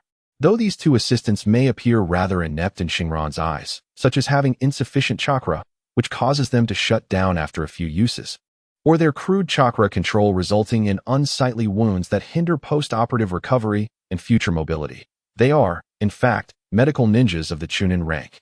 Within their respective camps, they hold positions just beneath the Jonin leaders, enjoying a status that commands great respect. Yet, despite their esteemed standing, these medical ninjas willingly submit to Xingran's directives. And the reason is simple. Xingran's medical prowess is remarkable, his speed in treating injuries so swift that it leaves behind afterimages, a feat akin to superhuman velocity. Coupled with an astonishing endurance that is far beyond that of a mere genin, it is clear that both assistants are thoroughly convinced of his capabilities, both professionally and in terms of strength. Such minor injuries should not be brought to me. Shino, take him below and bandage him casually. However, there was no room for debate. And there's Kazama. He has already been treated. The severed limb cannot be sent back to the battlefield. He must be returned to the rear. Very well, this is the latest arrival. He requires urgent attention and must be prioritized, Xingran assessed. I agree, but those behind him will have to wait. This one is on the verge of collapse. Lord Xingran. Shino, why are you still here? Have you finished bandaging? Then tend to the one behind as well. Not quite, Lord Xingran. I meant to say that we have run out of bandages. Shino and Kazama are currently Shinran's temporary aides. Unfortunately, perhaps due to a personal misconception, it seems that since Shino's arrival, the workload has only intensified. While medical ninjutsu is indeed a miraculous healing art, it is undeniable that not every ailment can be resolved solely through chakra. The consumption of medical supplies is alarmingly rapid. Bandages, gauze, and hemostatic cotton have all been depleted. Suddenly, Shinran experiences the bewildering illusion that he might actually have time to spare, an impossible notion. As even the most skilled artisan cannot create a feast without ingredients. Leaf-style sword technique, Dance of the Crescent Moon. Upon hearing Shino's hesitant admission of the lack of bandages, Shinran inexplicably felt a surge of frustration and instinctively unleashed the leaf-style sword technique he had self-studied earlier. This technique, though demanding, is widely circulated, and it serves as an essential learning goal for most sword-wielding ninjas from the leaf, to adapt to his newfound strength. Shinran had also mastered the leaf-style fluid technique. For someone with his prodigious intellect, grasping these skills was akin to child's play, as they are common techniques that are easy to learn yet difficult to master. With a short blade that seemed to materialize from thin air, Shinran executed a somewhat amateurish dance of the crescent moon. Swiftly, he slashed at Shino, who responded with a delicate gasp, and in a blink, the pristine white protective suit that enveloped him, save for a modest loincloth, was reduced to mere strips of cloth. Ah, the bandages have returned. Let us proceed with our work. After a brief moment of hesitation, Shinran resolutely resumed his role as the chief physician. With hands moving like shadows, he swiftly attended to the multiple injuries of a patient who had cut in line, before concentrating on addressing the troublesome internal wounds with his healing technique. He appeared utterly detached from the recent outburst of the demonic figure, as healing required a focus that transcended trivialities. Zinzasuk, although earnest, could not help but steal glances at the attire of his classmate Kazama, which led to a series of avoidable blunders on his part. Regrettably, the joyous atmosphere was fleeting. The playful intermission came to an abrupt end when a group of cloud ninjas emerged from the darkened woods, their sights set squarely on Shinran. It seemed as though he had anticipated this turn of events. A faint, rueful smile graced his lips as he shook his head. Clearly, this battlefield was on the verge of collapse. In the blink of an eye, he launched a shuriken at the foremost enemy, igniting an intense clash in the once tranquil medical point. Shinran became the primary target, and the incapacitated patients strewn on the ground would not be spared either. Fortunately, the frontline hospital had always been a priority defense zone, surrounded by a contingent of guarding ninjas. Alas, the number of capable fighters among them was regrettably low. Otherwise, they would not have been stationed in such a relatively rear position, with the more skilled combatants deployed to the front line. The ambush by the cloud ninjas was only recognized when they were nearly upon them, a rather pitiful oversight. However, Shinran was no conventional medical practitioner. In truth, his offensive capabilities far surpassed his healing prowess. Even without activating the 8 gates, his combat strength rivaled that of elite Chunin and even special Jonin. How could this be explained? Perhaps the old monk had awakened a superhuman power? It was likely that he would soon be whisked away by Danzo to observe goldfish at home. At this moment, the advantages of mastering the 8 gates became evident. The speed and intensity he usually restrained could now be unleashed under the guise of the 8 gates, and an exhilarating shout escaped his lips. Cough, cough, doctor. I need to relieve myself. Suddenly activating the 3rd gate, the life gate. Shinran moved with such swiftness that the healing technique he had yet to retract from the student he was treating propelled the previously lethargic patient into an energized state, even inspiring a sudden urge to use the restroom. That fleeting sensation of control. Shinran's superbrain meticulously registered the ephemeral feeling, but there was no time to ponder further. Emboldened by the 3rd gate's power, he plunged into the fray like a tiger among sheep. This would be a massacre. The assassination squad of cloud ninjas consisted of 8 members, evenly split between Jonin and Chunin, with no presence of lower-ranked ninjas. Although the shuriken Shinran had previously thrown was executed with precision and speed, it was ultimately a standard attack, and the elite cloud ninjas easily evaded the strike. However, swiftly approaching at a speed nearly that of sound was Shinran, whose punch struck the chest of the Yunin, only for the sound of the sonic boom to reach his ears afterward. How could it be so fast?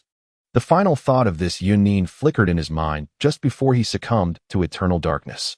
In the original narrative, during the Chunin exams, Lee's speed was such that even Kakashi remarked he could not match it. This indicates that the combination of superhuman speed and the enhancement of the 8 gates technique is something beyond the reach of any non-speed type Jonin. Shinron casually picked up the seemingly intact body, which in reality had its chest completely caved in, its insides reduced to a mushy mess by the force of the blow. Testing the feel of the weapon, it proved satisfactory. It was a katana forged from chakra-conducting metal, its red-wrapped hilt somewhat ostentatious. Infusing the blade with raging chakra, Shinron surged forward towards the next Jonin. Be cautious. The target is utilizing the secret technique of the 8 gates, moving at extraordinary speed. Maintain distance and employ ninjutsu. Amidst the chaotic crowd, a voice rang out, and soon a variety of elemental ninjutsu manifested before Shinron. Water release, great waterfall technique, lightning release, earth walk, wind release, vacuum sphere. In an instant, an array of ninjutsu erupted. Particularly troublesome were the combination techniques, which posed significant challenges for Shinron. The electrified water from the Great Waterfall technique merged flawlessly with the Earth Walk's lightning, clearly indicating that this was not an impromptu assembly of combatants. Their coordination was exceptionally high. Utilizing his remarkable speed, Shinron adeptly dodged, for charging through with sheer brute force akin to a berserker was not the way of a ninja. Employing the Konoha-style sword technique, Crescent Moon Dance, he created 3 afterimages, disorienting his foes while he repositioned himself. The 3 clones successfully attracted the attention of over 4 adversaries. And primarily, it was the nearby Konoha guard Jonin who helped share the burden. Otherwise, Shinron would not have been strong enough to confront a throng of enemies alone. Additionally, among the 3 remaining foes, 2 were tasked with unleashing large-scale ninjutsu to delay the nearby Konoha ninjas' rescue efforts. Shinron's focus settled on the last opponent.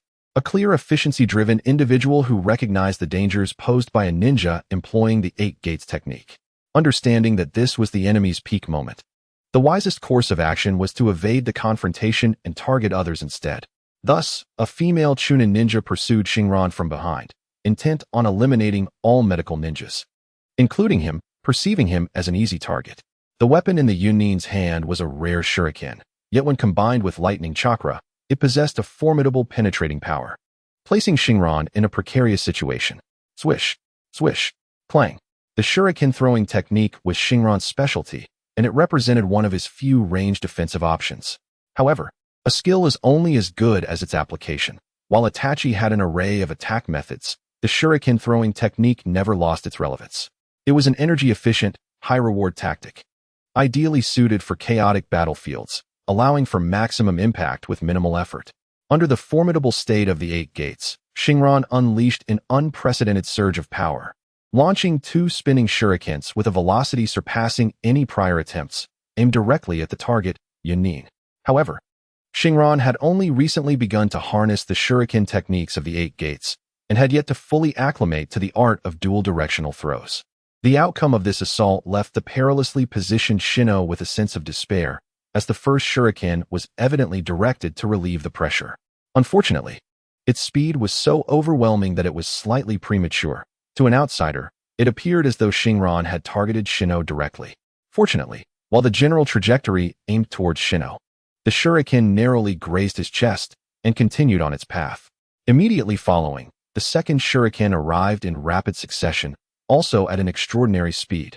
This one aimed to strike Jonin. Regrettably, due to its excessive velocity, it veered off course, rendering it ineffective aside from momentarily startling Jonin. Although Shinron misjudged the force of his shuriken throw, the trajectory control remained precise. After a brief flight, the 2 shurikens collided. Under normal circumstances, the second shuriken would have rebounded along its original path, enabling a follow-up attack. Jonin, anticipating such a technique from Konoha's shuriken art, successfully shifted focus and braced for the ensuing assault, granting Shino a moment to breathe. Alas, this shuriken endeavor culminated in failure, as the collision caused by excessive force resulted in significant deviation in both angle and speed, leading to a catastrophic mutual destruction, with both shurikens obliterated, leaving no further impact on the battlefield. Before the awkward silence following the sudden cessation of air could be felt, Shinron shattered the stillness with a missile-like flying kick, finally striking the intended target. However, the opponent had evidently prepared in advance. Upon recognizing the 8 gates taijutsu, evasion proved to be a manageable task, easily executed with a substitution technique. Despite the opponent's graceful dodge, their strength limited any further action. As Shinran shattered a mysteriously placed wooden post, he vanished from sight, silently reappearing behind the narrowly escaped Jonin. The quiet sound of his kunai embedding itself signified the end of the life of the somewhat older female ninja. Only then did the fierce wind generated by Shinran's movements resonate. The water release, water barrier, and lightning release shockwave techniques illustrate the stark contrast between team battles and one-on-one duels. Although Shinran exhibited remarkable prowess since unlocking the 8 gates, team dynamics necessitate distinct strategies. The Jonin slain by Shinran had evidently chosen a strategic position for their substitution technique. By the time Shinran realized he had fallen into a premeditated ambush set by the enemy while pursuing a kill, it was already too late.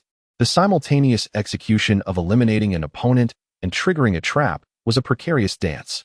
In an instant, Shinran's form was engulfed by a deluge of water, the torrent delivering a formidable blow while a paralyzing current of electricity lurked ominously within. Shinran, enveloped in a torrent of electricity, was thrust skyward. He had fallen into the trap. Excited voices erupted from the crowd as, in midair, Shinran became akin to a magnet, drawing forth a multitude of kunai and shuriken that were unleashed by the Cloud Ninja. This was a meticulously crafted trap, quintessentially ninja in its execution, wherein the impact of the water barrier combined with the paralyzing electric current inflicted non-lethal damage. While his allies might sustain injuries, they would not be grave. Conversely, the adversaries would find themselves in dire straits, ensnared by control techniques that incapacitated them and set the stage for a relentless onslaught. Within the realm of ninjutsu, such combinations had been extensively studied, resulting in numerous instances where the strong fell victim to the weak, epitomizing the very allure of the ninja world where the underdog could triumph. Typically, one struck by this combination of ninjutsu would find the sheer force of the high-pressure water rendering them immobile. Even those with robust physiques, such as taijutsu practitioners adept in the 8 gates technique, would struggle to withstand the subsequent electric shock, which, if not leaving them severely burned, would at least lead to partial paralysis. In such moments, evasion was impossible, vividly illustrating the concept of being a mere human punching bag. Yet, Shinran's extraordinary physique, bolstered by the resilience granted by the 8 gates, transcended the comprehension of mere mortals. He effortlessly deflected the incoming shuriken with the katana he held firmly. Furthermore, the peculiar acceleration of his descent defied Newtonian principles, leaving his foes astounded. "This is inconceivable," exclaimed several Cloud Ninjas, their eyelids twitching as they witnessed Shinran land safely. Had it not been for his fair complexion, they might have suspected him to be of the Moonlight clan, possessing an exceptional mastery of lightning-based body techniques. Such remarkable resistance to electricity was utterly baffling. It was critical now to prioritize the elimination of other medical ninjas. After all, he was but one individual with limited chakra. Exchanging glances, the Cloud Ninja team leader raised his voice amidst the cacophony of battle, ensuring that the latest commands were communicated clearly to his comrades, while simultaneously conveying to Shinran the precarious dilemma of choosing between offense and rescue. The team leader surmised that Shinran, a solitary figure who had resorted to the perilous 8 gates technique, inflicting 100-fold damage upon his enemies while suffering 95 in return, would inevitably weaken. Even if they could not vanquish him outright, the protracted combat would leave Shinran, as a healer, incapacitated and unable to perform medical duties for the foreseeable future. In fact, the backlash might even render him gravely injured. Thus, it was deemed unnecessary to confront Shinran directly. Eliminating the other medical ninjas would suffice to fulfill their mission.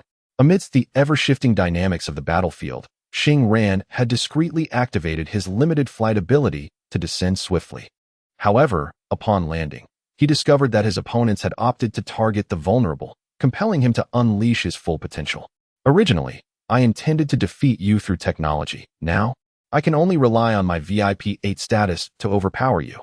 With a kunai in one hand and a sword in the other, Shinran charged into the crowd of Cloud Shinobi like a formidable demon, unyielding and direct.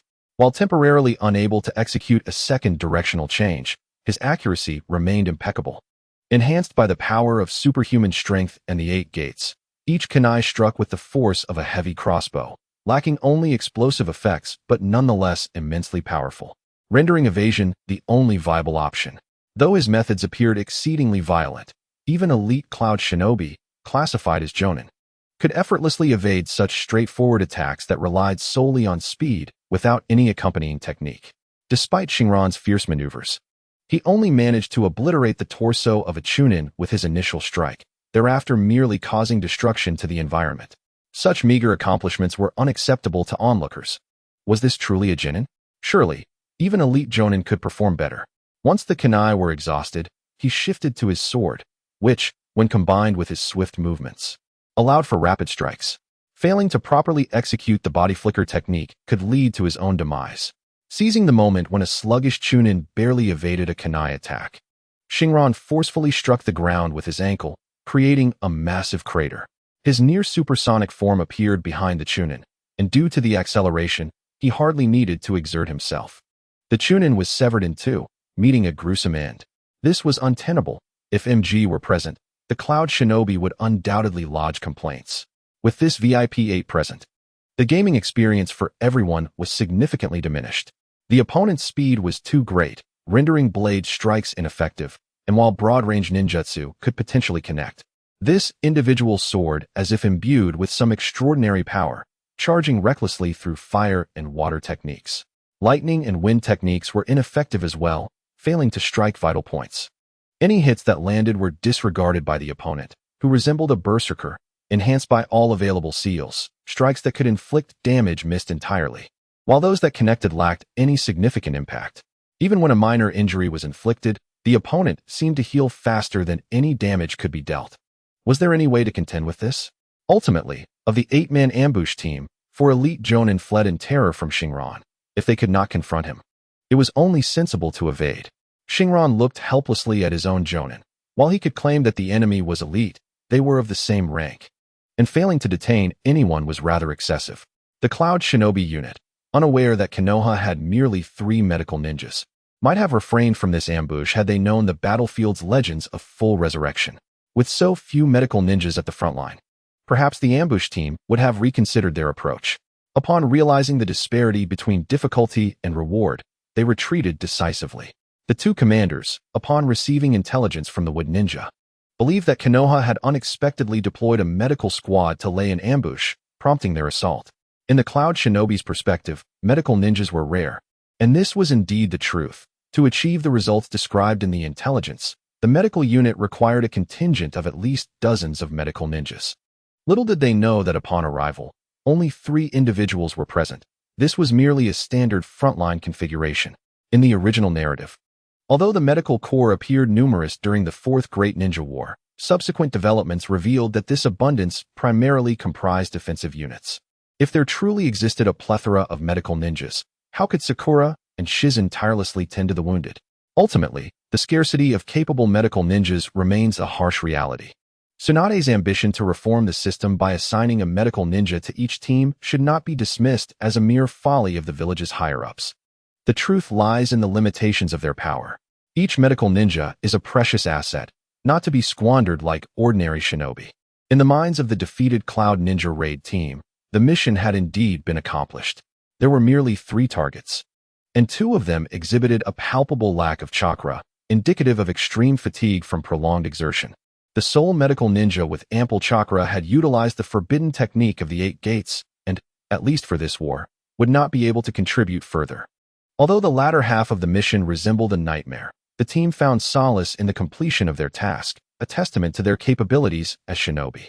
As for Hoshinai, despite appearing invincible, this was merely a facade. While he seemed to withstand various area ninjutsu with ease, the truth remained. When struck, he was indeed struck. The burns from fire release, the blunt force from water release, the lacerations from wind release, and the penetrating wounds from lightning release could not be evaded, even by someone with his exceptional insight and reflexes. Although he appeared somewhat battered, the outcome was ultimately favorable. His ironclad physique not only conferred remarkable resilience, but also an enhanced capacity for recovery. Despite his tattered clothing and bloodied form, minor injuries had begun to scab over.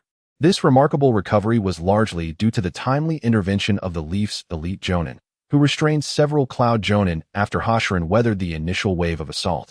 Without their support, he would have had significantly less opportunity to unleash his potential. Explosiveness, after all, comes at a cost. The excessive use of the 8 gates imposed a considerable burden on him. This was not the passive state of the 8 gates, but rather its application in high-intensity combat.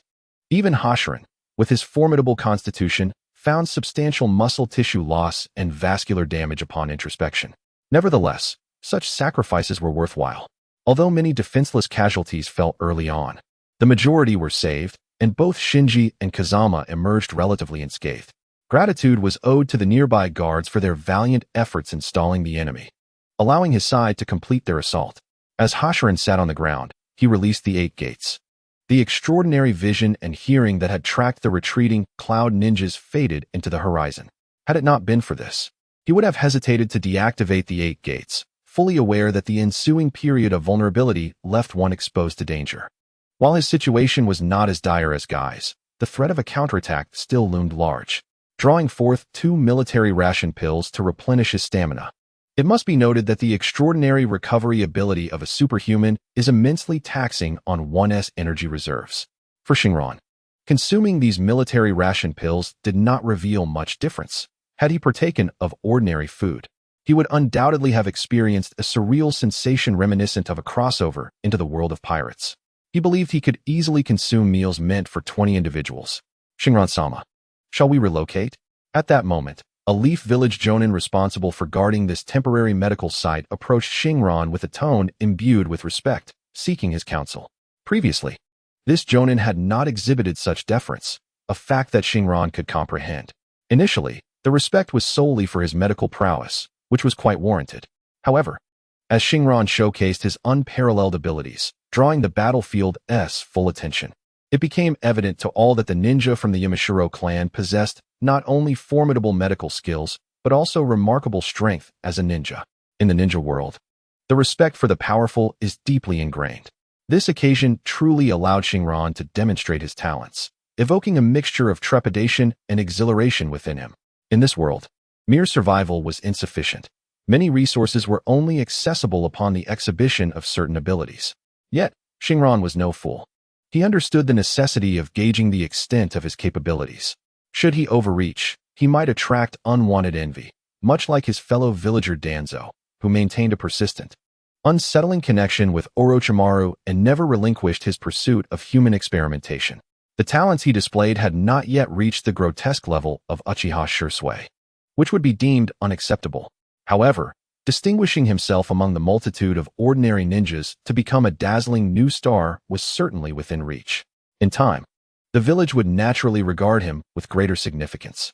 Even without the uncertain benefits, he could expect at least a modicum of protection commensurate with his abilities, ensuring he would not inexplicably find himself consumed in some clandestine transaction. Were that to occur, he would have no choice but to become a rogue ninja. Surveying the scene, Shinran noted the extensive injuries sustained by many. They were in dire need of aid. Relocation was not an option, not until he had salvaged everyone. Let us request support, he declared. His words elicited expressions of gratitude from the severely wounded ninjas present. Though ninjas are trained to endure, who would willingly prolong their suffering when immediate healing was at hand? Shinran then resumed his vital role in saving lives. As the saying goes, one ought to rest for 5 minutes and work for 2 hours. Yet even with his superhuman constitution, he found the task overwhelmingly taxing. Initially buoyed by the ample energy accumulated from an entire afternoon under the sun, his chakra reserves were plentiful. However, after the recent surge of power, he was left with a profound sense of fatigue. Even the terrifying regenerative capabilities of a superhuman could falter. Nevertheless, even in his weakened state, he was not entirely devoid of strength. After another hour had passed, all present regarded Shinran with eyes filled with awe, as if he were a creature of legend. Just how much chakra do you possess? At this moment, Shinran's formidable intellect allowed him to recall that he had treated over 200 individuals, excluding the more than 80 who required minimal chakra and were merely aided through skilled emergency care, and discounting the 30 severely injured who could not return to the battlefield. Nearly 100 ninjas, whose injuries were not dire but required timely treatment, had been sent back to the front lines by him. This notion is profound. It was only when Shinran found himself completely drained that he began to ponder such a significant matter. Simultaneously, Nara Shikahisa was also contemplating the implications of this situation, specifically the aftermath of Shinran's remarkable achievement. The sudden emergence of 100 fresh troops in the E3 zone had dramatically altered the balance of combat. Just half an hour after Shinran single-handedly repelled the surprise assault by the Cloud Ninjas, the battlefield outside had executed a well-coordinated strategy. With their numbers assured, the Cloud Ninjas began to retreat under heavy casualties, ultimately forced to withdraw into the encirclement of the E3 camp for recuperation. Do not be perplexed. The addition of merely 100 individuals could instigate such a monumental shift in the tide of battle. On the surface, the Cloud Ninjas had deployed approximately 1,000 troops, encircling 3 battlegrounds, which averaged out to about 300 soldiers per area. Furthermore, an equal number of ambush units were involved, resulting in roughly 300 ambushers at each site. After nearly 2 hours of intense fighting, how many could possibly remain standing on either side? Given that the Leaf reinforcements were more numerous, it is likely that at least 200 had fallen in the E3 battlefield. The Cloud Ninjas, as the ambushing force, would not have sustained excessive losses. Yet their figures would not be insignificant, likely nearing 100 casualties. This includes those who were incapacitated or killed outright. Among the remaining individuals, how many were wounded yet still took to the field? Consequently, encountering fully revived Leaf Ninjas, the balance of war would begin to tilt at an astonishing rate. Thus, the already larger Leaf reinforcements, now effectively bolstered by an additional 100 personnel, successfully entered the E3 camp, marking a pivotal turning point. Orders were issued for a full counteroffensive in the E3 zone. Should they breach the enemy's encirclement, victory in that region would be assured, and depending on the situation, reinforcements could be dispatched to the C4 battlefield. If reinforcements were deemed unsuitable for other fronts, efforts would still be made to inflict further casualties upon the Cloud Ninjas. As the frontline commander, Nara Shikahisa astutely recognized the opportunity. For a ninja, courage is never in short supply. Once an advantage is gained, it must be relentlessly pursued to convert that advantage into victory. Swiftly, a communications officer from the intelligence department was dispatched from the command center, and at that moment, a faint smile of relief finally broke through Shikahisa's previously taught expression. I never would have anticipated that your little prodigy could bring about such a significant change. Truly, your family has produced an extraordinary talent, he mused, shrugging his shoulders as the burdensome pressure he had felt dissipated considerably. Based on the analysis of the feedback from the current battlefield, the other 2 fronts remain in a state of stalemate. However, it is foreseeable that the situation on the E3 front is secure, thereby averting the worst-case scenario. If fortune favors us, E3 may even receive additional reinforcements to other battlefields. Should the momentum shift favoring Konoha continue, they would claim victory in this round. Moreover, I must confess, I did not anticipate the remarkable medical skills of this individual. The Yamanaka clan has finally produced a prodigy. Upon learning of Hoshiran's performance, Haichi was overjoyed, albeit somewhat incoherent in his speech. A fact that Riku had long since grown accustomed to, for Haichi has always been somewhat tongue-tied. Observing the continuous emergence of talents such as Shursui and Itachi from the illustrious Uchiha clan in Konoha, the lesser-known secret arts families naturally feel envious. Previously, the Inuzuka clan, represented by Inuzuka Hana, could hold their ground, but that was merely an exaggeration to keep pace with the young Shursui. The reality is that after Itachi graduated, the so-called genius of the Inuzuka clan, fabricated through public relations efforts, has been relegated to mediocrity. They do not belong to the same echelon. While Inuzuka Hana is still in ninja school and approaching graduation, Itachi has already graduated. This stark contrast has led many secret arts families in Konoha to realize that their capabilities are insufficient, rendering their efforts in public relations futile. In this instance, it appears that the Yamanaka clan has genuinely produced a genius, which is indeed enviable. Meanwhile, in stark contrast to the easing atmosphere at the Konoha Command Center, the mood at the Iwagakure Frontline Command, located approximately 80 kilometers from the A7 battlefield, is exceedingly tense. I instructed you to commence intelligence reconnaissance well in advance. Sacrificing considerable manpower and resources, what have you accomplished with your intelligence efforts? Why is there still such a significant number of reinforcements in the 3rd target area? Furthermore, regarding the frontline troops, The numbers you are facing have consistently remained within manageable limits. Why did they collapse so suddenly? Who will explain what went wrong? The repeated inquiries reverberated throughout the command center, prompting the two leaders to erupt in fury.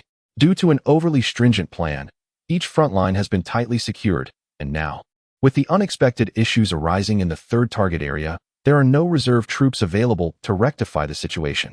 Indeed, the two leaders had not arranged for a reserve force.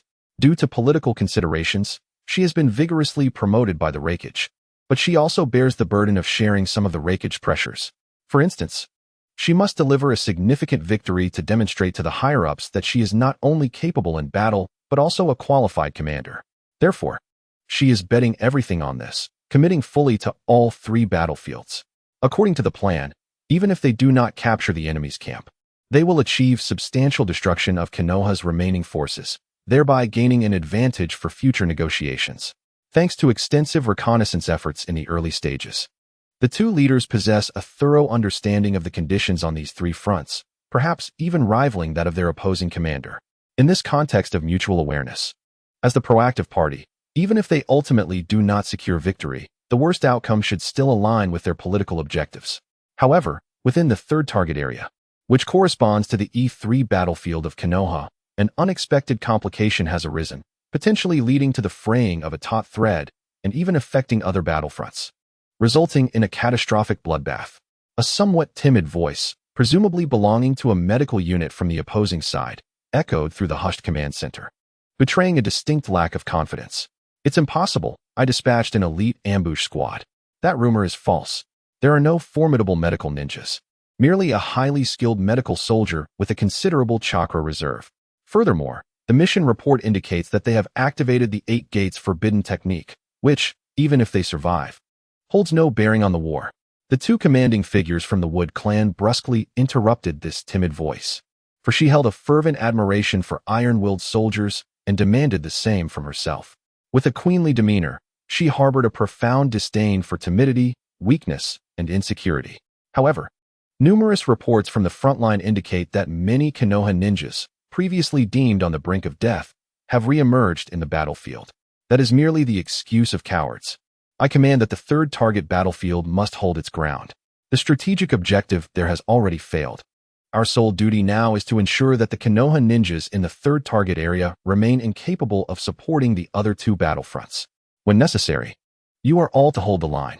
Do you understand? The two commanding figures once again interrupted their subordinates' report with brusqueness.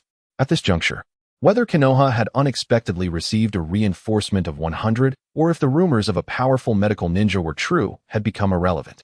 The war had progressed for nearly 3 hours, and based on the distance to the Fire Country's border, the vanguard unit, traveling at full speed, would arrive within the next hour, perhaps even sooner. There was no longer any need to deliberate over the presence of a medical ninja.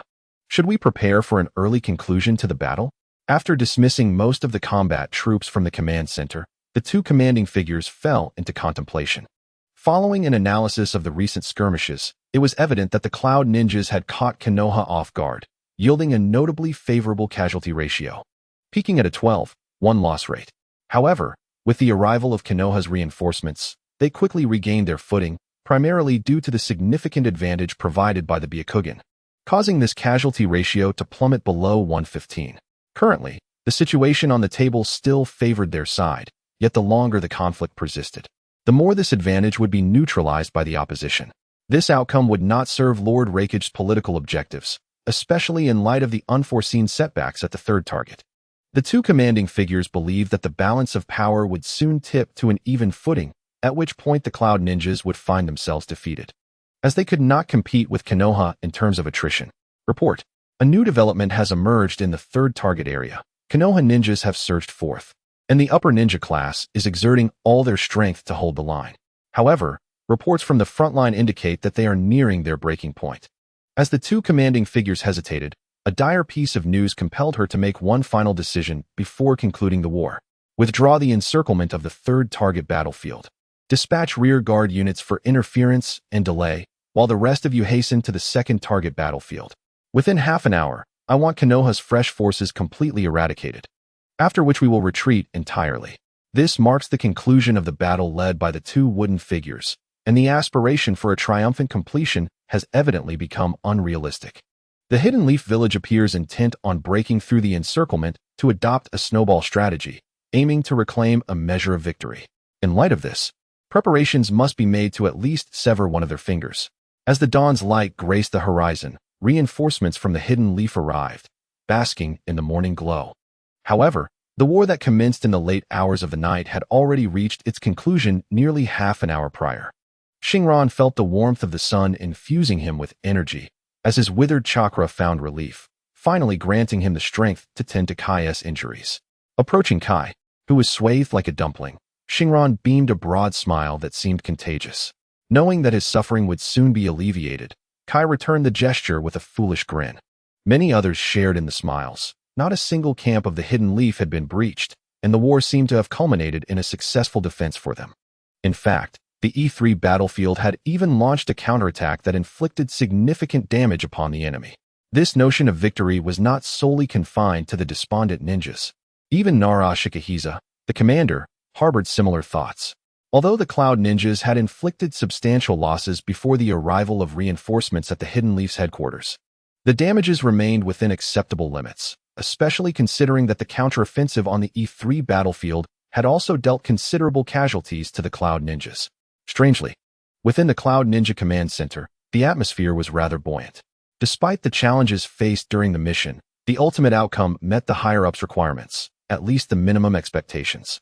While they had not achieved the highest strategic goal of simultaneously capturing 3 targets while decimating the Hidden Leaf's active forces, the final surge resulted in a significant number of casualties among the Leaf's ninjas, providing a semblance of relief for the 2 wooden figures, at the very least. The Raikage had something to report. It was hoped that the higher-ups would make more proactive and judicious decisions in the upcoming negotiations. Consequently, within the command center, the leader was elated, and his subordinates naturally shared in the joy, as a sense of victory permeated the air. The results from the front lines swiftly reached the leaders of both nations. The Raikage was sharpening his blades, convinced that they had dealt a significant blow to the Hidden Leaf, which would facilitate the upcoming negotiations. Meanwhile, the Hokage also harbored his own thoughts. In the Hidden Leaf, within the Hokage's office, despite having scarcely slept through the night, the aging 3rd Hokage, Sarutobi Hiruzen, steeled himself to meticulously review the freshly compiled battlefield reports. At that moment, he held a report in his hands, perusing it for nearly half an hour, occasionally clicking his tongue and murmuring to himself. In the heart of the mountain, Shanjun Shinran ignited a spark of brilliance that delighted the 3rd Hokage, who recognized the gem before him. However, there lingered a sense of concern regarding the young man's seemingly grand ambitions.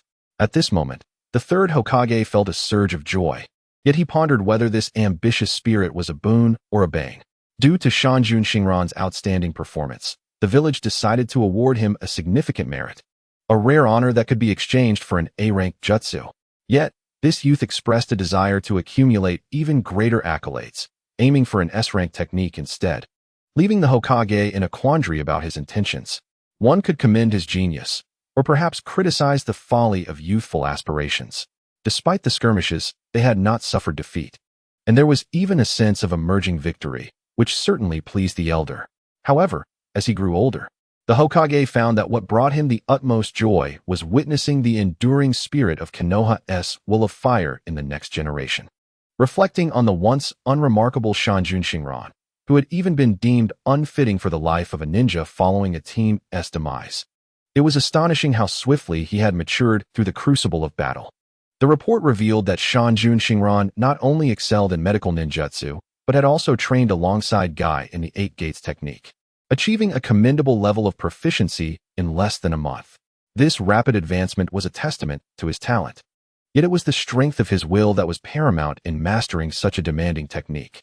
It reminded the Hokage of Gai's early days when he recognized the glimmer of potential in the underperformer and took it upon himself to provide exceptional support, ultimately guiding Guy onto the path of a ninja and fostering a worthy successor to the will of fire. Had it not been for the Hokage's intervention, Shanjun Shinran, once on the list of those to be discarded, might have been molded into a mere pawn without agency by Danzo, relegated to a forgotten corner of the ninja world to gather potentially useless intelligence for the village. Contemplating this, The third Hokage smiled silently, affirming that a person of worth must possess their own convictions. The report detailed Shanjun Shinran's remarkable performance against an ambush by the Cloud Ninja. It was revealed that prior to unleashing the 8 gates, he had enveloped most of his body in the healing wound destruction technique. The difficulty of this feat was immense, considering the unimaginable chakra consumption. Yet, for Shanjun Shinran, this was no obstacle. By preemptively casting the technique, he established the chakra's pathway within his system, allowing him to endure the raging chakra once unleashed. The excess chakra flowed along the established route, naturally fulfilling the intended effects of healing wound destruction. This combination of ninjutsu resulted in a terrifying transformation, turning him into a human bulldozer. A mode that Shanjun Shinran aptly dubbed his unmatched mode, rendering him impervious to injury as he charged forward with unyielding resolve. It bore a resemblance to the creation of the Rebirth 100 Heroes technique, albeit through a different approach. In truth, this report was merely a spontaneous fabrication conjured by Shinran after being questioned, though its feasibility remains notably high. At that moment, he had not employed the technique of healing, relying solely on his superhuman, ironclad physique. Nonetheless, due to a moment of inspiration during the 8 Gates release state, he managed to intimidate the individual who had previously cut in line, thereby rendering this operation theoretically plausible. Consequently, he publicly declared that he had achieved this feat by chance, though whether he could replicate it in the future would require further practice. Evidently, this explanation held significant traction. At the very least, the inquiring scribe was convinced, leading the third Hokage to harbor no substantial doubts. Just as the third Hokage presumptuously classified Shinran under his own faction, envisioning him as a prodigy destined to inherit the will of fire, the office door was suddenly thrust open. Such a rude and audacious act was exceedingly rare in Konoha, with only Tsunade, Jiraiya, and the late Kushina Uzumaki having the audacity to do so. However, this time, it was Danzo. Daybreak, he proclaimed, having just received news that the Raikage's demands for peace negotiations were utterly unreasonable. Did they presume they had emerged victorious in battle, or that Konoha was devoid of capable defenders? How dare they increase their demands from the previous negotiation terms? This matter warranted a robust response. Danzo, devoid of any superfluous discourse, was evidently seething with anger as he entered and launched a barrage of sharp demands at the Hokage. As a prominent figure representing the hawkish faction of Konoha, he could not tolerate the unwarranted attack from the Cloud Ninja. Yet, his side had not even formulated a counter-strategy. What audacity! The unfortunate child dared to lay eggs atop my head. They had not triumphed. What courage did they possess to escalate their demands? With both sides having reached their minimum objectives, each believed themselves victorious, thus rendering diplomatic relations awkward. The Cloud Village believed they had inflicted significant pain upon Konoha. So when was the time for Konoha to relent? Conversely, Konoha perceived that they had thwarted the Cloud Village's schemes and even counterattacked. Surely, the Raikage must be feeling somewhat anxious now. The terms of negotiation were hardly anything less than humiliating. As a result, intense conflicts naturally erupted. Although the formal diplomatic documents from the Cloud Village were still en route, Danzo, as the head of intelligence, certainly had the capability of acquiring this information prior to the Hokage. Thus, he was immediately incensed and rushed to confront the third Hokage, effectively pressuring him. Indeed, it was a form of coercion. Danzo played this hand exceedingly well. The events following the Ninetales incident had revealed him to be a cunning strategist. What conflict? That was a path to death for you. I shall reap the benefits instead, often at the expense of the third Hokage. In this scenario, the orders were issued by the third Hokage, and he would bear the responsibility for any resulting losses. Not to mention, if they were to proactively strike the Cloud Ninja and casualties ensued, it would be credited to Danzo's influence, with little association to the third Hokage.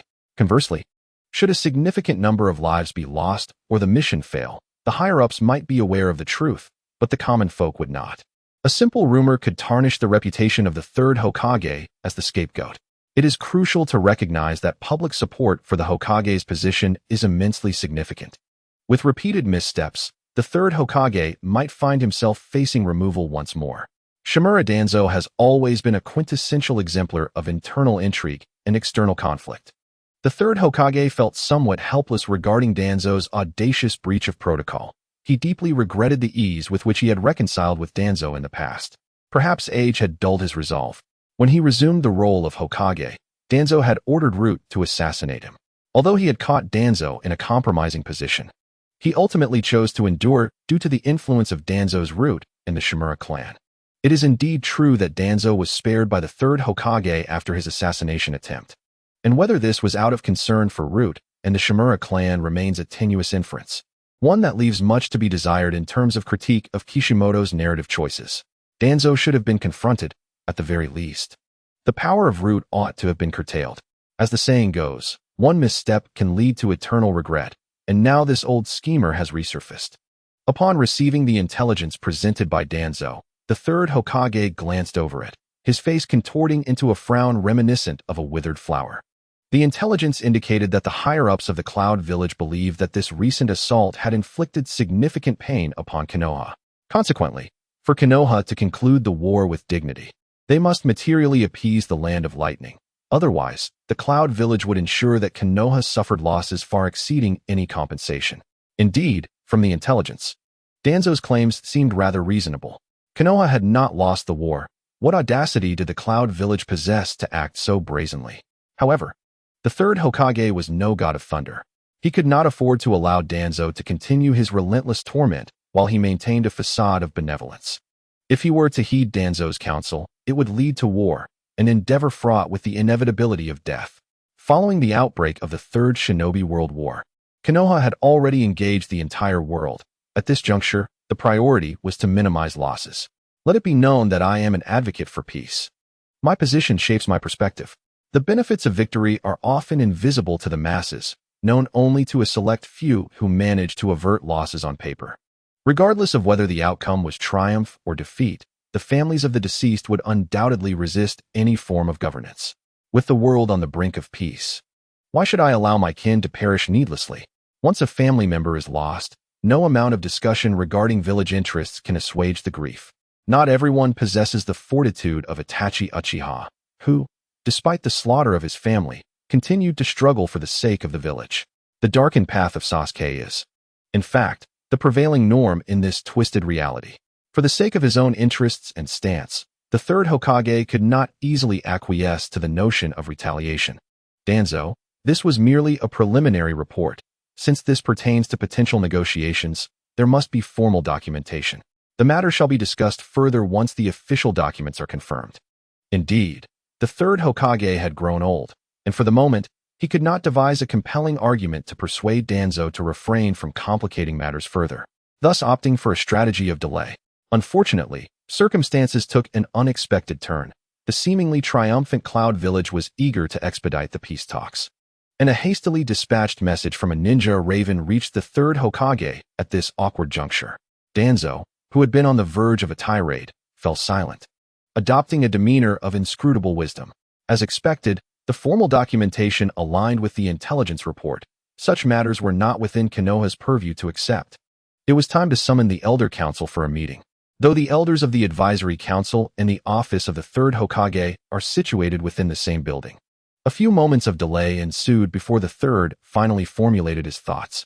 Esteemed colleagues, the negotiating demands of the Cloud-Hidden Village are clearly indicative of a failure to grasp the current situation.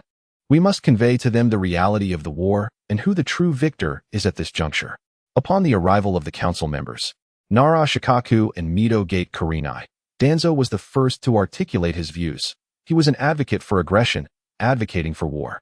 Indeed, Lord Third, to display weakness now would be an affront to the ninjas who have sacrificed for Konoha in past conflicts, which have led us to this favorable position. We must ensure that the people of the Cloud-Hidden Village recognize who the true victor of this war is, and that the vanquished must bear the burden of reparations. Despite her age, Nara Shikaku exhibited a rare fierceness within the council. For her, the notion of providing compensation to the Cloud-Hidden Village in exchange for peace was utterly unacceptable, had it not been for the repeated calculations by Sarutobi Hiruzen, which indicated that the costs of war would outweigh any moderate reparations. Nara Shikaku would have staunchly opposed any peace negotiations. What she envisioned was a scenario where the rakeage, akin to the Tsuchikage, acknowledged defeat, leading to substantial post-war reparations flowing into Konoha. I stand in support of Hiruzen. We must unequivocally assert our status as the victors and clarify the failure of the Cloud-hidden village in this endeavor. I trust that their leadership will understand the necessity of making sacrifices. Undoubtedly, I believe we can emerge victorious. Konoha has always been the strongest. However, let us not forget that war exists to benefit the nation. Conflict without gain merely accelerates national decline. This world is not solely inhabited by the land of fire and the land of lightning. And to prevent miscalculations by others, we must maintain our military deterrence. A weakened Konoha could provide an opportunity for those nations that have faced defeat. Among the advisory council, Mito Gate Kurenai is often regarded as the least prominent of the four. He is not one to seek the limelight. But this does not imply that his capabilities are inferior. While he may not excel in external missions as Danzo does, nor exhibit the strong internal management of Narashikaku, his insights and high-level decision-making are on par with that of the Hokage. For a leader entrenched in daily skirmishes, Kurenai's perspective is unparalleled. Presently, Konoha finds itself in a precarious state. The Hokage is aging, Danzo is preoccupied with sabotaging allies, and Narashikaku is focused solely on her own interests. Thus, Kurenai's counsel often holds significant weight. His suggestions are neutral and beneficial, yet in Danzo's eyes, they are viewed as the machinations of a political rival and must be vigorously opposed. Danzo suggested a preemptive strike utilizing elite forces for a decapitation-style retaliation, asserting that even in failure, it would not inflict devastating losses on the village, and there would be no external scrutiny from other nations. After hearing Kurenai's explanation, Danzo immediately rose to counter. The third Hokage felt a sense of frustration. We are discussing international dynamics, and you present tactics? I will address tactics shortly. Can we not recognize that your faction represents the entirety of our current capabilities? Certainly not. Assuming that the third Hokage has such confidence in Danzo, he immediately presented a challenging dilemma to the third after assigning the mission to Root. It was reported that a certain member of the Yamanaka clan had exhibited remarkable prowess during the recent battle. I recall his name being on the list of those who had been abandoned. What do you say? Hand him over to me for training. And I assure you that the mission success rate from Root will increase by 30% in no time. As long as you provide me with Yamanaka Shiran, we at Root guarantee the completion of this mission. Danzo's words left the third Hokage without a retort. Yamanaka Shiran was someone he valued greatly. A member of the Hokage lineage, sending him to Root would render him useless. However, with Yamanaka Shiran, the success rate could indeed increase by 30%. The question then became whether this retaliation would be permitted. It was a matter of life and death, one that placed Yamanaka Shiran's life at stake. The third Hokage, of course, would not agree. Danzo was a man who would stop at nothing to achieve his objectives. Once he acquired Yamanaka Shiran, he would care little about the outcome of the mission, indifferent to whether one or two squads perished in the process, as long as their deaths served his interests. Clearly, the advantages of obtaining Yamanaka Shiran far outweighed the value of a few squads comprised solely of loyal, yet inconsequential individuals. I have already formulated a plan for this child. Since your Root cannot accomplish the retaliation mission, we shall pursue diplomatic means to achieve a peaceful resolution. The third firmly rejected Danzo's proposal. However, the third would soon pay the price for his decision. A glint of cunning flashed in Danzo's eyes as he spoke slowly. The most elite assassination unit in Konoha is Yorambu, and the Jonin class is directly overseen by Lord Hokage. What your Root cannot accomplish, Lord Hokage's subordinates can easily achieve. This was a cunning maneuver, a retaliatory strike. You claim I am incapable, thus I shall withdraw from the fray. Danzo's tactic was a perfect example of appearing amicable while harboring disdain. Upon hearing this, the third narrowed his eyes, an air of authority subtly emerging, suppressing the others present and instilling a sense of undeniable dominance. The individuals you refer to are in poor condition due to prolonged warfare and are unable to carry out the retaliation you desire. This is the current situation. Since the retaliation is unsuitable given the village's present circumstances, there is no need to discuss it further. We will proceed according to Mito Kazan's suggestion. After exerting his authority, the third concluded the meeting in an indisputable tone, leaving the others no choice but to vacate the office. Yet, following this discussion, while it appeared that no one could contest the third's demands, the advisors harbored their own thoughts, particularly a unified sentiment. The third was truly aging. Such unreasonable assertions, where one resorts to sheer force to maintain authority, have become increasingly common. a practice that cannot sustain loyalty for long. Indeed, that very night, Danzo sought counsel from the other two Hokage advisors, and the following day, they returned to confront the third Hokage once more. What? Mito, do you also concur with their perspective? The third Hokage finds himself in a predicament. The course of action he decided upon was initially enforced by his own authority, yet it was only through a 2v2 consensus within the advisory council that it was achievable. However, when the other three members of the council unanimously agree on a decision, even the Hokage must concede in certain aspects. It is pertinent to note that the advisory council of Konoha, alongside the Hokage, consists of 4 individuals. This raises an intriguing question. What transpires if a situation arises where the vote is split evenly, 2 against 2? The answer is simple: there is a stalemate. Given that the Hokage possesses a veto power, the option favored by the Hokage is typically executed in a tie.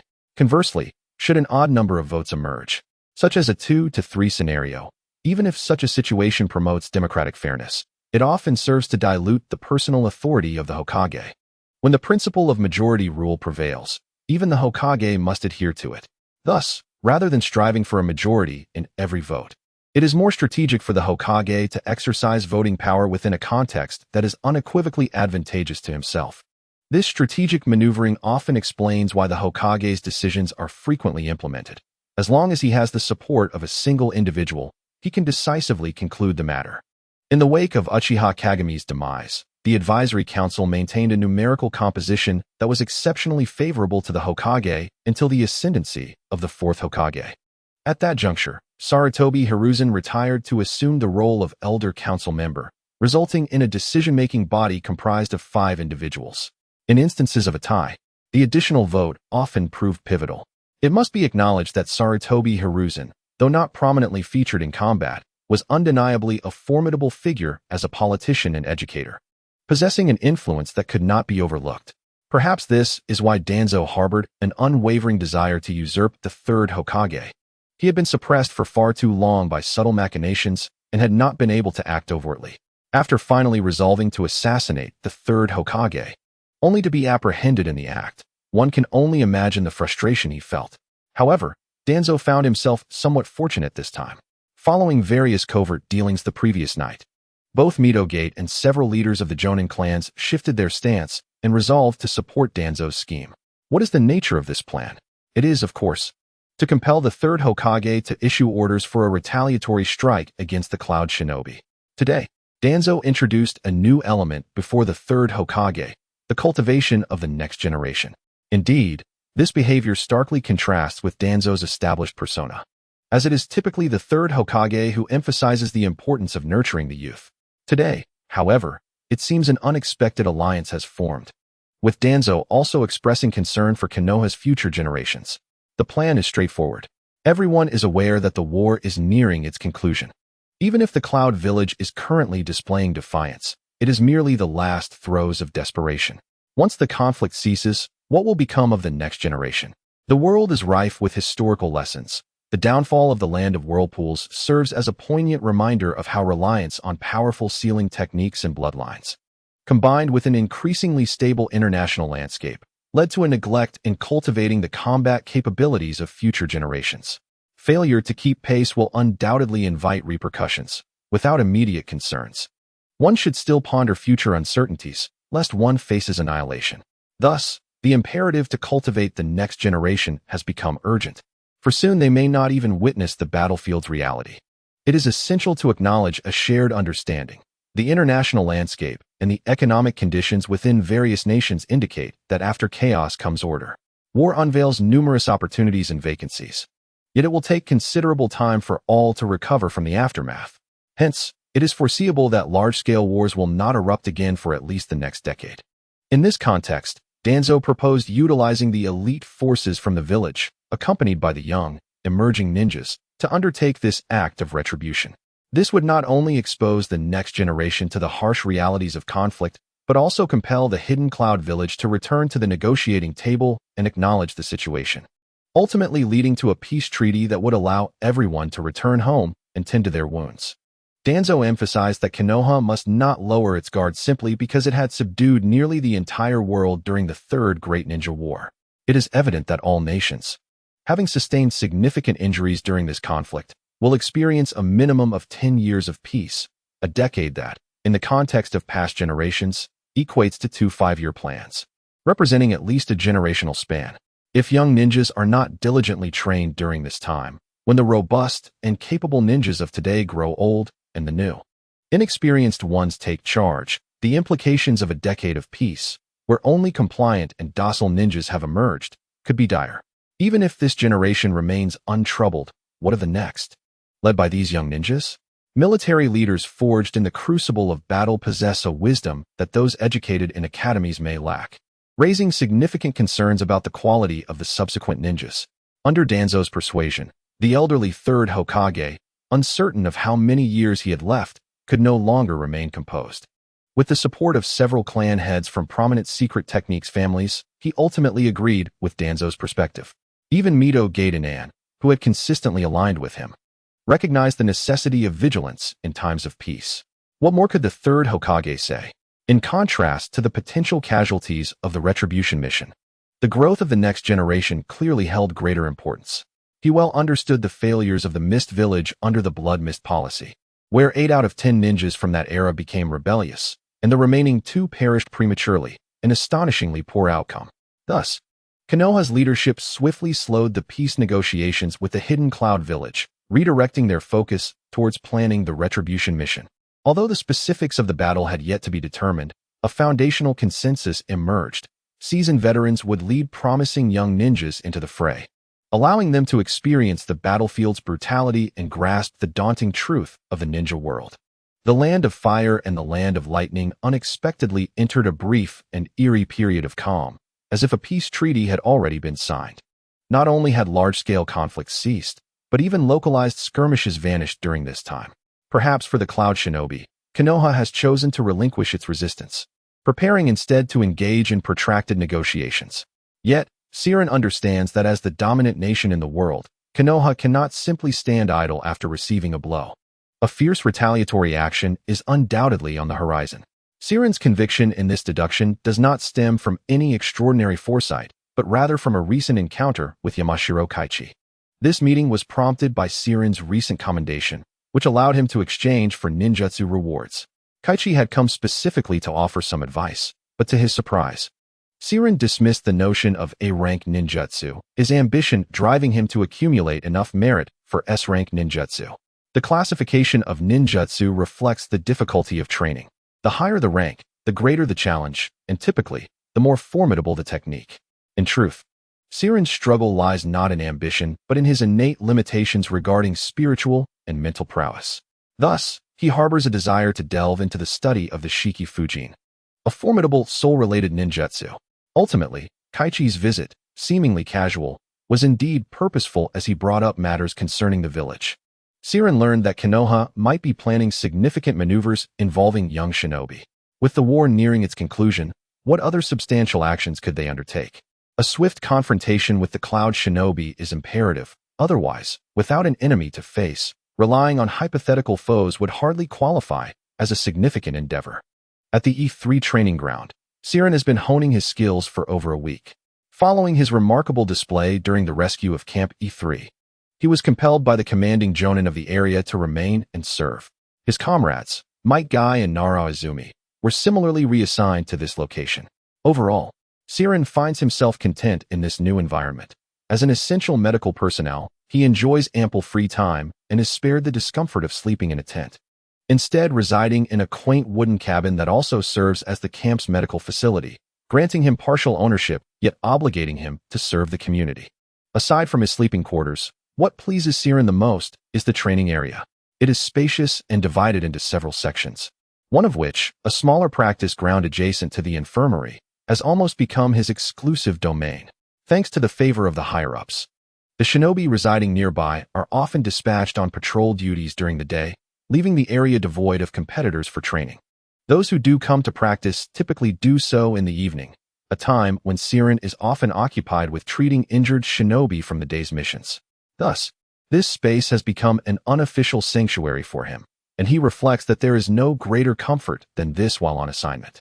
In the training ground at this moment, Siren stands bare-chested. Though he is yet to reach the age of 14, the definition of his muscles is already quite pronounced. His physique showcases a harmonious blend of strength and grace, with a sculpted appearance that embodies power without the bulkiness often associated with it, an exquisite balance of force and agility. Suddenly, a series of surges of energy emanates from him, culminating in a peak as he unleashes a verdant aura of chakra that indicates he has entered the third gate of the 8 gates.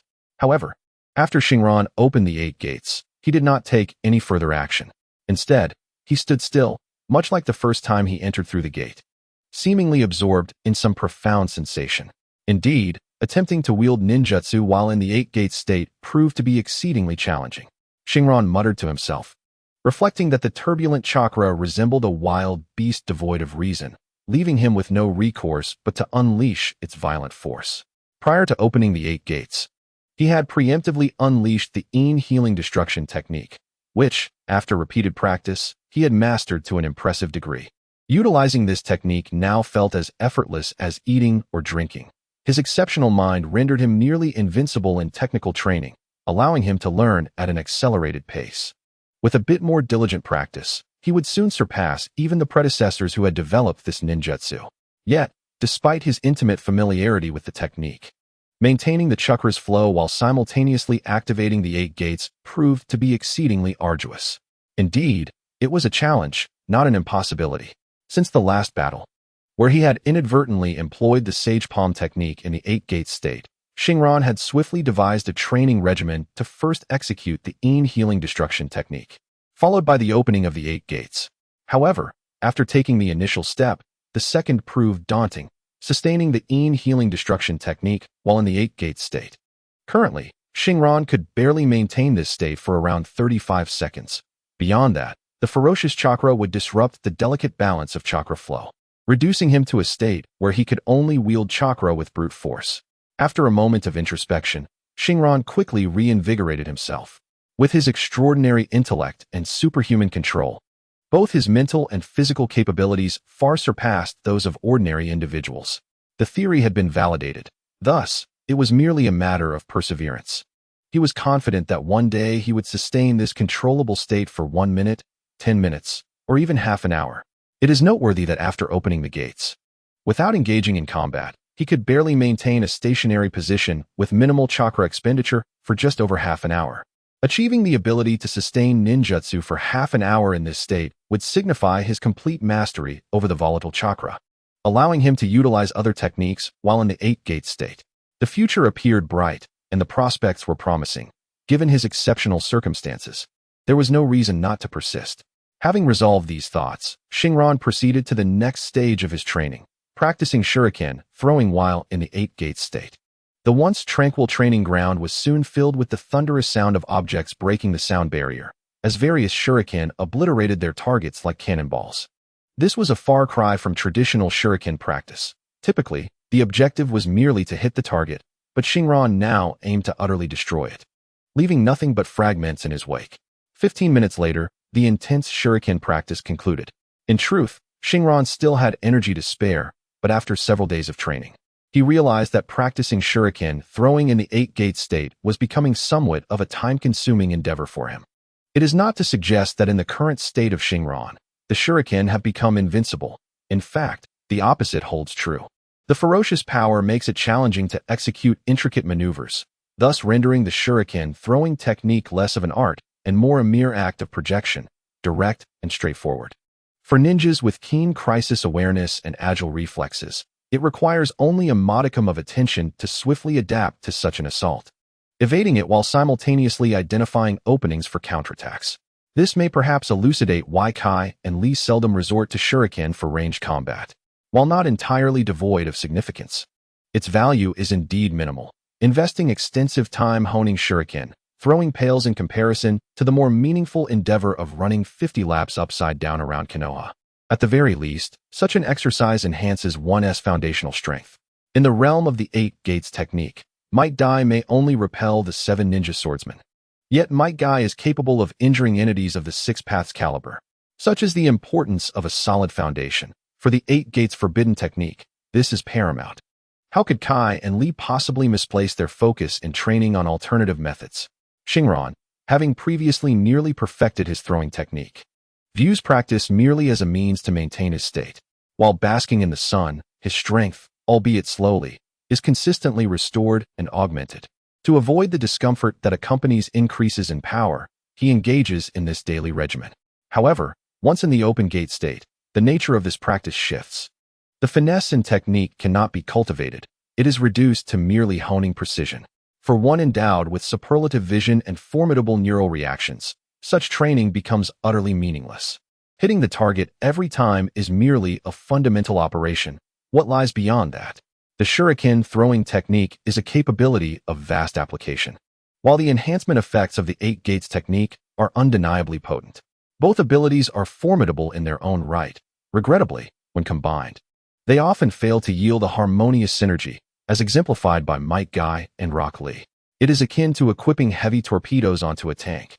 Each possesses its own merit, yet their union results in folly. Having practiced shuriken throwing in the open gate state over the past few days, Shinran has conceived a rather plausible strategy tailored specifically for himself. He recalls the scene from his return to the village from the land of Earth, where his thermal vision was rendered only suitable for boiling water, a capability that remains one of his few, largely ineffectual talents. Yet, even this nascent ability can remotely detonate explosive tags. Now, in the open gate state, his shuriken throwing can barely exceed the speed of sound. While such rapid attacks prove daunting against seasoned Jonin and have limitations against nimble Chunin, they become an unparalleled skill when mowing down weaker opponents. Those lower-ranked shinobi, often lacking experience, can do little but await their demise. Even so, evading the strikes of those stronger is not an effortless task for everyone. The less skilled find evasion increasingly challenging. Take, for instance, the last cloud ninja he dispatched, though he managed to evade the shuriken. His clumsy movements afforded Shinran an easy opportunity for a decisive strike. So, what might be the outcome if explosive tags were affixed to the shuriken? Shinran believes that most particularly skilled Jonin often meet their downfall unexpectedly. With your wealth of experience, evading shuriken attacks may seem trivial. However, how far can you truly move in such a brief span? Chakra is finite, and techniques such as body flicker and shadow clone cannot be utilized indefinitely. In typical scenarios, relying on taijutsu to dodge attacks remains the preferred choice among ninjas. Imagine, at that moment, an adversary executing a flawless maneuver to evade a shuriken only for it to detonate unexpectedly beside them. What a spectacular scene that would be. Yet, it remains merely a spectacle. Employing such a tactic as a decisive strike would be overly simplistic. One must consider the Uchiha clan's fire style, fireball jutsu. Despite its underwhelming visual effects, its practical application is often akin to merely trimming grass, and it has never resulted in fatal outcomes against narrative characters. Shinran's technique of combining the opening of the gates with shuriken and aerial detonations serves merely as a combat approach. The true efficacy in battle relies heavily on the 8th gate and 1's innate strength. Mastering it merely enriches 1's arsenal. Nevertheless, opportunities favor the prepared. And what unexpected surprises might this strategy bring Shinran? In the following days, Shinran abandoned the conventional training of throwing techniques post-gate opening, opting instead to refine the ability to ignite shuriken wrapped in paper while soaring at high speeds. Resources are scarce, and one must avoid wasting explosive tags during training. Although he could withdraw funds from the casino, such endeavors are time-consuming. It is worth noting that Shinran's intense training regimen aligns perfectly with Guy's youthful aesthetic. Regrettably, Guy had previously overexerted himself while opening the 5th gate, and despite Shinran's various supportive treatments, Guy has not fully recovered, rendering him unable to engage in the same high-intensity training as Shinran. Consequently, he can only observe from the sidelines, wearing an expression of wonderment, primarily due to the negligible side effects of the gate on Shinran, while offering enthusiastic encouragement. As a major operation looms on the horizon, Shinran seeks to maximize his practice time for these two concepts, with the primary focus remaining on the first idea. The ability to heal while opening the gates serves merely as an introduction, once he can discern the sensation of executing other ninjutsu in that state. The initial vision of fully controlling the surging chakra post-gate will no longer be a mere fantasy. Some may argue that once he can fully harness this surge of power, the techniques of shuriken throwing could be effectively employed. However, Shinran contends that mismatched affinities cannot be reconciled. The forces influencing the trajectory of a shuriken encompass not only the impact force, but also gravitational pull and wind speed. In the wake of the explosive power unleashed by opening the gates, such influences become nearly negligible. What, then, is the outcome? Either one applies force to redirect the shuriken safely, which would squander the benefits gained from opening the gates, rendering the effort meaningless, or one relinquishes control, resulting in increased speed and power but ultimately leading to the shuriken's destruction upon impact, an experience that Shinran is acutely aware of, both in practice and in combat. 20 days have elapsed since the last assault by the Cloud Ninja on the borders of Konoha. During this period, the upper echelons of Konoha have exhibited a rare efficiency in concluding internal discussions, delineating the distribution of interests, mobilizing for war, and gathering intelligence. Recently, the E3 camp has seen a steady influx of individuals, comprising elite ninjas, predominantly of Chunin rank or higher. Shinran has also encountered numerous prominent figures, alongside a multitude of younger ninjas still in their academic pursuits. Among them are the soon-to-graduate Iriki Yumino, Yuki Yuzuki, and Han Inazuka, who, after being momentarily celebrated by her clan, was unceremoniously eclipsed by Itachi Uchiha. Notably, students from the esteemed Uchiha and Hyuga clans have also arrived at this gathering. Individuals unfamiliar to the world of anime, yet possessing remarkable status in this reality. Among them are siblings Shinsai and Shinjiro Uchiha, as well as brothers Ayaku and Byakuya Hyuga, all grandsons of clan elders, their families standing elevated. Yet, concerning their abilities, their Sharingan remains dormant, and their Byakugan is merely at the level of a civilian telescope. One is rather foolish, another somewhat simple, and the other two bear the unfortunate names reminiscent of their conditions. It remains uncertain whether they are here for leisure or to complicate the tasks for others. Regardless, the presence of these underage students, all under the age of 12, suggests that the mission assigned to Konoha is anything but straightforward. Shinran suspects that the higher-ups are overly complacent. Indeed, they are mere children, all under the age of 13. And yet, Shinran himself is approaching 14, with his birthday on June 1st, merely 6 months away. Nevertheless, he feels justified in labeling these individuals as youngsters. For they are sheltered blooms, having never even undertaken mundane tasks such as catching a cat or dog, let alone participating in B-rank or higher ninja war missions. Later that evening, Hai arrived, seeking out Shinran, who was on standby at the clinic. Accompanying him was a delicate little girl resembling a porcelain doll, with sparkling eyes and twin yellow pigtails, standing at approximately 1 meter and 40 centimeters, an archetypal loli. Shinran recognized her as I am Yamanaka, the granddaughter of a clan elder. A girl of noble temperament, yet marked by unfortunate circumstances. Hi, what brings you here? Ah, you must know I am. She is relevant to this mission. The details will soon be announced to the entire camp, but allow me to share some information with you first. As if aware of Shinran's impending inquiries, Hai began to elucidate the current situation in a somewhat disordered manner. In summary, Konoha's action this time is merely a retaliatory display of strength, devoid of any mandatory kill or destruction conditions. The mission is singular, to engage in a decisive battle against the nearest Cloud Ninja camp to E3. The political implications are significant. Situated at the easternmost edge of the battlefield between the Land of Lightning and the Land of Fire, E3 is a mere 100 miles from the borders of the Land of Hot Water, within the territory occupied by the Cloud Ninja. Should this crucial frontline base be obliterated by Konoha's overwhelming force, it would enable the Land of Hot Water, Konoha's ally, to reclaim substantial territory. An act that would carry profound international ramifications and greatly benefit Konoha's plans for development during peacetime. For the Land of Thunder, the significant base at the front lines has been overthrown by Konoha, shattering the illusion of prior victories and compelling the Raikage to make prudent concessions at the negotiation table. The next objective pertains to internal development. Accompanying the elite forces of Konoha are numerous students, specifically from the Hokage's lineage, the Advisory Council, and various powerful clans, who have selected a promising group of young individuals to experience the harsh aftermath of war. Among them are both civilians and clan heirs, each possessing remarkable qualities that represent the future of Konoha. Ordinary individuals, like the previous star, Siren, regardless of their background, have been deemed unqualified for participation. Konoha's decision to bring these individuals along indeed aligns with Siren's earlier thoughts. It is akin to a journey, albeit one fraught with peril and numerous indicators of mortality. Initially, according to Danzo's perspective, those without clan protection were to genuinely become young soldiers, with survival marking the true strength. However, this stipulation was vehemently rejected by the Hokage, who recalled individuals like Guy and Siren, both of whom began with limited strength and fortune but blossomed when provided with an environment conducive to growth. The potential loss of such promising individuals would constitute a grave loss for Konoha.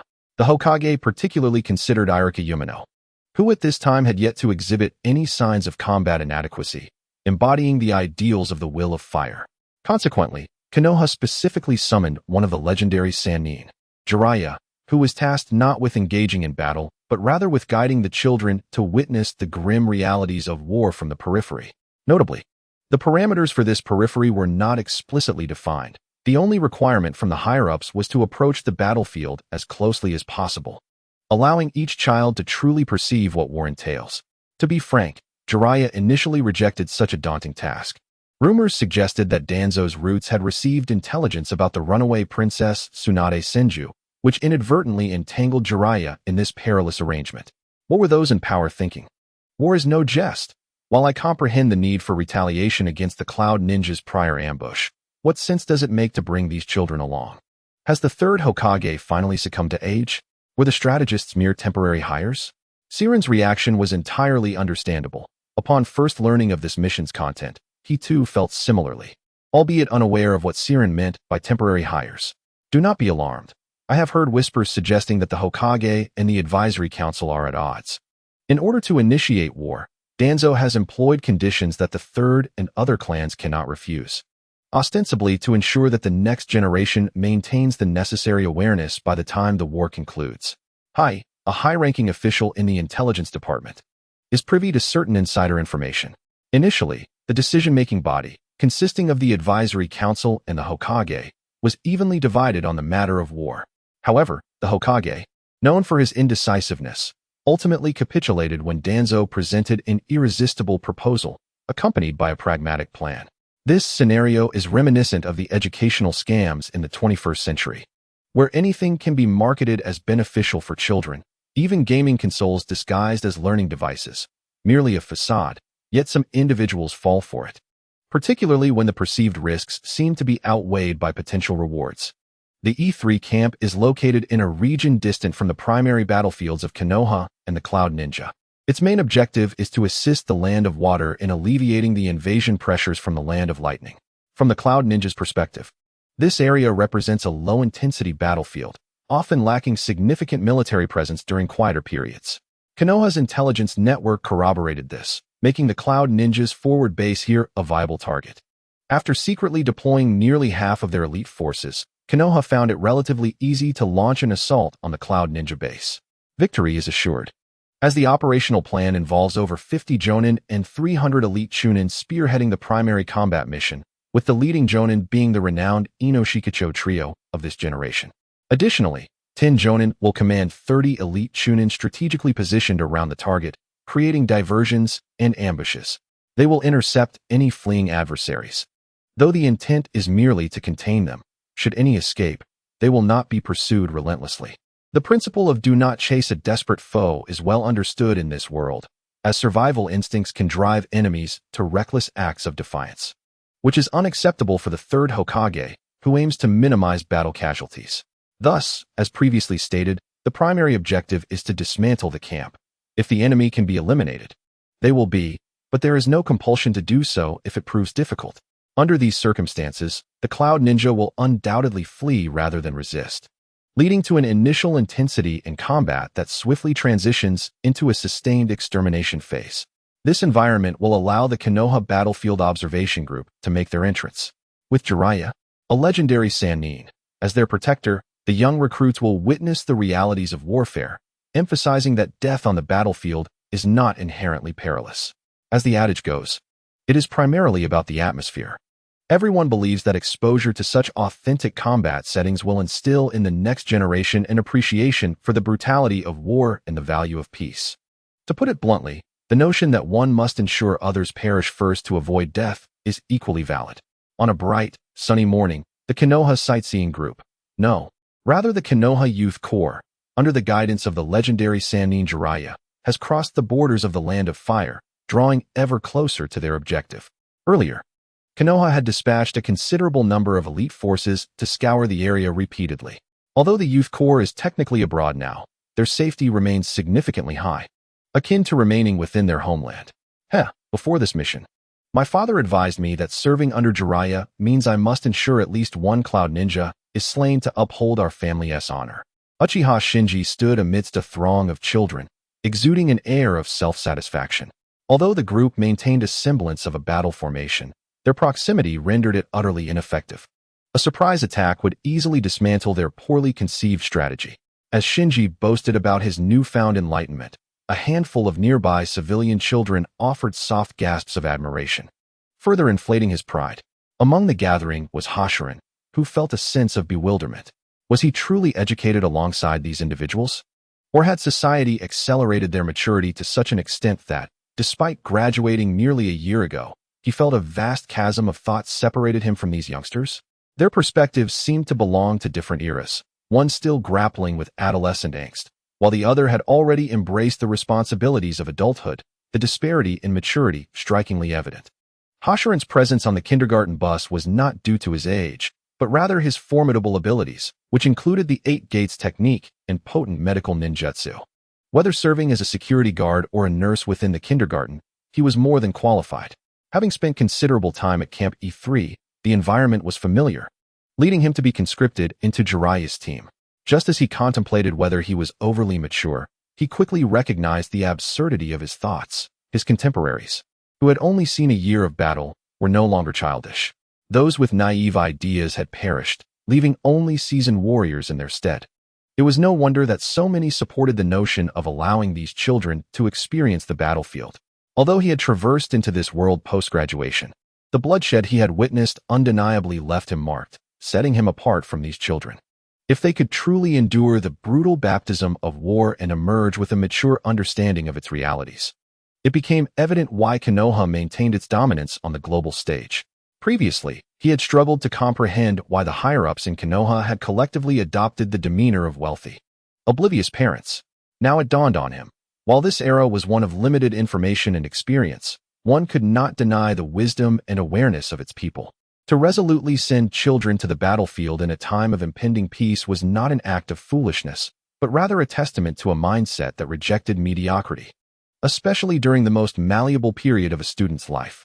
Having reached this understanding, Hoshiran caught sight of Jiraiya's wry smile. It occurred to him that Jiraiya must have experienced similar youthful folly in his own past, a nostalgic, yet fleeting phase of innocence. This marked Hoshiran's first encounter with Jiraiya. Just yesterday, he had finally met Yamashiro Aichi, Nara Shikaku, and Akimichi Choza, and today he found himself in the company of Jiraiya.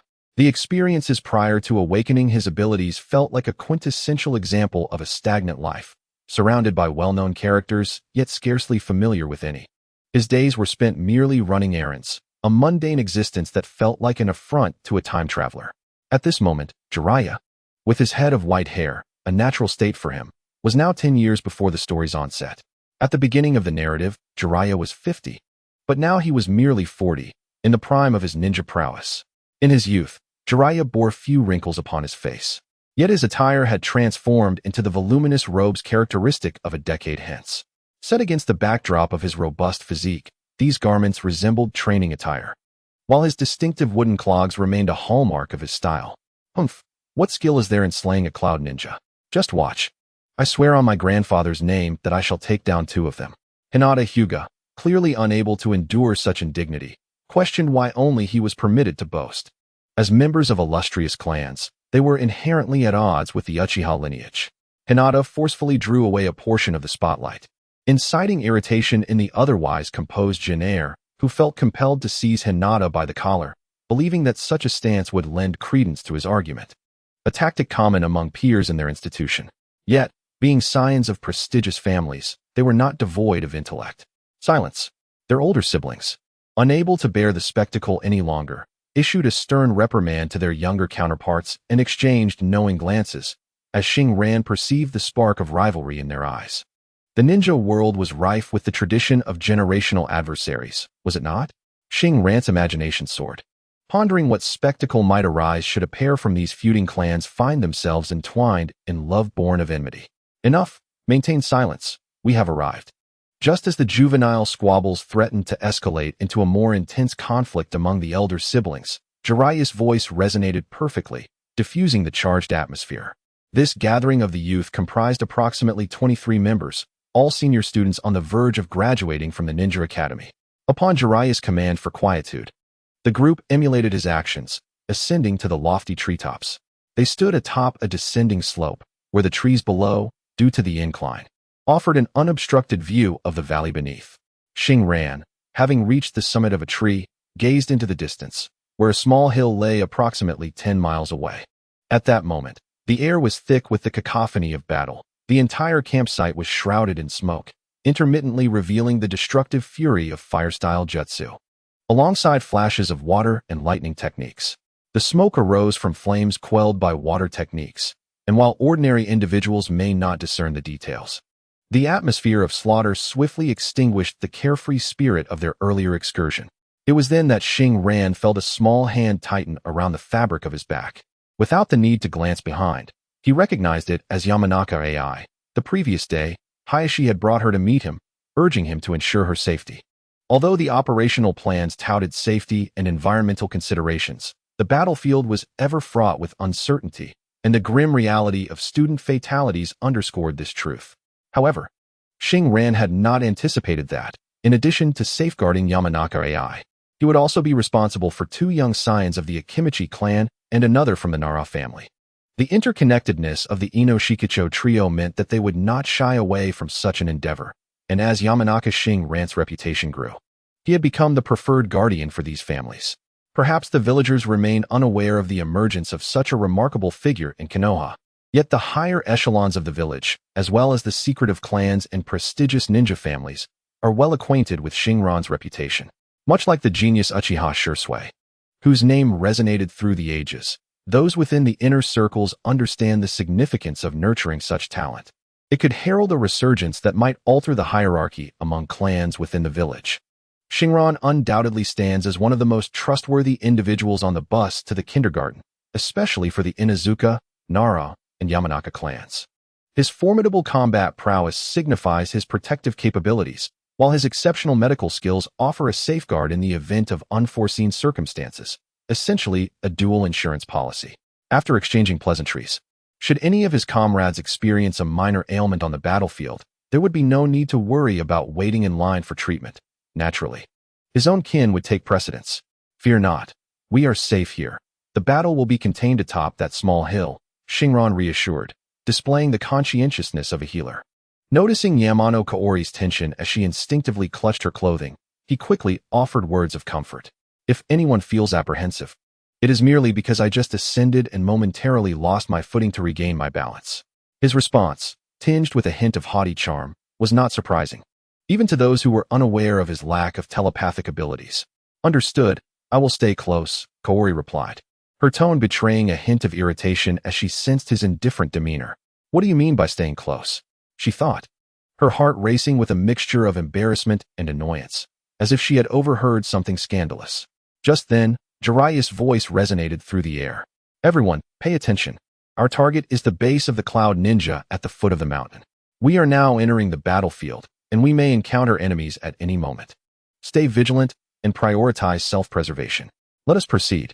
With that, Jiraiya led the charge towards the battlefield, while the accompanying Jonin guards remained stationary, signifying their role to protect the rear as the young ones advanced.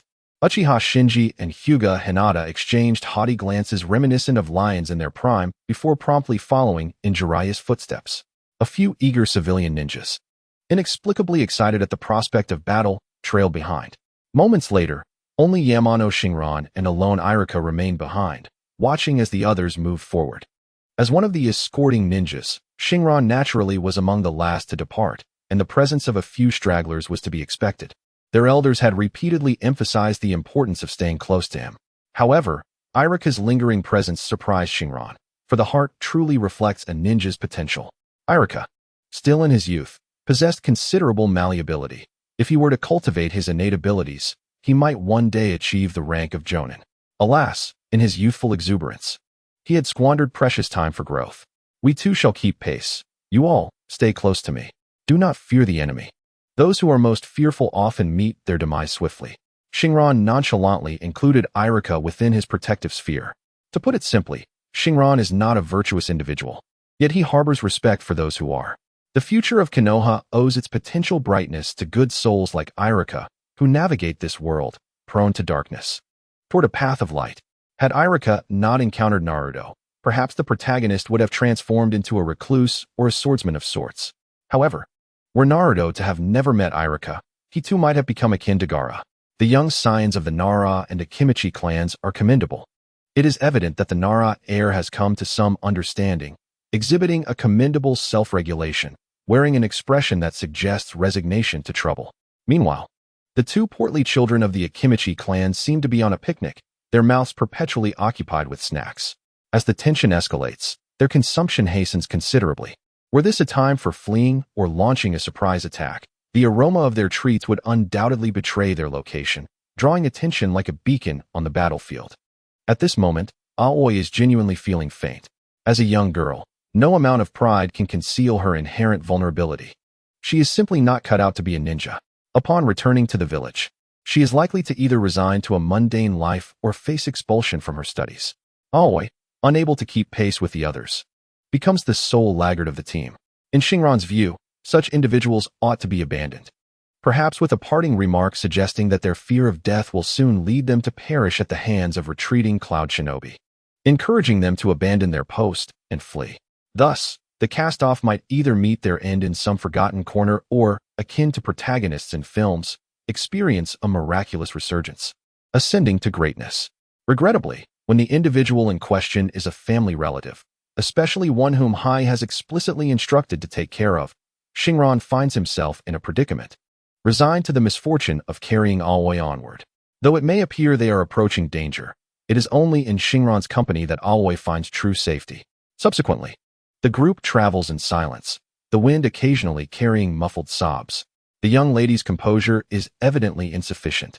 In such moments, she ought to maintain a proud demeanor, demanding to be carried while reproaching her bearer for instability, thereby alleviating her own anxiety. Shinran's thoughts meander. Perhaps it is indeed a flaw of humble origins that even a proud young lady cannot be cultivated. Before the true trials have even begun, she falters. Shinran surmises that only prominent clans like the Uchiha or Hyuga could produce genuine prideful individuals. Time passes swiftly, and Aoi feels an acute sense of embarrassment. She cannot be the sole one in such a wretched state. She feels compelled to wipe her tears on the sturdy back before her. However, just as she begins to crumble, she notices a shadow overhead. The group has arrived at the foot of the Cloud Shinobi's base. At the foot of the mountain, or more accurately, at the slope's base, the elevation barely reaches 30 meters, roughly the height of a 10-story building. Were it not for the proximity to a water source, Shinran would struggle to find any justification for the presence of a cloud ninja establishing a base here. Its low stature signifies a lack of defensive capability. In just a fleeting moment, the two most exuberant youths, the prestigious Uchiha Zeni and the esteemed Hyuga Haku, have both collapsed to the ground, sustaining minor injuries. What transpired? Shinran, possessing the instincts of a healer, gently set aside the trembling Yamashiro Sai and approached the fallen duo to commence treatment. Their injuries, while not severe, were confined to their legs, not the result of battle, but rather due to a comical misstep that led them into a trap. This unfortunate incident left no one to seek retribution against. A rather unlucky turn of events. The two had grown careless. At this moment, Jiraiya found himself at a loss for words. Such an obvious trap could have been avoided with a modicum of caution. However, it appeared that these two were solely fixated on the enemy's crystal. No, rather, the enemy's hero, neglecting to watch their footing. What exactly has this ninja school been training its students to become? Ninja or warriors? Without delving into the fact that Zeni was caught off guard, and thus his predicament can be somewhat excused, Haku's oversight was rather excessive. Surely, with the Byakugan, he should have discerned the trap. Yet here they are, marking yet another embarrassing chapter in the history of the Byakugan clan. However, Jiraiya soon found himself even more speechless. Initially believing that Yamashiro Sai had sustained injuries that necessitated assistance, he soon witnessed Sai showcasing her prowess as a formidable player from the Ninja Academy. Once Shinran set her down, She resembled a frightened rabbit, swiftly reattaching herself to Shinran's back, clutching his clothing with small fists as though unable to accept the reality of being abandoned, akin to a young girl reluctant to let go of her former boyfriend. It became evident that Sai epitomized what it truly means to be a burdensome companion. At least Zenny and Haku could contribute by triggering traps, while Sai merely served as an alternative option in the absence of provisions. Now, those unable to move must remain here. If confronted by an enemy, they ought to find a way to survive, while the rest of us will gradually advance up the mountain. Jiraiya ceased his chatter. They had now entered a state of battle readiness, poised for imminent conflict. Arriving at this juncture marked the completion of the initial phase of their plan, to eliminate those incapable of demonstrating their prowess on the battlefield. These individuals might still have a chance, albeit a slim one. Most are better suited to return home and live as ordinary people. In this initial sweep, 5 or 6 individuals were dismissed, excluding Zenny and Haku, who, after receiving treatment from the mountain's healer, were once again lively and energetic. Sai's requirement to remain behind conflicted with the prior agreement made with Hachi, leaving Shinran in a quandary. Just moments ago, Sai had witnessed Shinran effortlessly aid the 2 prominent figures of their academy, her expression brimming with admiration, yet now she displayed signs of a second breakdown. As Shinran grappled with this dilemma, a variable emerged on the battlefield. The one constant in war is the emergence of unforeseen changes. Cloaked in a sinister, blood-red chakra, exuding a repugnant aura, a humanoid monstrosity appeared, dragging 2 tails formed of chakra. It had evidently fallen from the fierce skirmish above. The Jinchuriki-entailed beast mode had arrived. This is the supreme commander of the cloud-hidden frontline, accompanied by 2 wooden figures. Suddenly, the atmosphere became eerily still as both parties exchanged bewildered glances for at least a fleeting second, revealing the unmistakable surprise reflected in the eyes of the majority present. I am one of the 2 wooden figures, and I find myself in a state of panic. Following the recent incident of aggression, Lord Rakage has escalated the compensation demands within the peace negotiations, plunging the discussions into a futile exchange of words. As an exceptional warrior and commander, I am acutely aware that the war is far from over. The hawkish faction of Konoha is not the type to simply turn the other cheek after receiving a slap. No matter how fervently the Hokage wishes to achieve peace through dialogue, we, the Cloud Village, must brace ourselves for the worst and remain prepared for potential assaults. Today, I arrived here purely for a routine border patrol, yet I had not anticipated that this day would unfold with the people having long forgotten the terror dominated by giants. They have returned, their strength vastly outnumbering ours, leading to an immediate collapse of resistance within our base as the battle commenced.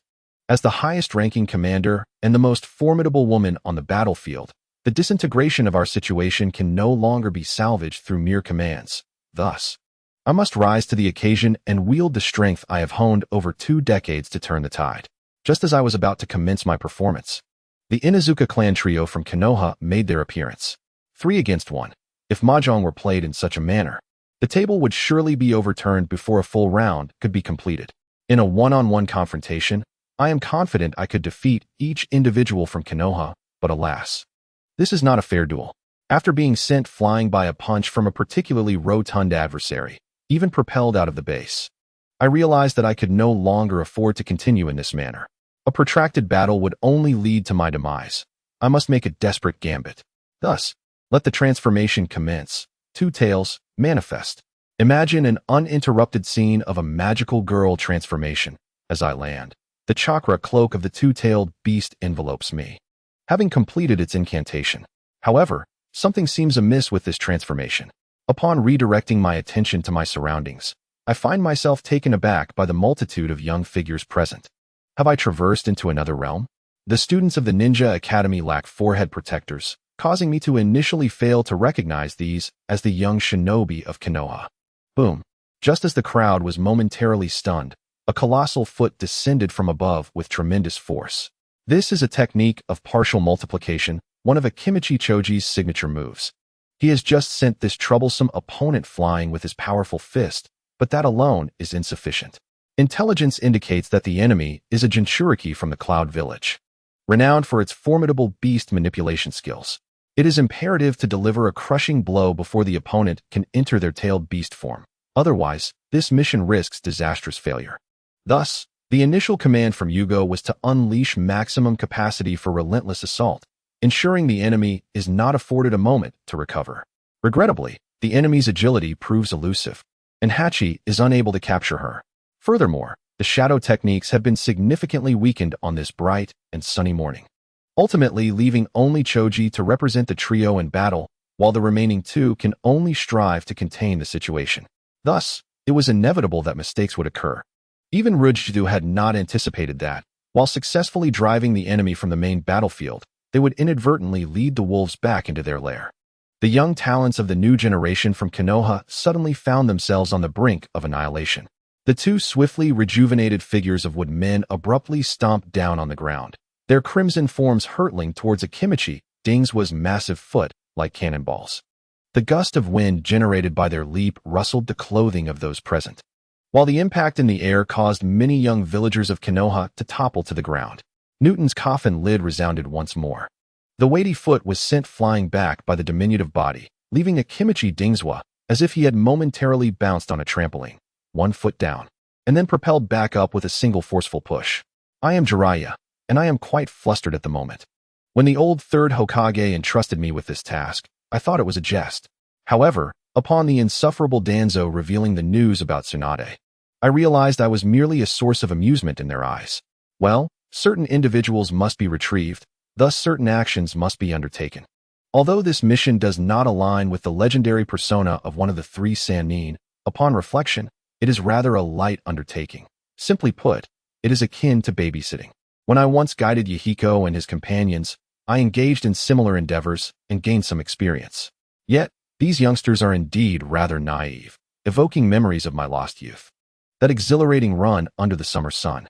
Regrettably, this beautiful experience was swiftly curtailed as an unexpected contender emerged before me, the tailed beast weapon from the village hidden in the clouds. What was the intelligence department doing? Oh, that fellow, always wearing a sunny disposition, seemingly the adopted son of the intelligence officer, is rumored to be quite the genius. I wonder if he is truly as talented as the rumors suggest, lest he become another joke from the Inuzuka clan. In my haste, I couldn't help but channel my frustration towards the intelligence team, and as my gaze fell upon Yamashiro Sirin, I noticed his eyes were filled with anxiety. Is this his first encounter with a Jinchuriki in tailed beast mode? Is he about to lose control? My panic only lasted until this point. Thereafter, it morphed into sheer terror. The Cloud Ninja shall perish. The 2 young boys, previously overwhelmed by the sheer number of enemies on the battlefield, swiftly shook off their earlier dismay. Although they were reluctant to admit it, they dared not recklessly charge forth to meet their demise. However, this peculiar individual before them was different. It was akin to encountering a 5-man squad while out in the wild. What was there to wait for? It was time to seize the kill. With the sharp sounds of shurikens slicing through the air, the 2 woodmen, who had just returned to the ground, felt the sting of the thrown weapons on their backs. Turning around with a bewildered expression, they regarded the youthful inhabitants of Konoha's kindergarten. I am Yamashiro Sirin, and I too am quite flustered. Why did I say to twice? As the protagonist of this rather low-profile mission, I initially came merely for an outing, to witness the follies of my juniors. Yet today's amusement has turned rather grim. As the saying goes, a newborn calf fears not the tiger. But what are those excited eyes of yours, you 2 young calves? All right, my anxious emoji has just been generated, and those 2 little rascals have indeed launched a preemptive assault. It seems they are destined for annihilation. This individual clearly possesses a different aura. Their entrance animation involves effortlessly deflecting attacks that are several times their own strength. What kind of courage has Liang Jingru bestowed upon you to act so boldly? What should we do now? Should we flee or hold the rear alongside Jiraiya? As Shinran observed the 2 tails Jinchuriki turn their head, their gaze growing increasingly perilous, he innocently looked towards Jiraiya. Jiraiya also realized that this young fellow wasn't frightened by him, but rather by their own allies. This is understandable. After all, Jiraiya himself shares a similar sentiment. Have the recent young ninjas at the Ninja Academy truly lost all sense of AC? How should this situation be resolved? Should he step forward to declare his identity and draw fire to buy time for the little ones to escape? It seems futile, in the presence of a tailed beast. These youngsters wouldn't get far, and not getting far equates to death, which would compromise his mission and jeopardize the possibility of resolving life's significant matters by the age of 40. Should they unite with the nearby leaf ninjas to overpower the opponent? That would be absurd, given the current configuration. There is no one capable of stopping the enemy if they choose to flee.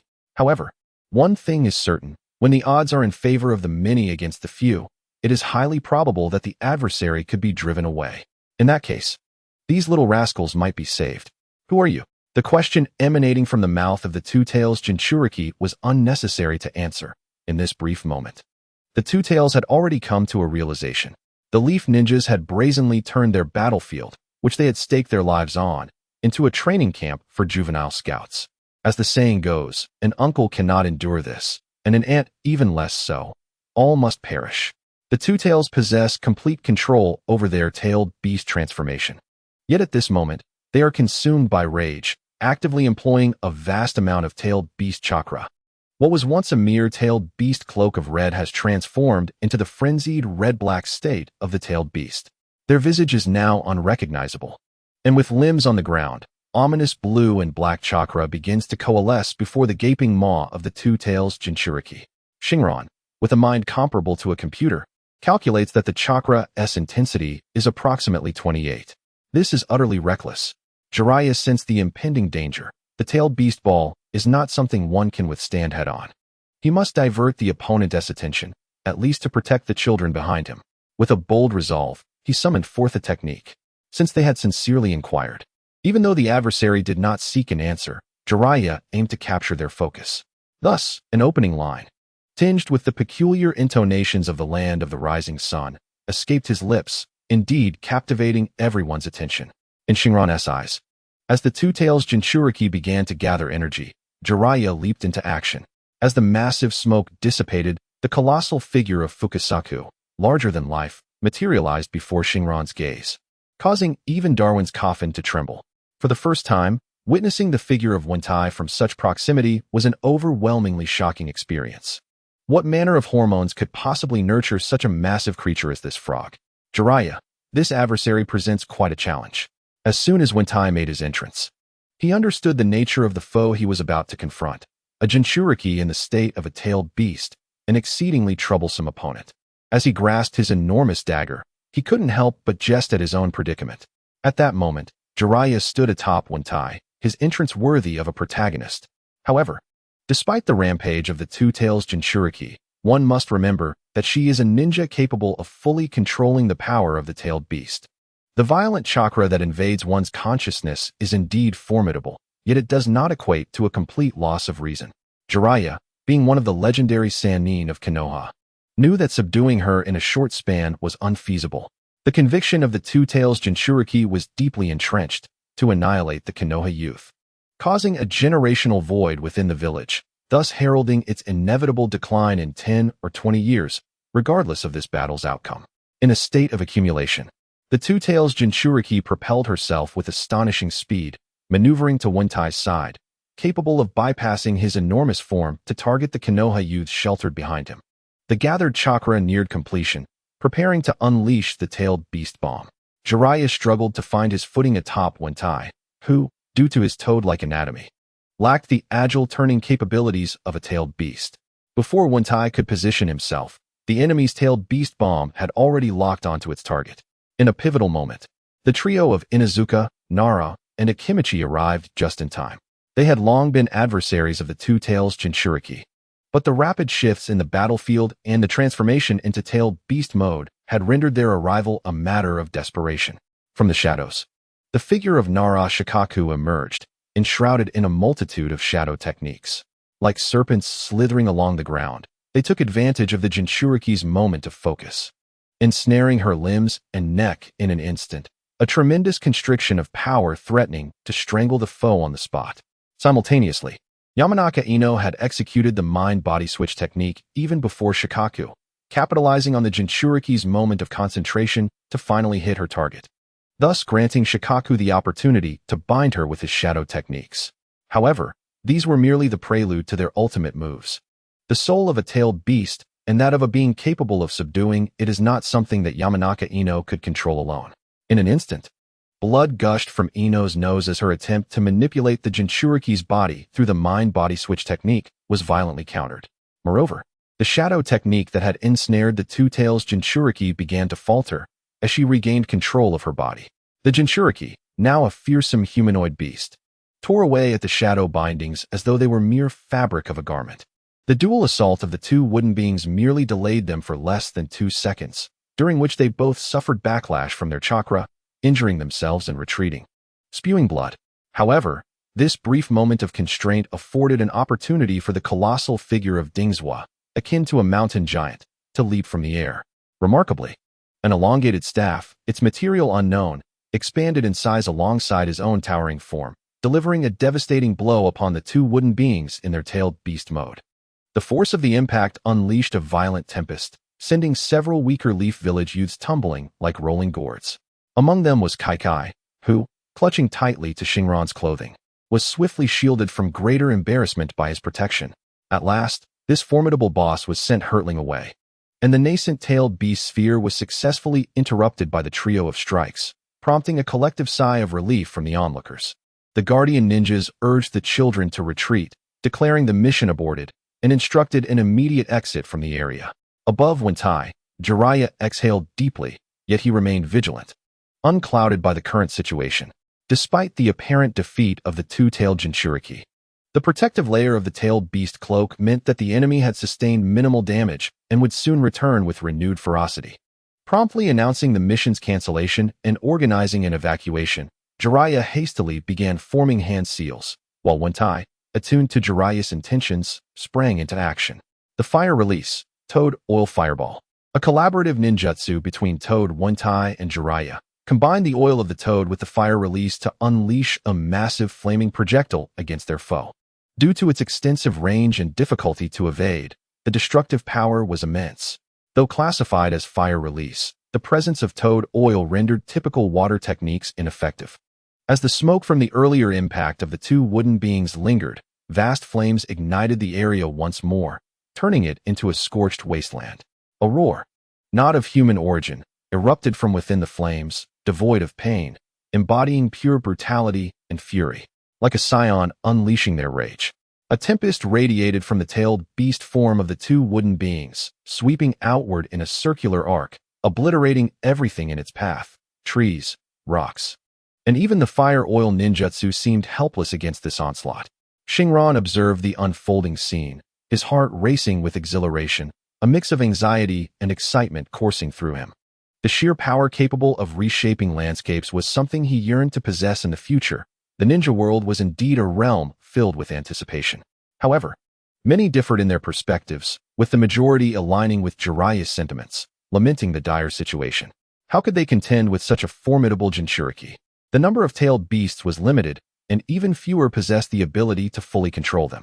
To encounter such a challenging adversary while merely escorting children on an outing seemed utterly unreasonable. Wentai? Understood. The two exchanged a quick, determined glance atop the enormous toad. Shinran observed as Jiraiya once again performed the summoning technique.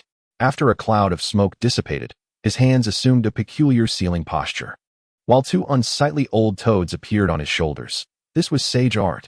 Among all those he knew who practiced sage arts, Jiraiya was the least proficient. To enter sage mode, he had to maintain this seemingly innocuous yet troublesome stance for an extended period, ultimately relying on the assistance of the two sages, Fukasaku and Shima, perched on his shoulders to attain sage mode. The initiation of this state was indeed cumbersome, yet such inconvenience was trivial compared to the formidable power gained thereafter. In sage mode, Jiraiya reached a strength that was nearly on par with the Six Paths level, capable of suppressing any defiance. With a shared understanding confirmed through a glance, Wentai executed a powerful suppression technique, aiming to buy Jiraiya more time. This move was reminiscent of one once employed by Minato Namikaze, summoning Wentai to restrain the Nine Tails. Much like the saying a mountain pressing down, Jiraiya had previously summoned the Toad Gamakichi to subdue Orochimaru's summoning beast, and Naruto Uzumaki had also utilized this technique against Obito. The situation was clear. Defeating a Jinchuriki who could fully control tailed beasts was a daunting task. Thus, the strategy was to delay until Naruto transformed into his more powerful form to confront this formidable adversary. Alas, while dreams are beautiful, reality is often harsh. As Wentai settled into position, the two wooden beings beneath swiftly excavated a hole. It was a misconception to believe only Naruto could tunnel the land of lightning. Neighboring the land of earth was equally adept at earth techniques. Boom. The commotion caused by Wentai's hefty descent was swiftly overshadowed by an even greater explosion. The two wooden beings, having burrowed underground, unleashed their full-tailed beast power, causing the ground to tremble as if an earthquake of magnitude 9 had occurred. The earth cracked extensively, and a fleeting dark red light flickered, almost imperceptible to the naked eye, when the two wooden beings resurfaced. Akimichi Choza's massive form was sent flying.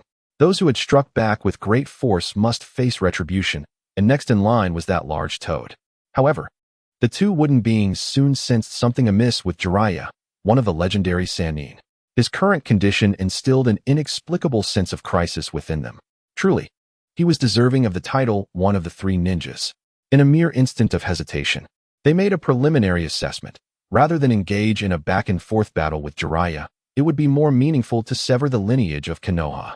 With no interference from the Inoshikacho trio, and Jiraiya exhibiting a peculiar state that seemed to indicate he was charging up, hesitation was no longer warranted.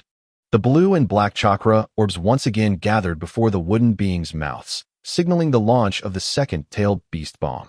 Initially, Shinran had adhered to Jiraiya's orders, providing cover for the young ninjas of Konoha to retreat.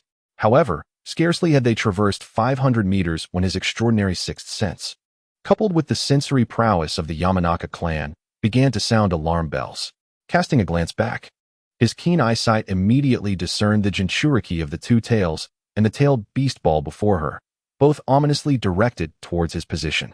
This was disastrous. Given his superhuman physique and the augmentation from the third gate of the 8 gates, he pondered whether he could withstand a direct hit from the tailed beast ball. Yet, Shinran was uncertain and uninterested in such knowledge. Why endure a blow when one could evade? Why stand when one could sit? Why sit when one could lie down?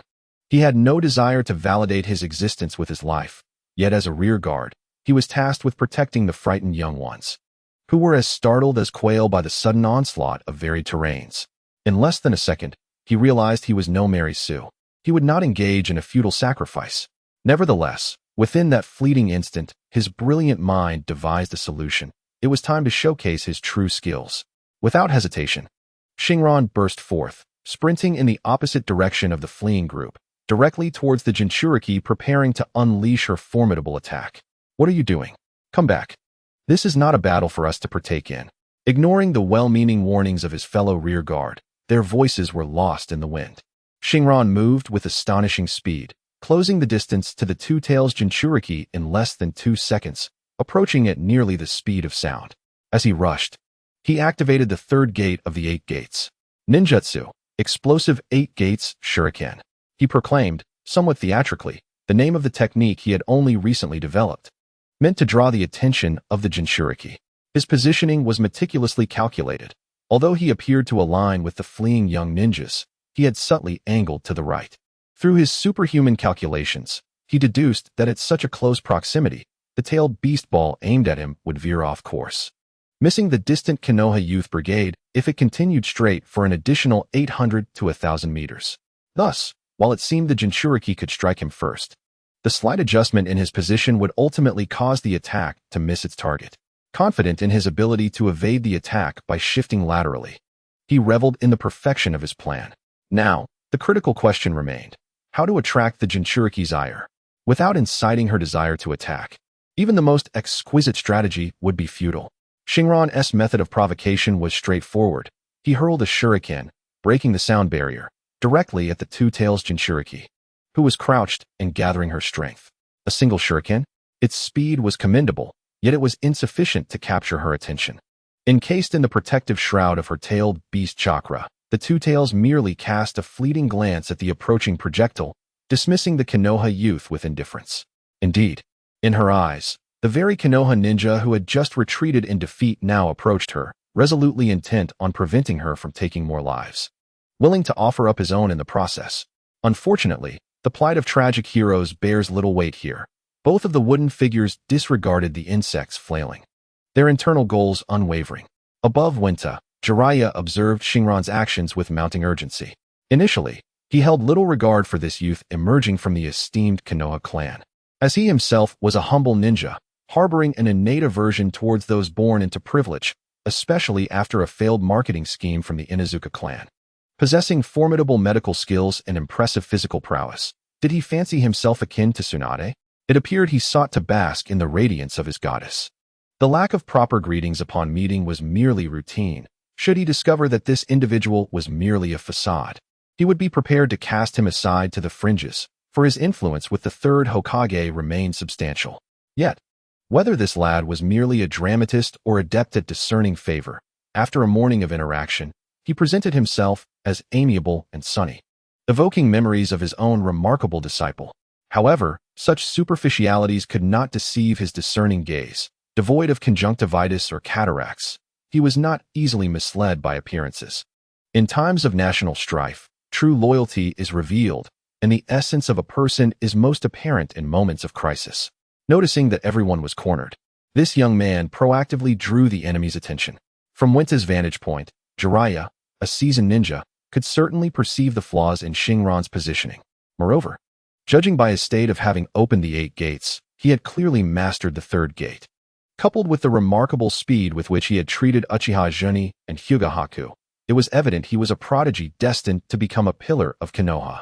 Yet, such a treasure for Konoha was on the brink of perishing before his eyes, meeting a fate reminiscent of his own mentor, the 2nd Hokage's ultimate trial of the 3rd. While the 3rd had merely provided a written response, this young man was engaged in a real-life scenario. What a pity, this unfortunate lad lost his life. And Konoha consequently lost a promising talent. At present, Jiraiya found himself immobilized, while unbeknownst to Shinran, the youthful Jiraiya's skill proficiency was not as high as it would be a decade later. The 2 toads perched upon his shoulders were also unable to take effective action to thwart the wooden figures, and Winta, due to the previous overwhelming pressure, was currently in a state of immobilization following a significant skill cooldown, rendering him unable to intervene. This was a grave oversight on Jiraiya's part. A single suppression move had been poorly executed, resulting in such a passive predicament. Given another chance, he would willingly sacrifice that group of Konoha's fledgling ninjas to protect this true gem, who had already begun to display his talents. With a resounding bang, even amidst the cacophony of the battlefield, the sound seemed to slow, resonating in the ears of all present. The kunai, cast with great force by Shinran, would undoubtedly create a substantial crater if it struck the ground.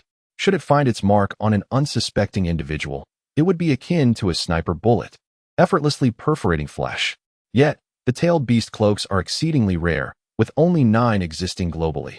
Thus, a mere bullet would pose little challenge to their defenses. The 2 wooden figures swayed slightly, a consequence of the tremendous impact, but they remained unharmed under the protective shield of the tailed beast cloak. As time slipped away, a second passed, and the tailed beast orb began to take shape. At that moment, Shinran commanded within himself, and the kunai, now devoid of momentum and on the verge of falling, suddenly detonated due to the explosive tag entwined around its handle. This explosion caught the other ninjas present entirely off guard. Typically, explosive tags are affixed to the back of a kunai with fine string. Upon ignition, the tag is lit, and the kunai is thrown during the brief delay, executing a remote explosive strike. However, Shinran's method diverged significantly. The runic side of the explosive tag was wrapped around the handle, while its blank back remained exposed. Had this tag been ignited, the ninjas present, including Jiraiya and the 2 wooden figures, would possess sufficient skill to recognize it immediately. Yet, in this instance, they were unaware. The concealed explosive shuriken, unlit prior, caught the 2 wooden figures completely off guard. They watched in disbelief as the kunai, falling towards their chest, erupted in an explosion, the overwhelming force causing them to lean back slightly in surprise. At that moment, the tailed beast orb was also launched into the sky. Shinran was astonished to witness the optimal outcome of his plan. The explosive tag's impact fortuitously redirected the tailed beast orb upwards. When the crimson light flickered in Shinran's eyes, igniting the explosive tag, he inadvertently executed the very maneuver he had hoped for, drawing attention while misdirecting the attack. Little did he anticipate that his initial tactic would yield such success. Damn it, that wretched brat. The 2 wooden figures, witnessing their attack miss its target, began to coalesce another tailed beast orb, this time aimed at the Konoha Boy Scouts. They understood the stakes. The Konoha Scouts were vital for their adversaries to protect, and their mission was not to harm the Konoha ninjas, After all, this base was beyond salvation. Their goal was to obliterate the scouts, thereby severing Konoha's lineage. This time, the two wooden figures refrained from overreaching. As they prepared the tailed beast orb, a foreboding crimson energy, laden with ominous chakra, lunged toward Shinran. Yet, Shinran was far from foolish enough to remain stationary. After striking, he darted away, relishing the thrill of the chase. With near supersonic agility, he eluded the grasp of the two wooden figures. The alterations in the terrain underscored the sheer power of their attack, yet failing to hit him rendered their efforts futile, driving the two wooden figures to frustration. Were it not for the immense concentration required to charge the tailed beast orb, they would have effortlessly pursued and eliminated him. The diminutive insect squandered its splendid opportunity, yet it possessed an impressive agility and awareness that marked it as a target to be extinguished. She resolved that once this tailed beast ball obliterated its target, her foremost action would be to eliminate this Leaf Village brat, who exhibited both character and prowess. For now, merely repelling the child sufficed. Fulfilling the mission was a ninja's duty, albeit one she had imposed upon herself. 8 gates, explosive shuriken rain. Starbin realized that the attention of the two wooden figures was still elsewhere, thus brazenly resumed her mischief. With astonishing speed, she unleashed a flurry of shuriken towards the backs of the two wooden beings. While they might dismiss the sheer piercing power of the shuriken, the addition of explosive tags would prove troublesome. Though they would not suffer injury, the aftermath of the explosions would significantly burden the chakra cloaks, compelling her to retaliate. Whether through evasion or swatting the shuriken away, standing idly and absorbing blows was not an option. Despite the formidable chakra reserves of the Jinchuriki in tailed beast mode, such energy was not limitless. A Jinchuriki could not endlessly draw upon the tailed beast's chakra, as this would inflict harm upon both parties involved.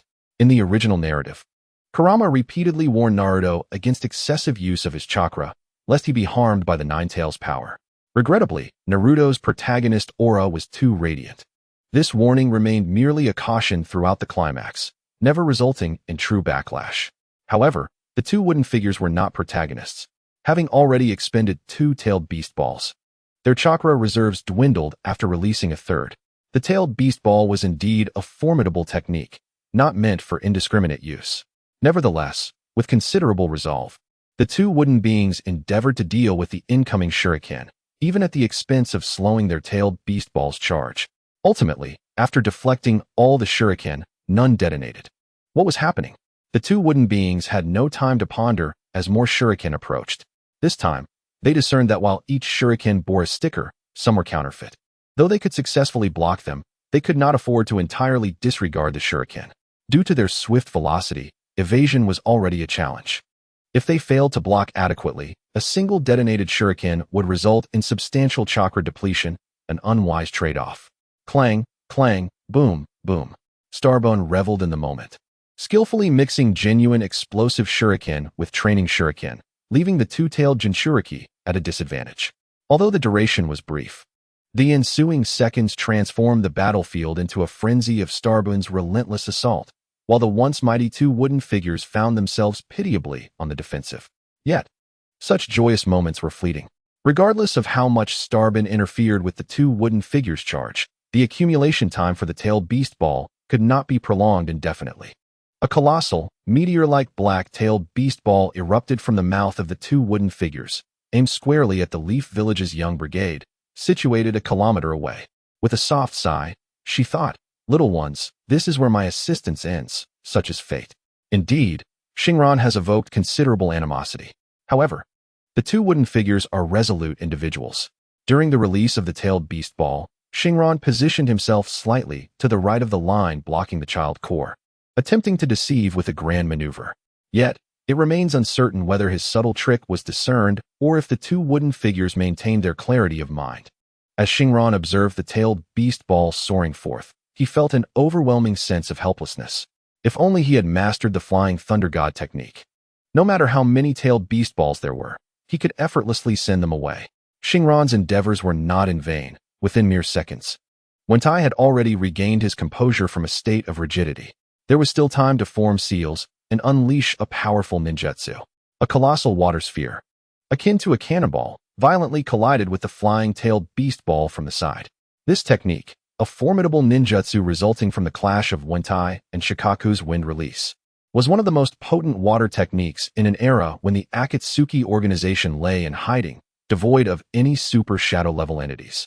Naturally, being a single-element ninjutsu, water release could not truly contend against the tailed beast ball, which was a composite of yin-yang release. But it was feasible to alter the trajectory of the tailed beast ball. Watching the tailed beast ball veer off course, the two wooden figures felt a surge of frustration. They faced a choice: either pursue the child core using alternative methods or abandon that notion and eliminate the immediate pest. This was not a difficult decision. The child core had already distanced themselves, and the massive Wentai would not permit an easy chase. Thus, they set their sights on the one who had activated the 8 gates. Wait a moment, the 8 gates? It seemed that only 2 individuals from Konoha could open the 8 gates. If it was not the eccentric character clad in a green jumpsuit mentioned in the intelligence reports, then this individual must be the genius ninja renowned for his medical ninjutsu. Strangely, Shinran sensed an inexplicable surge of murderous intent directed towards him from this two-tails Jinchuriki. What could be the cause? Senjutsu, 5 right guards. Just as Shinran pondered his escape, Jiraiya finally completed his grand technique and emerged from his seclusion. Wind release, fire release, and toad oil converged into an apocalyptic inferno. Without delay, Shinran climbed onto Wentai's back, to which Wentai merely grunted in acknowledgement, silently recognizing Shinran's earlier display of valor. The 2 wooden figures, unwilling to concede, faced the destructive power of a humanoid nuclear bomb, clashing head-on with Jiraiya in Sage mode. Their initial plan had been to annihilate the Konoha child core and then retreat triumphantly.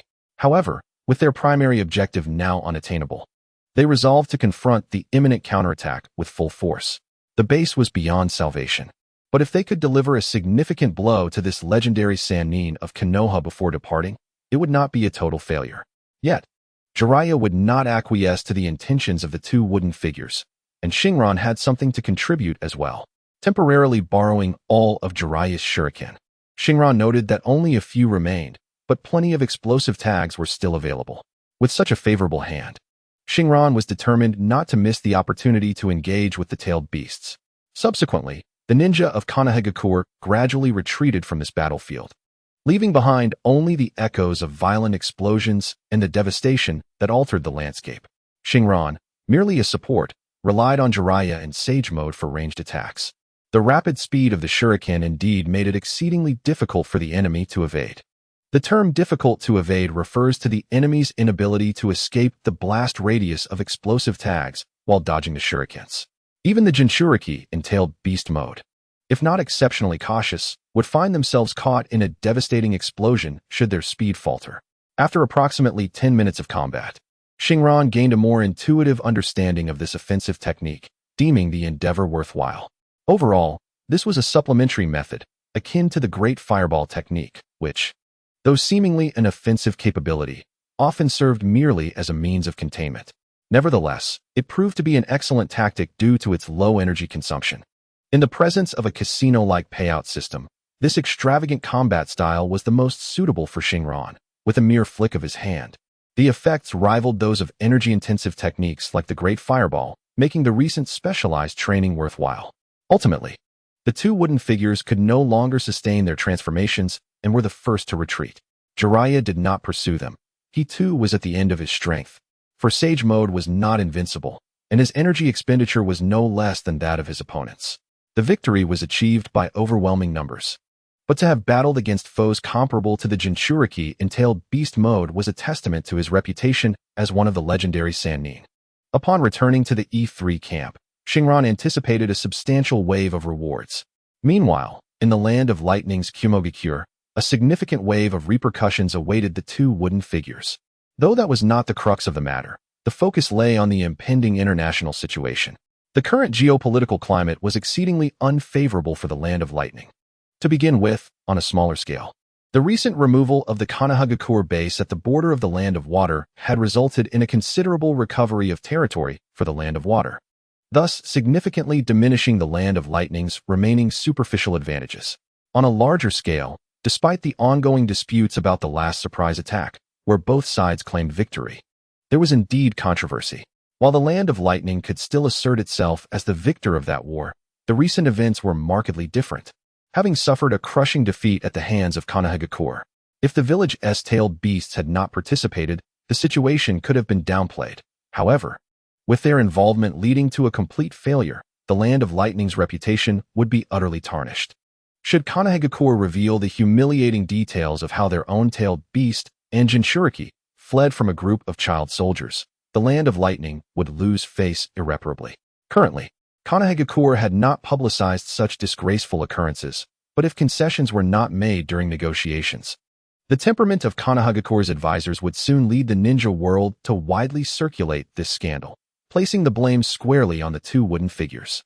In the Land of Thunder, within the imposing conference room of the Kage building in the village of Iwagakure, a senior advisor vehemently berated two delegates from the Wooden Clan. However, seated among them were astute individuals, akin to calling a monk a baldy, as they shifted the blame onto Kage. The underlying motive was clear. Internal divisions existed in every village, much like the rivalry between the third Hokage and Danzo in Konoha. Numerous factions sought to undermine the newly appointed fourth Kage's authority. This was not the time for finger-pointing. The Wooden Clan had already faced appropriate consequences. Our focus should now pivot towards addressing the way forward. Kage felt a throbbing headache. He had anticipated that during the meeting, his adversaries would seize the opportunity to attack him politically. Yet, this was hardly the moment for such disputes. After the war, internal conflicts could be revisited at leisure. The current situation was untenable, and prolonging the conflict at the front lines was not only futile, but would significantly impair post-war reconstruction efforts. As the bearer of the title of Kage, his vision needed to surpass that of anyone else in the room. The war had unveiled numerous issues, and if left unresolved, even a temporary peace would ultimately lead to defeat at the hands of Konoha. A burly elder, the former Minister of War, spoke up. Regrettably, he had been sidelined during this operation, and seeing the two delegates from the Wooden Clan step into his former role only fueled his resentment. Naturally, the ensuing critiques of Kage's leadership were to be expected. He was determined not to allow the failures in command to be downplayed. What do you wish to express? Kage slammed his fist onto the table, the sound resonating in the room, his presence exuding an oppressive authority that left many breathless. Yet, in this era, there were plenty within Iwagakure who dared to challenge the fourth Kage, and relying solely on intimidation to silence dissenters was not a feasible strategy for at this moment. In fact, his resort to such tactics signaled weakness to certain ambitious individuals, revealing that the Kage was running out of options. We must confront several pressing issues. The Byakugan of Konoha had proven immensely advantageous during the war, and peace in this world is perpetually fleeting. We must devise solutions to prepare for future conflicts. Moreover, we need to address the internal systems of our village. The potential demonstrated by Konoha during this war should serve as a wake-up call. They possess the legendary three ninjas and the Yellow Flash. Despite the current disarray among the legendary three and the fall of the Yellow Flash, the war potential of Konoha remains formidable. Consider Might Guy, the 8 Gates user, Kakashi Hitaki, the son of the White Fang, and Shursui Uchiha. There are even reports of a prodigious youth named Itachi Uchiha, who graduated from the Ninja Academy in a remarkably short time, perhaps the next Kakashi Hitaki. Additionally, there is Yamashiro Inen, who successfully thwarted the assassination of the young Konoha soldiers. This very individual had been mentioned in prior intelligence reports, possessing both the 8 Gates technique and exceptional medical ninjutsu. The collapse of our third target during the last surprise operation was also tied to him. In light of all this, can we not see the implications? Contemplate the fact that Konoha has already secured absolute dominance in the war, yet they still dispatch young soldiers to the battlefield. The individuals I previously mentioned may not be well understood by some, but nearly all of them possess the formidable strength of elite Jonin, with the eldest among them barely reaching the age of 16. It is time for all of us to awaken to the necessity of advancing the cultivation of the next generation. I have here a document outlining a specific reform plan. Next to the robust advisor stood a slender, middle-aged Jonin, whose physique starkly contrasted with that of the muscular individuals present. Following the advisor's remarks, he reiterated the specific issues while presenting a meticulously prepared feasibility analysis report. Kage is not a man of simple intellect, despite differing stances. He found the opposing argument to have merit. Thus, he accepted the document and swiftly began to peruse it. foregoing the earlier pretense of shielding the interests of his own faction. The reform plan for the Cloud Village Ninja School inherited many aspects from Konoha's Ninja Academy system. The efficacy of this is yet to be determined. However, the proposal to replace the principal of the Ninja Academy caused Raikage AI to furrow his brow. The candidate for this replacement was none other than the instigator of the plan, the slender Jonin. This posed a significant dilemma, not solely because he was not from the Moonlit clan, but also due to a critical reason. He was aligned with AI's political adversaries. Since AI ascended to power, this faction had conspired against him, effectively siphoning off considerable authority from the Raikage.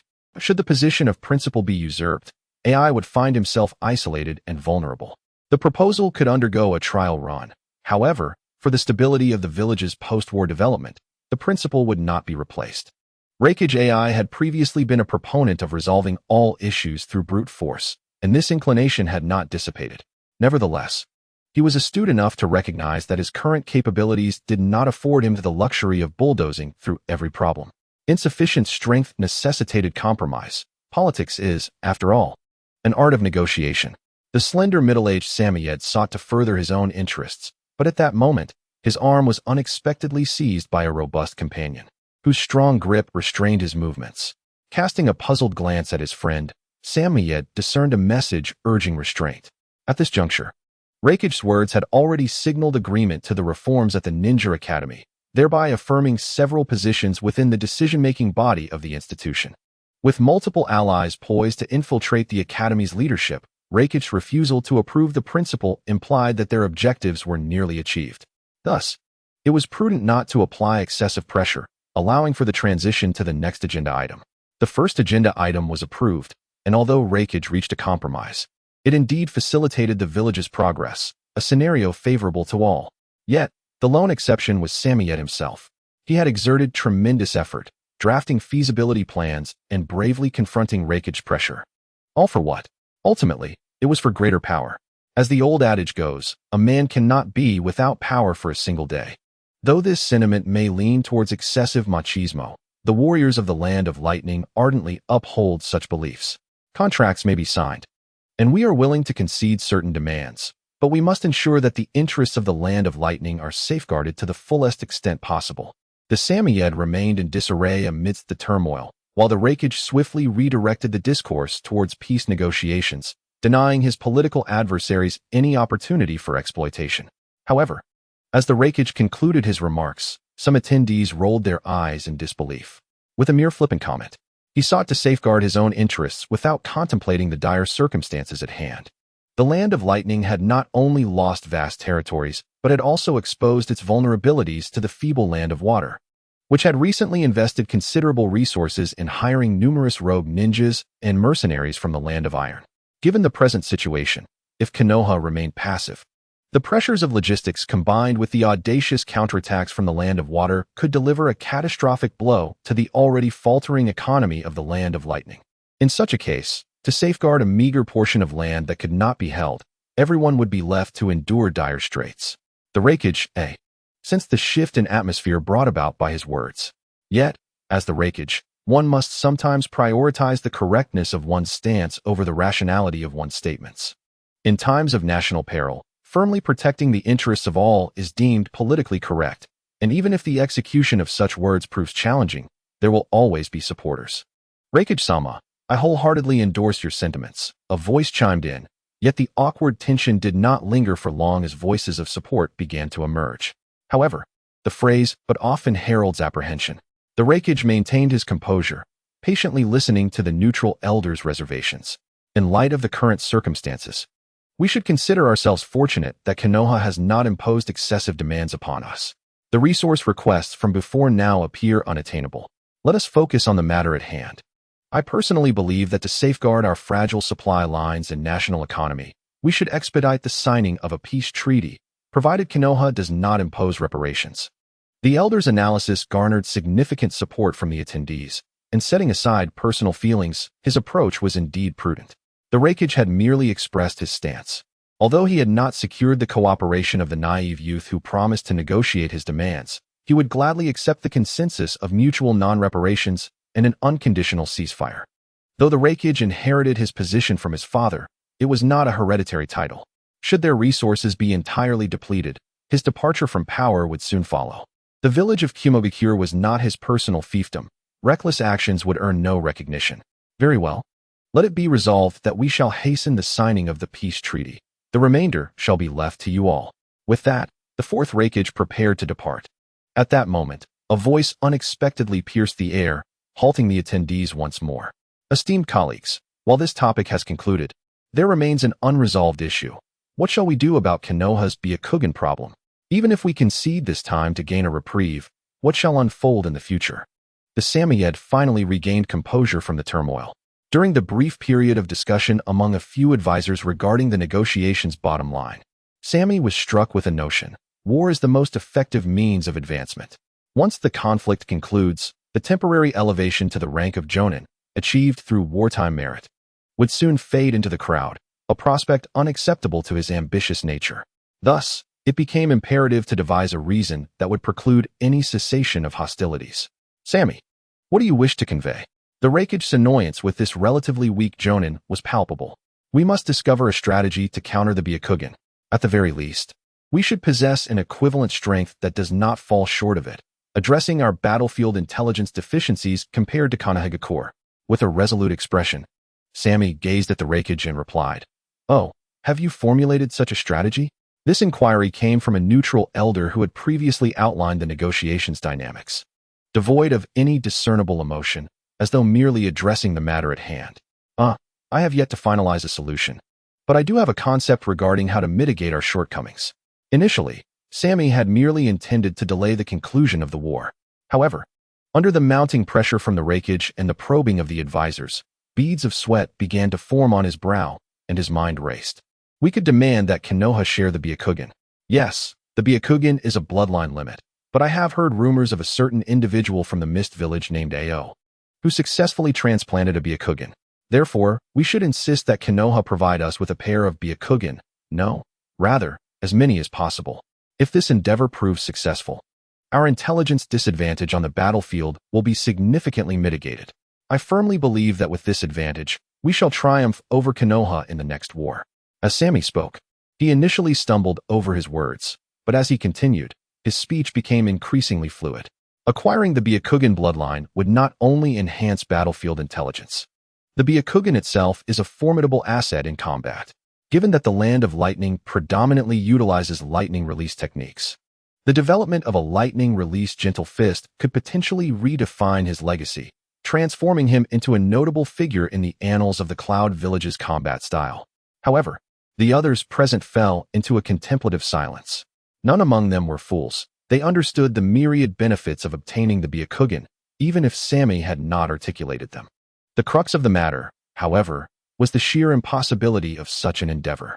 The Hyuga clan had maintained an almost obsessive protection of their eyes since the Warring States period, most famously exemplified by the caged bird seal. This seal ensures that, regardless of circumstances, the Byakugan of a Hyuga clan member would self-destruct upon their death or removal from their eye socket, preventing enemies from acquiring it. Only a select few from the main branch of the Hyuga clan were exempt from this terrifying seal. What are your thoughts?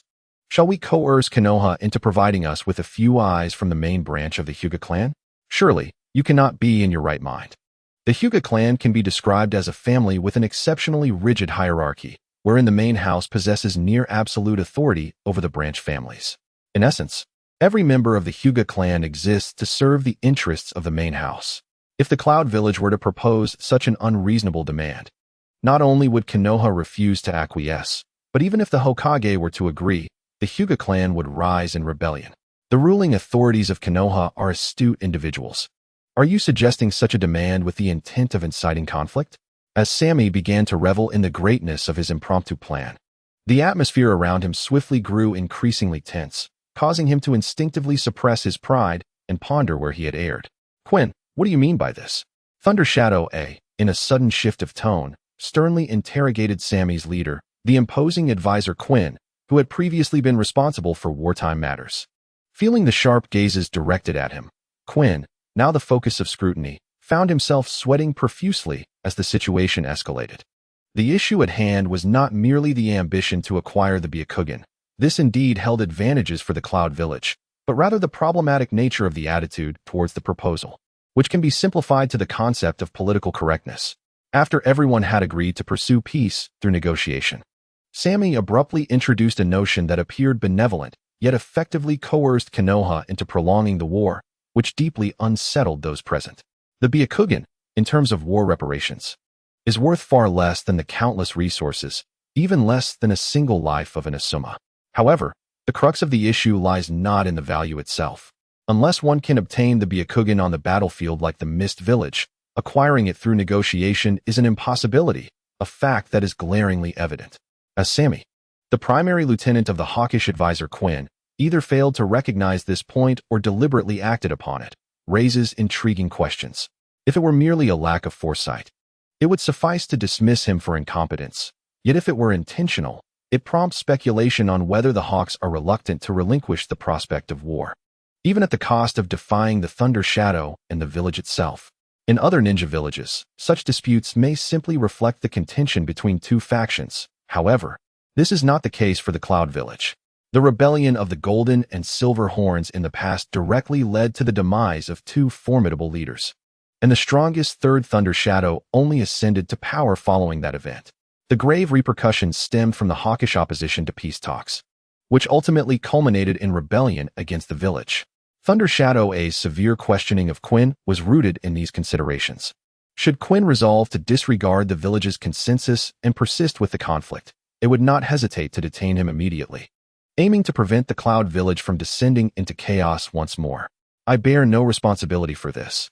This is merely an idea conjured by Sammy, and it has no connection to me. I too wish to conclude the war through negotiation. Quinn, with heartfelt sincerity, found himself in a precarious situation. Not only were the words he spoke factual, but even if he harbored personal thoughts, he dared not voice them in the presence of the formidable elite, consisting of over 20 seasoned Jonin from the Cloud Village. The upper echelons of Iwagakure do not entertain weakness. Thus, a misstep in Quinn's response could lead to dire consequences. Upon hearing Quinn's words and detecting his immediate capitulation, Sammy felt as if struck by lightning. He quickly grasped the gravity of the situation, as he was not a newcomer to the Cloud Village and was well aware of the notorious Kinkaku and Ginkaku rebellion from decades past. It was evident that he was being suspected of war crimes. Cough. Everyone, please remain calm. I have yet to finish my thoughts. Realizing the intensity of the gazes directed at him, Sammy hastily sought to salvage his standing. Possessing a modicum of cleverness, he would undoubtedly play the role of a cunning strategist if he were among bandits. His previous suggestion that Konoha compensate for the loss of the Byakugan was merely a ruse. Yes, a ruse. It is widely recognized that the Hyuga clan would never permit their Byakugan to fall into the hands of outsiders. However, the precedent set by Iwagakure serves as a model for us. If we can acquire the Byakugan, the ensuing negotiations with Konoha would merely be a matter of diplomatic wrangling. Should we dare to be obstinate, Konoha would not initiate another war once the deed is done. Sammy's words plunged the assembly into silence once more. From his demeanor, it was clear that Sammy, unlike Kinkaku and Ginkaku, lacked the strength to pursue such boldness. Therefore, his intentions were solely focused on acquiring the Byakugan. With the discussion reaching this juncture, matters became considerably more straightforward. Raikage, disliking ambiguity, offered Sammy a knowing glance, urging him to continue. Sammy swiftly comprehended and elaborated. The main branch of the Hyuga clan lacks the protective curse seal of the caged bird. We merely need to dispatch our elite into Konoha's negotiation team, seizing the opportunity to abduct a few children from the Hyuga clan. Subsequently, the aftermath would merely involve diplomatic negotiations. Sammy's proposal sparked renewed contemplation among the group. Recalling a significant historical event when Iwagakure had previously kidnapped an important figure from Konoha, the wife of the fourth Hokage, Uzumaki Kushina, the sole Jinchuriki who perished during the Nine Tails incident. The plan had nearly succeeded, only to be thwarted by the young fourth Hokage. This reflection led the assembly to realize that Konoha had indeed surpassed them in nurturing the younger generation, consistently producing remarkable talents on the battlefield while the older generations of other nations dominated. Excellent. This abduction mission shall be entrusted to you. If you succeed, the position of the Academy Principal is yours, Raikage declared decisively. In a political landscape where adversaries were expected to contribute to the village's interests, there was little room for refusal. A proverbial carrot was dangled before Sammy. Yet before he could revel in his newfound prospects, a proverbial stick followed. Kidnapping a member of the Hyuga clan from Konoha was no simple task. Should the endeavor fail, what contingencies do you have in place? Raikage's words were couched in delicacy. Yet Sammy felt a chill run down his spine. The expectations were clear, rewards were assured, but should the plan falter, this matter, along with your own fate, would not concern Iwagakure. Have you considered how to extricate yourself from the repercussions? If one cannot persuade the Raikage, then such an idea cannot be deemed a plan and will remain unexecuted. I have resolved myself. If necessary, I shall sacrifice my life to avert potential troubles for the village. Rest assured, my death will not be in vain. Raikage-sama. Should failure occur, I shall ensure that my demise brings forth a pair of Byakugan for the village. Note: this section does not appear in the original narrative. The author has provided additional context. The Raikage was exceedingly pleased with Samyed's response, for a ninja's death holds value, and thus, every sacrifice is noble. Following the meeting, within the cloud village of the Land of Lightning, Samyed garnered significant attention from the upper echelons and acquired considerable authority. However, this authority currently serves merely to fulfill missions. Yet, upon the successful completion of these tasks, such power will ultimately become an integral part of his status. To accomplish the mission, the performance of the diplomatic delegation's negotiation experts will be crucial. When they reach an agreement, Samyed will lead the team to the Hidden Leaf for the signing ceremony, which will also facilitate the abduction operation. In the days that followed, intense negotiations commenced between the Land of Lightning and the Land of Fire, primarily concerning post-war reparations. Following a retaliatory conflict orchestrated by Danzo, Konoha found itself in an overwhelmingly advantageous position. To conclude the war, they would need to yield land and pay reparations, just as the Tsuchikage had done. However, this demand was met with staunch resistance from the Land of Lightning's delegation. Embodying the spirit of a warrior nation, the delegation proclaimed, "We currently fight barefoot, and fear not those who wear shoes.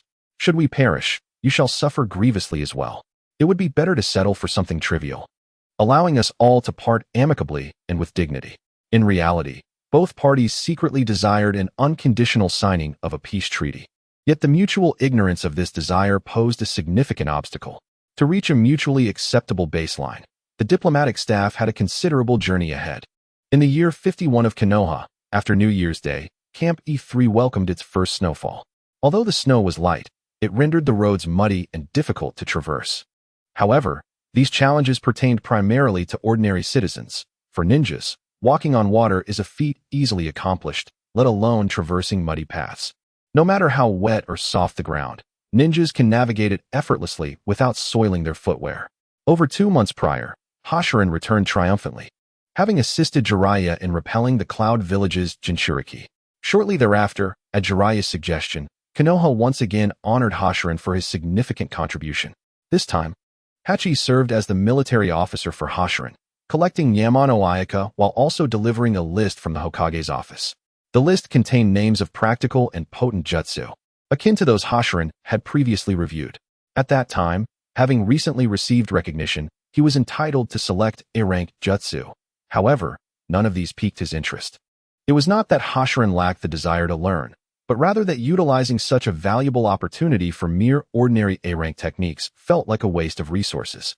Thus, he returned to the village, intent on accumulating further achievements before exchanging them. Hoshinai's ultimate ambition was to acquire the S-rank jutsu, Shiki Fujin, not for the sake of self-destruction or combat, but rather to remedy personal deficiencies. I aspire to delve into the profound mysteries of soul-based ninjutsu. The list brought by Hai-E indeed introduced new techniques. The previously pedestrian A-rank jutsu have now diversified, no longer confined to the commonplace. Among them is Tsunade's renowned skill, the Ranshin Sho, alongside the signature technique of Naruto Uzumaki, the forbidden jutsu, multi-shadow clone technique, and even the heart-related technique of the Yamanaka clan. It is essential to clarify that the B-rank shadow clone technique is deemed safe and does not qualify as a forbidden jutsu. The multi-shadow clone technique is categorized as such due to its immense chakra consumption, without a substantial chakra reserve. Employing this technique poses a risk to one's health and even life. Furthermore, a moment's lapse can lead to an overwhelming flow of information upon dispelling the technique, potentially resulting in brain damage for the practitioner. However, For someone who has mastered the shadow clone technique, the star burn effect, which allows for rapid learning, is less pronounced. As I shifted my gaze past the A-rank ninjutsu, I finally beheld the S-rank techniques, which require 2 significant accomplishments for exchange.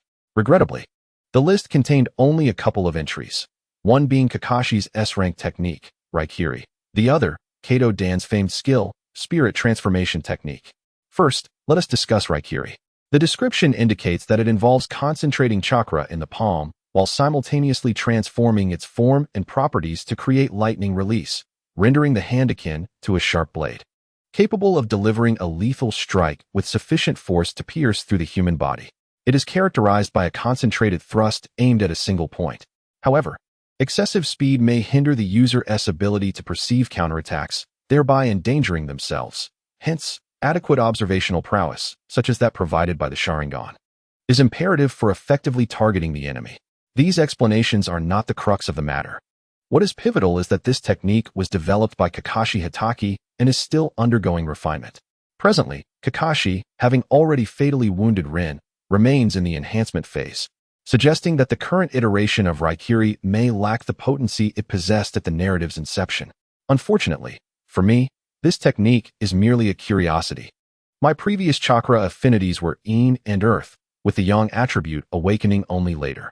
Therefore, engaging in lightning release ninjutsu seems futile. Any force training would yield minimal returns, rendering the pursuit of advanced chakra transformations in this domain impractical. Perhaps in the future, I might consider cultivating additional chakra attributes. Conversely, the other S-rank ninjutsu aligns perfectly with my specialization in spiritual and soul-related techniques. Should I exchange for it? The spirit transformation technique allows one to transmute into a living spirit, traversing distances to eliminate foes while exerting control over their bodies and entering their mental realms. In various adaptations of Naruto, this technique is regarded as an extraordinary skill, permitting the manipulation of human puppets as if remotely controlling drones from a secure location. What version of the world am I currently inhabiting?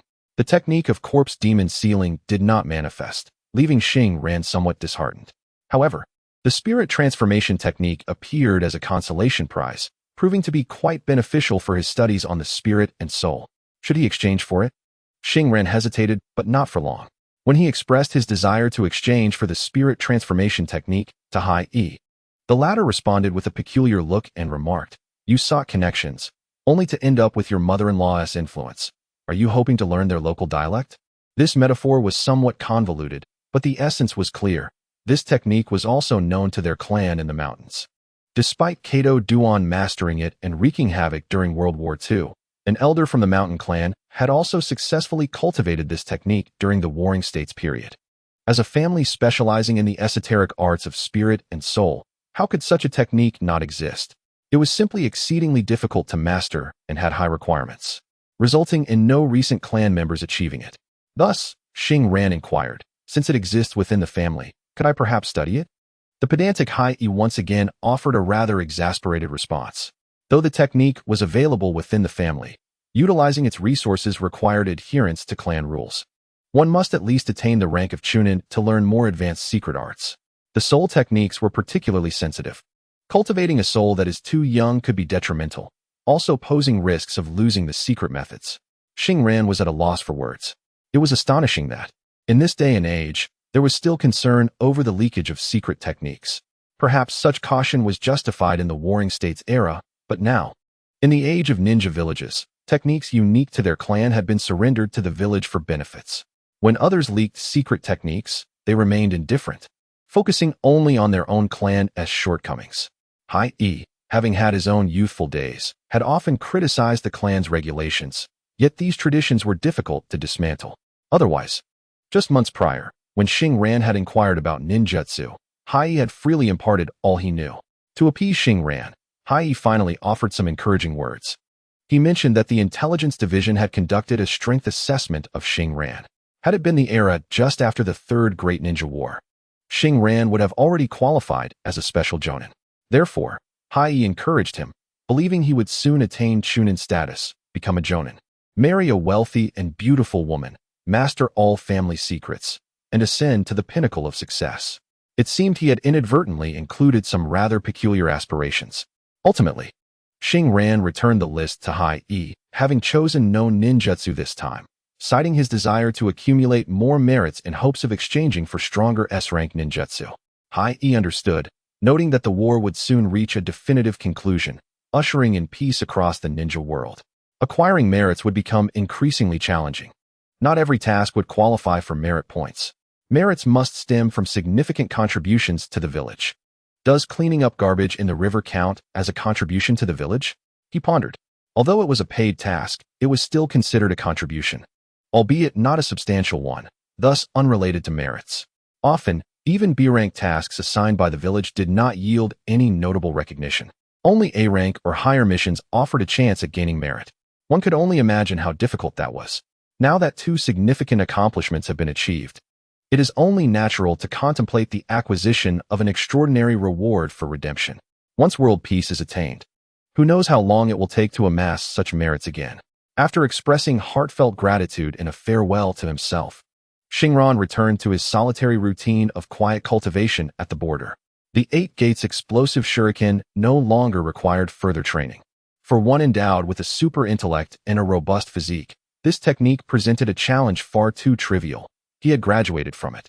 Shinran's primary focus henceforth would be on mastering chakra control in the 8 Gates release state, alongside the gradual refinement of the secret techniques of the Mountain Clan. One pursuit aimed to enhance the potential of the 8 Gates, while the other sought to fortify the safety of his soul. The days of cultivation passed swiftly, and in the blink of an eye, 50 years had elapsed in Konoha, leading into a snowy year 51. At this juncture, Shinran had made little progress in his soul techniques. However, his chakra control in the 8 Gates release state had significantly improved. Following the Yin healing technique, upon activating the 8 Gates, Shinran was now capable of maintaining control for nearly 30 seconds, a preliminary achievement with practical implications. Additionally, his persistent sunbathing during this period had yielded tangible enhancements to his physique. He felt confident that, at this rate, he would naturally fulfill the minimum requirements to unlock the 4th gate, the injury gate, before his birthday on June 1st. But the joys of life did not end there. His border duty assigned by the village had reached its conclusion. This signified that a relief team would soon arrive to take over, allowing him to return home to his own little world. To be candid, despite his unique role as a medical ninja affording him ample personal time to pursue his training regimen in the camp, it was a double-edged sword. While it spared him from patrolling duties, the responsibilities of the infirmary could not be taken lightly. The ninja profession inherently bore high risks, and even in the absence of combat casualties within the camp, the daily training of these individuals often left them battered and bruised, as exemplified by Guy. Therefore, Shinran had to allocate time each day to attend to their medical needs. He was not lacking in finances, rendering such grassroots service somewhat devoid of meaning. Shinran, the personnel changeover is complete. We can return to the village, said Nara Izumi, holding a scroll confirming the completion of the mission, accompanied by Might Guy. Both were burdened with their travel packs, while Shinran's belongings had long been prepared for departure. Thus, a rare cheer resonated from the infirmary as Shinran, with Guy's arms slung around his shoulders, ambled towards the camp's exit. They deliberated on whether to indulge in barbecue or enjoy Ichiraku ramen upon their return to the village. Ultimately, after Shinran declared he would treat them regardless of the choice, they unanimously agreed that barbecue was preferable, as ramen was deemed too inexpensive. Shinran of the Mountain Clan. There is a task awaiting you, called a ninja, darting out from the camp command center, signaling to Shinran at the camp gate while brandishing a mission scroll that required his signature. The work Overtime Divider. Shinran was summoned for overtime work, which, in truth, was neither arduous nor time-consuming. However, having anticipated returning home, the last-minute notification about an additional project was rather disheartening. After a protracted period of verbal exchanges, the Land of Fire and the Land of Lightning finally reached a mutually acceptable resolution. The specifics have yet to be disclosed. Yet rumors are already swirling, suggesting an unconditional ceasefire that would bring an end to years of conflict. Approximately half a month later, a formal delegation from the Land of Lightning is expected to arrive in Konoha to finalize and publicly announce the peace treaty. Shinran's temporary assignment entails participating in the security detail accompanying the delegation once they enter the borders of the Land of Fire, serving in the capacity of a medical personnel. ready to address any medical emergencies that may arise. At the beginning of February, the anticipated 2 weeks extended into over 20 days of waiting, until at last. Shinran beheld a procession stretching for miles, akin to a serpentine form, steadily advancing through the mountains. The vanguard had already arrived at the camp entrance, while the rear was still traversing the opposite mountain. The matters of negotiation were certainly not within the purview of a mere attendant like him. The lead Jonin of the camp, accompanied by senior officials, stepped out to greet the delegation. Although not overly grandiose, the reception adhered to the proper protocols of etiquette. Shinran observed that the delegation itself was relatively modest, comprising merely a dozen vehicles at the forefront, while the lengthy line was primarily attributed to a substantial contingent of laborers, pulling various carts with great effort. Despite the coverings on the carts, Shinran could discern their contents: abundant chakra, or a prime material for crafting ninja tools, alongside a plethora of handcrafted goods, which constituted at least 40% of the convoy. The remainder included an assortment of peculiar items likely hailing from the land of lightning, such as pearls, corals, and various medicinal herbs. It was no wonder that their arrival was delayed. A transport team predominantly composed of commoners had traversed the distance from the land of lightning to the border of the land of fire in just over 20 days, a commendable feat. Shinran calculated silently that if he were to accompany this convoy, it would take nearly 20 days to return to Konoha, a pace that would be torturous for a ninja.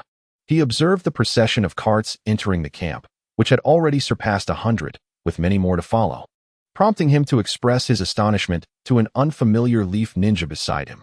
This is no form of reparations. Rather, it is a gesture of goodwill from the land of lightning, aimed at accelerating economic trade between our nations and providing resources for our mutual exchanges, responded the unfamiliar ninja. One of the reception staff, who was privy to internal information earlier than most, revealing details that were not classified, merely sharing conversation material. Shinran felt somewhat speechless. While others remained oblivious, his keen insight allowed him to see clearly that aside from a few intentionally placed ores and medicinal herbs, the Land of Thunder had brought nothing of real value this time, particularly regarding the handcrafted items. In this post-war recovery period, trading such useless commodities for sufficient grain would be an exceedingly lucrative venture. The people of the Land of Thunder were indeed cunning. That evening, Konoha hosted a grand welcome banquet at the camp, where personnel from both nations mingled according to their respective duties. Shinran's group consisted of the logistics medical department, with only a few accompanying members, including himself, his assistant Shino, and Kazama. In contrast, the medical representatives from Iwagakure numbered 5 or 6. As it was said that the delegation from the Land of Thunder had come to observe Konoha's hospital and learn advanced medical techniques. Shinran scoffed at the notion. It was already a privilege for them to glimpse the advanced technology from the Second Great Ninja War. How could one expect to easily impart valuable knowledge merely due to temporary camaraderie, bored by the routine social niceties? Shinran contemplated an excuse to slip away when a melodious voice called out to him. I've heard that your combat and medical abilities are equally remarkable. Have you been sidelined by them? Didn't Princess Tsunade establish the 3 principles for medical ninjas? Why then are you allowed to venture to the front lines? By the way, how did you survive under Lord Mukie's command? Is the legendary Sannin Jiraiya truly that formidable? Even-tailed beasts cannot match him. Is he to be the next Hokage? The questions came forth in rapid succession, a barrage of inquiries that, while undeniably annoying, were softened by a voice that carried a certain charm and vigor. Turning to face the source, Shinran beheld a girl from the Inoue clan. Her slightly dark, Indian red skin contrasted beautifully with her silvery short hair, exuding youthfulness and vitality. Standing over 1.60 m, she was of similar height to Shinran, and her youthful visage made her appear like a freshly blossomed high school student. Her deep green eyes were wide open, fixated on Shinran without a blink. Being scrutinized by such a beauty was a novel experience for Shinran, who had lived 2 lifetimes. He felt a twinge of discomfort, but quickly regained his composure. Did that cunning Kumo ninja intend to seduce him? What sort of questions were these? Such base attempts at provocation. Because I am exceptionally skilled, I can fight on the battlefield regardless of being a medical ninja. Lady Tsunade has a 4th principle, which allows powerful individuals like me to engage in combat, Shinran retorted, somewhat brusquely. Is that not satisfactory? Is that so? I was unaware of a 4th principle. What does it entail? How must one conduct themselves as a medical ninja to join the battlefield? The pretty girl appeared oblivious to the undertones in Shinran's response. continuing her barrage of inquiries. Who are you that I should divulge such information? He replied curtly. What does it matter that you are beautiful? The technique I employ on the battlefield is not something I can casually discuss. In truth, he simply had no desire to answer her questions. Apologies, I am Mabu, a medical ninja accompanying the Jonin village. The beautiful woman from the Yue clan quickly responded, offering a warm smile reminiscent of a kind neighbor, attempting to convey that she was not a malevolent individual. Upon hearing the name Mabu-e, Xingran began to scrutinize the enchanting figure before him earnestly. In the world of Hokage, there are countless beauties. Infrequent interactions do not equate to a lack of observation. Initially, Xingran perceived her as an ordinary person. Little did he expect that attending a mundane banquet would grant him the opportunity to converse with a character from the narrative. This woman would eventually become the right-hand ally of the Raikage, akin to Tsunade Shizune, a figure whose absence would throw the entire administrative system into disarray. In the original narrative, Mabu-e only showcased the heavenly delivery technique before meeting her demise, and the encyclopedia provided no further details regarding her abilities. However, in a certain game, Mabu-e is portrayed as a medical ninja of exceptional caliber. It appears that in this world, her capabilities have been established, which is why she is part of the medical team, incessantly chatting away. Based on Xingran's previous life memories, Mabu-e was 29 years old when Kakashi was 30, suggesting that she is approximately the same age as Mitarashi Anko, around 15 years old. Logically, girls of that age should have completed their development. Yet it is evident that the combat-oriented culture has a prolonged maturation period, even though she currently stands at 1.6 meters. Official records indicate that Mabu-e could grow an additional 5 centimeters in the future. Presently, this high school student Mabu-e does not possess the same endowments as her counterpart in the original storyline. Although she has grown considerably, it is certain that she will continue to thrive. The incongruity between her height and physical attributes led Xingran to initially fail to recognize her as Raikage's assistant. Moreover, Mabu-e's long hair was now styled short, further misleading Xingran. Aren't you the Raikage's assistant? What are you doing here? Shouldn't you be by the side of your team leader, Samiyed? Xingran inquired, astonished by her identity as a medical ninja, but regretted his words almost immediately. Such information could potentially be reported for merit. Why had he revealed it? Me? The Raikage's assistant? Don't be ridiculous.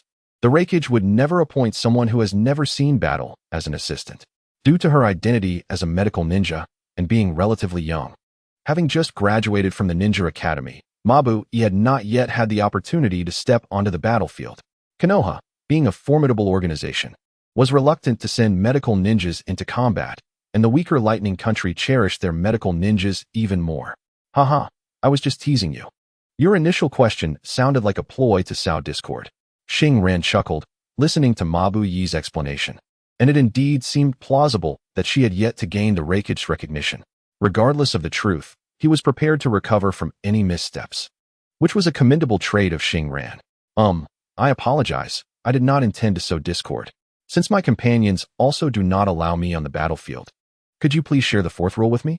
As Ma-bai came to a sudden realization, she acknowledged that her earlier inquiries had been somewhat hasty.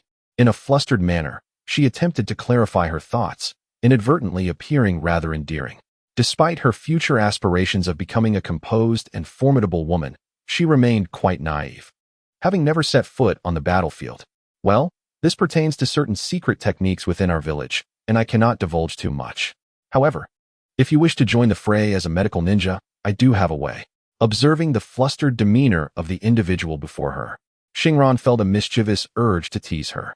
Thus, she first extinguished the girl's hopes, allowing her to savor a fleeting moment of disappointment before, like a devil, presenting a glimmer of hope. Indeed, the forlorn expression that had clouded the girl's face transformed into one brimming with anticipation. Only for Ma-bai to hear an answer that made her grit her teeth in frustration. But I won't tell you how, Xingran laughed heartily, glancing back at Ma-bai's puffed-up face before turning to leave. The following day, the team set out once again, with the majority of the Thunder Country's escort forces being sent back, while more personnel from Konoha joined the newly formed group. As a result, rather than diminishing, the team became even larger and more unwieldy. Ninjas were referred to as Lord Ninja by the common folk, and naturally, their treatment was far superior to that of ordinary people.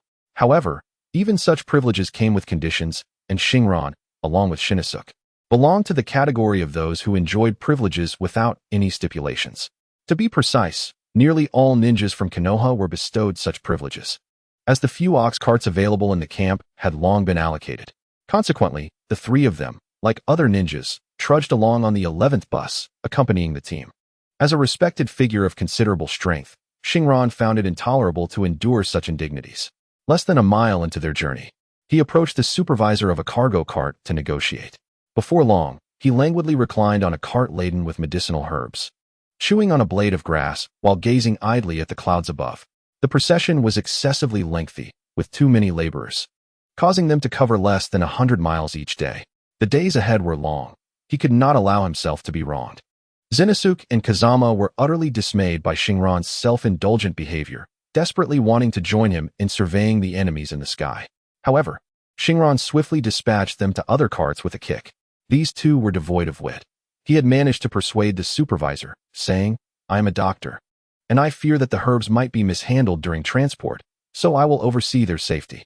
The herbs were quite valuable, thus stored in boxes, allowing Shinran to recline comfortably due to the even surface created by these boxes. Yet, this rationale could not be employed twice. One person sufficed for overseeing the herbs, so the two of them could attend to the local specialties instead. In high spirits, Shinran reveled in a sense of intellectual superiority as he lay on the cart, gradually succumbing to drowsiness. Just as he was about to drift off, a voice stirred him from his slumber. "Have you eaten? I have some rice balls left. I made them this morning. Would you like some?" The soft yet spirited voice remained melodious, though it took on a slightly different tone when it reached Shinran's ears. "Yesterday, I played a trick on her, and now this rice ball looks utterly inedible." "Huh, how kind of you. Dare you take the first bite? Look, the sun is nearing its zenith." Shinran, with the heart of a gentleman, is poised to thwart the cunning schemes of Mabui. "Very well." Mabui, with a serious demeanor, took a bite out of each rice ball, then climbed onto the ox cart to sit beside Shinran, offering him the rice balls. Mabui gracefully knelt beside Shinran, who sat cross-legged, gazing at the rice balls presented to him, each bearing distinct bite marks. If he were to eat them, would it be akin to an indirect kiss? This left him somewhat flustered. Observing Mabui's earnest expression, Shinran found himself at a crossroads. Should he accept the goodwill of a foreign friend? However, having played a trick on her the day before, it seemed only natural for her to retaliate.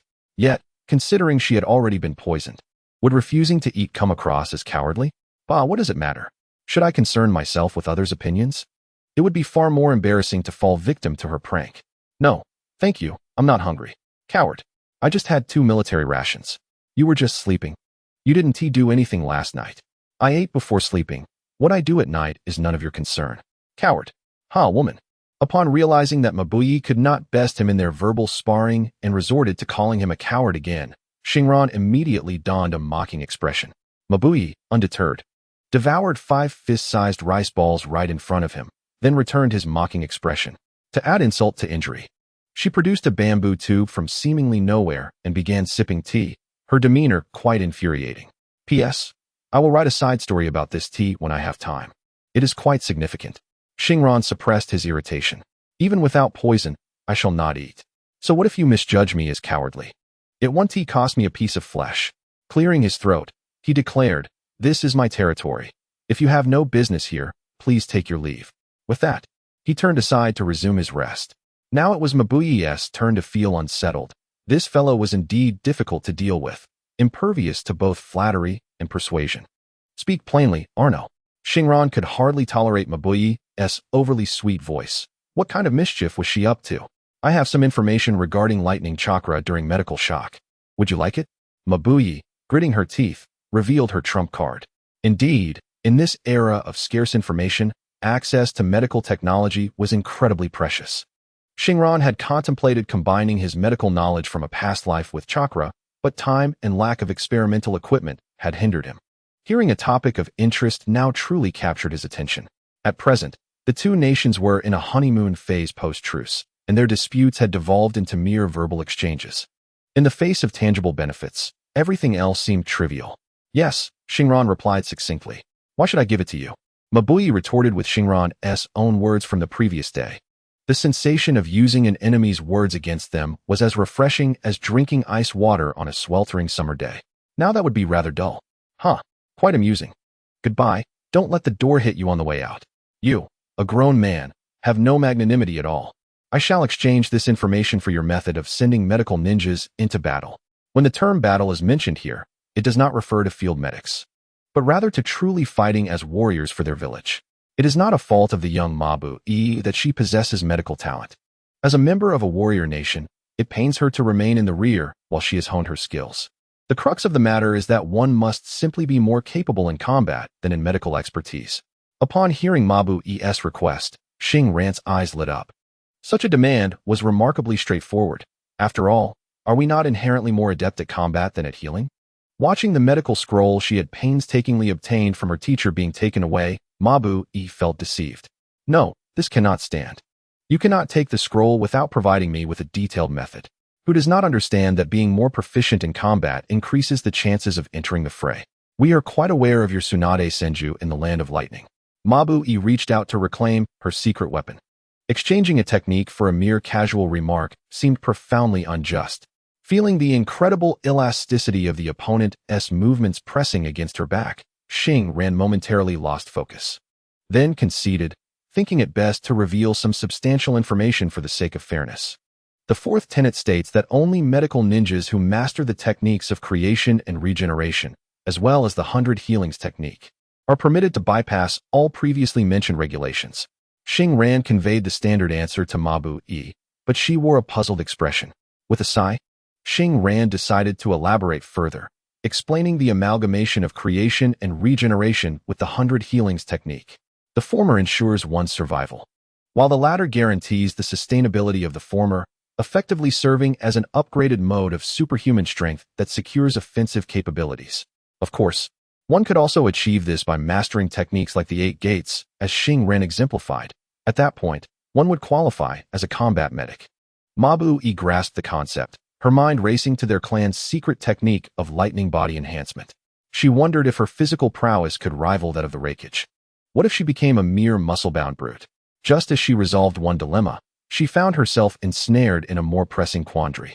Noticing Mabu's vacant expression, Xing Ran gleefully unfurled the lightning medical scroll. Although she had no immediate plans to practice the nature transformation of lightning chakra, the existence of household electricity in the ninja world was indeed a fascinating reference point for her.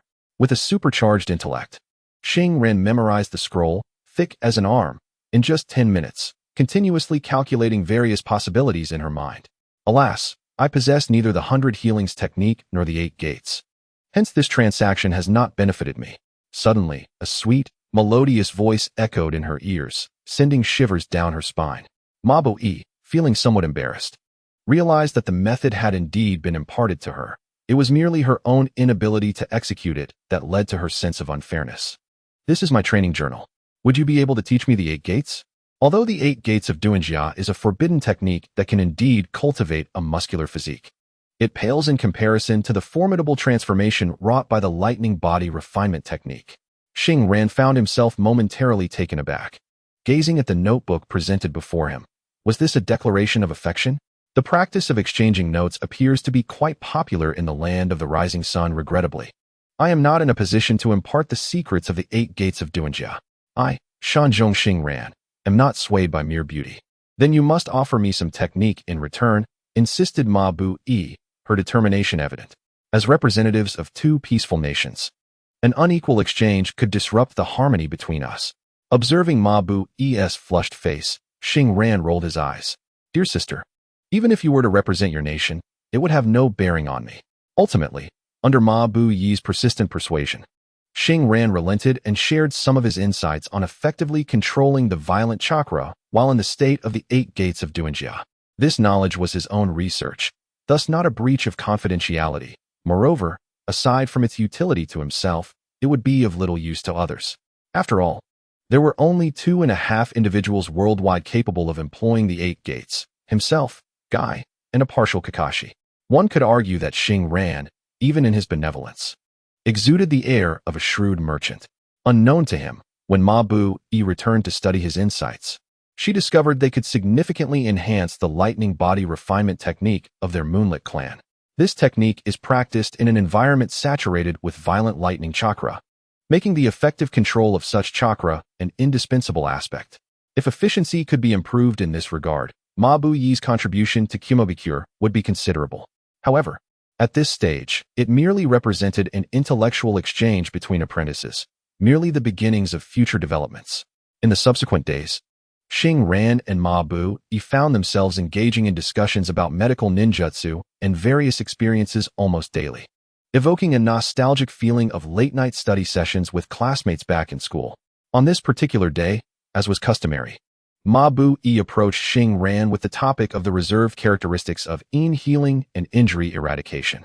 This technique involves preparing in advance and then rapidly completing healing after sustaining damage at the application site. It is precisely this characteristic that allows for a semblance of operation even after opening the 8 gates. If this characteristic could be isolated or further expanded to enhance subsequent continuous control, it would represent a significant breakthrough in the possibility of casting other ninjutsu while in the 8-gate state. Mabu Yi articulated her perspective, and Xingran expressed his agreement. However, testing could only yield results if Xingran personally participated, which inevitably included a degree of human experimentation. His expression soured at the thought. Why must he be the test subject? Mabu Yi merely needed to await the test data. It seemed profoundly unfair. In response to his discontent, Mabu Yi promised to prepare rice balls as compensation. Xingran countered, "My Sichuan cuisine surpasses rice balls in flavor. Why should I be the one compensating you?" Just as they found themselves at an impasse, Xingran's acute perception alerted him to the fact that they were being watched. The chakra perception of the Yamanaka clan in the mountains intensified dramatically following the awakening of Xingran's superhuman hearing and vision, akin to the amplification of an audio device. Although his fundamental mental strength was not particularly formidable, the chemical reactions produced by several abilities were exceedingly potent. The sensation vanished at the slightest touch. Yet it was sufficient to capture Xingran's attention.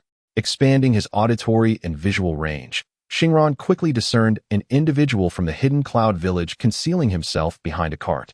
Although his form was entirely obscured, Xingran's penetrating vision allowed him to see clearly. The manner in which this individual evaded detection and the intense focus on listening were entirely laid bare before Xingran's eyes. Why are the cloud ninjas monitoring me? No, it's not just me. Mabu Yi is likely within their surveillance range as well. This is intriguing, Xingran mused, a playful smile gracing his lips, which was promptly noticed by Mabu Yi, inciting a mix of embarrassment and anger within her. It must be noted that she was only aware of the most rudimentary methods of the thunder body refinement technique. Even if she were to master it, she would resolutely refrain from practicing it, as the notion of the devil muscles was far too terrifying. "Don't laugh. I have expressed my thoughts, and it's up to you whether you wish to try," she remarked, pouting before returning to her own cart. The exchange concluded rather abruptly. Xingran could have continued discussing other topics with Mabu Yi, but the realization of being monitored extinguished any desire for further conversation. Silently observing Mabu Yi depart, the watcher who had been under Xingran's scrutiny also withdrew, his gaze discreetly trailing the figure until it entered the carriage of Samyet, the leader of the delegation from the hidden cloud village. How fascinating it was that the highest authority of the cloud ninjas was keeping tabs on him. Curious, Xingran thought. Let me hear your intentions. Employing his superhuman hearing to filter out extraneous noise, he penetrated layers of obstacles, sound, and imagery unfolding before him. Lord Samyet. The individual is a prodigy from the Yamanaka clan of Konoha. As I approached, I sensed something amiss, so I dared not draw too close. From what I overheard, Mabu Yi and Yamanaka Xingran were merely engaged in an academic discussion. Within the scope of the medical team's duties, Mabu Yi exhibited no inappropriate behavior. Moreover, she seems to have successfully gleaned some of Yamanaka Xingran's techniques, though their utility will require further inquiry upon our return. Very well, continue your surveillance. Mabu Yi lacks experience in the ninja world. We must guard against Konoha's subterfuge. It matters not if the young girl is deceived, but we cannot afford any lapses in village intelligence. I will send someone later to warn Mabu Yi. Rest assured, my lord. Only the Raikage and a select few from the advisory council are privy to our plans. Even if Mabu Yi wished to divulge anything, she would be unable to do so, the cloud ninja monitoring Xingran remarked with a grin. Silence. There are Konoha ninjas everywhere. Discussions regarding that mission are strictly prohibited.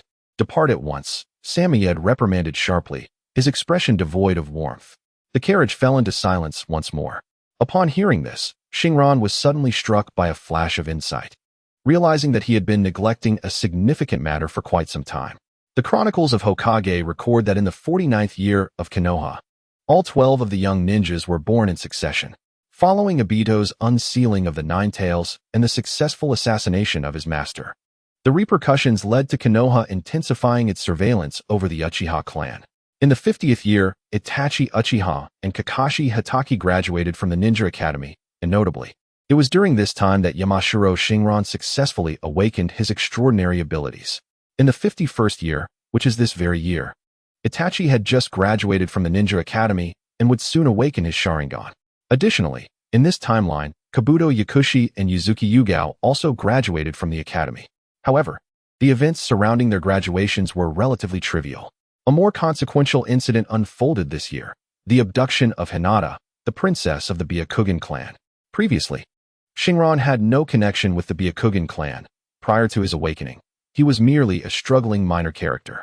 After his awakening, he was preoccupied with developing his abilities, leaving little time to contemplate matters beyond himself. Thus, this significant event had remained overlooked. According to his recollections, Hinata was kidnapped by the Cloud Village ninjas, ultimately leading to the demise of her uncle.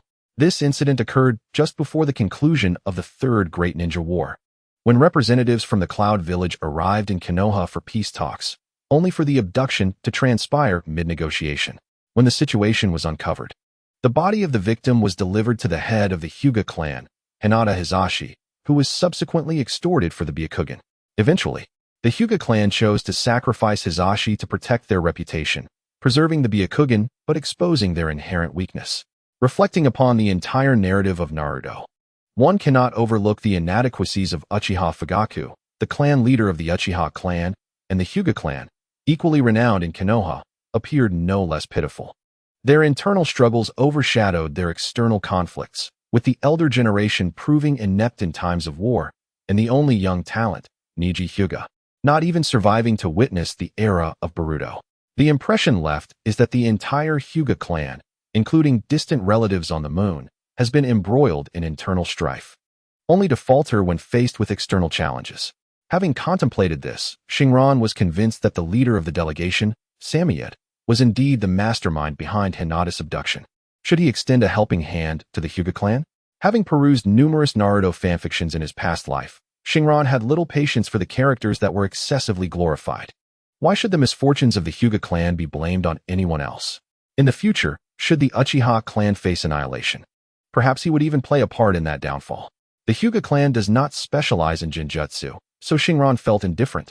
However, the Uchiha clan posed a different challenge, akin to Kryptonians facing kryptonite. For someone like him, who could not withstand a mere glare from others, this was utterly detestable. Thus, the potential to obliterate such a clan was indeed appealing. One's priorities dictate one's thoughts. Do not mistake Shinran's lack of compassion for indifference.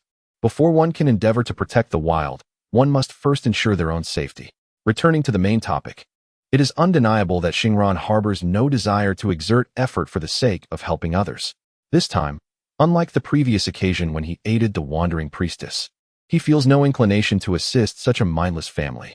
However, soon this self-serving individual conceived a more ingenious plan.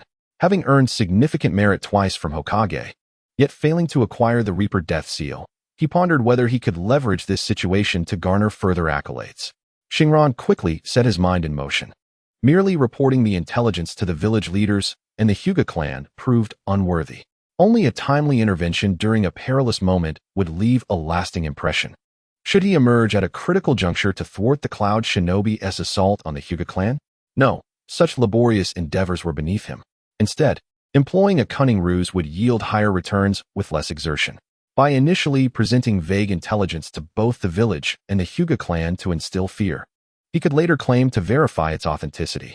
Regardless of how hard one might strive to confirm the truth, it would remain undisclosed. Just as the Cloud Shinobi were poised to execute their scheme, he would sell detailed intelligence to both the village and the Hyuga clan, ultimately thwarting the Cloud's nefarious plot through collaborative efforts. In this scenario, it would appear that Shinran, the discoverer and pivotal verifier, bore the greatest burden. Thus, the preliminary plan was set. In due course, both the village and the Hyuga clan would be placated, ensuring that the rewards would be plentiful. In the ensuing days, the observer indeed visited Shinran and the cloth-clad individual daily during their evening studies. Since Shinran had nothing to hide, he allowed the scrutiny without reservation. While concurrently devising his strategy with the village, this also serving as a form of evidence. Shinran and the cloth-clad individual engaged in purely academic discussions. Due to the differing customs and geography between the two nations, although many medical practices shared the same objectives, their methodologies diverged significantly. Such discussions greatly benefited the young physicians, each acquiring new techniques. Soon, the cloth-clad individual's companions, along with Shinran's assistant Shino and Kazama, joined this small circle. The medical delegation had yet to arrive at their destination, yet academic research had already commenced. Amidst this atmosphere, the lengthy procession finally reached Konoha without encountering any unforeseen incidents. With such a grand escort, no foolhardy individual would dare disrupt the event, as offending two superpowers was a risk only the Akatsuki might have taken a decade later. Konoha prepared a grand welcoming ceremony. The citizens cheered along the streets for the arrival of peace, while children, oblivious to the gravity of the situation, frolicked joyfully in the vibrant atmosphere, a scene of flourishing vitality, making Shinran feel as though he had stepped into another realm. He recalled a few months prior, when he had just departed the village. It had been relatively peaceful, yet the eyes of the people had betrayed an uncontainable sense of oppression. Now, months later, that heaviness had entirely dissipated. The eyes of the populace sparkled with a profound yearning for a better life. Konoha dispatched a multitude of ninjas to maintain order at the scene, as the village exerted considerable effort to orchestrate this event. Those who had lost family members on the battlefield in the Land of Thunder were not invited to witness the proceedings, yet one cannot control the thoughts of all. Should a rotten egg be hurled from the crowd into the delegation, Konoha would be left in disgrace. The visible ninjas were tasked with managing the civilian order, while in the shadowy corners, a significant number of Konoha's umbu were also gathered. These operatives scrutinized every individual, ensuring that no disturbances arose from their own ranks, while simultaneously monitoring any unusual movements from the Cloud Ninjas. It is a universally understood principle that the representation of peace does not warrant a relaxation of vigilance. Forgetting the dangers of complacency could lead to peril. Indeed, the Cloud Ninjas had ulterior motives, but their intentions were not as simplistic as causing a ruckus among the throngs. Thus far, only Hoshinai was aware of their nefarious plans. The entire welcoming ceremony progressed smoothly, presenting a harmonious tableau of mutual enjoyment between hosts and guests. Hoshinai occasionally waved to the villagers, picturing the leaders being warmly welcomed along a lined path. Suddenly, he felt a sense of foreboding and turned his gaze toward a particular direction in the crowd. There stood a delicate-looking youth with white hair, who seemed inconspicuous among the throng. He adjusted his glasses and, with an expressionless demeanor, swiftly turned to meld back into the crowd, vanishing from sight. Yao Shirdo was somewhat taken aback by Hoshinai's keen intuition. Just months prior, that individual had been an unremarkable character, but after a trip to the border, rumors had begun circulating in the village about him, stories of a medical ninja who had accomplished feats of valor, aiding the retreat of the young soldiers as a heroic figure. Yao Shirdo realized that someone in the village was elevating him, reminiscent of the rise of the fourth Hokage, whose ascent was similarly marked by continuous whispers. Years of experience in espionage informed him that behind Hoshinai, it appeared that individuals aligned with the Hokage were offering their support. After exchanging a glance that served as a silent greeting, Yao Shirdo soon disappeared into the crowd. Hoshinai, meanwhile, fell into deep contemplation. According to the original narrative, Yao Shirdo had darkened after the death of his foster mother, subsequently being recruited by Orochimaru to join the Sound Village. Following that, it was unclear what clandestine dealings he had engaged in with Danzo that allowed him entry into the Konoha Academy, with official records indicating his graduation at the tender age of 10. However, Hoshinai was acutely aware that he had altered the fates of Yao Shirdo and Yakushi no Nai.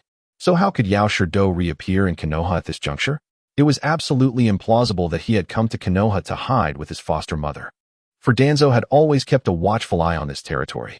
Thus, the only conclusion to draw from Yao Shirdo's unmasked presence at such a significant event was that he must have attained a legitimate identity within Konoha. The only one capable of facilitating such a feat would be Danzo himself. Therefore, it seemed that Yao Shirdo had indeed allied with Orochimaru and had arrived in Konoha under the guise of a double agent. A flurry of thoughts raced through Hoshiran's mind as the village entry ceremony approached its conclusion. The ninjas from the E3 camp returned to the village, escorting the delegation from the Land of Thunder to their designated hotel before making their way back to the Hokage building to report on their assignments. Typically, at this juncture, the staff in the task hall would distribute rewards after settling the tasks, and Shinran was no exception. However, he was intercepted midway by a member of the Yambu, who requested him to proceed to the office of the third Hokage for task settlement. The third Hokage wished to see him? Uncertain of the matter at hand, Shinran pondered for a moment and deemed it advantageous to inform the Hokage of a remarkable revelation he had stumbled upon. Upon entering the Hokage's office, Shinran was greeted by the sight of the third Hokage, whose face radiated with a joyful grin. Yamamoto Shinran, you have performed exceptionally well this time.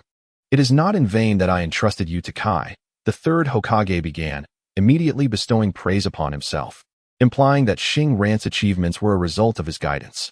Initially, Shinran had not intended to openly align himself with the Hokage's faction so soon, as he believed that doing so might jeopardize his future opportunities to navigate various alliances. However, memories from the past few months flashed through his mind, and he recognized that his integration into the Yamamoto clan and participation in missions were indeed orchestrated by the third Hokage. Additionally, he suspected that his acquisition of the 8 Gates technique from Kai was significantly influenced by the third Hokage's tacit approval. Unbeknownst to Shinran, the third Hokage had facilitated Kai's actions to ensure that he, like Kai, would become a spirited and optimistic young man. In Kai's perspective, practicing this vibrant ninjutsu together was the simplest way to rekindle one's youthful passion. Thus, even if Shinran were to deny it, the mark of the Hokage's faction had already been indelibly stamped upon him, and those who needed to be aware were already informed. In light of this realization, Shinran adeptly expressed his gratitude, acknowledging the third Hokage's efforts in serving the people. I shall wholeheartedly embody the will of fire and ensure its legacy continues, he proclaimed. The third Hokage was exceedingly pleased with Shinran's declaration, considering it a definitive understanding. Henceforth, they would be allies, and any difficulties could be brought to him. Shinran harbored a desire to request the technique of the Reaper Death Seal, yet he knew that such a request was preposterous. A mere C-rank technique would suffice as a greeting gift, while an S-rank was far beyond reach. Lord Hokage, I have information to report. Shinran smoothly transitioned to unveil his findings. The matter was straightforward. During a recent encounter, he had overheard a conversation between Sammy and his subordinates through the Yamamoto clan's listening technique, air, perception ability, and discerned that they seemed to be plotting something. However, the specifics eluded him. It appeared that their plan could only be executed upon reaching the village of Konoha. Nevertheless, as he was somewhat familiar with one of Sammy's subordinates, Shinran believed he could devise a way to acquire further intelligence through that connection. Upon hearing this, the third Hokage fell silent. Logically, a medical ninja endowed with the combat prowess of the 8 Gates would not be deemed suitable for intelligence work. Yet, Shinran was unique, born into the Yamamoto clan, a family inherently designed for espionage. Faced with Shinran's proactive offer, the third Hokage found himself in agreement, whether he liked it or not. As Shinran departed from the Hokage building, his expression was notably self-satisfied. Not only had he successfully administered eye drops to the third Hokage, but he had also acquired a task authorization from him, temporarily receiving an A-rank designation. However, Shinran could only be considered an auxiliary participant in this mission. With such developments, the Yambu of Konoha must shoulder greater responsibilities. The third Hokage had originally entrusted the task to them, and Shinran was merely a cooperative figure in this endeavor. Elated, Shinran understood that in matters between nations, even the smallest details hold significant weight. Securing this A-rank mission would allow him to rightfully reap benefits once the matter concluded. He was keenly aware that the ramifications of this incident were monumental and could not simply be settled with a few thousand ryo. He was one step closer to mastering the forbidden technique of Shikifujin, almost forgetting the primary matter at hand. He had come to inform you in advance that once the peace treaty was finalized, Konoha would jointly host a Chunin exam alongside Sunagakure. He had already enrolled you, so remember to perform well. Just as Shinran was about to take his leave, the third Hokage leisurely broached the topic of importance. The joint Chunin exam required no elaborate explanation. Its true purpose extended beyond merely assessing capable ninjas. The political implications were paramount. Although the Wind Country had occasionally opposed Konoha, it often acted as its foremost subordinate. Collaborating with the Wind Country on the Chunin exam would serve to reinforce the subordinate's awareness of its place. Though the event would also invite participation from smaller ninja villages, which were mere peripheral considerations. What rewards await the first-place winner? Did you even consult us before enrolling me? You signed me up without my consent, and Hayashi is still my guardian. Does he even know? Shinran remarked, noting the third Hokage's unilateral decision-making. There was a distinction between being proactive and reactive. While Shinran would indeed participate in the Chunin exam willingly, his current situation was one of passive involvement, which could afford him some leverage. After much negotiation with the third Hokage, Shinran ultimately left the Hokage building feeling disheartened, having secured no personal advantages. As for his next destination, he intended to capitalize on the momentum and visit the Hyuga clan to procure some benefits. No, Shinran certainly did not aim to reclaim what the Hokage had withheld from him through the Hyuga family. Walking along the dimly lit streets at dusk, with few pedestrians in sight, a grand estate came into view. The imposing entrance was adorned with intricately crafted stone lanterns, exuding an air of sophistication and gravitas. This residence was situated on the outskirts of Konoha, in the affluent district where the Hyuga clan resided, and the estate before Shinran was the ancestral home of the Hyuga main family. Excuse me, please inform the head of the Hyuga clan, Lord Hyuga Hizashi, that Yamashiro Shinran has urgent matters to discuss. Despite being a member of a lesser clan, Shinran's lineage warranted a respectful address. Referring to the head as Lord sufficed, while calling him sir would be excessively humble and counterproductive to his intentions. Upon hearing Shinran's request, the guards at the entrance of the Hyuga estate refrained from embellishing the situation, with one member dutifully turning to enter the residence to relay the message. Shinran was somewhat taken aback. It was expected that the two foremost ocular jutsu clans of Konoha would be comprised of individuals with lofty aspirations. The temperaments of the children from the Hyuga and Uchiha clans observed in the Ninja Academy spoke volumes. He had anticipated a bit of verbal sparring with the gatekeeper upon his arrival, but to his surprise, the Hyuga clan member displayed such high decorum. Perhaps it was due to his own status as a member of the Yamashiro clan that elicited such respect?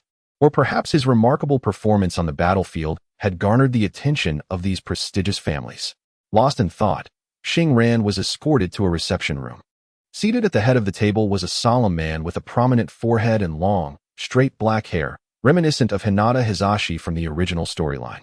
A cup of tea rested before him, his hands ensconced within his sleeves, silently observing Shinran. You are Yamashiro Shinran. Recently, there have been numerous rumors about you in the village. It appears that the secretive clans have produced yet another remarkable individual. I am Hyuga, and if you have something of importance to convey, please do so, he stated. In stark contrast to Shinran's initial assumptions, the head of the main family did not regard him as someone of great significance.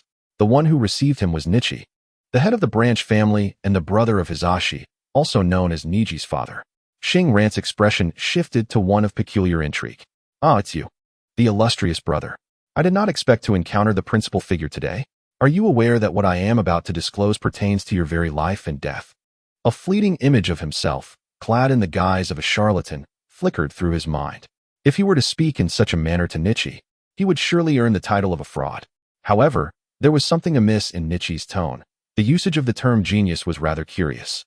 The last individual bestowed with such a title, Inuzuka Hana, was still dutifully living her ordinary life.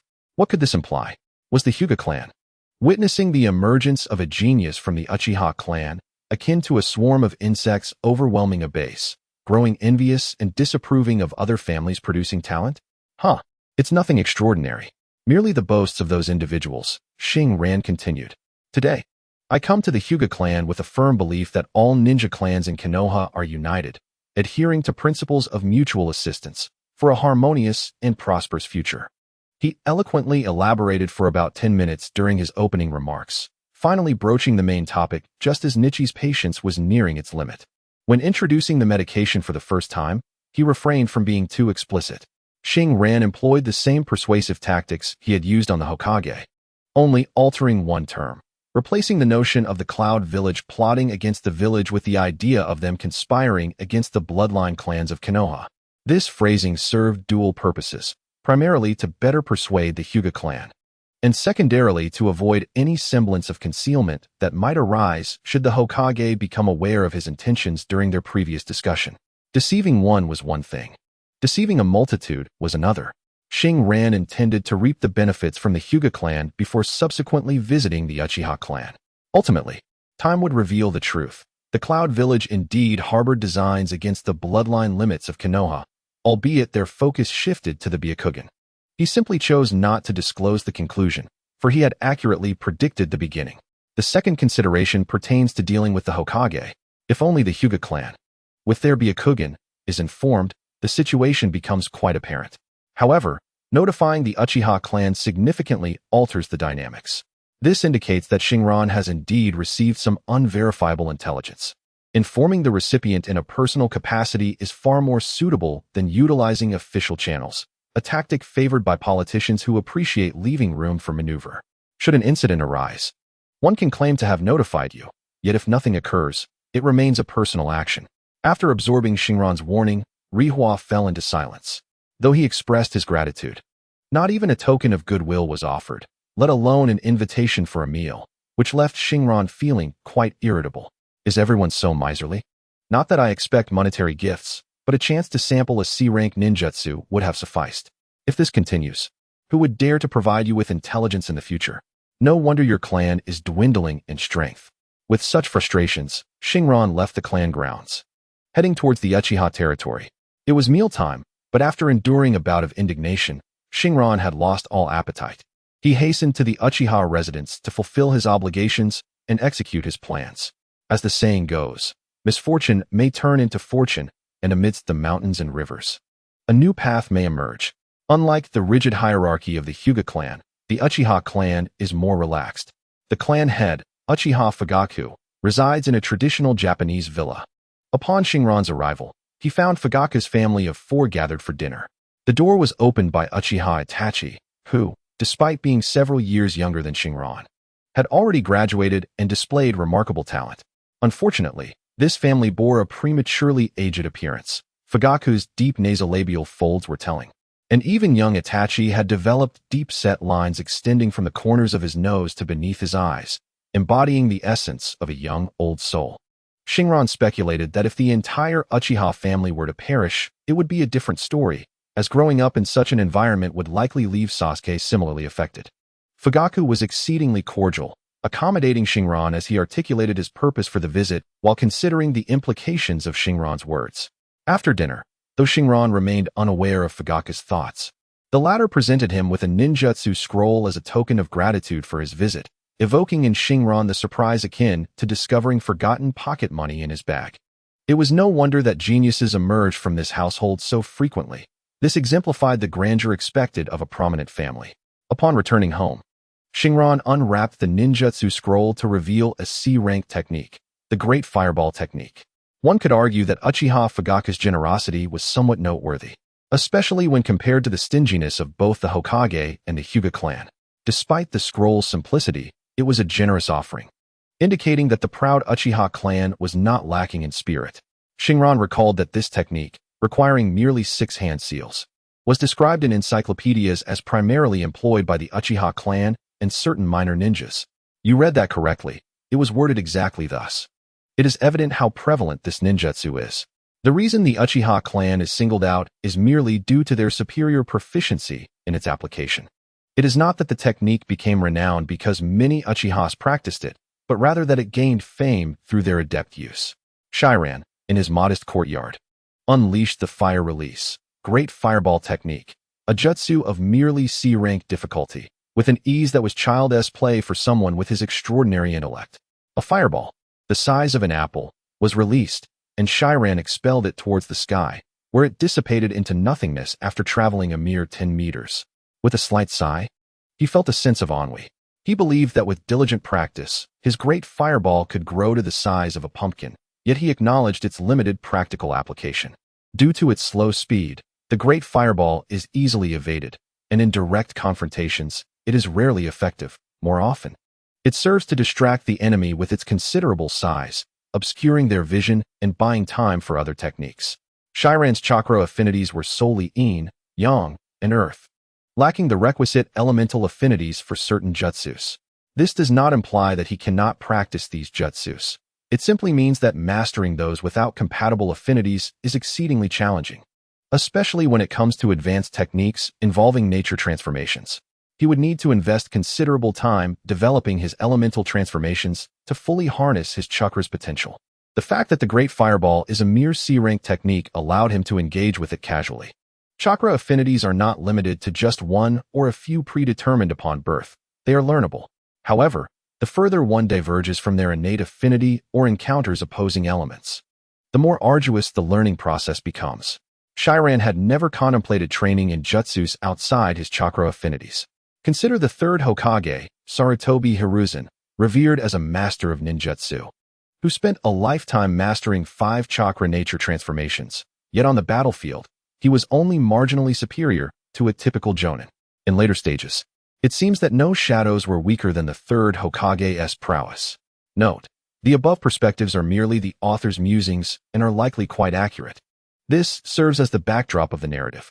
Setting aside the scrolls of ninjutsu, Shiran finally concluded a busy day, allowing himself to awaken naturally from slumber.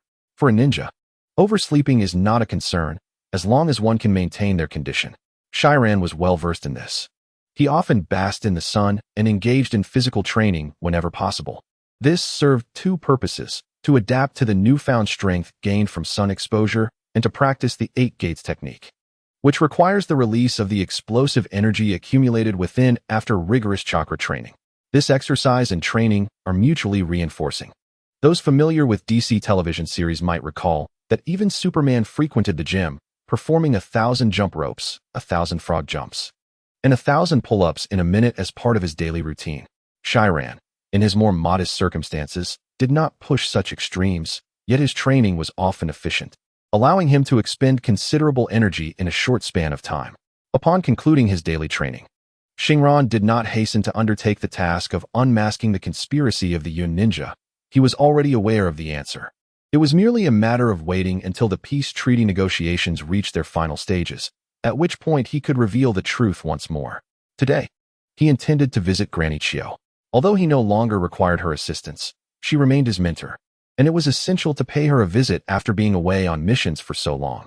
Shinran was no paragon of virtue, yet the tradition of respecting one's teacher, instilled by his forebears in his previous life, had not been forsaken. Life ought to possess a sense of ritual. Thus, paying his respects to his mentor upon returning home was indeed significant. Granny Chiyo appeared much as she always had. It was difficult to reconcile the frail figure of an elderly woman with that of a seasoned medical ninja. Were it not for her advanced age, no, rather her declining health, Granny Chiyo's chakra would have precluded her from treating others. Shinran believed that this humble fish shop would surely not thrive under such circumstances. Seeing Shinran return alive brought immense joy to Granny Chiyo, as if time had reverted to several months prior when he was here, volunteering while receiving her guidance. In truth, Shinran had not formally graduated under her tutelage. Previously, he had absorbed most of the theoretical knowledge, but just as he was about to engage in practical training, he had been dispatched to the front lines by the third Hokage. However, the plethora of practical experiences gained on the battlefield had fostered within him a false sense of having completed his training. They conversed extensively, during which Granny Chiyo conveyed her belief that there was little more she could impart to him. The teacher opens the door, but the student must walk through it alone. Shinran had long since entered the realm of medical ninjutsu and delved deeply into it. The remaining journey lay in the continuous accumulation of knowledge and practical experience. He was welcome to borrow materials from her at any time, and she suggested that he need not visit her frequently. To excel as a medical ninja, one must learn throughout life. Thus, he should frequent the Konoha hospital to amass clinical knowledge, as it proved far more effective than mere study. On that day, when customers arrived, Shinran assisted Granny Chiyo in selling fish. When no customers were present, he shared the medical techniques from the land of lightning that he had learned from the cloth merchant, engaging in discussions with Granny Chiyo. The day swiftly passed. Just as the shop was about to close, a final customer appeared, one who piqued Shinran's curiosity. What brought him here? To purchase fish? Before him stood Yakushi Kabuto, and although Shinran recognized the face, he was uncertain. The identity had shifted. He was acquainted with the Iwa ninja youth, but not with the student of Konoha's academy. Yakushi Kabuto. Thus, despite their mutual recognition, they were strangers in this setting. I am here to buy shrimp for my bento to use in tempura, Kabuto stated, seeming not to recognize Shinran at all, embodying the demeanor of a true student of the Ninja Academy as he articulated his purpose clearly along with its intended use. Those unfamiliar with the situation might misconstrue the child's demeanor, prompting an elaborate explanation of his intentions. Yet, only Shinran comprehended that Yakushi Kabuto's behavior stemmed solely from his spy habits. Whenever he assumed a role, every action and utterance was meticulously executed in accordance with the preordained character, akin to the role he played during the Chunin exams, truly reminiscent of a perennial underachiever, fervently assisting his juniors and obsessively collecting cards. Before long, Shinran had selected a few shrimps suitable for tempura, and throughout the process, their interaction remained minimal. It was not until the moment before payment that Yakushi Kabuto exhibited no peculiar behavior, leading Shinran to almost believe he was genuinely there to procure ingredients. Upon receiving the money handed over by Yakushi Kabuto, Shinran realized that he had come specifically to seek him out. The two shared an unspoken understanding. One paid and departed, while the other received the payment and graciously bid farewell to the customer. However, just moments ago, a scroll, no larger than a size 5 battery, had been discreetly tucked within the currency. Paper money indeed existed in the ninja world, as evidenced by Kakuzu receiving a box full of it as a reward. Even if there were others present in the shop, such a covert act would have gone unnoticed. After bidding farewell to Granny Chio, Shinran returned home. He retrieved the scroll, a common tool employed in the transmission of espionage intelligence. Speaking of sealing scrolls, they are a distinctive item within this realm. The most representative of these is undoubtedly Ten, whose secret techniques wield a remarkable array of ninjutsu, with the core skill being the extraction of numerous ninja tools from sealing scrolls for a dazzling array of attacks. In reality, the applications of sealing scrolls are vast. They resemble the spatial rings of a fantastical world, and in times of urgency, they can even be utilized to transport wartime supplies. This propensity for spies to employ such items to transfer cumbersome goods is thus understandable. Of course, sealing scrolls represent merely a fraction of the extensive capabilities inherent to sealing techniques, a vast system of ninjutsu encompassing not only spatial sealing scrolls, but also combat-oriented sealing arts. Notably, during the Fourth Great Ninja War, these techniques were employed to seal the reanimated past Kages, as well as the sealing arts utilized by the Uzumaki clan to subdue tailed beasts, truly formidable skills that exemplify a comprehensive balance of offense, defense, and support within the discipline of ninjutsu. Shinran had never formally studied sealing techniques, although there had been entries in the merit exchange list regarding specific ninjutsu. Those were limited to particular techniques, as his mission rewards did not permit systematic cultivation of the entire sealing arts. It seemed impractical to squander precious merits on a single sealing technique. Thus, he found himself lacking in sealing capabilities until now. Nevertheless, the sealing scroll Yakushi Kabuto had provided was of the most common variety. A simple formation of the unseal technique could easily unlock its contents. Such knowledge was imparted in ninja academies, alongside basic illusion dispelling techniques. However, this was a one-way process, as this mini-scroll was also single-use. Once Shinran unsealed it, the scroll would be rendered inactive, and its contents would simultaneously be summoned. Unseal, Shinran silently commanded, forming the unseal technique with his hands. With a resounding thud, smoke billowed forth, and the sealing scroll resting on the floor disintegrated into mere scraps of paper.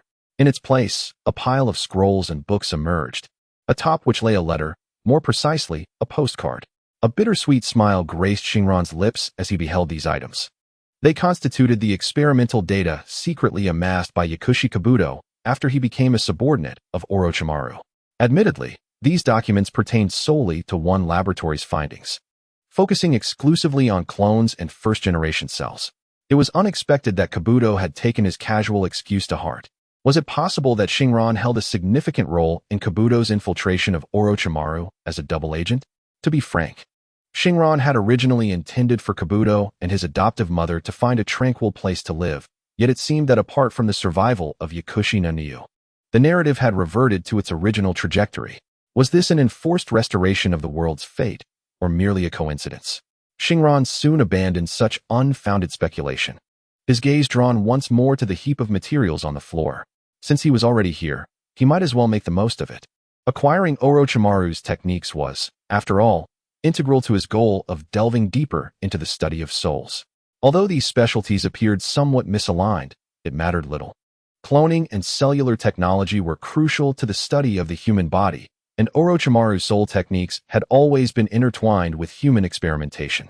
Perhaps even the slightest knowledge could yield unexpected revelations, he pondered.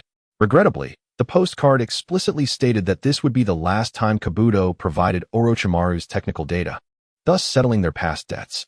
He advised against harboring any greedy thoughts, for Shinran had indeed contemplated extracting Orochimaru's knowledge through Kabuto gradually. That very night, Shinran immersed himself in his studies by lamplight. In the following days, he entered a state of complete focus, shutting out all distractions from the outside world. Dedicated solely to his scholarly pursuits.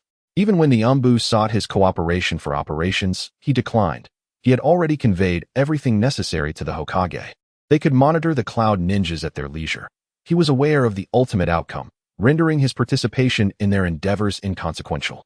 Why squander time on such matters? Since acquiring Orochimaru's research materials, it felt as though a door to a new world had swung open for Shinran. The novel concepts of genetics initially proved challenging, but this difficulty swiftly dissipated once he borrowed a plethora of foundational genetics books from Aunt Chio's library.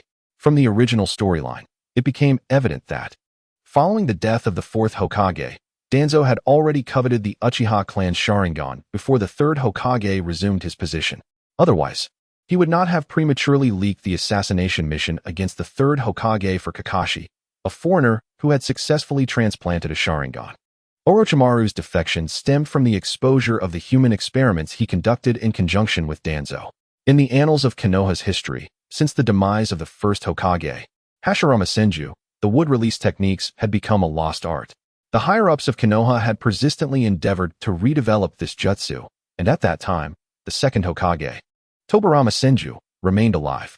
The foremost scientist of the shinobi world had proposed the concept of cellular transplantation. Regrettably, the initial cells indeed bestowed individuals with the ability to wield wood release. However, their violent nature rendered them akin to a virus, impossible for ordinary people to harness. Ultimately, all test subjects were consumed by the primordial cells, transforming into mere plants. Consequently, the experiment found itself in dire straits, with numerous elite ninjas of the Leaf Village being depleted in this endeavor. The village ultimately declared the cessation of all research materials, terminating the wood release development plan involving the original cells. Danzo, a man who would stop at nothing to achieve his goals, refused to abandon the research simply because the village had. Upon encountering the research fanatic Orochimaru, the two formed an alliance to revive the project. However, by this juncture, the initial purpose of developing wood release had been altered. Orochimaru's ambition was to replicate a body imbued with the vitality of the first Hokage for his own reincarnation techniques. Danzo sought more than just wood release. Having endured numerous battles and the ravages of age, his power was waning, and he was on the verge of being completely estranged from the Hokage's throne. If he could successfully implant the original cells using advanced technology, or even replace his damaged organs with clones derived from them, then the burdens of injury and age would no longer torment him. After their collaboration, they delved deeply into cell and organ transplantation, exemplified by the bandaged Sharingan concealed beneath Danzo's wrappings. The transplantation of the original cells was no simple feat. However, with Kakashi's precedent, the implantation of a Sharingan was not overly challenging for Danzo. In pursuit of his power, Danzo implored Orochimaru to refine the research, envisioning a future where he possessed a body as formidable as the first Hokage's, alongside the terrifying destructive power of Uchiha Madara's Sharingan, thereby transcending into a godlike entity within the ninja world. The research into the transplantation of original cells evolved into a more complex endeavor involving organ transplantation, thus necessitating the use of cloning technology. Cloning technology is derived from a pure cell line formed through the division and reproduction of cells from a common ancestral source, wherein each cell shares identical genetic material. This information is not systematic instructional material, but rather encompasses Orochimaru's research philosophies and experimental records. Although such data may not facilitate a comprehensive understanding of cloning technology, a verbatim replication of the content could enable the production of clones. In essence, It resembles acquiring a finished weapon along with its crafting process and specific parameters. The next step involves meticulous examination and validation, ultimately leading to the creation of one's own weapon, or even advancing upon the foundational design if one possesses sufficient skill. While studying these materials, Siren made an unexpected discovery within one of Orochimaru's research documents, which contained the following passage: "When you understand that life inherently does not encompass death, you will comprehend." Genetic material can be viewed as reproductive cells. These cells do not undergo qualitative changes, but rather endure through a system known as genes, struggling to survive from eternity. In contrast, somatic cells, apart from these, will perish within a certain cycle. In simple terms, humanity exists to propagate those immortal genetic legacies, sacrificing unusable cells for survival. If this is the case, what then is that which we call death? It refers to the demise of the corporeal vessel that can no longer be utilized. From this statement, it is evident that Orochimaru's research into genetic cloning and his assistance to Danzo are merely ancillary. His true aspiration is to attain immortality. Unlike others, Hoshiran comprehends that this notion transcends Orochimaru's interpretation of death. It embodies the very philosophy of existence held by Uchiha Shin. Many may not recognize this individual, who hails from the side story The Crimson Moon of the Seventh Hokage, set in the era of Boruto. Notably, Danzo's right arm, brimming with Sharingan, was severed from Uchiha Shin and transplanted. The original words of Uchiha Shin are documented in the materials held by Hoshiran. At this juncture, has Orochimaru already accepted this disciple and commenced his research? This constitutes remarkable intelligence.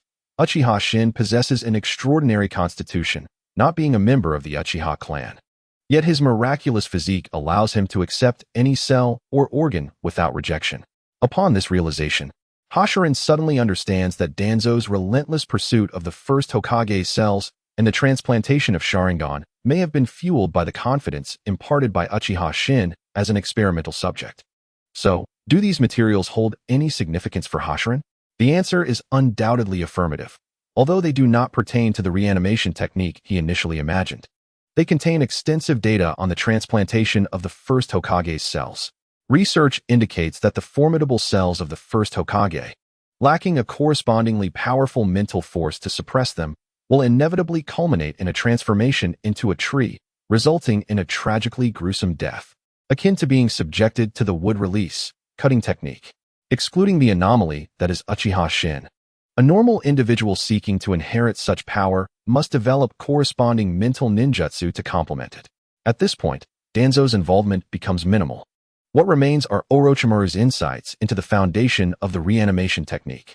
Imprinting one's own soul upon the cells ensures that even if consumed by the first Hokage's cells, as long as the original body retains vitality, the transplantation is deemed successful, albeit resulting in the emergence of another organism, akin to the likes of white phosphorus Orochimaru. Orochimaru's conjectures are indeed astounding, yet Hoshiran, possessing knowledge of the original plot, realizes that Orochimaru ultimately succeeded. The genes and fragments of his soul left within Kabuto were successfully resurrected through the curse mark. The materials in Hoshiran's possession are still in the preliminary research phase, not yet a fully developed technique. Yet the annotations concerning the spirit and soul are profoundly insightful, elevating Hoshiran's understanding and application of the soul to new heights. Days swiftly passed. With the boon of an extraordinary intellect, Hoshiran found it effortless to grasp the knowledge within the materials, having committed them all to memory and comprehension within just a few days. Yet, that is merely the extent of it, not to mention the research on cloning technology. Even the study of the soul and cellular biology necessitates a plethora of specialized experimental apparatus. Currently, Shinran is merely a theoretical researcher without a laboratory to validate his hypotheses. Only upon acquiring his own laboratory can he truly embody the essence of a graduate student. However, establishing a research institution in a clandestine setting, akin to withdrawing funds from a casino, is not a simple endeavor, and Shinran finds himself in a state of helplessness. It is reminiscent of being recently engaged to his girlfriend, yet the final step hinges upon the completion of the dowry. Thus, despite the myriad of possibilities swirling in his mind, he is unable to ascertain which approach might yield a daughter. P.S. Sharon desires a daughter. Yet he has a son. I recall that after Orochimaru's defection, Numerous secret laboratories he left within the borders of the Land of Fire still exist. Could I possibly infiltrate and uncover them? No, no, no. I am certainly not a rat. Moreover, I soon remember that, in the original narrative, while Orochimaru's laboratories were not eradicated in one fell swoop by the Leaf Village ninjas, they were indeed discovered gradually. If I were to aimlessly venture out of the village in search of them, leaving behind even the slightest trace, the likelihood of being detected in this world of diverse ninjutsu is not negligible. I have a promising future ahead and do not wish to find myself in a precarious situation like Orochimaru, constantly evading capture. If only I could discreetly exit the village and procure some experimental equipment. Having concluded my research, Shinran finally emerges from his seclusion. The delegation from the Hidden Cloud Village has been in the Land of Fire for some time now, and their preliminary reconnaissance should be nearing completion. An operation could be imminent, though I am confident that they will act just before the final signing of the treaty. The precise timing for both nations to genuinely finalize their peace agreement remains uncertain. The major issues between the two countries have been resolved. Only trivial matters remain to be discussed, such as future trade tariffs and the urgent exchange of goods brought along, requiring swift cooperation from the Leaf Village for expedited clearance. However, the most pressing issue that troubles everyone is the territorial claim of the Land of Water's Cloud Ninja occupied area. The Leaf Village does not wish to border the Land of Lightning. The existence of small nations between major powers is precisely for this purpose. Yet, the Land of Lightning is reluctant to relinquish its occupied territory. The Leaf Village asserts that while they will not obstruct the occupation, the Land of Water is their ally. And should any volunteer soldiers or mercenaries be swayed by the Land of Water's appeals to create trouble, it would not be their concern. The Land of Lightning is quite disheartened. They opted for peace due to the unbearable strain of a prolonged supply line. If the front lines remain active, what use is a ceasefire? They may withdraw, but the Leaf Village must offer some form of compensation.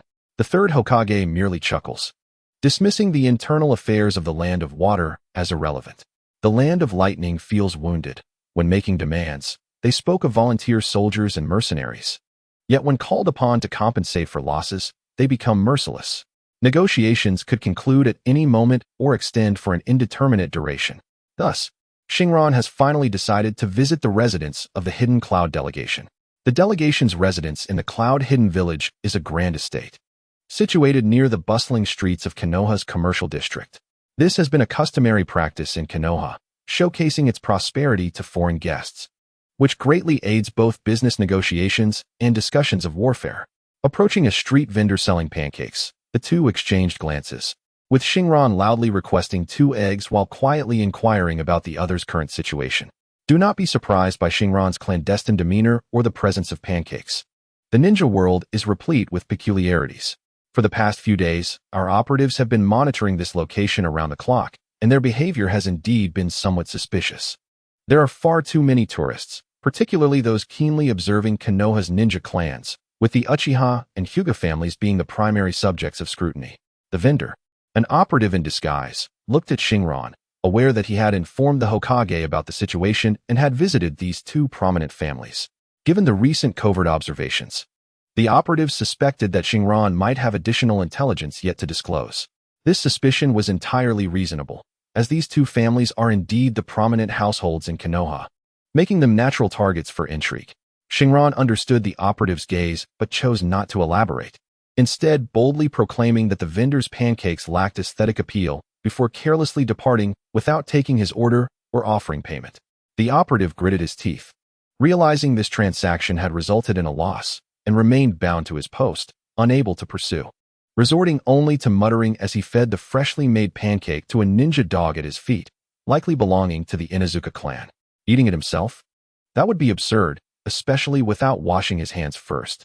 Feigning a casual stroll, Shinran wandered the streets near the Cloud Hidden Village's delegation, pondering that the locals were likely still in the reconnaissance phase, perhaps already having completed their observations.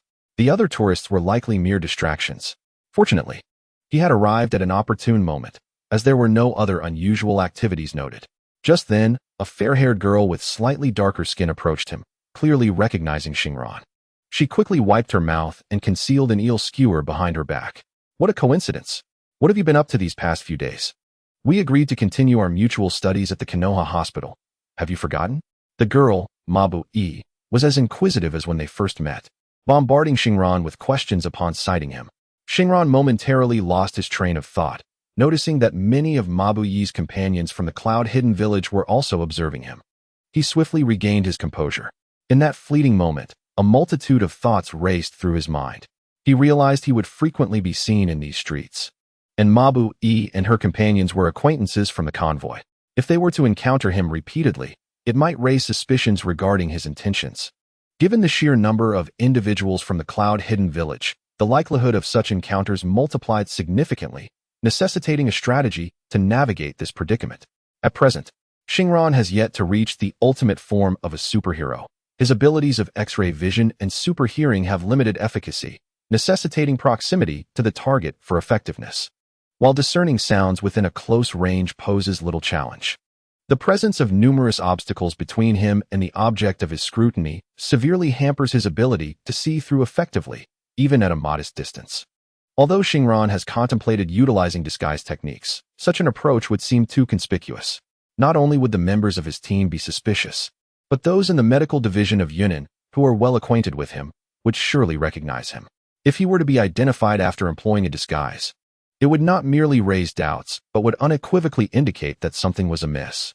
Shinran's skills in disguise might suffice to deceive casual gamblers, yet he lacks confidence in his ability to fool seasoned ninjas well-versed in human anatomy. In the original narrative, the single-celled organism, Might Guy, nearly exposed Kakashi's disguise, a risk that Shinran prefers to avoid. Shouldn't you be at Konoha Hospital learning about new hospital management philosophies? Why does it appear as though you are merely shopping? Shinran retorted instead of responding directly to Mabu-e's inquiry. Don't mention it. The captain informed us that we might be staying in Konoha for a while longer, granting us special permission to explore the village rather than attend daily lessons at the hospital. Consequently, everyone has ventured out for some shopping today. Mabu-e, still somewhat naive, responded candidly to the question.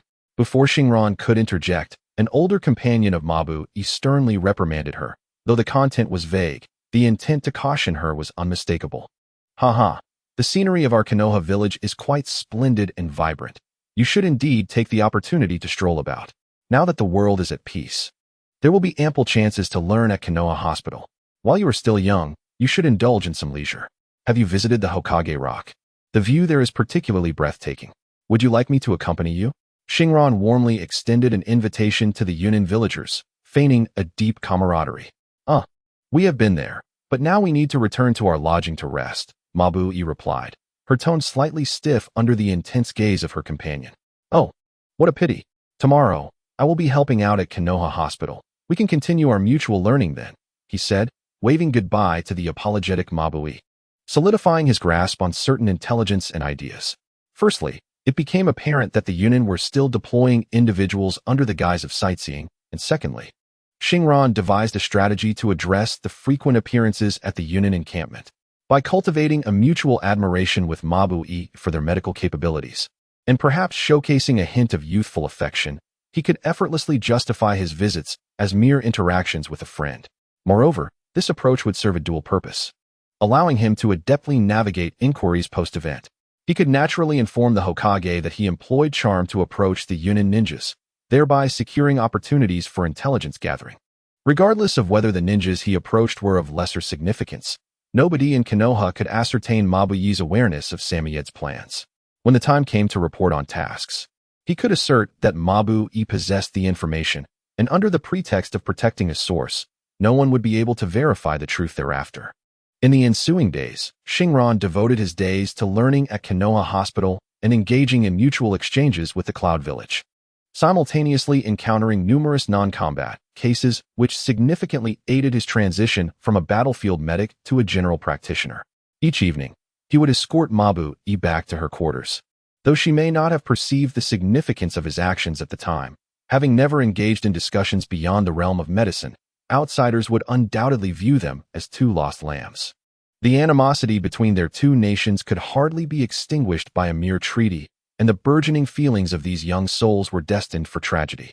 Regardless of others' perspectives, Shinran was acutely aware of the circumstances.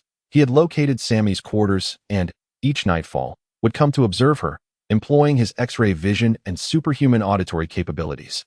During this period, if Mabu E and her companions were not at Konoha Hospital, Shinran would frequent this place, presenting himself as a lovesick adolescent ensnared in a romantic dilemma, patiently awaiting the appearance of his beloved.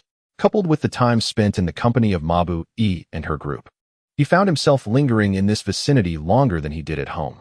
This ensured that Shinran could promptly ascertain the latest movements of the Cloud Shinobi. Indeed, he had contemplated the original plot, wherein the Cloud Shinobi breached the Hyuga clan's territory one fateful night to abduct Hinata. Such an operation would logically require Sammy, as the highest authority, to confer with her subordinates before dinner. Thus, by monitoring her at this hour each day, he stood a significant chance of gleaning precise details of their actions, rendering excessive effort unnecessary. However, probability is not synonymous with certainty. For Shinran, the preliminary work had been accomplished.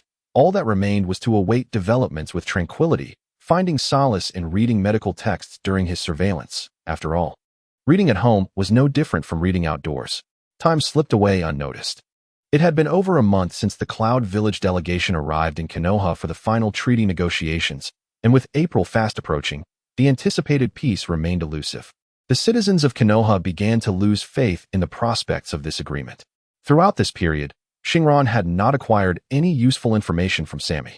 He could only ascertain that their focus was indeed directed toward the Byakugan, while the defensive capabilities of the Hyuga clan had been thoroughly investigated. However, this information might prove invaluable to Konoha Zumbu. For Shinran, who was already in the know, it was of little use. Without any communication, be it verbal or written, from Sammy regarding their plans or methods, his patience was waning. Yet, frequent visits to Konoha Hospital yielded substantial gains for Shinran, such as experience in treating common ailments, as well as insights into the medical practices and medication habits prevalent in the Land of Lightning. During a discussion, Shinran recalled that in the future, the Reikage would lose a hand, and the fourth Reikage would become a crucial force in combating the Akatsuki, which would instigate the Fourth Great Ninja War.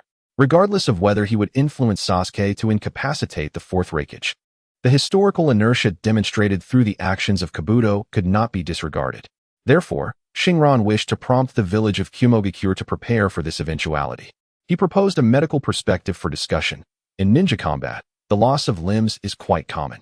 If those severed parts cannot be retrieved, or if they are irreparably damaged, that ninja would be rendered useless. While losing a leg might be manageable, as one could potentially use a prosthetic, the loss of an arm would hinder the ability to perform hand signs, which is a significant loss for a village with a limited number of ninjas. If we could preemptively create prosthetics or clone limbs from the cells of severely injured ninjas for the injured to utilize, it would greatly alleviate the village's casualty rate. This idea received enthusiastic responses from the assembly, with mixed opinions emerging, considering that few villages possessed cloning technology. Without Orochimaru, Konoha's capabilities in this regard were comparable to those of other nations, rendering the idea impractical for the current era. Masaki, unimpressed, remarked on the necessity of diligently practicing one-handed hand signs, a skill possessed by every village, albeit mastered by few due to its arduous nature. This exemplified the clash of ideas. Given that the Land of Lightning lacked advanced genetic technology and cloning remained theoretical, Masaki preferred to address the problem directly rather than pursue unrealistic solutions. Shinran, however, had reviewed Orochimaru's research and had tangible cases to reference, positioning himself at a higher conceptual level, believing that addressing the symptoms could lead to a complete resolution of the underlying issues. It was not a matter of right or wrong, but the two engaged in fervent debate. Ultimately, no consensus was reached. Yet Shinran was inspired by Masaki and commenced training in one-handed hand signs. Possessing a remarkable intellect, he learned swiftly. Though he had previously known few jutsu, he now had the time to practice. Following his Chunin exams, he would certainly have the opportunity to learn more secret techniques of the Yamanaka clan, allowing him to develop many strategies utilizing both yin and yang release techniques. In early April, the village finally received good news. Under the duplicitous demeanor of the Hokage, the Land of Lightning could no longer afford delays and reluctantly agreed to withdraw from the occupied territory of the Land of Hot Water. However, according to the negotiation updates from the Umbu, as Shinran collaborated with the Umbu to monitor the Iwagakure delegation, thus receiving the latest information, the Land of Fire consented to exchange grain for the Land of Lightning's valuable handicrafts, marking an unconventional compromise from the Fire Nation. Shinran understood that the signing of the peace treaty signified the conclusion of the events, and the Iwagakure delegation could attempt to abduct Hinata at any moment. That afternoon, upon returning from a mission, Yahi of the Yamanaka clan was expected, as per custom, to share a meal with Shinran at the neighboring Yahi household. In truth, this practice is not solely confined to the Hoki family. In many ninja clans, upon returning from a mission, it is customary to partake in a lavish feast with family, celebrating the successful completion of the task and expressing gratitude for their safe return. Siren, I've heard you've been frequenting the Jonin encampment lately? Hoki suddenly inquired after dinner, causing Siren, who had been playfully teasing Shaoan, to momentarily freeze. What's the matter? Siren replied, a tinge of guilt in his voice. He had been visiting that location often due to a secret mission assigned by the Hokage, and logically, Hoki should have been unaware of his true intentions. This raised a question. If he was oblivious to the underlying motives, then he must have been aware of the superficial ones. Indeed, Hoki presented Siren with a question he found difficult to answer. Listen to my advice, lad. Our relations with the Land of Lightning are not as amicable as they seem. You understand what I mean regarding your interactions with that girl, Mabui, do you not? Hoki was not particularly eloquent, yet some matters need not be articulated explicitly. The meaning was apparent to all. Well, there is nothing significant between us, merely an exchange of medical knowledge. Once she departs from Konoha, we shall inhabit entirely different worlds. Siren asserted, steeling himself. As for whether others believed him, it mattered not. Siren was convinced of his own words. All right, I believe you. That girl, Kai, startled me when she first mentioned it. Haha. Hoki regarded Siren for a prolonged moment before breaking into a hearty laugh. Being a top-tier censor ninja of the Yamanaka clan, though some matters eluded clear explanation, he could sense that Siren was not deceiving him, which sufficed. Yamanaka Kai? What's the matter with that young lady? Siren pondered, realizing that his actions were merely a facade for those with ulterior motives. Hoki, having just returned from a mission, should not have known of such trivial matters between young men and women. Evidently, there had been a whistleblower. Do not blame Kai for her meddling. The previous encounter on the battlefield profoundly affected her, especially as she now holds you in high regard. She hurried to seek me out after hearing from her classmates. You are a prodigy of our Yamanaka clan, and you must not stray due to youthful impulses. Hoki elaborated extensively on Yamanaka Kai's motivations. Since the students from the Ninja Academy braved the battlefield and narrowly escaped the clutches of the tailed beast, many began to awaken to their responsibilities. Kai was among them, diligently honing her skills, and it was said she had even tempered her once fiery temper. According to Jiraiya's assessment, Yamanaka Kai was ill-suited for the life of a ninja. However, upon her return, she exceeded expectations, excelling in her studies and mastering the fundamentals of healing techniques. Such skills cannot be disregarded. Those capable of healing are prime candidates for becoming medical ninjas. Instances of students mastering healing techniques are not uncommon, but they are often absorbed into the medical division of the village, heralding a promising future. Initially, Siren patiently listened to Hoki's lengthy defense of Kai's actions. But as the conversation progressed, he sensed something amiss. Why was Hoki so fervently advocating for Yamanaka Kai? Was it possible he believed Siren harbored feelings for the enemy ninja, prompting him to seek a substitute to divert attention? Shinran rolled her eyes, choosing to disregard Hai, and devoted her attention to teasing Konoha. The little one was merely 2 or 3 years old, yet her prominent forehead was already quite evident. One could only wonder how she would muster the courage to claim that Sakura had a broad forehead when they were, in reality, 2 peas in a pod. Hai noticed that Shinran initially paid heed to his words, but soon became engrossed in her own play, leaving him feeling somewhat awkward. Clearing his throat, he sought to fill the silence by broaching the topic of the Chunin exams. As negotiations had genuinely entered their final countdown, the village's focus began to gradually shift towards the Chunin exams. Diplomats had long set forth to invite the leaders or shadows of various nations to witness the event, and the collaborative organization of the exams came with numerous details that required prior communication, demanding a considerable amount of the village's manpower and resources. Thus, it was no surprise that Hai discussed this matter, as the novelty of the peace treaty had long faded, and villagers were now preoccupied with the upcoming Chunin exams. How is your preparation for the Chunin exams coming along? You must refrain from frequenting the hospital. For a ninja, personal strength is paramount, and training should not be neglected. Hai admonished with the demeanor of a seasoned elder. Shinran, albeit reluctantly enduring the lecture, found herself with a newfound understanding of the essence of being a ninja, which was indeed ironic. As time passed, she sought an excuse to make her escape, heading towards the residence of the Cloud Ninja delegation. The negotiations were nearing completion, likely to be finalized within the next few days, prompting Shinran to intensify her surveillance of the area. The plot was on the cusp of unfolding, and after such extensive preparation, she could not afford any missteps at this critical juncture. Achieving notable success was paramount, as failure would only lead to self-reproach. As usual, Shinran was thoroughly familiar with Samoyed's room. Activating her X-ray vision and super hearing, she began to watch the daily dramas of others. However, upon her arrival today, she immediately sensed something amiss. Samoyed's room was crowded with numerous individuals of both genders, all unified by their chakra levels, which were at the elite Jonin tier. They were evidently high-ranking members of the delegation. Soon, clear voices of conversation reached Shinran's ears. The plan has been communicated to everyone. If there are any questions, now is the time to voice them. We cannot afford any disruptions to tonight's mission at the Hyuga household, Samoyed concluded, leaving Shinran feeling quite exasperated, as if she had stumbled into a film only to catch the ending credits. My lord, this mission is fraught with peril. Failure could lead to dire consequences. There is no need for you to take personal risks, one of Samoyed's loyal subordinates, who had previously monitored Shinran and Azuma, hastily interjected. No.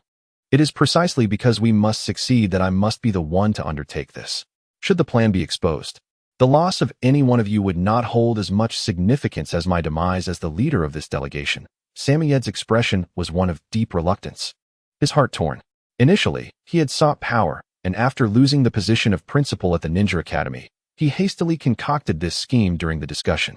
He had originally intended to enlist the Raikage Umbu as the sacrificial pawns, but upon the conclusion of the meeting, the Raikage had approached him privately, compelling him to sign a military order, which left him feeling utterly frustrated.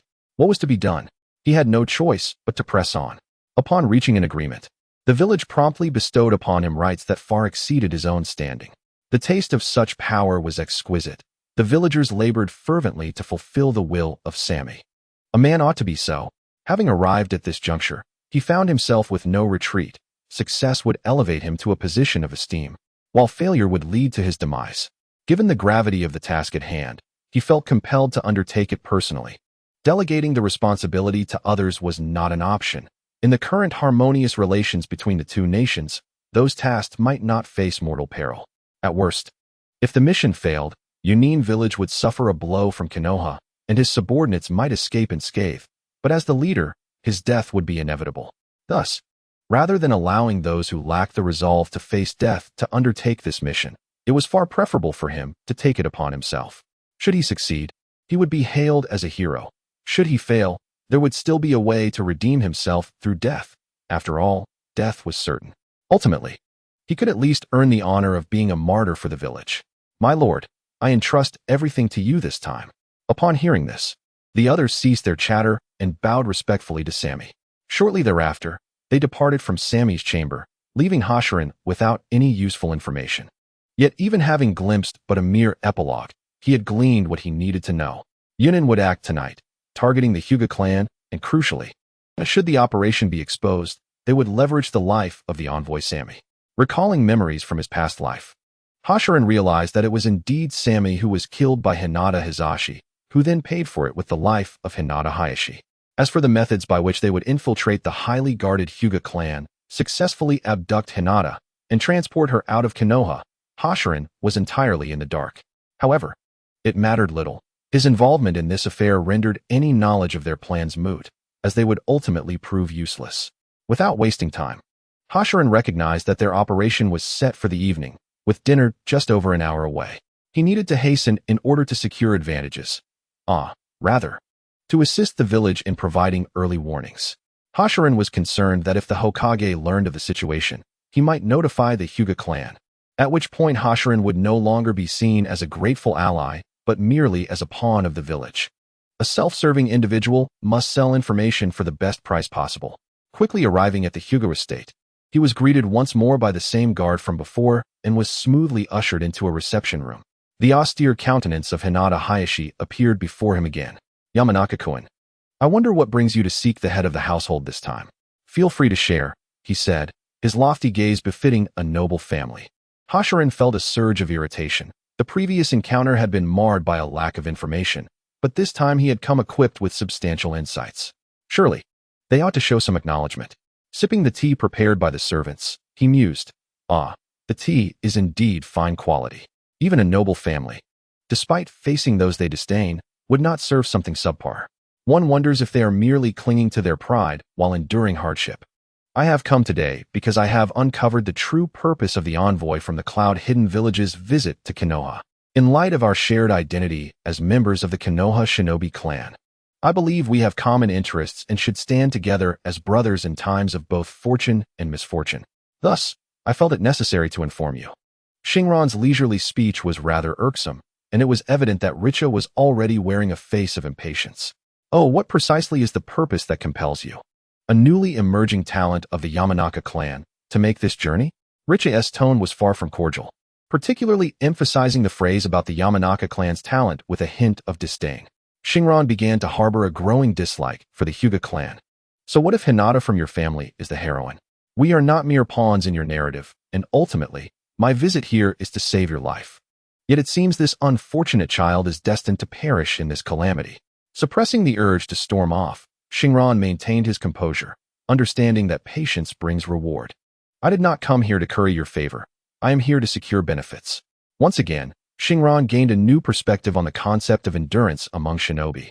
"For the sake of the Hokage's interests, I must report this matter to him, which means the Hyuga clan will inevitably learn of the impending events.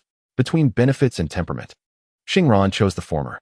The head of the Cloud-Hidden Village's envoy, Samiyed, has come to Konoha not only for a peace treaty signing, but also with the primary objective of acquiring the Byakugan." Shinran was disinclined to engage in further trivial conversation with Richa, as the latter had consistently shown him disdain. Thus, he sought to expedite the proceedings here so he could hasten to the Hokage for his reward. "What?" Richa was indeed taken aback, subsequently inquiring further. His demeanor improved significantly, as he had initially presumed that Shinran was merely alerting them to Cloud-Hidden Village's ulterior motives during the escort mission. A matter of collective concern for the village.